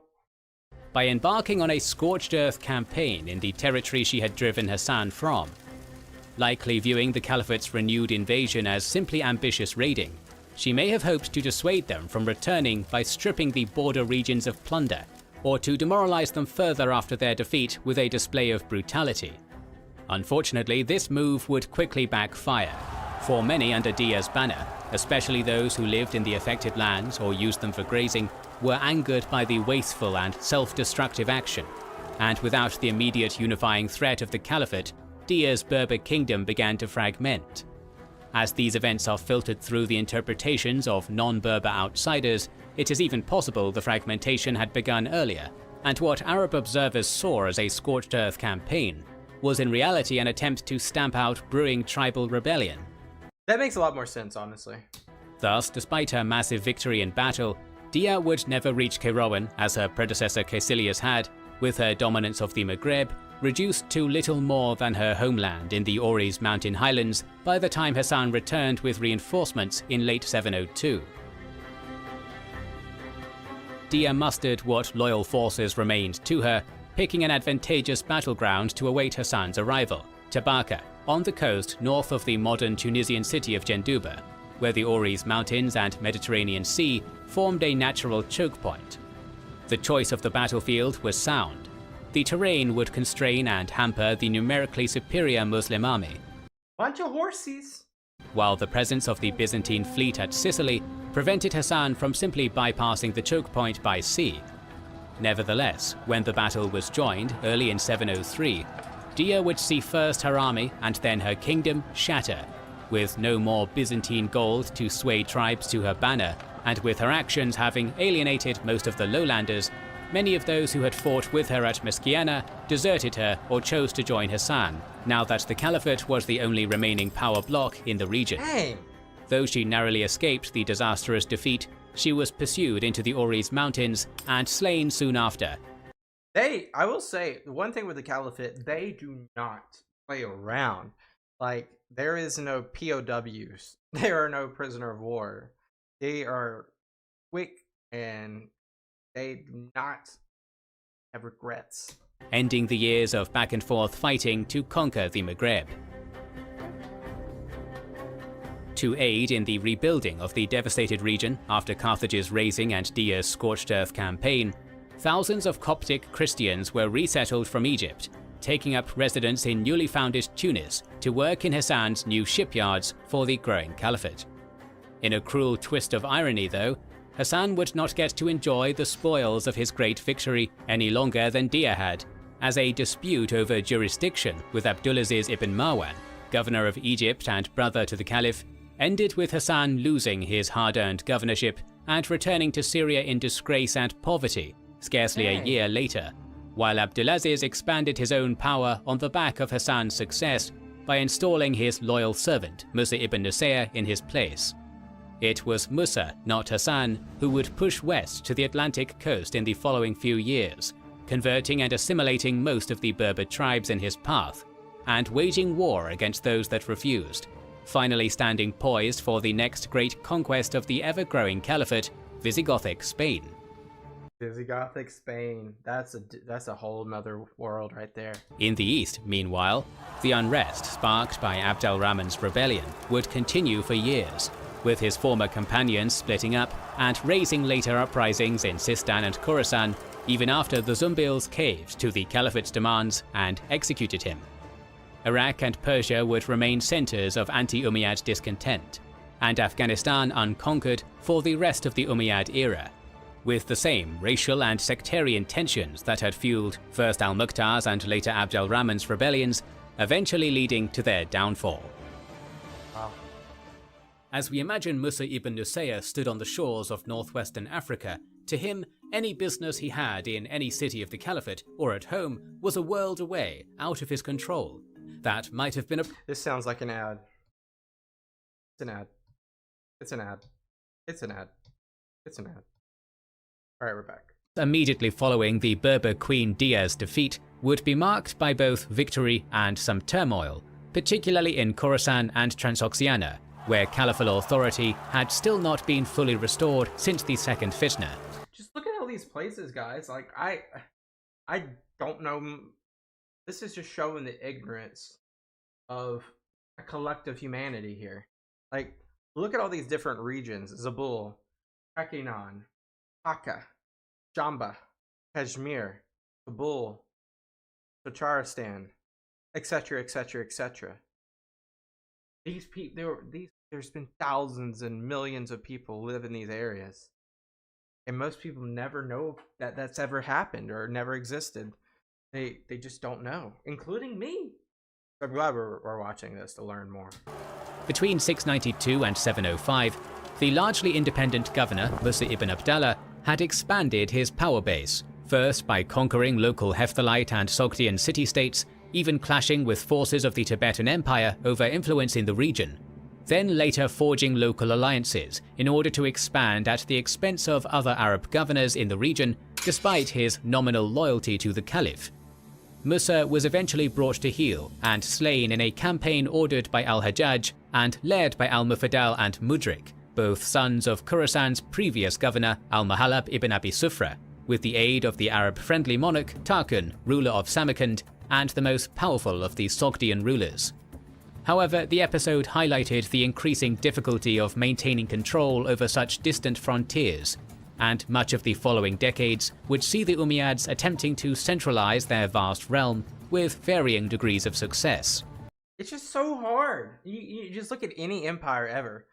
When you don't have, like, control at an administrative level, unilaterally, but also in segmentation with, like, governors and whatnot, everyone's aligned. If that's not true, you're going to have continuous revolts.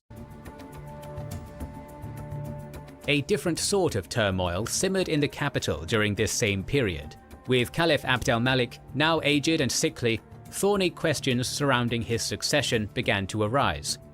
Though Abd al-Malik favoured his sons, al-Walid and Suleiman, as successors, his brother Abdulaziz, governor of Egypt, was the preferred candidate for many, despite his advanced age, particularly as their father, Caliph Marwan, now dead 20 years, had previously declared that Abdulaziz should succeed his brother.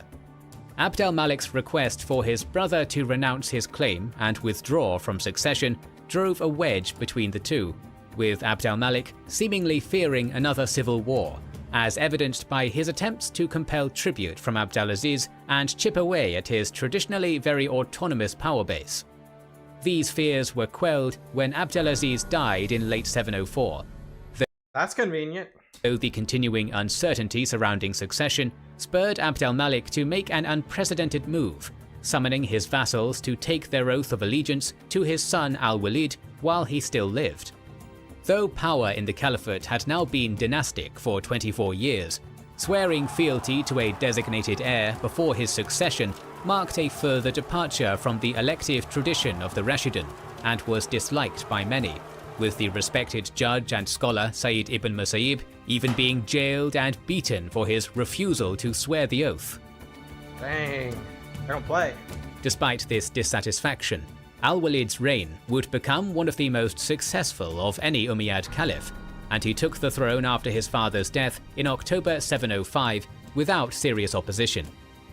New conquests would swiftly follow on three main fronts. In the east, Governor 3 fronts? We haven't seen that since the Rashiduns. al-Hajjaj, a trusted companion and advisor to the new caliph, would grow ever more influential, ruling Iraq and Persia like a kingdom of his own, and appointing his own governors to oversee further expansion. The most significant of these frontier governors were Qutayba ibn Muslim, who replaced al-Mufaddal as governor of Khorasan and continued the conquest of Transoxiana, and Muhammad ibn al-Qasim, governor of Fars. We gotta back that up because that's a geographic term I've never heard. And continued the conquest of Transoxiana. Interesting. Did not know that was what that region was called. And Muhammad ibn al-Qasim, governor of Fars, who would oversee the greatest Arab victories in India to date. In the west, Musa ibn Nusayr ruled the frontier as governor of Afriqiya, with Visigothic Spain the next target of the Caliphate's unstoppable march. Visigothic Spain was a target? Now, I get it because we know history, like, sort of, right? So, like, we understand that the Iberian Peninsula becomes Muslim. We know that. We know that. But just the foresight for these people to know their ultimate goal is not the North African piece right here, but eventually the Visigothic kingdom. That's just, like I said, that's a whole nother world.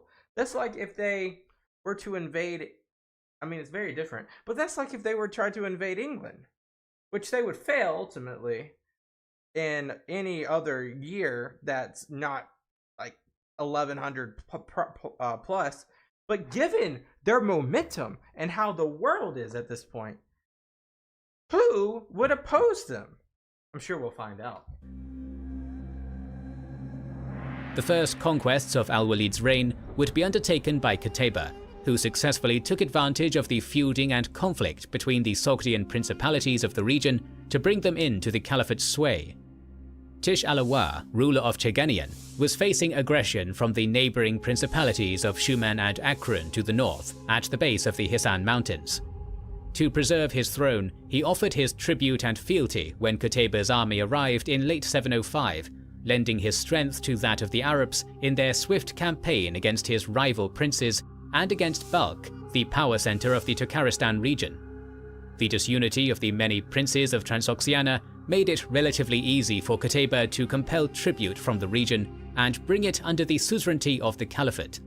Tish found an opportunity and he took it. Though his power in the region remained a delicate balancing act, as demonstrated by difficult campaigns, such as his months-long conquest of Peykand, a mercantile city whose great wealth allowed it to attract soldiers and mercenaries from across Sogd to resist Qutayba for some time before its fall and brutal sacking.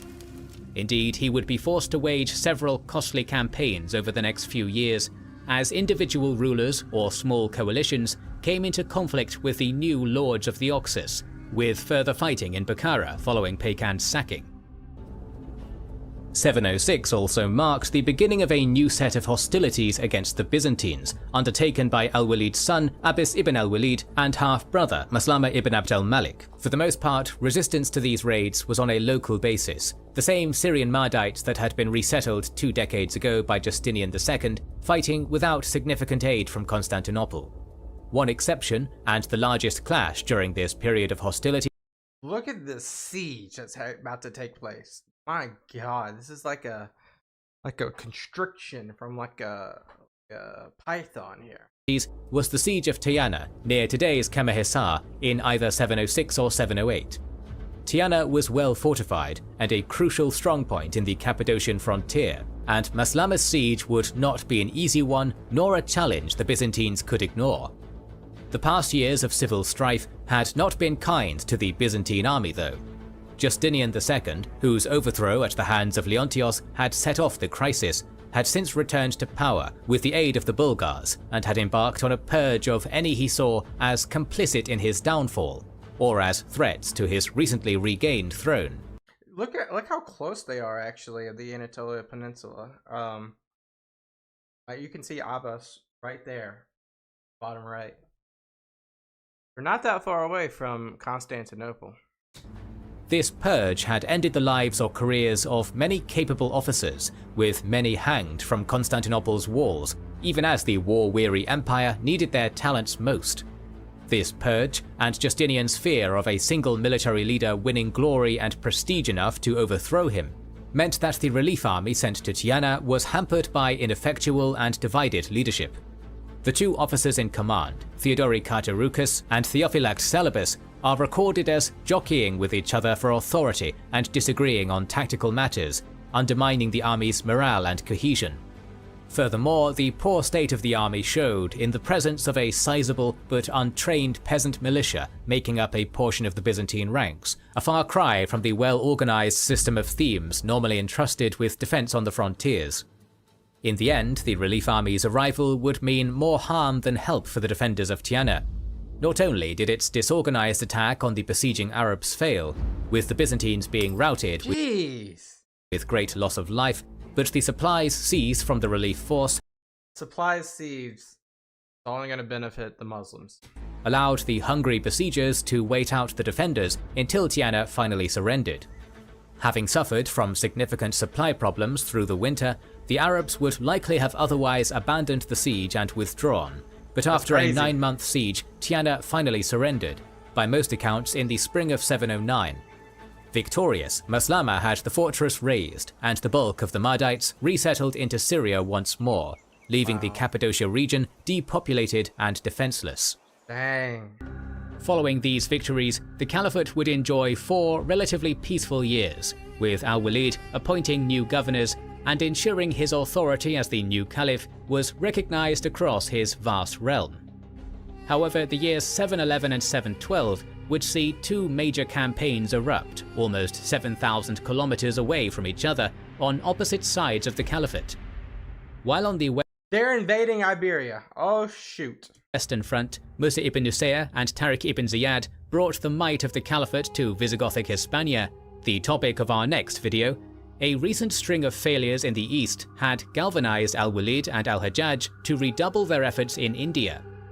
Sind had long been a base for pirates who preyed on vessels in the Indian Ocean. And of further concern was the sanctuary many Sassanid loyalists and various defeated rebels had received upon fleeing Umayyad territory for India. Really? The apparent inciting incident for the campaign occurred when pirates seized 8 ships travelling from the kingdom of Anuradhapura in modern Sri Lanka, whose hulls contained jewels, pearls, slaves, and other gifts from King Manavama to the Caliph, as well as Muslim women on pilgrimage who were taken captive. Details on the first punitive expedition are scarce, but following the seizure of the ships and King Dahir of Sindh's refusal or inability to have them recovered from the pirates, Hajjaj petitioned a reluctant al-Walid for support in an invasion, which was finally granted. Led by a general named Buzail, 3,000 men sailed to the port city of Nerun near Pakistan's northern city of Hyderabad, before marching with a vengeance on the prominent pirate haven of Dibal. The garrison and local forces would crumble rapidly before the small Arab army, but this initial victory would last only until the arrival of Prince Jasiya of Sindh with 4,000 men, mounted on camels and accompanied by war elephants. Not the war elephants, we remember those. Though the Arabs fought valiantly, the elephants drove many of the Arab cavalry's horses to panic, including Buzail's own steed, leading to the general's death and the defeat of his already outnumbered army. Oh, this is only going to do 2 things. They're gonna pump the brakes, or they're gonna go full gas. What will it be? What will it be? Dahir I'm gonna guess gas. and Sindh's victory would be very short-lived, however.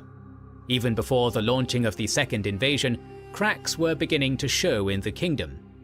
Fearing another invasion, the governor of Nerun began paying tribute to al-Hajjaj, a sign of the breakdown in central authority in Sindh that had allowed the kingdom to become such a haven for pirates, and which would later see the Caliphate gather significant support from within its borders. In addition, various tribes and communities existed effectively independently within Sindh borders, most notably the nomadic Jat people and the Meds of Balochistan, who lived along the coasts as fishermen and pirates. During the reign of Rai Chach, who established the Chacha dynasty in Sindh around the same time Islam was first emerging in Arabia, humiliating and discriminatory decrees had been leveled against such tribal groups, the Jat in particular. These included bans on their wearing of silk and So they are already mad. And carrying of swords, with children of prominent Jat leaders held hostage to enforce these rules. By the time of Al-Walid and Tahir, these grudges still ran deep, but the Crown of Sind seemingly no longer had the power or authority to control its coasts or its populace, leaving large minority populations and disloyal vassals within the nation ready to take up arms against the state at the first showing of weakness. This opportunity would come swiftly, when in late 711 a second army was raised with Al-Walid's direct support, Al-Hajjaj using the soldiers from Buzayl's army still held prisoner in Sind as a further grievance to goad the Caliph into war. Under the leadership of Muhammad ibn Qasim, the still teenage governor of Fars and Al-Hajjaj's brother-in-law, and counting 6,000 horsemen from the Caliphate's core Syrian army, an equal number of camel-mounted irregular they're about to go crazy. warriors joining at Shiraz, and a further 3,000 at Makran, 15? led by the province's elderly and sickly governor, Muhammad ibn Harun. This army would greatly outnumber Buzayl's.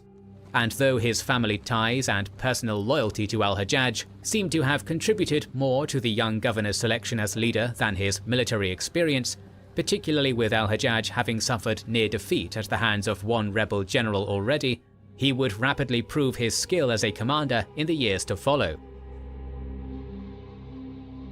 From Makran, the army marched into Sind with a vengeance, first conquering the Balochi city of Armanbale, today's Bela, Pakistan. Despite his youth and his larger army, Ibn Qasim proceeded with greater caution than Buzayl had, wary of the Sind prince's army that had foiled the first expedition, and constructing a series of fortified camps as he advanced to guard against ambush. That's very smart. No more, on his flanks, he's got coverage now. Reaching Dabal on October 28, 711, ships arrived to unload vast siege engines and catapults, along with frequent correspondence from Al-Hajjaj, and the ever-cautious commander dug trenches around the besieged city to guard against any relief army or sortie before beginning a bombardment. While the 13th century Chachnamaz account of the siege to follow is rather fanciful, featuring a magical battle standard that rendered the city unconquerable until its flagpole atop the temple was shattered by a catapult stone, among other obvious embellishments, the basic overview of the brief siege is simple enough.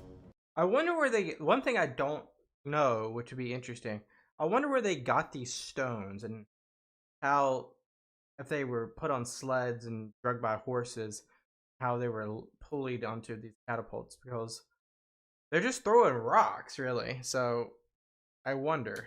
After 7 days of bombardment from mangonels and the enormous catapult known as the Little Bride the Caliph had provided, the defenders of the city attempted to sally forth against the besieging army, only to be driven back easily. The following day, Ibn Qasim's army assaulted the battered walls from every direction, soon scaling the walls and storming the city. That was just too easy. Brutal sack followed, with the city nearly razed, many killed as they sought refuge in the temple, and far more carried off as captives. Leaving the recently freed prisoners from Buzayl's army in charge of Dabal, along with their former jailer Kubla, who was spared thanks to his kind treatment of the Muslim prisoners and swift conversion to Islam upon their victory, the great army swiftly departed their conquest to push on towards Nerun.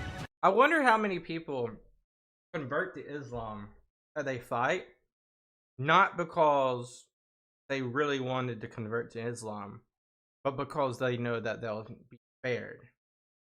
I wonder. Where Qadisiyyah was still encamped.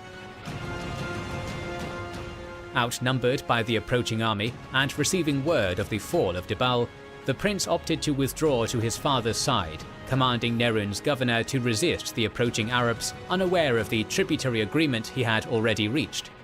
When Ibn Qasim arrived in Nerun soon after Qadisiyyah's departure, he found no resistance, instead being allowed to rest and resupply, while Jat and Med tribespeople, hostile to the Chach monarchs and hearing word of Qasim's victory, flocked to his banner. It's not going to be long before this entire area falls.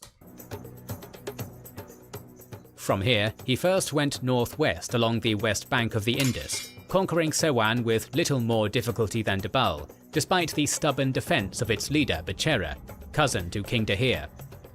After another week-long siege, its citizenry, frightened by tales of Debal's raising, favoured surrender, eventually driving Bechara out in order to do so. A few days later, at Badia, Bechara attempted another stand after fleeing Sewan's fall, joining that city's headman, Karakotak, to launch a night attack against the encamped Arab army. 1,000 of his best warriors split into 4 groups for the raid. This is like some early Rashidun type tactics right here. Under cover of darkness, backed up by Jats loyal to Sind. Confused orders would see the nighttime attack come to naught, however, with the 4 groups failing to properly coordinate in the darkness, some becoming lost and failing to reach the Arab army, while the rest were discovered and driven away by the alert sentries of the well-fortified camp. Yeah, y'all had to realize that no one was just going to be they weren't all going to be asleep, right? In the aftermath of this defeat, Karakotak submitted to Ibn Qasim as so many of Dihir's vassals had already, while Bechara and his loyalists were slain, bringing almost the whole of Sind west of the Indus under the sway of the Caliphate. The true test would be the crossing of the Indus, however, and here Qasim's army, camped at Kahal, began to face difficulties. Dihir and Qadisiyyah stood ready on the opposite bank, the 2 armies at times within bowshot of each other, guarding against a crossing. Despite nominally commanding the loyalty of the nearby conquered cities, Qasim's position was still tenuous, based on a fear that the loyalty might fade if the conquerors showed too much weakness. Indeed, as the 50-day standoff across the Indus drew on, the Arabs found great difficulty in keeping themselves supplied, with the army beginning to suffer from hunger and disease, and being forced to eat many of their horses. That's so bad, man. While Sewan rose in revolt behind them and expelled its recently installed Arab garrison. Though this revolt was quickly suppressed, and 2,000 fresh horses laden with supplies Fresh horse meat on the way were soon sent by al-Hajjaj, the long period of inactivity was clearly weakening the Arab position. Thus, on Hajjaj's orders, the army departed towards Thatta, most likely in May of 712. A successful crossing was made at Jim, today the site of Kinjar Lake, but at the time a relatively safe ford, where a small island stood in the middle of the Indus. Provided boats by the local leader, Moka Basaleh, Ibn Qasim had them filled with ballast and connected by planks to form a bridge, crossing before the unprepared Dahir could bring his forces to bar their way, and routing the paltry force under Moka's loyalist brother, Rasil. It's all over now. Unless Dahir and Qadisiyyah have like a formidable elephant wall. I don't know. From here, Qasim marched swiftly north towards the Sindhi capital of Aror, defeating several Sindhi armies along the way. At a lake just south of today's Nawab Shah, the first major engagement was fought, with Qadisiyyah taking a strong force of soldiers and elephants to oppose the invaders. There's the elephant wall. Though they fought bravely, and the elephants caused great chaos among the mounted Arabs, they were swiftly enveloped and hemmed in by their more mobile foes, with the majority of the army being cut down, while Qadisiyyah broke through the foes surrounding him atop an elephant to escape to his father's side. Yeah, it's getting serious. This defeat further shook the confidence of Dihir's vassals, with Rasil now defecting to join his brother in Ibn Qasim's service, and securing boats to cross the lake as a sign of his new loyalty. Jeez. Over the following 3 days, Dihir, facing loyalty problems and apparently allowing the readings of his astrologers to inform much of his strategy, threw several detachments against Ibn Qasim to no avail, allowing the Arabs to overcome these small forces piecemeal and reduce the Sindhi numbers advantage. On June 16, 712, following the advice of Muhammad ibn Haris, leader of the Muslim Alafi tribe, which had fled Makran after a blood feud brought them into conflict with al-Hajjaj, he finally brought his full army to bear against Ibn Qasim's army, which had crossed the lake, led by his lieutenant Uwais ibn Qais.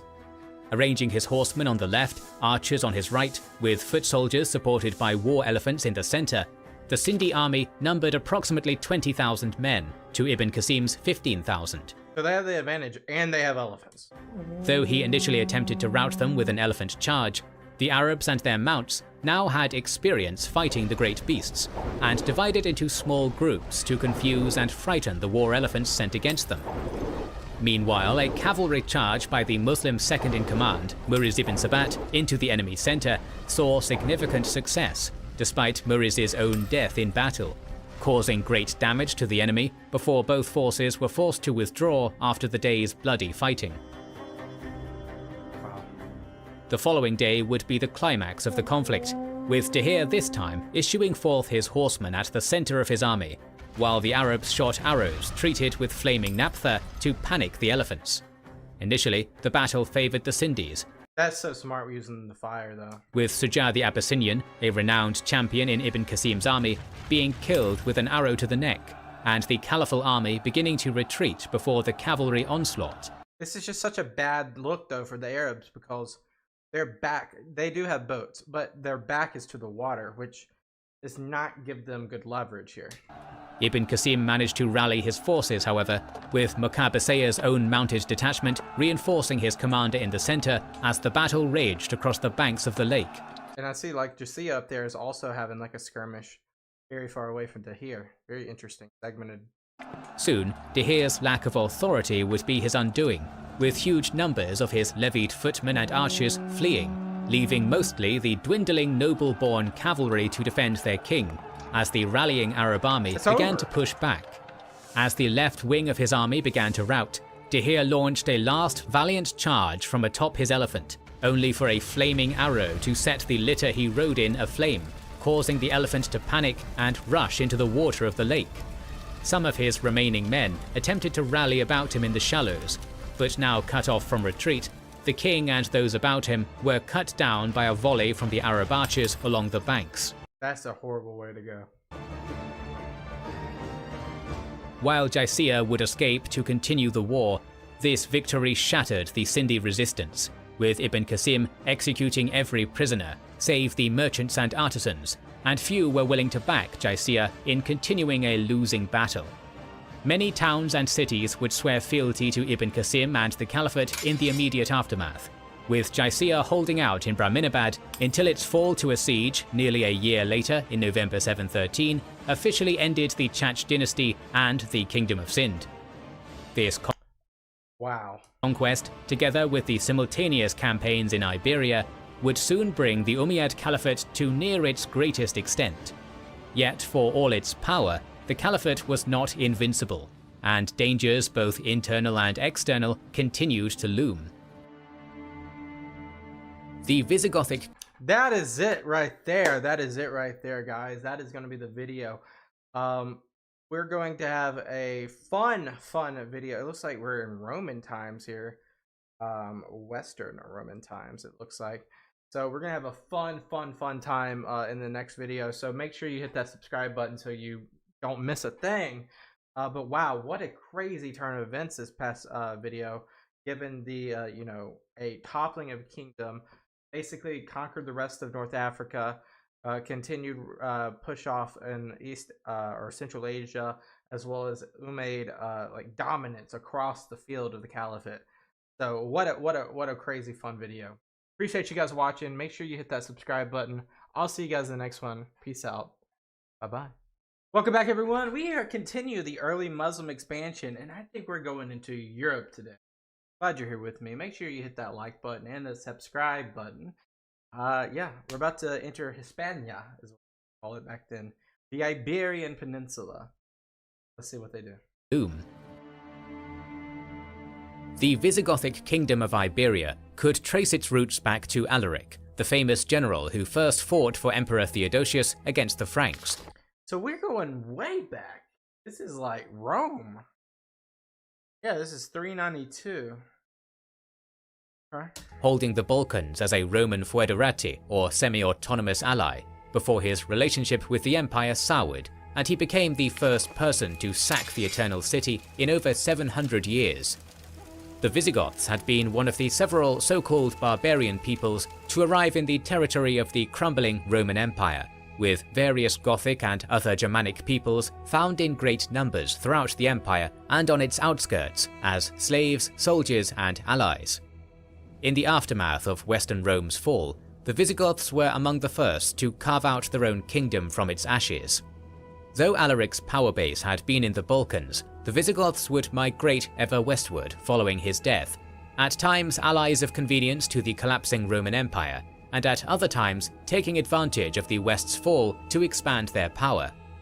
It would be in the Aquitaine region of western France that the Visigoths would first establish I just want to pause and just, guys, it's fine. We got Francia, which has been a thing. We got Burgundy, Alemanni, Rugi, Ostrogoths, Kingdom of Adocier, Visigoths, then a bunch of other places. Interesting. In the Aquitaine region of western France that the Visigoths would first establish a true kingdom, from there pushing into Suebi-controlled Hispania at Rome's behest, their kingdom encompassing Aquitaine and nearly the entire Iberian Peninsula by the death of the great warrior and lawmaker King Euric in 484. The years that followed would be less kind, however, as easy expansion against the backdrop of a crumbling Rome gave way to new rivalries against other powerful barbarian kingdoms, most notably the Franks and Burgundians. It would not be long after Euric's death, during the reign of his successor Alaric II, that the Visigothic territories in France would fall to these northern rivals, all the way up to the Pyrenees, led by the Merovingian king Clovis, leading to the establishment of Toledo as the new Visigothic capital. With the Pyrenees now forming a natural border, the Visigothic kingdom would remain secure in Hispania for the next 2 centuries, with occasional further conflicts with the Franks and a revanchist Eastern Roman Empire making little lasting change to the status quo. As the 8th century dawned, though, the Visigoths would unexpectedly find a far greater danger arising to their south. The Umayyad Caliphate's border with the Visigothic kingdom had been an embattled one since their first arrival, with raids into southern Iberia having begun as early as 706, following the conquest of Tangier in today's Morocco. And I think the main guy doing this is Musa. In fact, the campaign that would spell the end of the Visigothic kingdom likely began as another of these large-scale raids, with the force of some 1,700 that crossed the Strait of Gibraltar in 710 under the leadership of Tariq ibn Ziyad, governor of Tangier, being quite sizable for a skirmishing party, but smaller than would be expected. It's an interesting name. Did that name change? No, it didn't.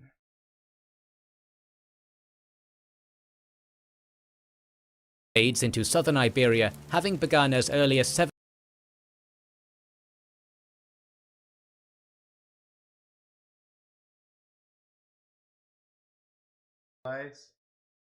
Yeah, we went all over the place there. My keyboard was just going crazy. We're back. Mesopotamia. Very interesting. Tangier, being quite sizable for a skirmishing party, but smaller than would be expected had they intended a campaign of conquest from the beginning. But circumstances favoured the Muslims. Following the recent death of King Witiza, the Visigothic kingdom had entered into a succession crisis, with Roderick in control of southern Iberia, pitted against the poorly documented Angela II in the north. However, this low-intensity civil war was only indicative of larger weaknesses within the Visigothic kingdom. By the way, it's so cool, like looking at Ulishbona on the left. That's Lisbon. Mayakum, or no, not Mayakum. Aliatum. That's Madrid. Crazy looking. Intensity civil war was only indicative of larger weaknesses within the Visigothic kingdom. While the Visigoths had ruled Iberia independently for more than 2 centuries at this point, and had exercised great autonomy under a weakened Rome for another century before their independence, they had continued to rule on essentially tribal lines, despite the scale of their kingdom rendering them inefficient. Basically, not getting along with their neighbors. The feudal systems that would allow later kingdoms to efficiently raise armies through local vassals did not yet exist in Iberia, and while the landed aristocratic class of the Roman period had essentially merged with the Visigothic conquerors to form a unified ruling class, The ethnic Visigoths that still made up most of the readily available warriors the various Visigothic chiefs could draw on made up only a very small minority in the larger kingdom.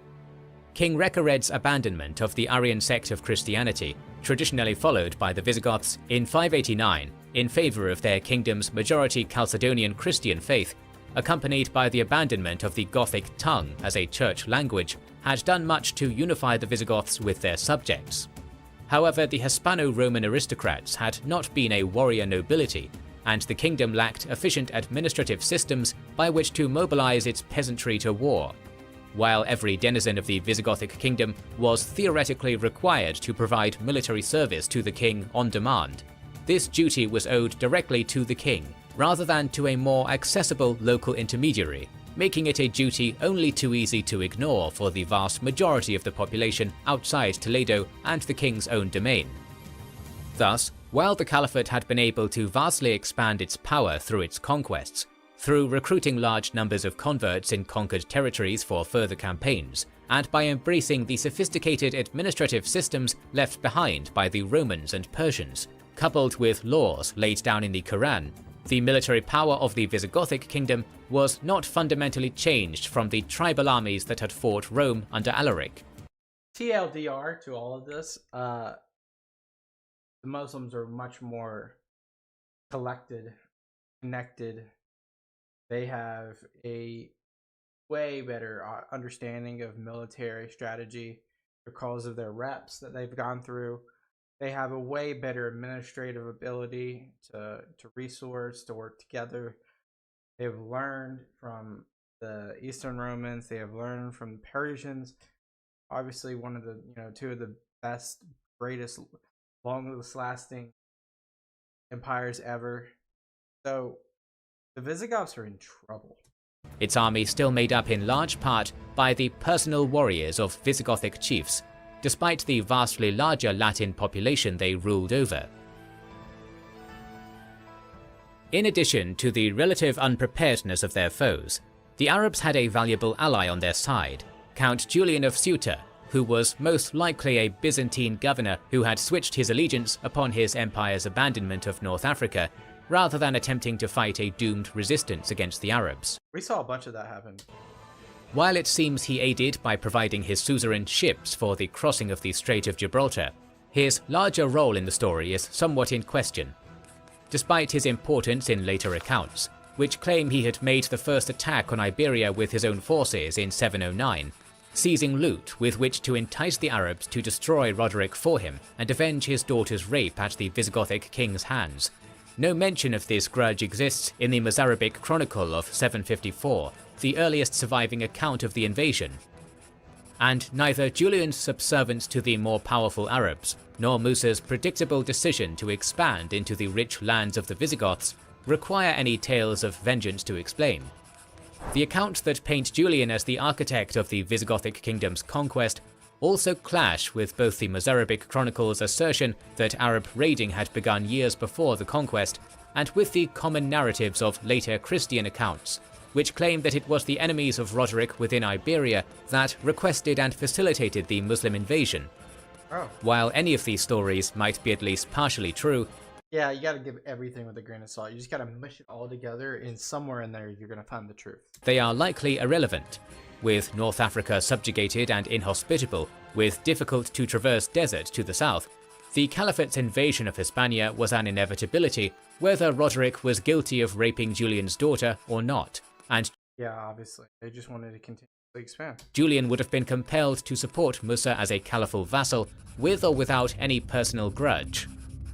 Anecdotally, as a side note, the modern name of the Strait of Gibraltar is named for Tariq, in a corruption of the Arabic Jabal Tariq or Tariq's mountain. The renewal of raiding in the south went at first unanswered by the Visigoths, allowing Tariq to establish a secure base of operations on the site that would later become the town of Algeciras, from there pushing deeper into Iberia. They would face their first opponent shortly after, Theodemir, a Visigothic count holding extensive territories near Murcia, who, with his force of some 1,700 men, attempted to delay the invaders in a series of skirmishes while sending reports and pleas for aid back to Roderick. Yeah, they're like, you guys need to come help. We ain't seen nothing like this. The establishment of this base and the arrival of further Muslim reinforcements quickly demonstrated to Roderick that this was no common raid, and he began assembling what forces he could muster at Cordoba, sending a force of cavalry ahead to aid Theodemir in his resistance. By the way, I want you guys to realize something. This is so much more significant, not because of this land, because of the Strait of Gibraltar, all these different peoples as they start to evolve. Spain,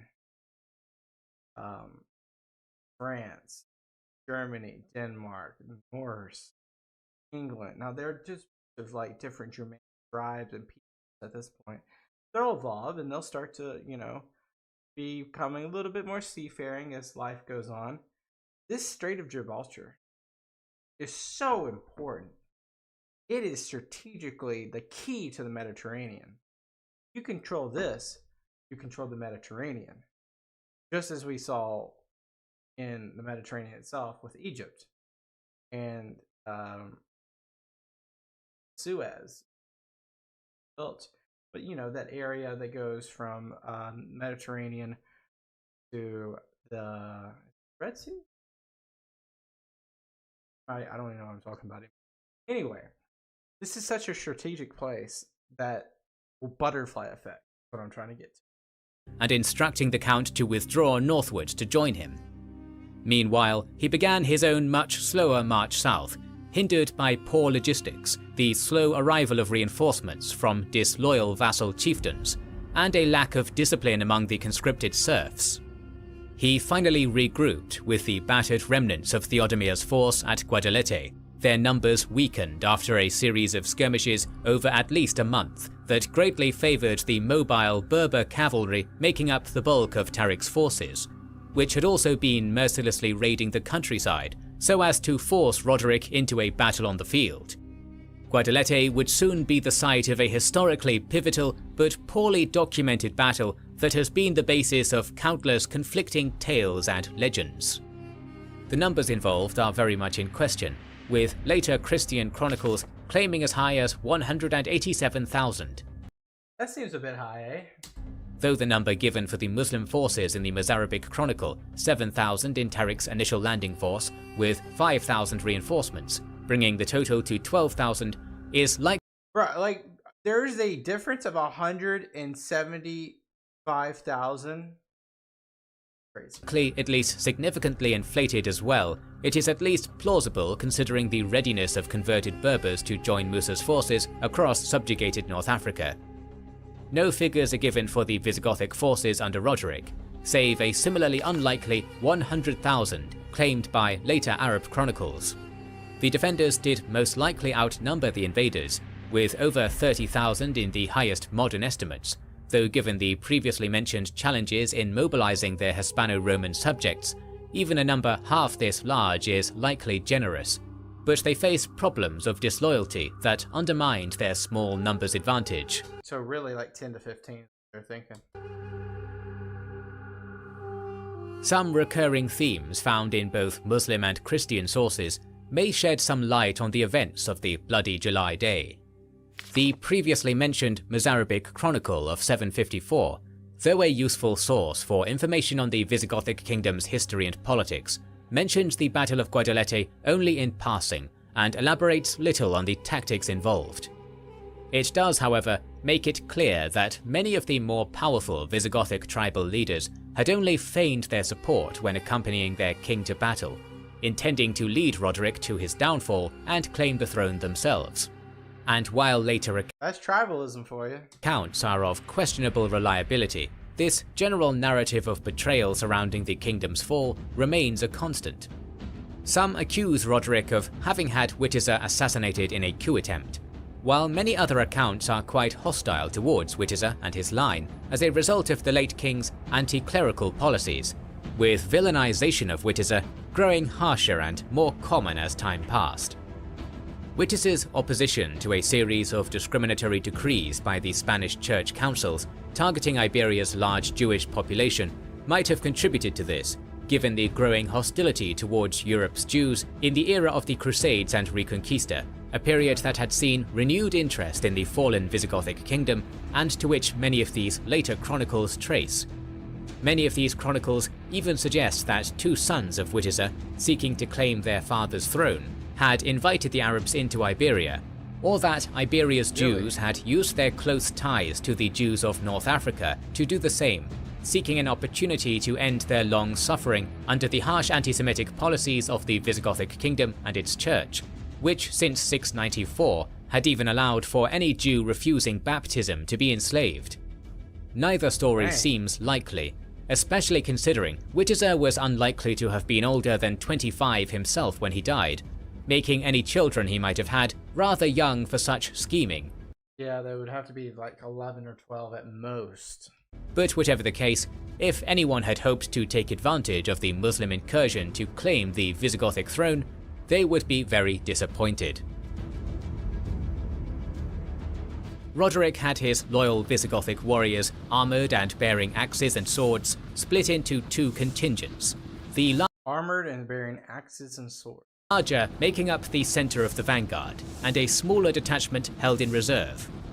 Behind these staunch defenders, the ill-equipped levies he had raised from his domain around Toledo and during the mustering at Cordoba were arrayed, in a particularly sorry state even for peasant conscripts. Roderick's hurry to engage the invaders, leaving little time to see these slaves and serfs equipped or drilled. On the wings were the forces of allied chieftains, many of questionable loyalty, and the kingdom's comparatively meagre cavalry remaining after the losses inflicted during Theodemir's fighting retreat.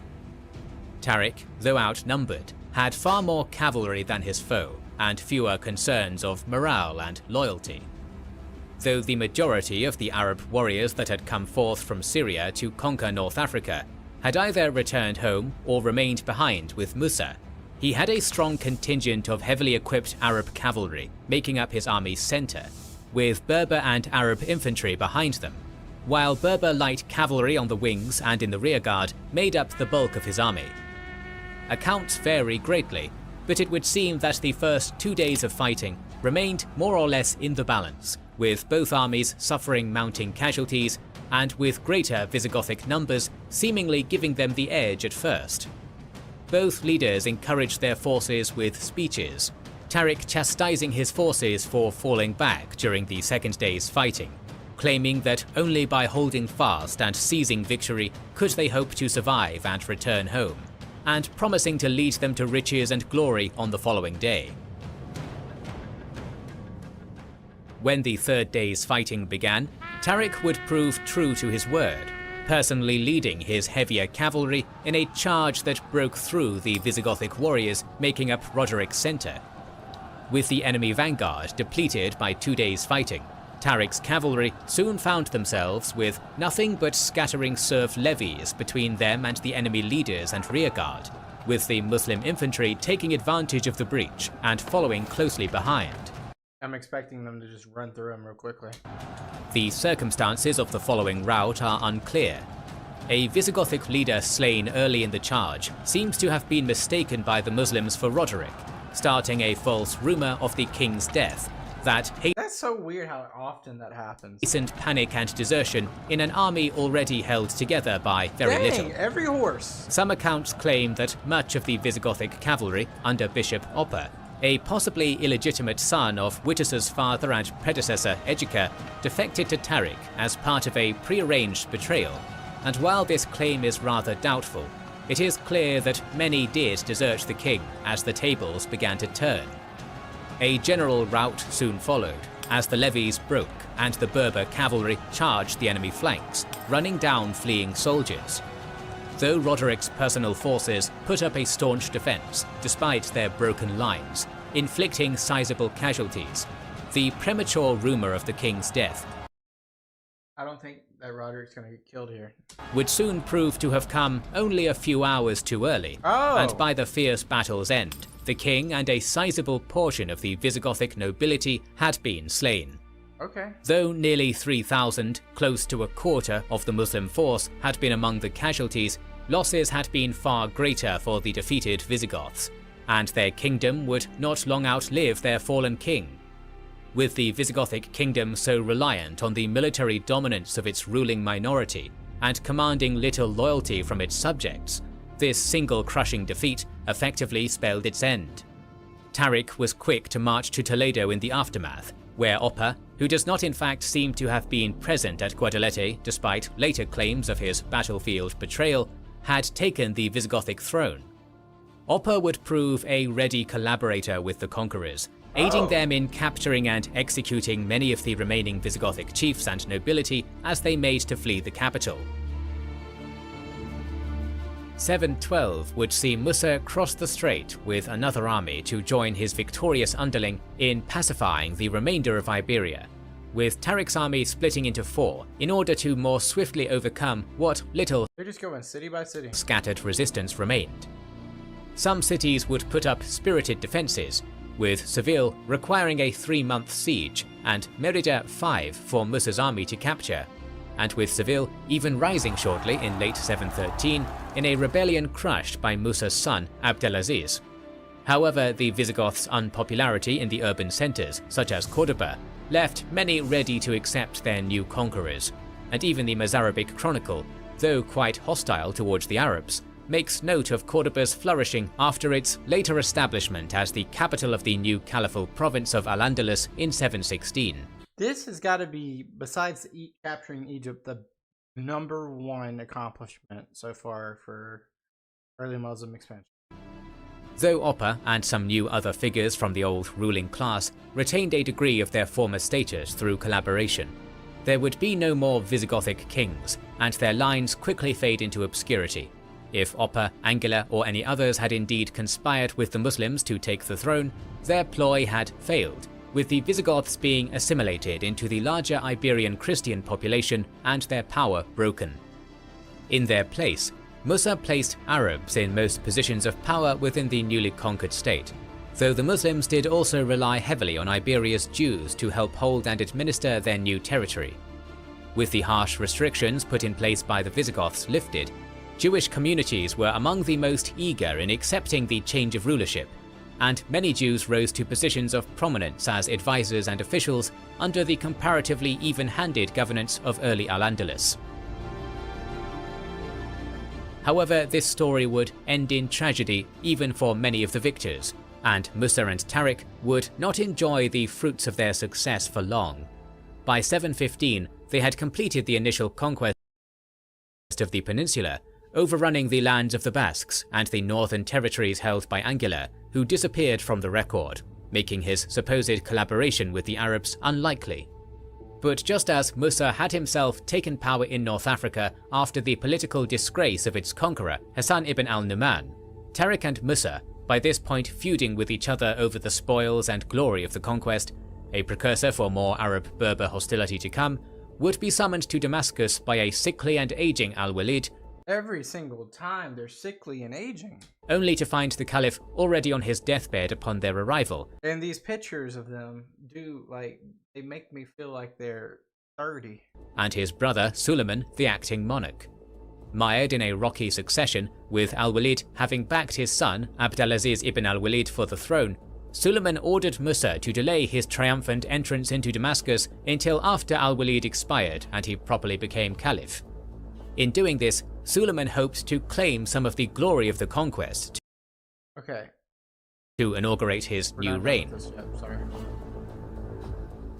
Musa refused, however, entering and dedicating his victory and the spoils to al-Walid. This did little to ingratiate him with Suleiman, with predictable results after al-Walid's death less than a week later.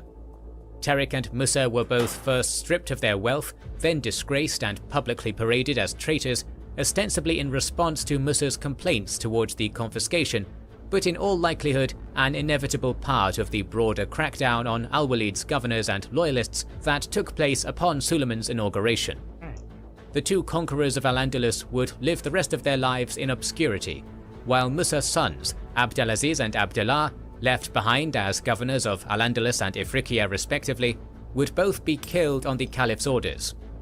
Suleiman's mishandled efforts to assert his control over the far-flung provinces of the empire would backfire in Al-Andalus, however, with the death of Abdelaziz sparking a period of self-destructive infighting, spurred largely by the resentment among the Berbers towards their lesser treatment compared to their Arab co-religionists, despite playing such a vital role in Iberia's conquest. With the conquerors turned against each other, their hold on Iberia would begin to show cracks almost as swiftly as they had won it, with the mountainous northern territories breaking away under the Visigothic noble Pelagius to form the Kingdom of Asturias in 722. It was I think that's it right there. We'll take it right there. This has been eye-opening in terms of the conquest of Hispania. They routed the Visigoths. I mean, I never second guessed it. I thought that was going to be quicker even than it even was. The only thing is, like, we don't have a lot of history written down for a lot of these accounts, it seems. So some of the stuff's very shady. Not shady, but less hit or miss. But for the most part, they conquered it. And then the two conquerors, Tariq and Musa, get imprisoned. And then their sons get killed. What a way to treat your veterans, Caliphate. I mean, you're veterans. Just politics at the end of the day, though. But appreciate you guys watching. Make sure you leave a comment, hit that like button, like I said at the beginning, and also hit that subscribe button. I'll see you guys next time. Out. Bye. Welcome back, everyone. This is part 8 of the season 3 of Early Muslim Expansion. We just saw a conquest of Hispania. We're kind of wrapping up right here with the Hispanian side, but now we're going to possibly look at Constantinople. Lego. far-flung western frontier of Iberia that Suleiman would spend his short reign focused on, however. Eager to forge his own legacy to match his brothers in the short time remaining to him, he would soon turn the armies of the Caliphate towards a prize long denied them: Constantinople. And we talked at the end of last episode, you know, Egypt was a huge win for, I mean, there's a lot of wins for the Caliphate, but Egypt was probably the crown jewel of all their wins. And now you could say, similarly, Hispania. I still think Egypt's probably the best win out of everything that they conquered. But you best believe Constantinople is at the top of everyone's list. Upon his ascension to the caliphal throne, Suleiman wasted no time replacing most of his brother and predecessor's loyal governors and advisors, despite the monumental successes many of them had achieved during the storied reign of Al-Walid. In Al-Walid's last years of life, he had attempted to remove Suleiman from succession in favor of his son Abdelaziz, without success, even requesting his governors swear fealty to Abdelaziz before his death. Didn't work. However, few saw fit to take this risky stance against Suleiman, who was the horse with the best odds.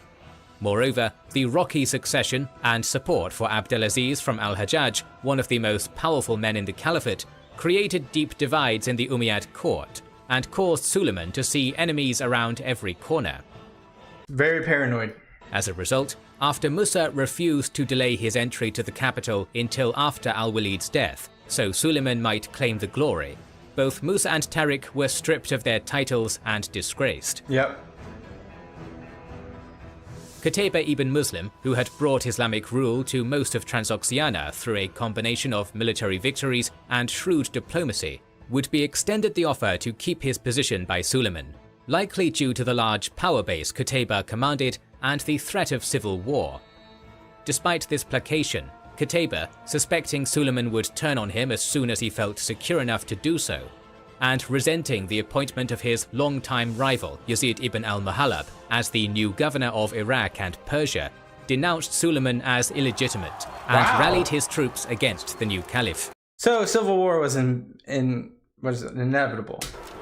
Unfortunately for Qutayba, his position had never been as powerful or secure as Al-Hajjaj's, and his attempt to raise his army in rebellion against Suleiman caused many of his soldiers, particularly his fellow Arabs, to betray and kill him under the leadership of Waki ibn Abi Sud.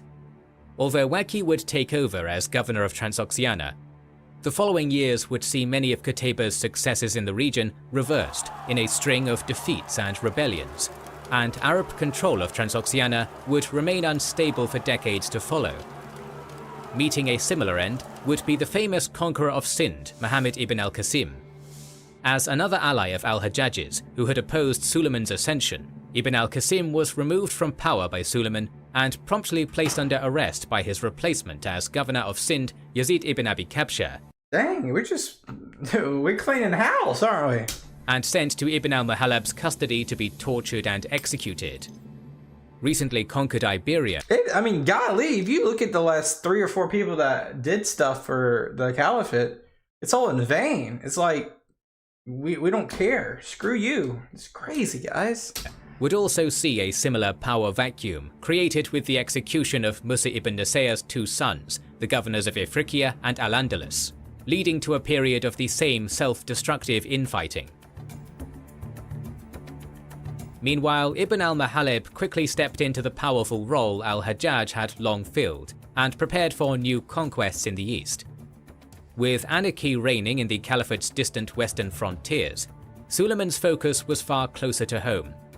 For a caliph looking to make his mark on history, no possible victory could outshine the conquest of Constantinople, a city that had already beaten back a 4-year siege under Caliph Muawiyah and was supposedly the focus of prophecies from Muhammad himself. It's 715. What's a more powerful city in the world than Constantinople? Well, I don't know. I don't know. I honestly don't know. I don't know. It would seem preparations for the siege had already begun before Suleiman's ascension as caliph, either under the orders of al-Walid directly or during the period in which Suleiman served as acting ruler for his dying brother. Hardly surprising, given the years of frequent coups and turmoil that had weakened the Byzantines during al-Walid's relative golden age. During al-Walid's later years, Arab raids had penetrated ever deeper and more brazenly into Anatolia, with his sons Al-Abbas and Marwan ibn al-Walid and his half-brother Maslama ibn Abd al-Malik penetrating north of the Taurus Mountains in 711 and 712, conquering Misthea in the Laconia region, and raiding as far as Amasya and modern-day Chankara along the Black Sea by 715. By contrast, the Romans in the same period saw 3 emperors deposed in coups. Wow. With Suleiman spending the year 715 consolidating his hold on the caliphate and building his strength, it would be in 716 that one of the single largest expeditions in caliphal history would be launched. I'm guessing we're going to say 200,000. With a land army under the command of Maslama, the brother of Caliph Suleiman, supported by a fleet under Umar ibn Halbrayra al-Hazari. Wielding the resources of a caliphate, which was far vaster than the greatly weakened Roman Empire, the odds seemed stacked far more firmly against the Romans. Unfortunately, the vast expedition assembled by Suleiman and Maslama shared one major weakness with Muawiyah's earlier invasion: a reliance on collaboration with Roman rebels. Muawiyah had counted on the rebel Armenian general Saborios, then in control of much of Anatolia, to supply and aid his army in the march to Constantinople, only for his untimely death to undermine years of planning, stranding the first Arab expedition in hostile territory without supplies or allies. Starvation and attrition defeating them more surely than the armies defending Constantinople's walls or the Greek fire devastating their fleets in the Bosphorus. Maslama, seemingly hoping to avoid the Herculean task of besieging and storming the Theodosian walls of Constantinople, planned to avoid having to take the city by force by getting directly involved in Byzantine politics, taking advantage of the civil strife and frequent palace coups that had weakened the Eastern Roman Empire by backing his own claimant to the Byzantine throne, the strategos Leo the Isaurian, whose role in the lead-up to the siege varies somewhat between Roman and Arab accounts. In the Roman narrative, it is Suleiman ibn Muad who first reaches out to negotiate with Leo, and who first raises the possibility of Leo taking the throne while besieging Amorion, offering to lift his siege and spare the city if they would accept Leo as their emperor. That's crazy. Yeah, we'll start we'll stop squeezing your city out if you take the throne. That's an insane offer, isn't it? According to this tradition, Suleiman intended to capture Leo, knowing of the strategos' enmity for Emperor Theodosius, who had taken power in a coup in May of the previous year, and convince him to take the throne with Arab backing and lead the empire into submission and vassalage. Wow. Yet, despite holding correspondence with first Suleiman and then Maslama, in the Roman narrative, Leo never falls into Arab hands or forms any pact with the invaders. Escaping their net through trickery, he rallied the defenses of the countryside behind him, foiling Suleiman ibn Muad's advance force, before seizing control of the empire from the weak and unpopular Theodosius. So he got what he wanted without even their support. That's crazy. On his own, after capturing the royal household with his army at Nicomedia. In contrast, the Arab narrative has Leo reach out to Caliph Suleiman to negotiate, deceitfully assuring him that he will deliver Constantinople into Arab hands. Though either account could be somewhat falsified, the level of trust Maslama shows to Leo later in the siege would be highly surprising had their initial interactions been so short and hostile, as claimed in the account of Theophanes the Confessor, So who knows? suggesting at least some arrangements had been made between the two, whether the Arab accounts are fully truthful or not. That makes sense. It should be noted that the dates are also slightly inconsistent between these two accounts, with the history of al-Tabari placing the siege somewhat earlier than Theophanes the Confessor. While both provide valuable insight, the latter provides more consistent dates and is far closer to being contemporary with the events enclosed, with the following dates primarily being those given by Theophanes. In either case, the winter of 716 would end this first stage of the campaign, one which saw modest Arab gains in Anatolia, the overthrow of an emperor, and a great deal of underhanded dealing, but little in the way of direct engagement of the two armies. The year had been a more active one in the east, although on this front, the Arabs met with little success. Yazid ibn al-Mahalab attempted a large-scale invasion of Jurjan and Tabaristan, the seat of the Deobid dynasty, and the last of You can't just let them be them? Can't just let them live over there by the water? No. the independent vestiges of the Sassanid Empire, which had thus far kept its old rulers at the cost of paying tribute to the Caliph. Initially successful, he captured the town of Dihistan by siege, with a large massacre ensuing, strengthening his reputation for brutality and causing the region of Jurjan to capitulate without resistance and accept an Arab governor. Wow. That was quick. Continuing west into Tabaristan, Yazid would see less success. The ruling Spabed Farrukh Khan the Great appealed to his eastern neighbors in the Dailam region for military aid. Oh, he's baiting them. You see that in the ambush? And used the narrow mountain passes to hold off Yazid's much larger army. His army fell back, seemingly beaten in their first clash, only to lead the Muslims into an ambush, where they were pelted by arrows and boulders from higher ground and forced to withdraw. Though Yazid still commanded by far the stronger army, Farrukh Khan's successful resistance spurred the nobility of Jurjan, who had surrendered previously, to take up arms, killing most of the recently installed Arab garrison during the night. So they're failing pretty bad. With his supplies now cut off and hostile forces at his back, Yazid was forced to sue for peace, using the threat of renewed invasion to secure an increased tribute, but failing entirely in his mission of conquest despite the vast resources at his disposal. In Transoxiana, Waki ibn Abi Sud had failed to inspire the same respect among the locals Qutayba had, leading to turmoil and the gradual loss of caliphal control over much of the region. However, Waki's main focus seemed to be a growing rivalry with Yazid, rather than on keeping order in his province. Why y'all beefing? Y'all ain't got nothing in common. You're so far away. Just focus on your craft and focus on your region. They're trying to become the next caliph. That's what they're trying to do. After wintering in Cilicia, Umar would take to the sea again in 717, holding the dominant position in the Mediterranean, but still wary of facing Greek fire in the Bosphorus, while Maslama would finally reach Constantinople's walls in June. Perhaps learning from past failures, Maslama's army had brought vast stores of food to last them a long siege, with more being ferried to them from Egypt and Syria under the protection of Umar's fleet, with transport vessels and dromon war. So they got like a system in place. This should be successful, unless Constantinople surprises us. Warships traveling in a convoy system for protection.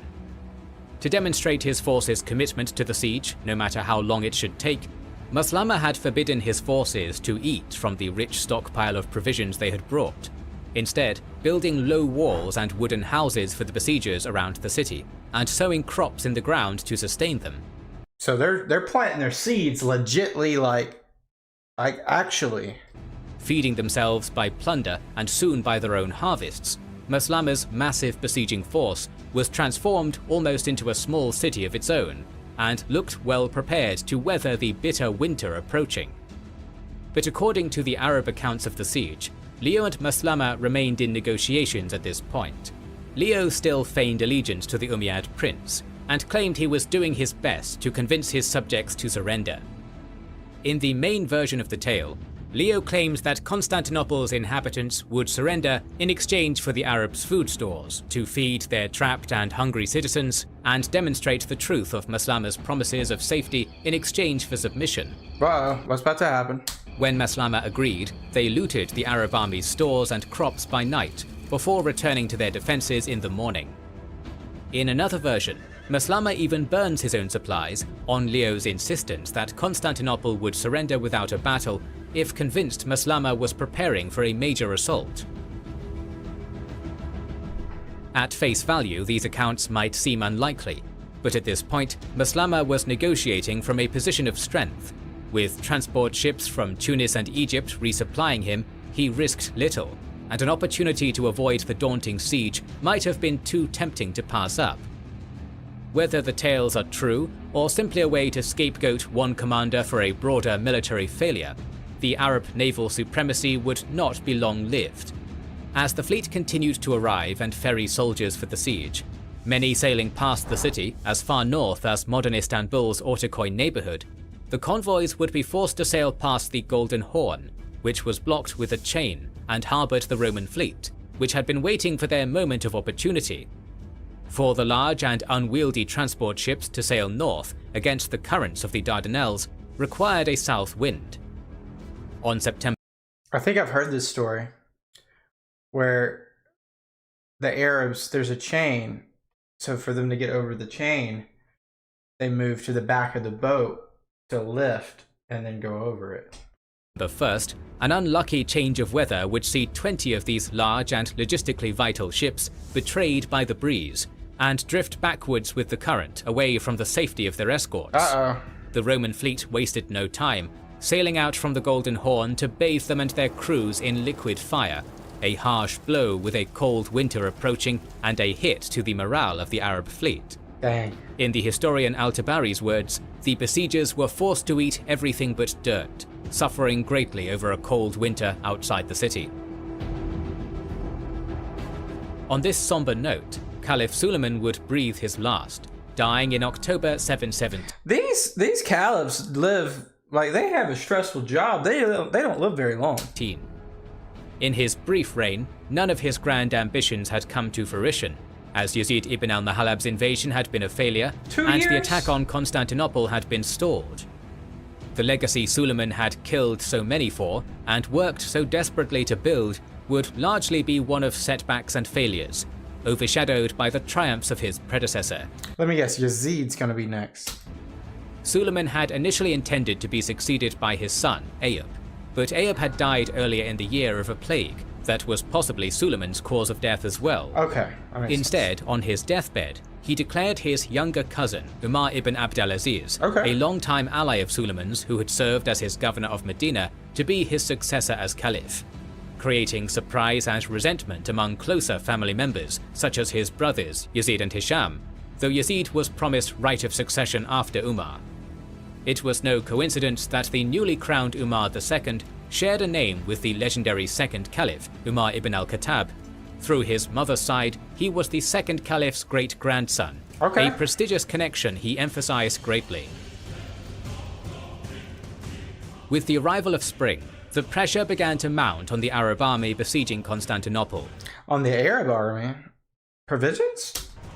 The loss of the supply ships the previous autumn had reaffirmed the superiority of Roman ships in combat.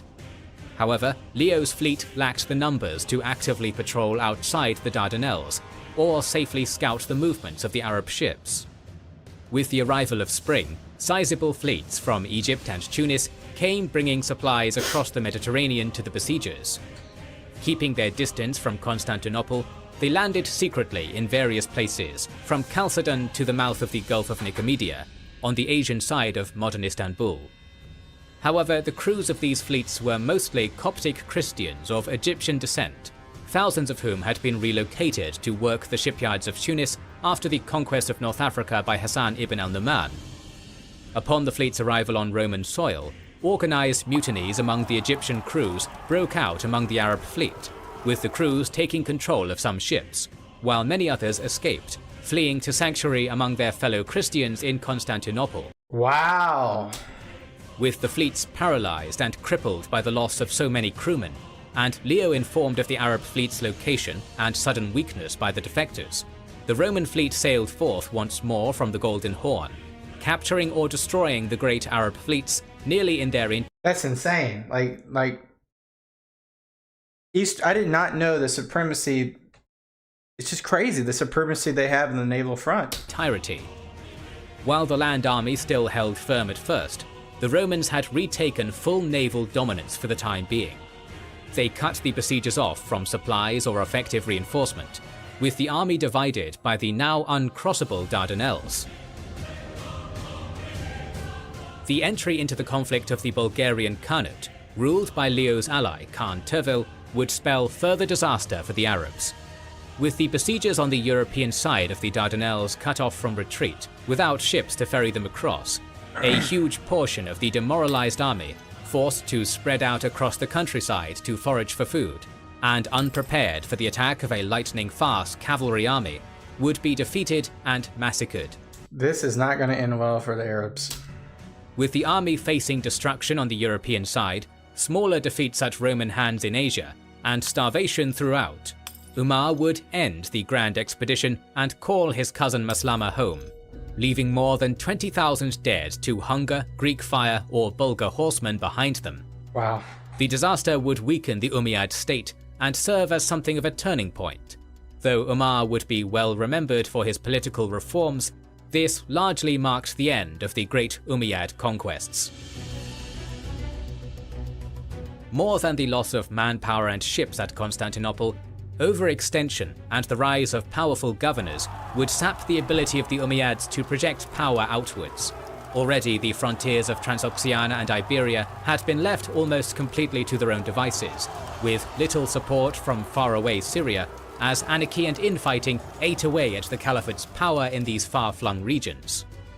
Only a few years before, the Umayyads had seemed at the height of their power, with illustrious conquerors expanding the Caliphate on every front. The death of these remarkable generals and leaders at Suleiman's hands only foreshadowed the death of the age of expansion they had championed. Umar would attempt to address some of these problems during his short and mostly peaceful reign.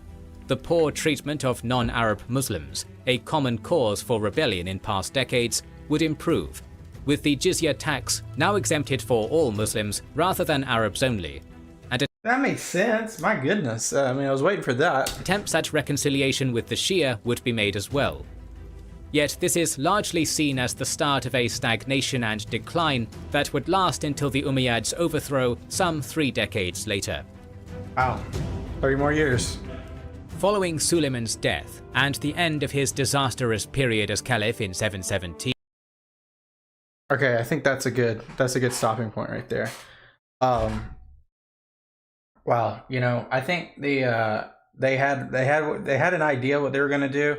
When Suleiman came on, but even before Umar, he just wiped all the governors out, all the people that helped to conquest previously. They just did not get recognized just because they might not have been in alignment in terms of politics. So they got wiped out. They tried to invade Constantinople. It looked like they were going to do a really good job with it. They had a system in place, but the Navy prevailed for the Eastern Romans. And then the Dibuids, that was a simple thing, and they couldn't figure that one out. So, yeah, the Umayyads are in decline for sure. They're going to start to be on the defensive side if they don't watch out.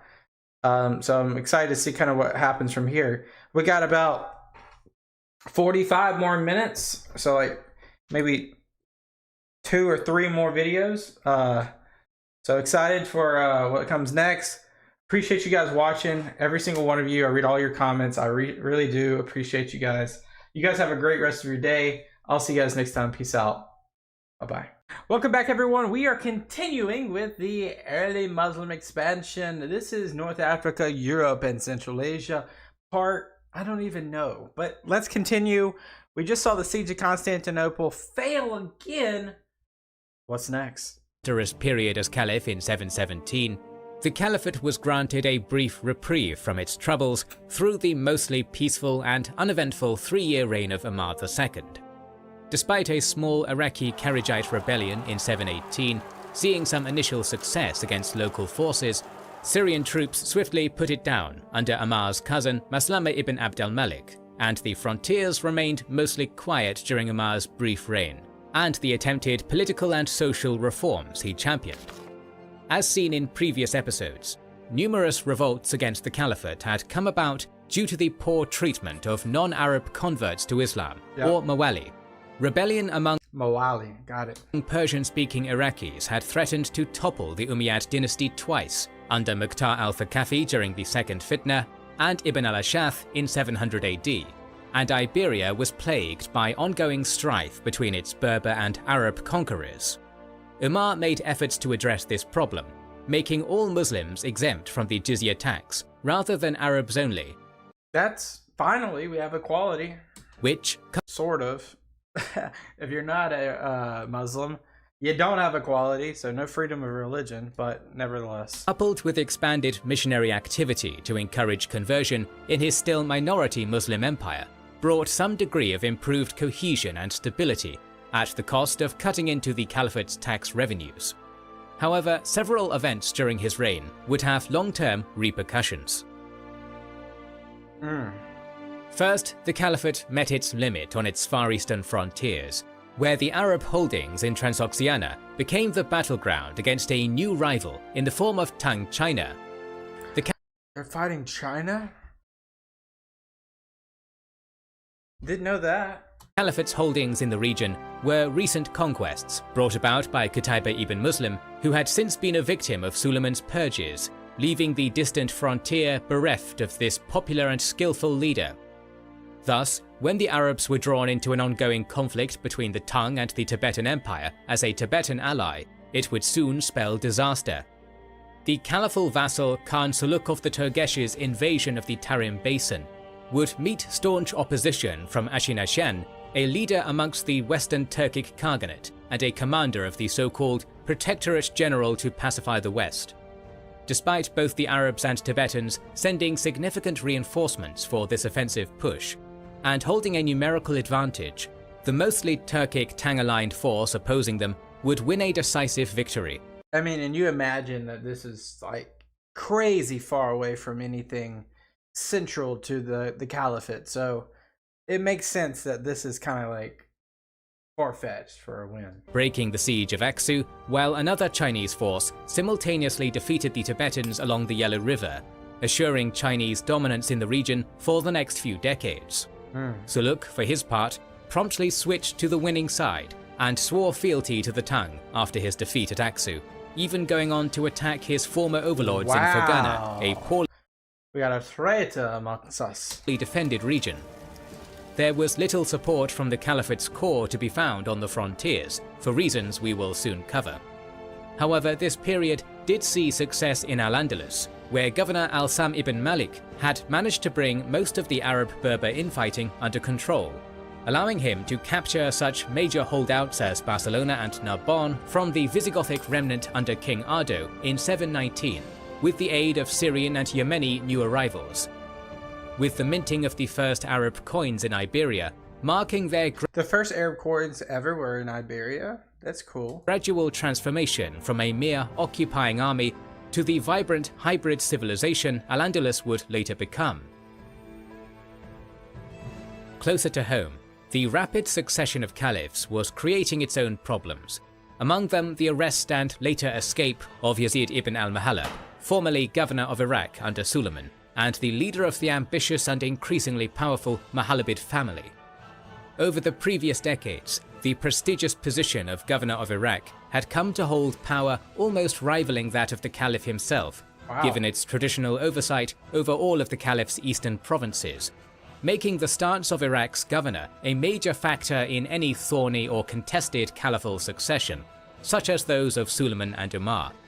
Umar and Ibn al-Muttalib had bad blood between them already when Umar took the throne, and the governor knew he only had worse problems ahead should Umar be succeeded as caliph by Yazid ibn Abd al-Malik, whose in-laws from the family of the renowned former governor al-Hajjaj had been tortured and executed on Ibn al-Muttalib's orders during a previous political power struggle. Thus, after being recalled from his governorship and arrested for withholding from the caliph the spoils of war from his difficult Tabaristan campaign during Suleiman's reign, Yazid ibn al-Muttalib opted to escape prison with his family's aid in 720 and returned to Iraq as Umar lay sickly and dying, rather than trusting himself to the mercies of the coming regime. All these caliphs are just like on their deathbed, it seems like, so quickly.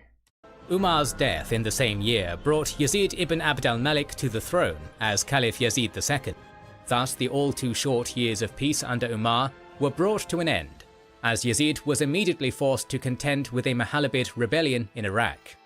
However, not all challenges to the caliphate would be as open or as blatant as those of the Mohammadans. It was during these same few years that Muhammad ibn Ali ibn Abdallah ibn Abbas, the patriarch That's a mouthful. of another important family based in Khorasan, first began to spread anti-Umayyad propaganda and build a network of support around a demand for rule by blood relatives of the Prophet.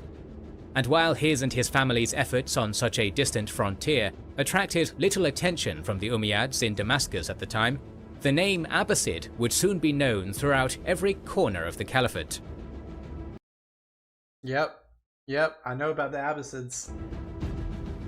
The new caliph would take no half measures against Ibn al-Muttalib upon learning of his escape and subsequent refusal to swear fealty, and even before any armies had met in battle, he took steps to undermine the influence of the Mohammedan family. 3 brothers of the rebellious former governor were arrested and imprisoned, despite having not directly participated in their brothers' acts of defiance, deepening the rift. Yeah, he's just creating more enemies at this point. Meanwhile, Yazid ibn al-Muttalib travelled as fast as he could to Basra, where other relatives of his were among the prominent nobility and joined their own forces to his to create a formidable army. This began a standoff with the local forces in Basra, with the Mohammadans demanding the release of their imprisoned kin and spreading bribes among the defending soldiers in Basra to weaken the defenders' resolve and attract more support in their opposition to the caliph. Oh my. The dwindling defenders under Adi ibn Attat attempted to hold the city, but were defeated piecemeal, with part of the army splitting from the main body to hold the city's western caravan quarter, though whether this was due to a breakdown of authority among the demoralized defenders or a poor strategic decision on Attat's part, this force would be attacked and routed from the city before the main confrontation began. The remaining defenders eventually rode out from the fortress to engage the Mohammedan besieging force in a nearby cemetery, but despite the staunch core of Syrian horsemen bolstering the local forces, they were soon defeated as well, with the rebels pushing past them in the confusion of their defeat to seize the fortress, capturing Basra and rescuing Yazid ibn al-Muttalib's imprisoned brothers. Though Caliph Yazid II's reign had barely begun, he already faced a serious challenge to his rule. Sparing Adi ibn Attat, the victorious rebel began appointing his own governors in the territories around Basra, while tribal leaders and army commanders loyal to the caliphate fled to Kufa and Syria. Interestingly, it seems the conflict very nearly reached a peaceful conclusion at this point. One of these retreating tribal leaders, al-Hawari ibn Ziyad, came across 2 messengers from the caliph escorting Yazid ibn al-Muttalib's nephew and a generous peace offer. The new caliph apparently valuing stability over any family feud, and willing to return Ibn al-Muttalib's relatives and governorship.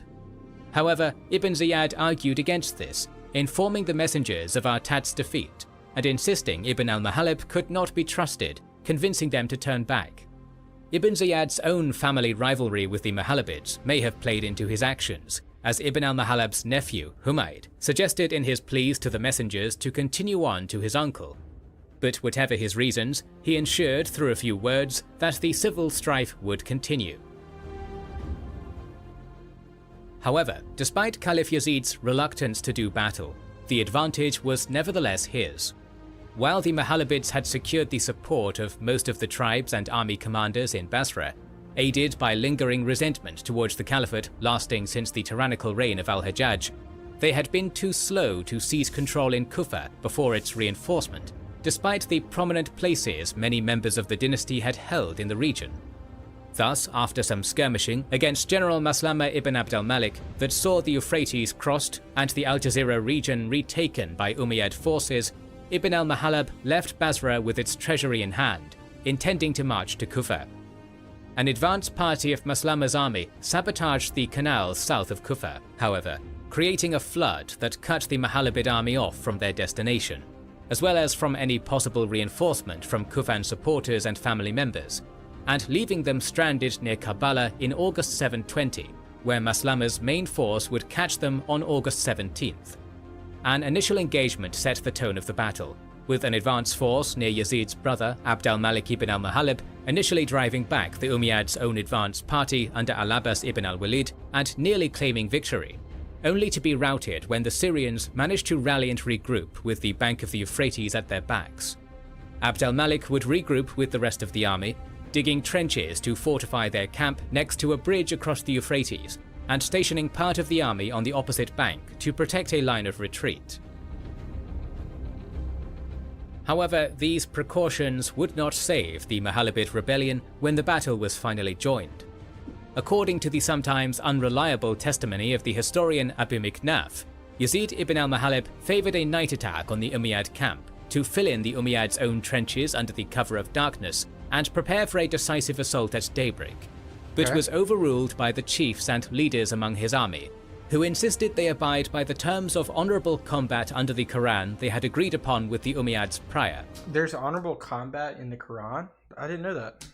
Yazid disagreed, claiming the Umayyads were unlikely to show the same chivalry. This odd episode is likely coloured by Abu Miknaf's anti-Umayyad biases, but the battle itself bore out his supposed warning, with the Umayyads opening the full-scale battle on August 25th by sending a force in small boats to set the bridge ablaze and divide the Mohammedan army.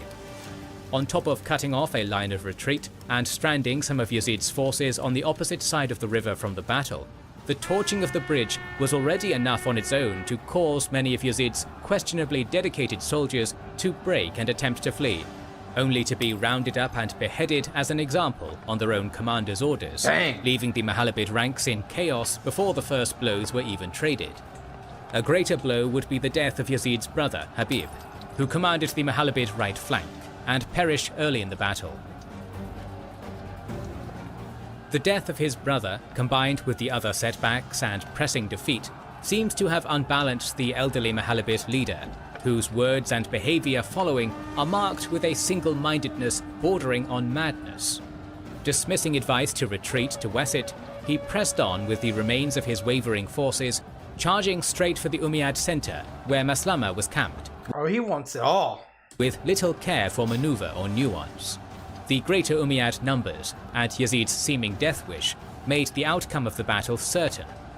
Yazid and his companions Let me guess, they're going to get pushed to the river, they're going to drown. Clashed with Syrian cavalry until their defeat, with a warrior named Al-Kal ibn al-Ayyash fighting his way to Yazid, whereupon the two men dealt each other fatal blows. Another of Yazid's brothers, Al-Mufaddal, commanded the left wing with more skill and discipline, and even saw some success after the routing of the rest of the army. But when news reached him of the deaths of his brothers and the flight of his allies, he fled the battlefield, the decisive battle ending whatever threat the Mohammedans posed. And that's that. The immediate aftermath of the rebellion was nearly as bloody as the battle that preceded it, with both sides vengefully executing whatever prisoners they had, including Adi ibn Attat in Basra and numerous members of the Mohammedan family that had been arrested at the rebellion's inception, while Maslama, taking over as governor of Iraq, pursued the fleeing al-Mufaddal and other prominent rebels to Fars, where they were finally slain. Though quite large in scale, this rebellion was fairly short-lived, and its impact on history would likely not have been great if not for the previously mentioned Abbasids building support for their own ambitions. With the power of the Mohammedan family broken, Its loyalists and more distant kinsmen, not caught in the purge, pledged their still respectable power to the Abbasids, and the family would return to prominence in later decades as vassals to another caliphate. Thus, this rebellion is somewhat more significant as one of the several leading into the third fitna. The Umayyad victory only bolstered the strength of tomorrow's enemies. For now, though, as the Abbasids bide their time and the deteriorating Arab possession in Transoxiana sees fighting rock Samarkand, our attention returns to Al-Andalus and southern France. Southern France?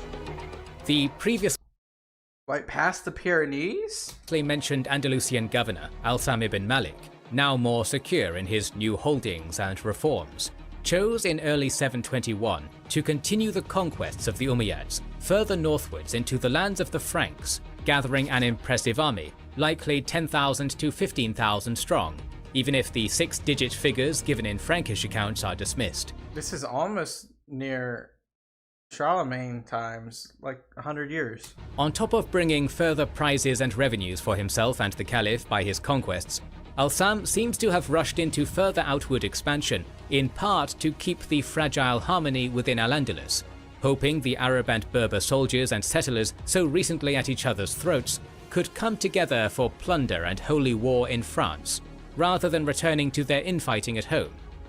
Narbonne was established and provisioned as the forward base from which the campaign would be launched, while to the north, Duke Odo of Aquitaine gathered forces of his own and sent out calls for aid. Though the exact date of his advance into Francia is unclear, it coincidentally seems to have taken place very shortly after the death of the Frankish king Chilperic II, leaving Francia technically under the rule of Theuderic IV, an 8-year-old boy. An 8-year-old boy? However, this was far less significant than it might sound. He's definitely a puppet. Real power was held by the steward, Charles Martel, who held the rather odd title of mayor over all the Frankish kingdoms after his victory in a many-sided struggle that had started as a civil war for Charles's native Austrasia.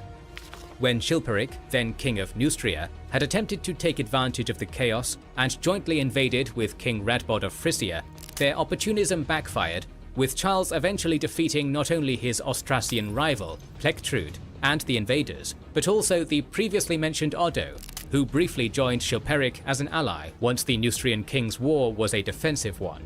He's got a video for everything, doesn't he? Finally betrayed by Odo and delivered into Charles's hands, Chilperic surrendered most of his authority to Charles, being elevated to become king of all the Franks in name, but in truth serving as nothing more than a puppet, less than 3 years earlier in 718. Okay. Chilperic's passing and the crowning of Theuderic by Charles removed any lingering internal threat to the steward's power, and allowed him to consolidate his hard-won position. But despite this new security, Charles would not be coming to answer his former enemy Odo's call for reinforcement. Though Charles Martel would become famous throughout Europe for his later efforts against the Moors, at this point, his efforts were still focused on fighting the invading Saxons, and it's likely that seeing his powerful and functionally independent Aquitanian vassal weakened was to his benefit as well. Odo would thus be forced to stand alone against Al-Sam's invasion, though he would prove himself far from helpless. Initially unopposed as they left Narbonne in spring, the Arab and Berber force arrived at Aquitaine's largest city of Toulouse in early March of 721, their momentum halting as they settled in for a siege, but with the advantage seemingly still on their side. But the 3 months the cavalry-heavy Muslim army spent waiting outside the walls of Toulouse robbed them of the advantages in speed and mobility that had allowed such rapid conquests in Spain, and it seems Al-Sam may have allowed himself to become complacent, while Odo assembled his army of perhaps 8,000 to 12,000 soldiers, not expecting significant resistance after his string of easy victories against the remnants of the Visigoths. In an apparent failure of scouting, despite his access to thousands of skilled horsemen, Al-Sam allowed Odo's army to march south of Toulouse by the beginning of June, cutting the Muslims off from Narbonne and trapping them between the field army and the besieged city's garrison. As with so many other battles turned into myths to glorify a religious victory, the exact events of the battle that erupted on June 9th are difficult to pin down, with... I'm glad he says this so like we don't take everything for fact. We take things as a recording. Both sides claiming absurdly inflated army sizes in excess of 300,000 for their enemy. What is clear is that after a skillful encirclement of the besieging Muslim force by Odo, the defenders of Toulouse took a bold risk in sallying forth to join the battle in the field. To their credit, the Muslims did not quickly break or rout, despite their disadvantage and the simmering distrust still felt by many along the Arab-Berber divide. They're gonna lose! Rallying around Al-Sam, they fought a dogged last stand, even after their leader's mortal injury, and after hours of fighting, a portion of the army even managed to break the encirclement and escape to Narbonne with the injured governor. With their mobility advantage nullified and enemies on all sides, though, this brave stand did little to change the inevitable outcome. So this stand saved Europe, probably. And the majority of the Muslim invasion force was either taken prisoner and ransomed, or perished in battle on the bloody fields outside Toulouse, while Al-Sam succumbed to his wounds in Narbonne not long after. This would not be the last attempt of the Umayyads to invade France, but Toulouse was nothing less than a disaster for the Umayyads, particularly with the dangers posed by a revanchist rival kingdom so close to home. The recently founded Kingdom of Asturias, ignored for their defensible terrain and comparative poverty in favour of more lucrative targets in France, would win its own first victory against the conquering Umayyads the following year at Covadonga, a relatively small-scale but historically significant skirmish marked by many today as the beginning of the Reconquista, which we will cover in a separate series. Yes, we will. These developments, together with the growing power of the Abbasids in Khorasan, represented many pivotal events and transformations in their infancy, and the dawn of a new era just around the corner as the sun began to set on the Umayyads. After the death of Caliph Yazid in Alright, we're going to pause there, guys. I appreciate you guys watching up to this point. We got a couple more. I think we got 2 more episodes of this. We're going to cover the Transoxiana campaign. That's going to be a huge one. And then we're going to close the series out. Appreciate you guys. Start thinking of new series for us to watch. This series is going to be over pretty quickly. I love Kings and Generals. I love Epic History. I love lots of channels. I want something that's not too monotone to where we don't fall asleep. But at the same time, I want something that's going to provide a lot of context of history. So with that in mind, I appreciate you guys. I hope you have a great one. Hit that like button. Hit that subscribe button. Peace out. Bye-bye. Back, everyone. We got another video. This is going to be the Transoxiana campaign. The Umayyad Caliphate. Glad you're here with me. We're about to be at the end of this, so make sure you've watched all the other episodes prior to this. We are on our 3rd season. We are on like our crazily almost the last episode. It's been a fun ride. Let's jump right into it. Make sure you hit that like button. Lego. 724, the first. After the death of Caliph Yazid in 724, the first consequence of. By the way, another guy that couldn't last like a few years. Like, these caliphs don't stay on the throne long. It's a demanding, deathly job. His successor Hisham's rise to power would be something of a disaster. During the last year of Yazid's reign, a major expedition into Transoxiana had been planned by the then governor, Muslim ibn Said al-Kilabi. The army raised, like most Umayyad armies, included significant detachments from tribes loyal to both the Qays and Yamani tribal. They're gonna defect, aren't they? Federations of Arabia, 2 rival groups that had grown in power and spread across the domains of the Caliphate with every conquest. In the past, the Yamani had been the favoured faction of the Umayyad Caliphs, with the Qays even siding with the Zubayrids during the Second Fitna. Though following the Second Fitna's conclusion, the Umayyads opted to make efforts to reconcile with the Qays and win their support, rather than punishing them for their rebellion. Yet the Caliphate's efforts to remain neutral and above the feud were felt as a betrayal by the loyal Yamani. This would lead to serious tension when, shortly after the campaign was launched, the throne changed hands, and the new Caliph had al-Kilabi replaced as governor. Though removed from his post, al-Kilabi decided to continue with his campaign. but this would cause the simmering rivalries between the Qays and Yamani to spring to life.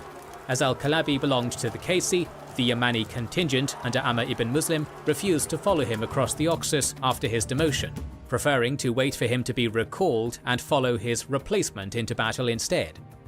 The first fighting in al-Kilabi's grand campaign would occur outside Balkh and be Arab against Arab, with al-Kilabi and his loyal followers bringing the Yamani to heel by force. So many infighting. Imagine that there was never any infighting. Domination. There would be no one to oppose the caliphate. A poor start to a doomed campaign.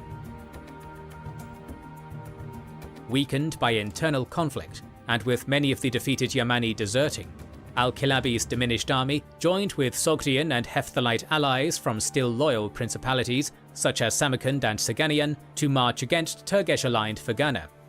No sooner would they arrive than their hopes were dashed by the news that Khan Suluk, Khan of the Turgesh and their turncoat former ally, was prepared for them, and already en route with a large army. Tasking his Persian quartermaster Abdallah to organize a retreat, al-Kilabi attempted to withdraw his forces in good order, but was harried for 9 days by Turgesh horsemen during this retreat. That's so crazy though, you got all the way there, and then you turned around? With parts of his army being attacked piecemeal, as some of the lesser tribes and local allies were split from the main force.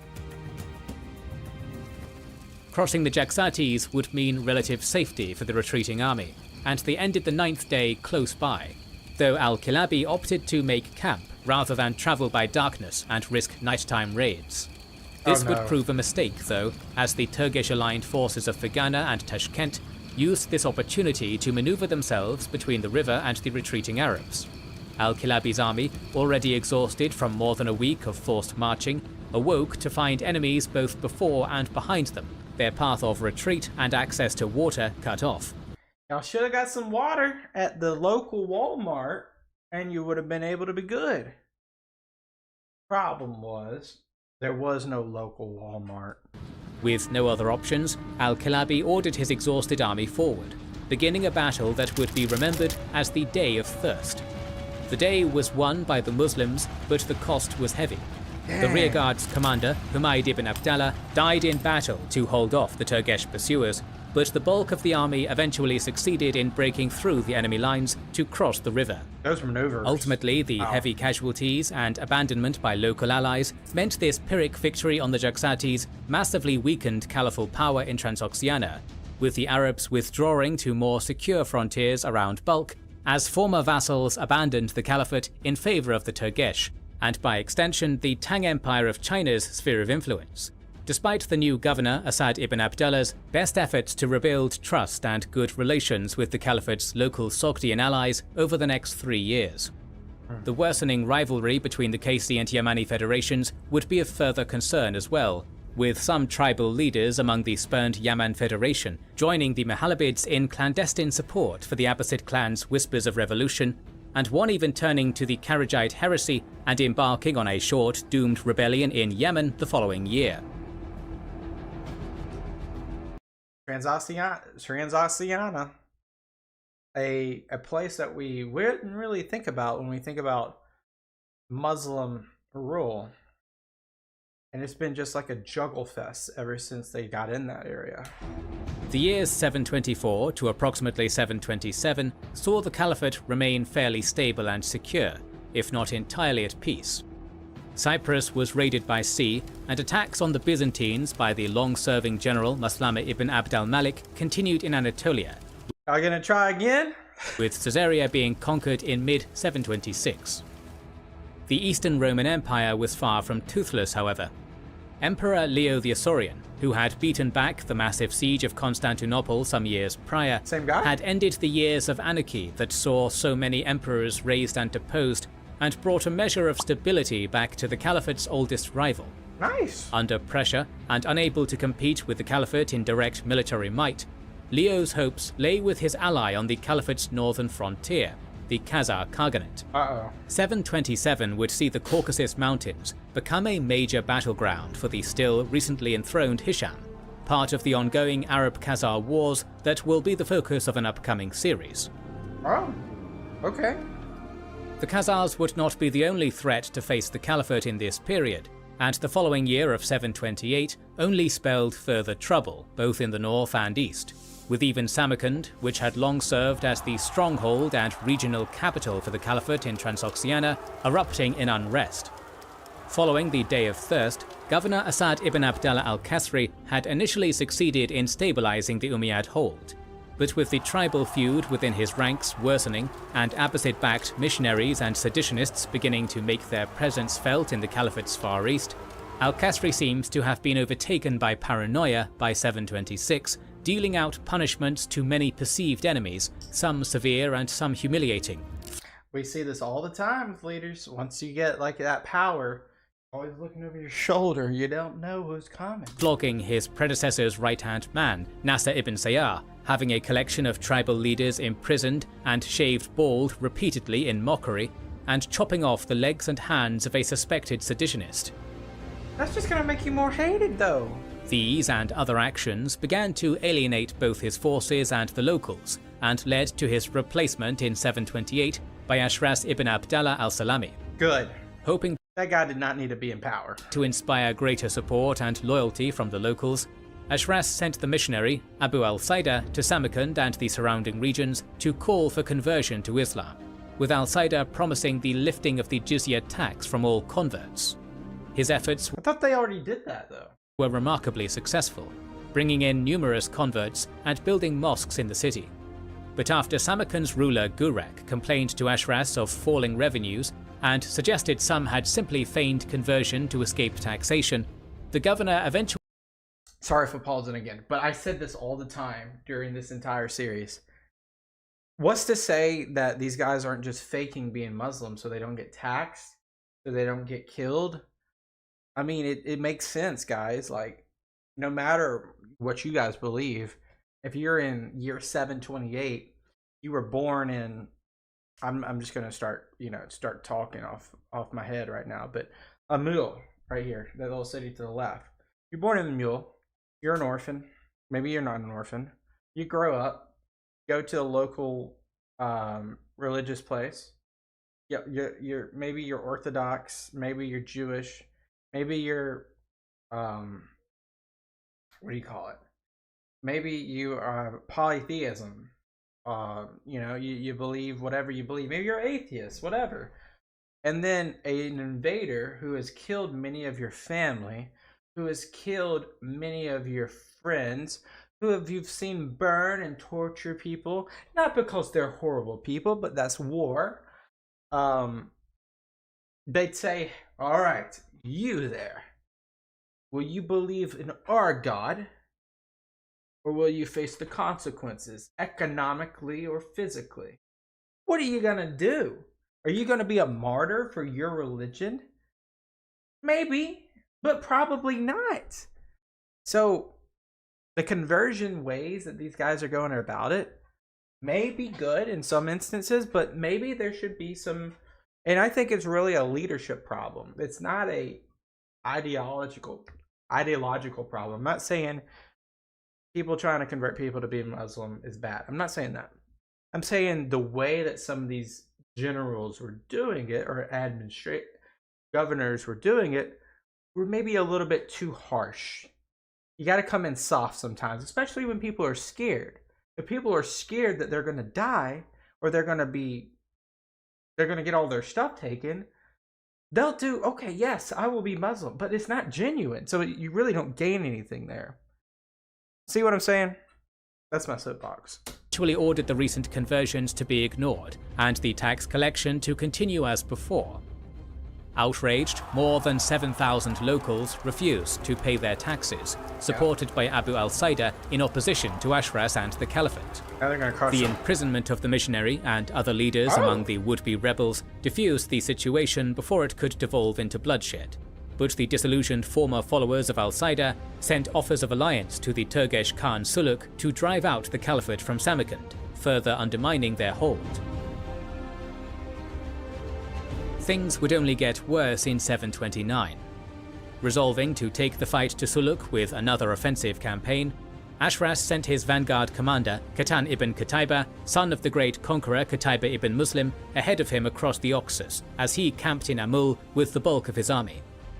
Despite initial setbacks and raids on Qatan's camp, Ashras would score an initial victory in driving back the raiders and recovering their plunder as he advanced to join the vanguard, camping in the trading town of Baikand near Turkish-aligned Bukhara.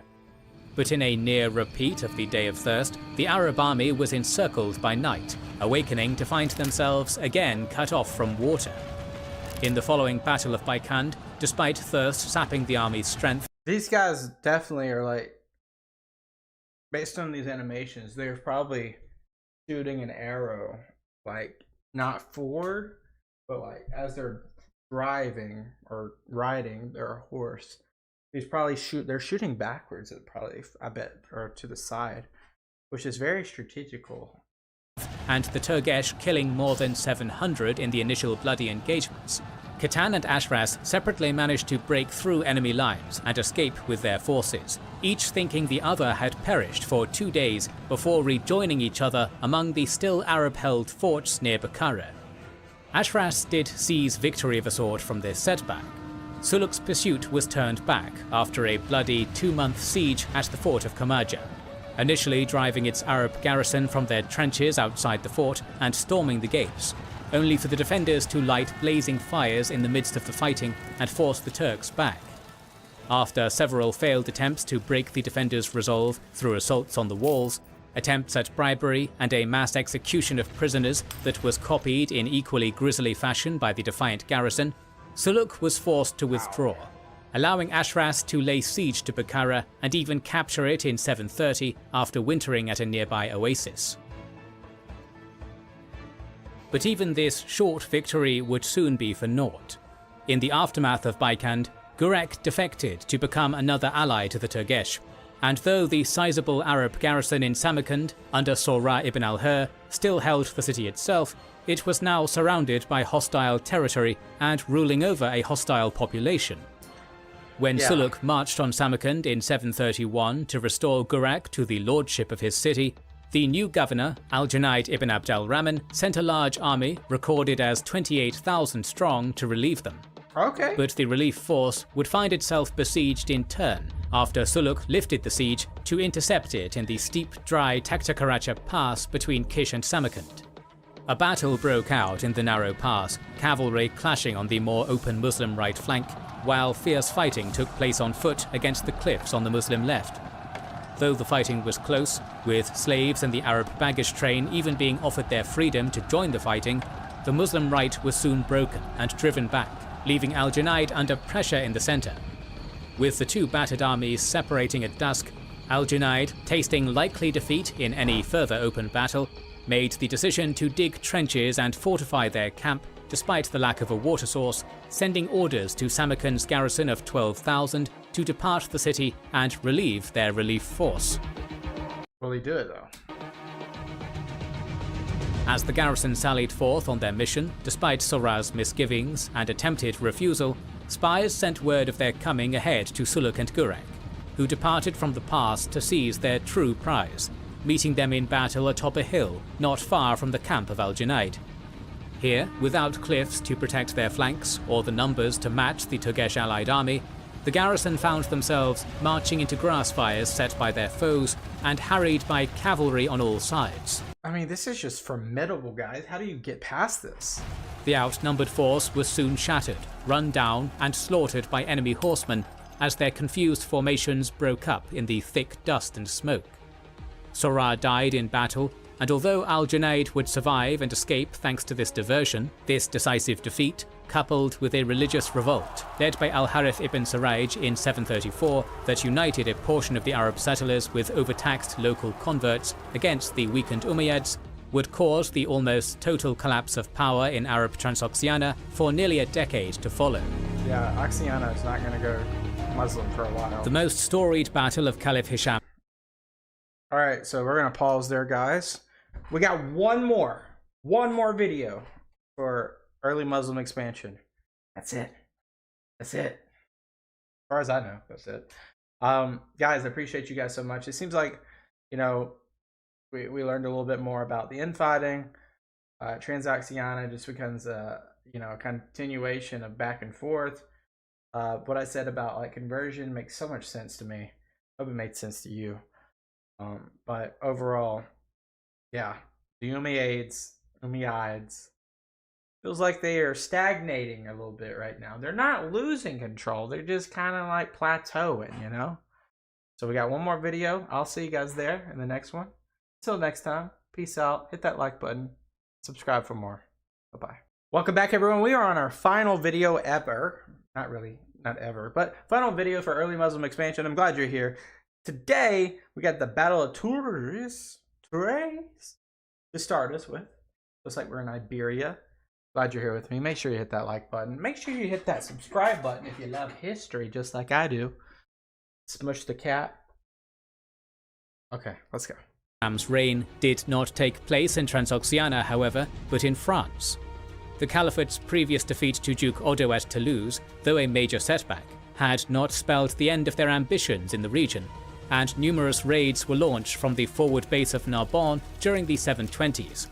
730 saw Duke Odo take advantage of the infighting in Al-Andalus to form an unusual alliance by giving his daughter Lampégie in marriage to Uthman ibn Naisa, often called Munuza in Frankish texts. Such an interesting but weird concept, isn't it? Arranged marriages, especially giving your family off to your enemy. Interesting and weird at the same time. A Berber leader in command of modern-day Catalonia.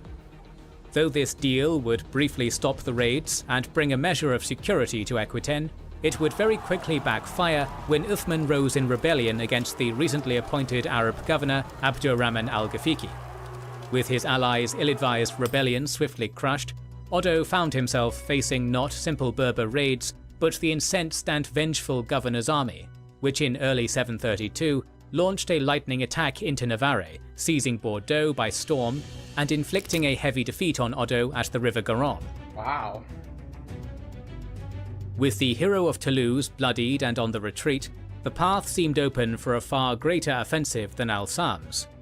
But in an act of desperation, Odo swore fealty to his one-time rival Charles, steward to the puppet king Theuderic IV, and the effective ruler of the Franks.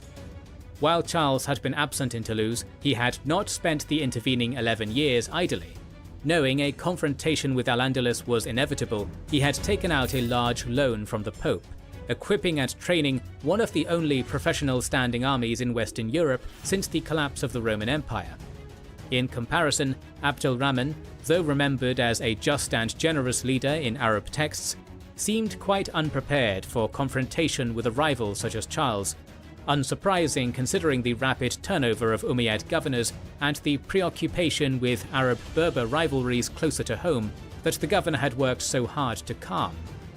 With his foes on the move and Odo's independence broken, the mayor of all the Franks gathered up a powerful army to halt the Umayyad incursion, joining the remnants of Odo's forces in October at the city of Tours in the path of the Umayyad advance. Reaching Tours on October 4th, Abdul-Rahman and his army, heavily laden with plunder already, were surprised to find an army in an organized phalanx-like formation atop We're getting some Alexander the Great flashbacks here. a hill just south of the city and the Loire River, and were left with the decision to fight or to abandon the loot they had taken at Bordeaux and withdraw. Tours was a rich prize, and Charles seems to have relied on its attractiveness as a target, and Abdul-Rahman's confidence after his decisive victory at Garonne to compel the Arab leader to attack. If the Umayyad army chose to withdraw, Charles's army of heavy infantry would be ill-suited to pursue, and would risk annihilation if they broke formation to do so, leaving the decision to do battle in the hands of the Muslims. With more than 25,000 soldiers and high-quality heavy cavalry unmatched by the Christian kingdoms of Europe, bolstered by fresh Berber horsemen from Ifriqiya, Abdul-Rahman held some major advantages over his outnumbered foes of some 17,000 to 20,000. Yeah, I mean, how do you lose this? Yet a cavalry charge, devastating though it could be in the right circumstances, relied heavily on the terror it could inspire. If the Franks held their ground in the face of a charge, Rather than breaking, their tight formation and the uphill fighting would render the governor's strongest weapon relatively impotent. Okay, let's see what happens. Rather than rush to a decision, the Umayyad army made camp, waiting in standoff for 6 days. Wow. Though despite the approaching winter and the bitter cold setting in, the Franks did not abandon their defensive readiness atop the hill, the warmer clothing they had brought south with them from Austrasia serving them well as the invaders shivered in their camp. Yeah, they're very prepared. Finally, on October 10th, Abdul-Rahman made the decision to attack, worrying an order to abandon the treasure might lead to dissent in the ranks, and trusting his experienced soldiers to win him another victory. The main body of the Frankish army, Charles's professional heavy infantry, held firm on the hilltop, while raiders from among levied and local troops were dispatched to harry the Umayyad rear, taking advantage of paths through the nearby forests to maneuver past the enemy army despite its greater numbers and mobility. Abdul-Rahman, for his part, is remembered as a capable general, but whether out of overconfidence or a desire to finish the battle swiftly before his army suffered another freezing October night, he played his hand early in the battle, riding with his best heavy cavalry in a series of charges at the battle's start That's not doing anything, is he? that failed to dislodge the still fresh and eager Franks. Were he facing an army of levies and conscripts, as most of Western Europe would have sent against him, these heavy cavalry charges might have produced the panic and rout Abdul-Rahman hoped for, but instead casualties began to mount among the Umayyad army's finest, while the forests and nearby river prevented him encircling the mostly stationary Frankish army with his greater numbers. Despite the initial setbacks for the Umayyads, the battle was certainly not a one-sided one, and as the day of October 10th progressed, the outcome hung in the balance, with casualties on both sides rising until the armies parted at nightfall. The battle's end varies slightly between tellings, although most of the basic facts remain consistent. The official Frankish account, sponsored by the Carolingian dynasty, simply describes the Franks slaughtering their foes and driving them from the field with little further detail. The Mozarabic chronicle, contrarily, claims the Umayyads simply left during the night, with the Franks tensely awaiting another attack in the morning before discovering their foes' tents empty. Both ways you lose. The most complete account, and one that has worked its way into most tellings since, is an anonymous Arab chronicle that tells a somewhat different story than either. On the morning of the 11th, the Arabs returned to their attack on the Frankish formation, holding their own and, if the slightly dramatic telling is to be believed, breaking through the centre of the formation to push towards Charles, coming close to breaking the Franks completely. But a small force of Franks, likely levies or survivors from Otto's army, not trained to hold formation with Charles's professional soldiers, I mean, this makes sense given that they left earlier. took advantage of paths through the forest to raid the Arab camp. Small though the force might have been, confusion and fog of war magnified its impact on the battle, with the attacking cavalry breaking off the attack to rush back to camp, worried their treasure might be stolen, or that a larger force could still be hidden among the forest to encircle them. Abdul-Rahman remained at the front and tried to stem the retreat, but the Franks were quicker to take advantage of the momentary confusion, surging forward and killing the governor and those around him with a hail of spears. If hope still remained to restore order to the disoriented army, Abdul-Rahman's death put an end to it, and the Franks soon turned the confusion into total rout. Europe is saved. The Battle of Tor is today one of the most discussed and best remembered battles of the early Middle Ages, credited by some with ending the threat of the Caliphate to Western Europe. Its impact on history is a matter of some debate, particularly compared to the earlier battle at Toulouse. It is true that Tor looms much larger in Christian than Arab accounts. While the devastating defeat and Charles's prowess were certainly noted by Arab historians, it gets no more attention than Toulouse, even being absent from the quite thorough history of Al-Tabari. It has been suggested by some that Charles and his Carolingian descendants' prominent place in European history caused their triumph at Tor to take exaggerated importance compared to the victory of the more obscure Duke Otto. And while it is true no further invasions of such a scale ever occurred, The Arabs did continue their raiding over the following years, and Berber revolts and the imminent splintering of the Caliphate likely had as much or more to do with the end of expansion than the defeat at Tours. Makes more sense. Variables, right? Yet whether or not the Battle of Tours can be fully credited with ending the threat of the Caliphate in the west, the prestige it won Charles in the eyes of the Pope and the Franks, and more pragmatically, the forced subjugation of his last Frankish rival Otto, made it an important moment in the unification of the Frankish realm, paving the way for the Frankish Empire of his grandson Charlemagne to resurrect the spirit of Rome in the west, and serving as a founding moment of glory for the Carolingian dynasty. It was through this victory Charles would become known to his countrymen and to history as Charles Martel, or Martellus, the Hammer. Wow. The victory at Tours would not mark the end of the conflict Charles Martel and his Carolingian dynasty would wage against Al-Andalus though. The earlier victories over Otto and the Visigoths of Septimania meant portions of today's southern France remained in Muslim hands, and to some independence-minded Gallo-Roman nobility, particularly Duke Maurontus of Provence, Charles Martel's powerful and expansionist Frankish realm now seemed more of a threat than the Muslims. Though formerly subject to the Frankish crown for nearly a century, Gallo-Roman nobles with very old roots still ruled Provence more or less autonomously, and wished to maintain that independence in the face of the empire builder Charles.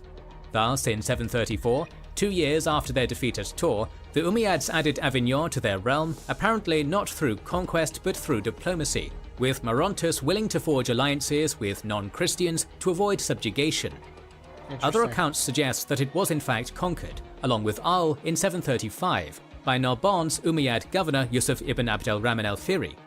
And while the stronger evidence points to an alliance, it is certain Maurontus was under great pressure from both sides, and his alliance with Yusuf would have been an uneasy one at best.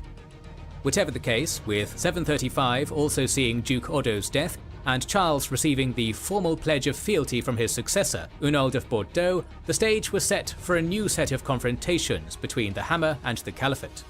The Franks were this time on the offensive, with Charles deploying his brother Childebrand in 736 with an army to bring Provence to heel and drive out the Umayyads. As 736 ended, Avignon lay besieged, and both Umayyad relief armies and a larger Frankish force under Charles's command were being mobilized to take the field. The first fighting would occur at Avignon. Charles arrived in 737 before the expected relief army and opted not to wait out a long siege, launching a frontal assault against the walls of Avignon with rams and catapults. And just like Transoxiana, this is just so far away from Damascus. This is just so far away. So it's just not going to be resource rich in terms of reinforcements, in terms of supply. It's just not going to be the same. It's not going to be that same importance either. And battering down the gates, despite the best efforts of its Umayyad garrison. Though no numbers exist for the defenders, the characterization of the defense as a mostly Umayyad effort and Charles's confidence in his direct assault and its rapid success together suggest a small defending force, and further suggests the inhabitants of Avignon were not inclined to support their occupiers against the besiegers, the pragmatic alliances of their rulers not outweighing the religious divide for most. Following this, Charles marched for Narbonne in Septimania. Here, victory would not be so easy. The Umayyad relief army had by this point mobilized and crossed the Pyrenees under the command of Governor Uqba ibn al-Hajjaj, and the Septimanian provinces had been Umayyad for years now, with Narbonne much more firmly held and garrisoned than Avignon. To avoid being trapped between the relief army and a sortie from Narbonne's defenders, Charles left a token besieging force behind and continued past the city to meet the Umayyad army in the field, blocking their path at the River Bear. Here was fought a battle not so well remembered or recorded as Tours, but perhaps of similar importance. In the 5 years since his previous triumph, Charles's army had evolved and even adopted some of the techniques of its foes, with the Franks this time bringing heavy cavalry of their own to battle to match those of the Arabs. This addition to his ranks, along with the Umayyads being forced to cross the river and give the Franks the advantage of a defensive position, despite being the invaders, likely contributed to what quickly became Charles's second decisive victory over the Caliphate, with the Umayyad army's attempts to retreat being broken up by the rivers and rough terrain. I mean, you just can't get pushed back when you're in this position. It's just not going to work. Of the region. leaving numerous disorganized pockets of fleeing soldiers to be run down and captured by the Franks. This victory would not spell the end of the Umayyad presence in France entirely. The rebellions of Maurontus and Hunold proved more pressing, causing Charles to abandon what would have been a lengthy and difficult siege of Narbonne to quash them, though not before sacking the smaller city of Nîmes and leaving much of Septimania and Provence devastated. The death of the Merovingian king Theoderic in the same year left Charles a steward without a king to represent, possibly undermining the legal charade holding up his rule, though the forging of an alliance with the Lombards of Italy during this time demonstrates that Charles was powerful enough and secure enough in the throne that was his in all but name to ignore such questions of legitimacy for the time being. Septimania would remain Umayyad for over a decade more, and Hunold would prove a persistent nemesis for both Charles and his son Pepin after the Hammer's death in 741. But the proven military might of the Franks, So Pepin's the father of Charlemagne?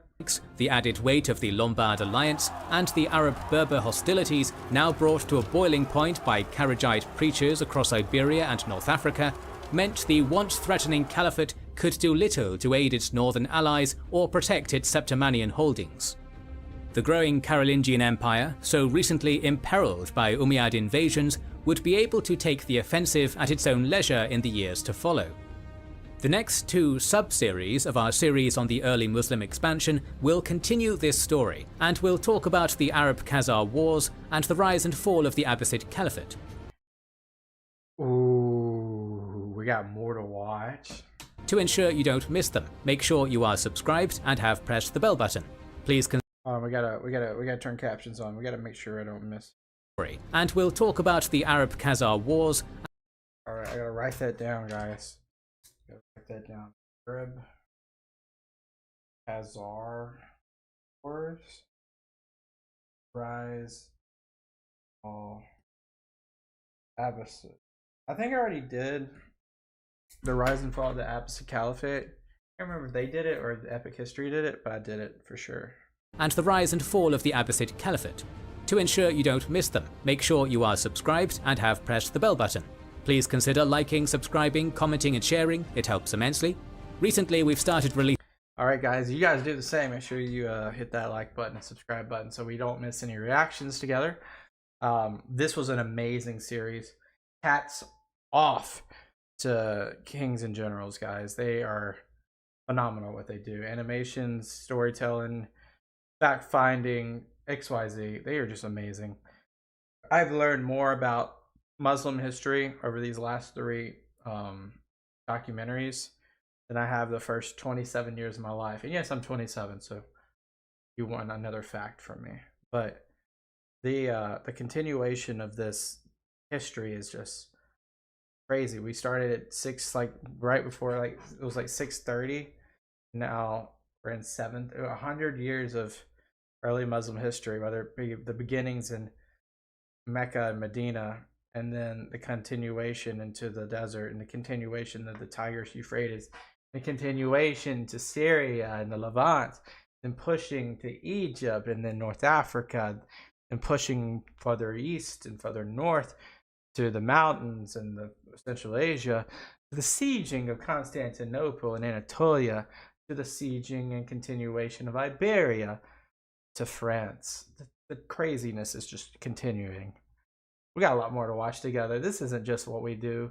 We do so much more. We do so much history. Please leave some video recommendations down below.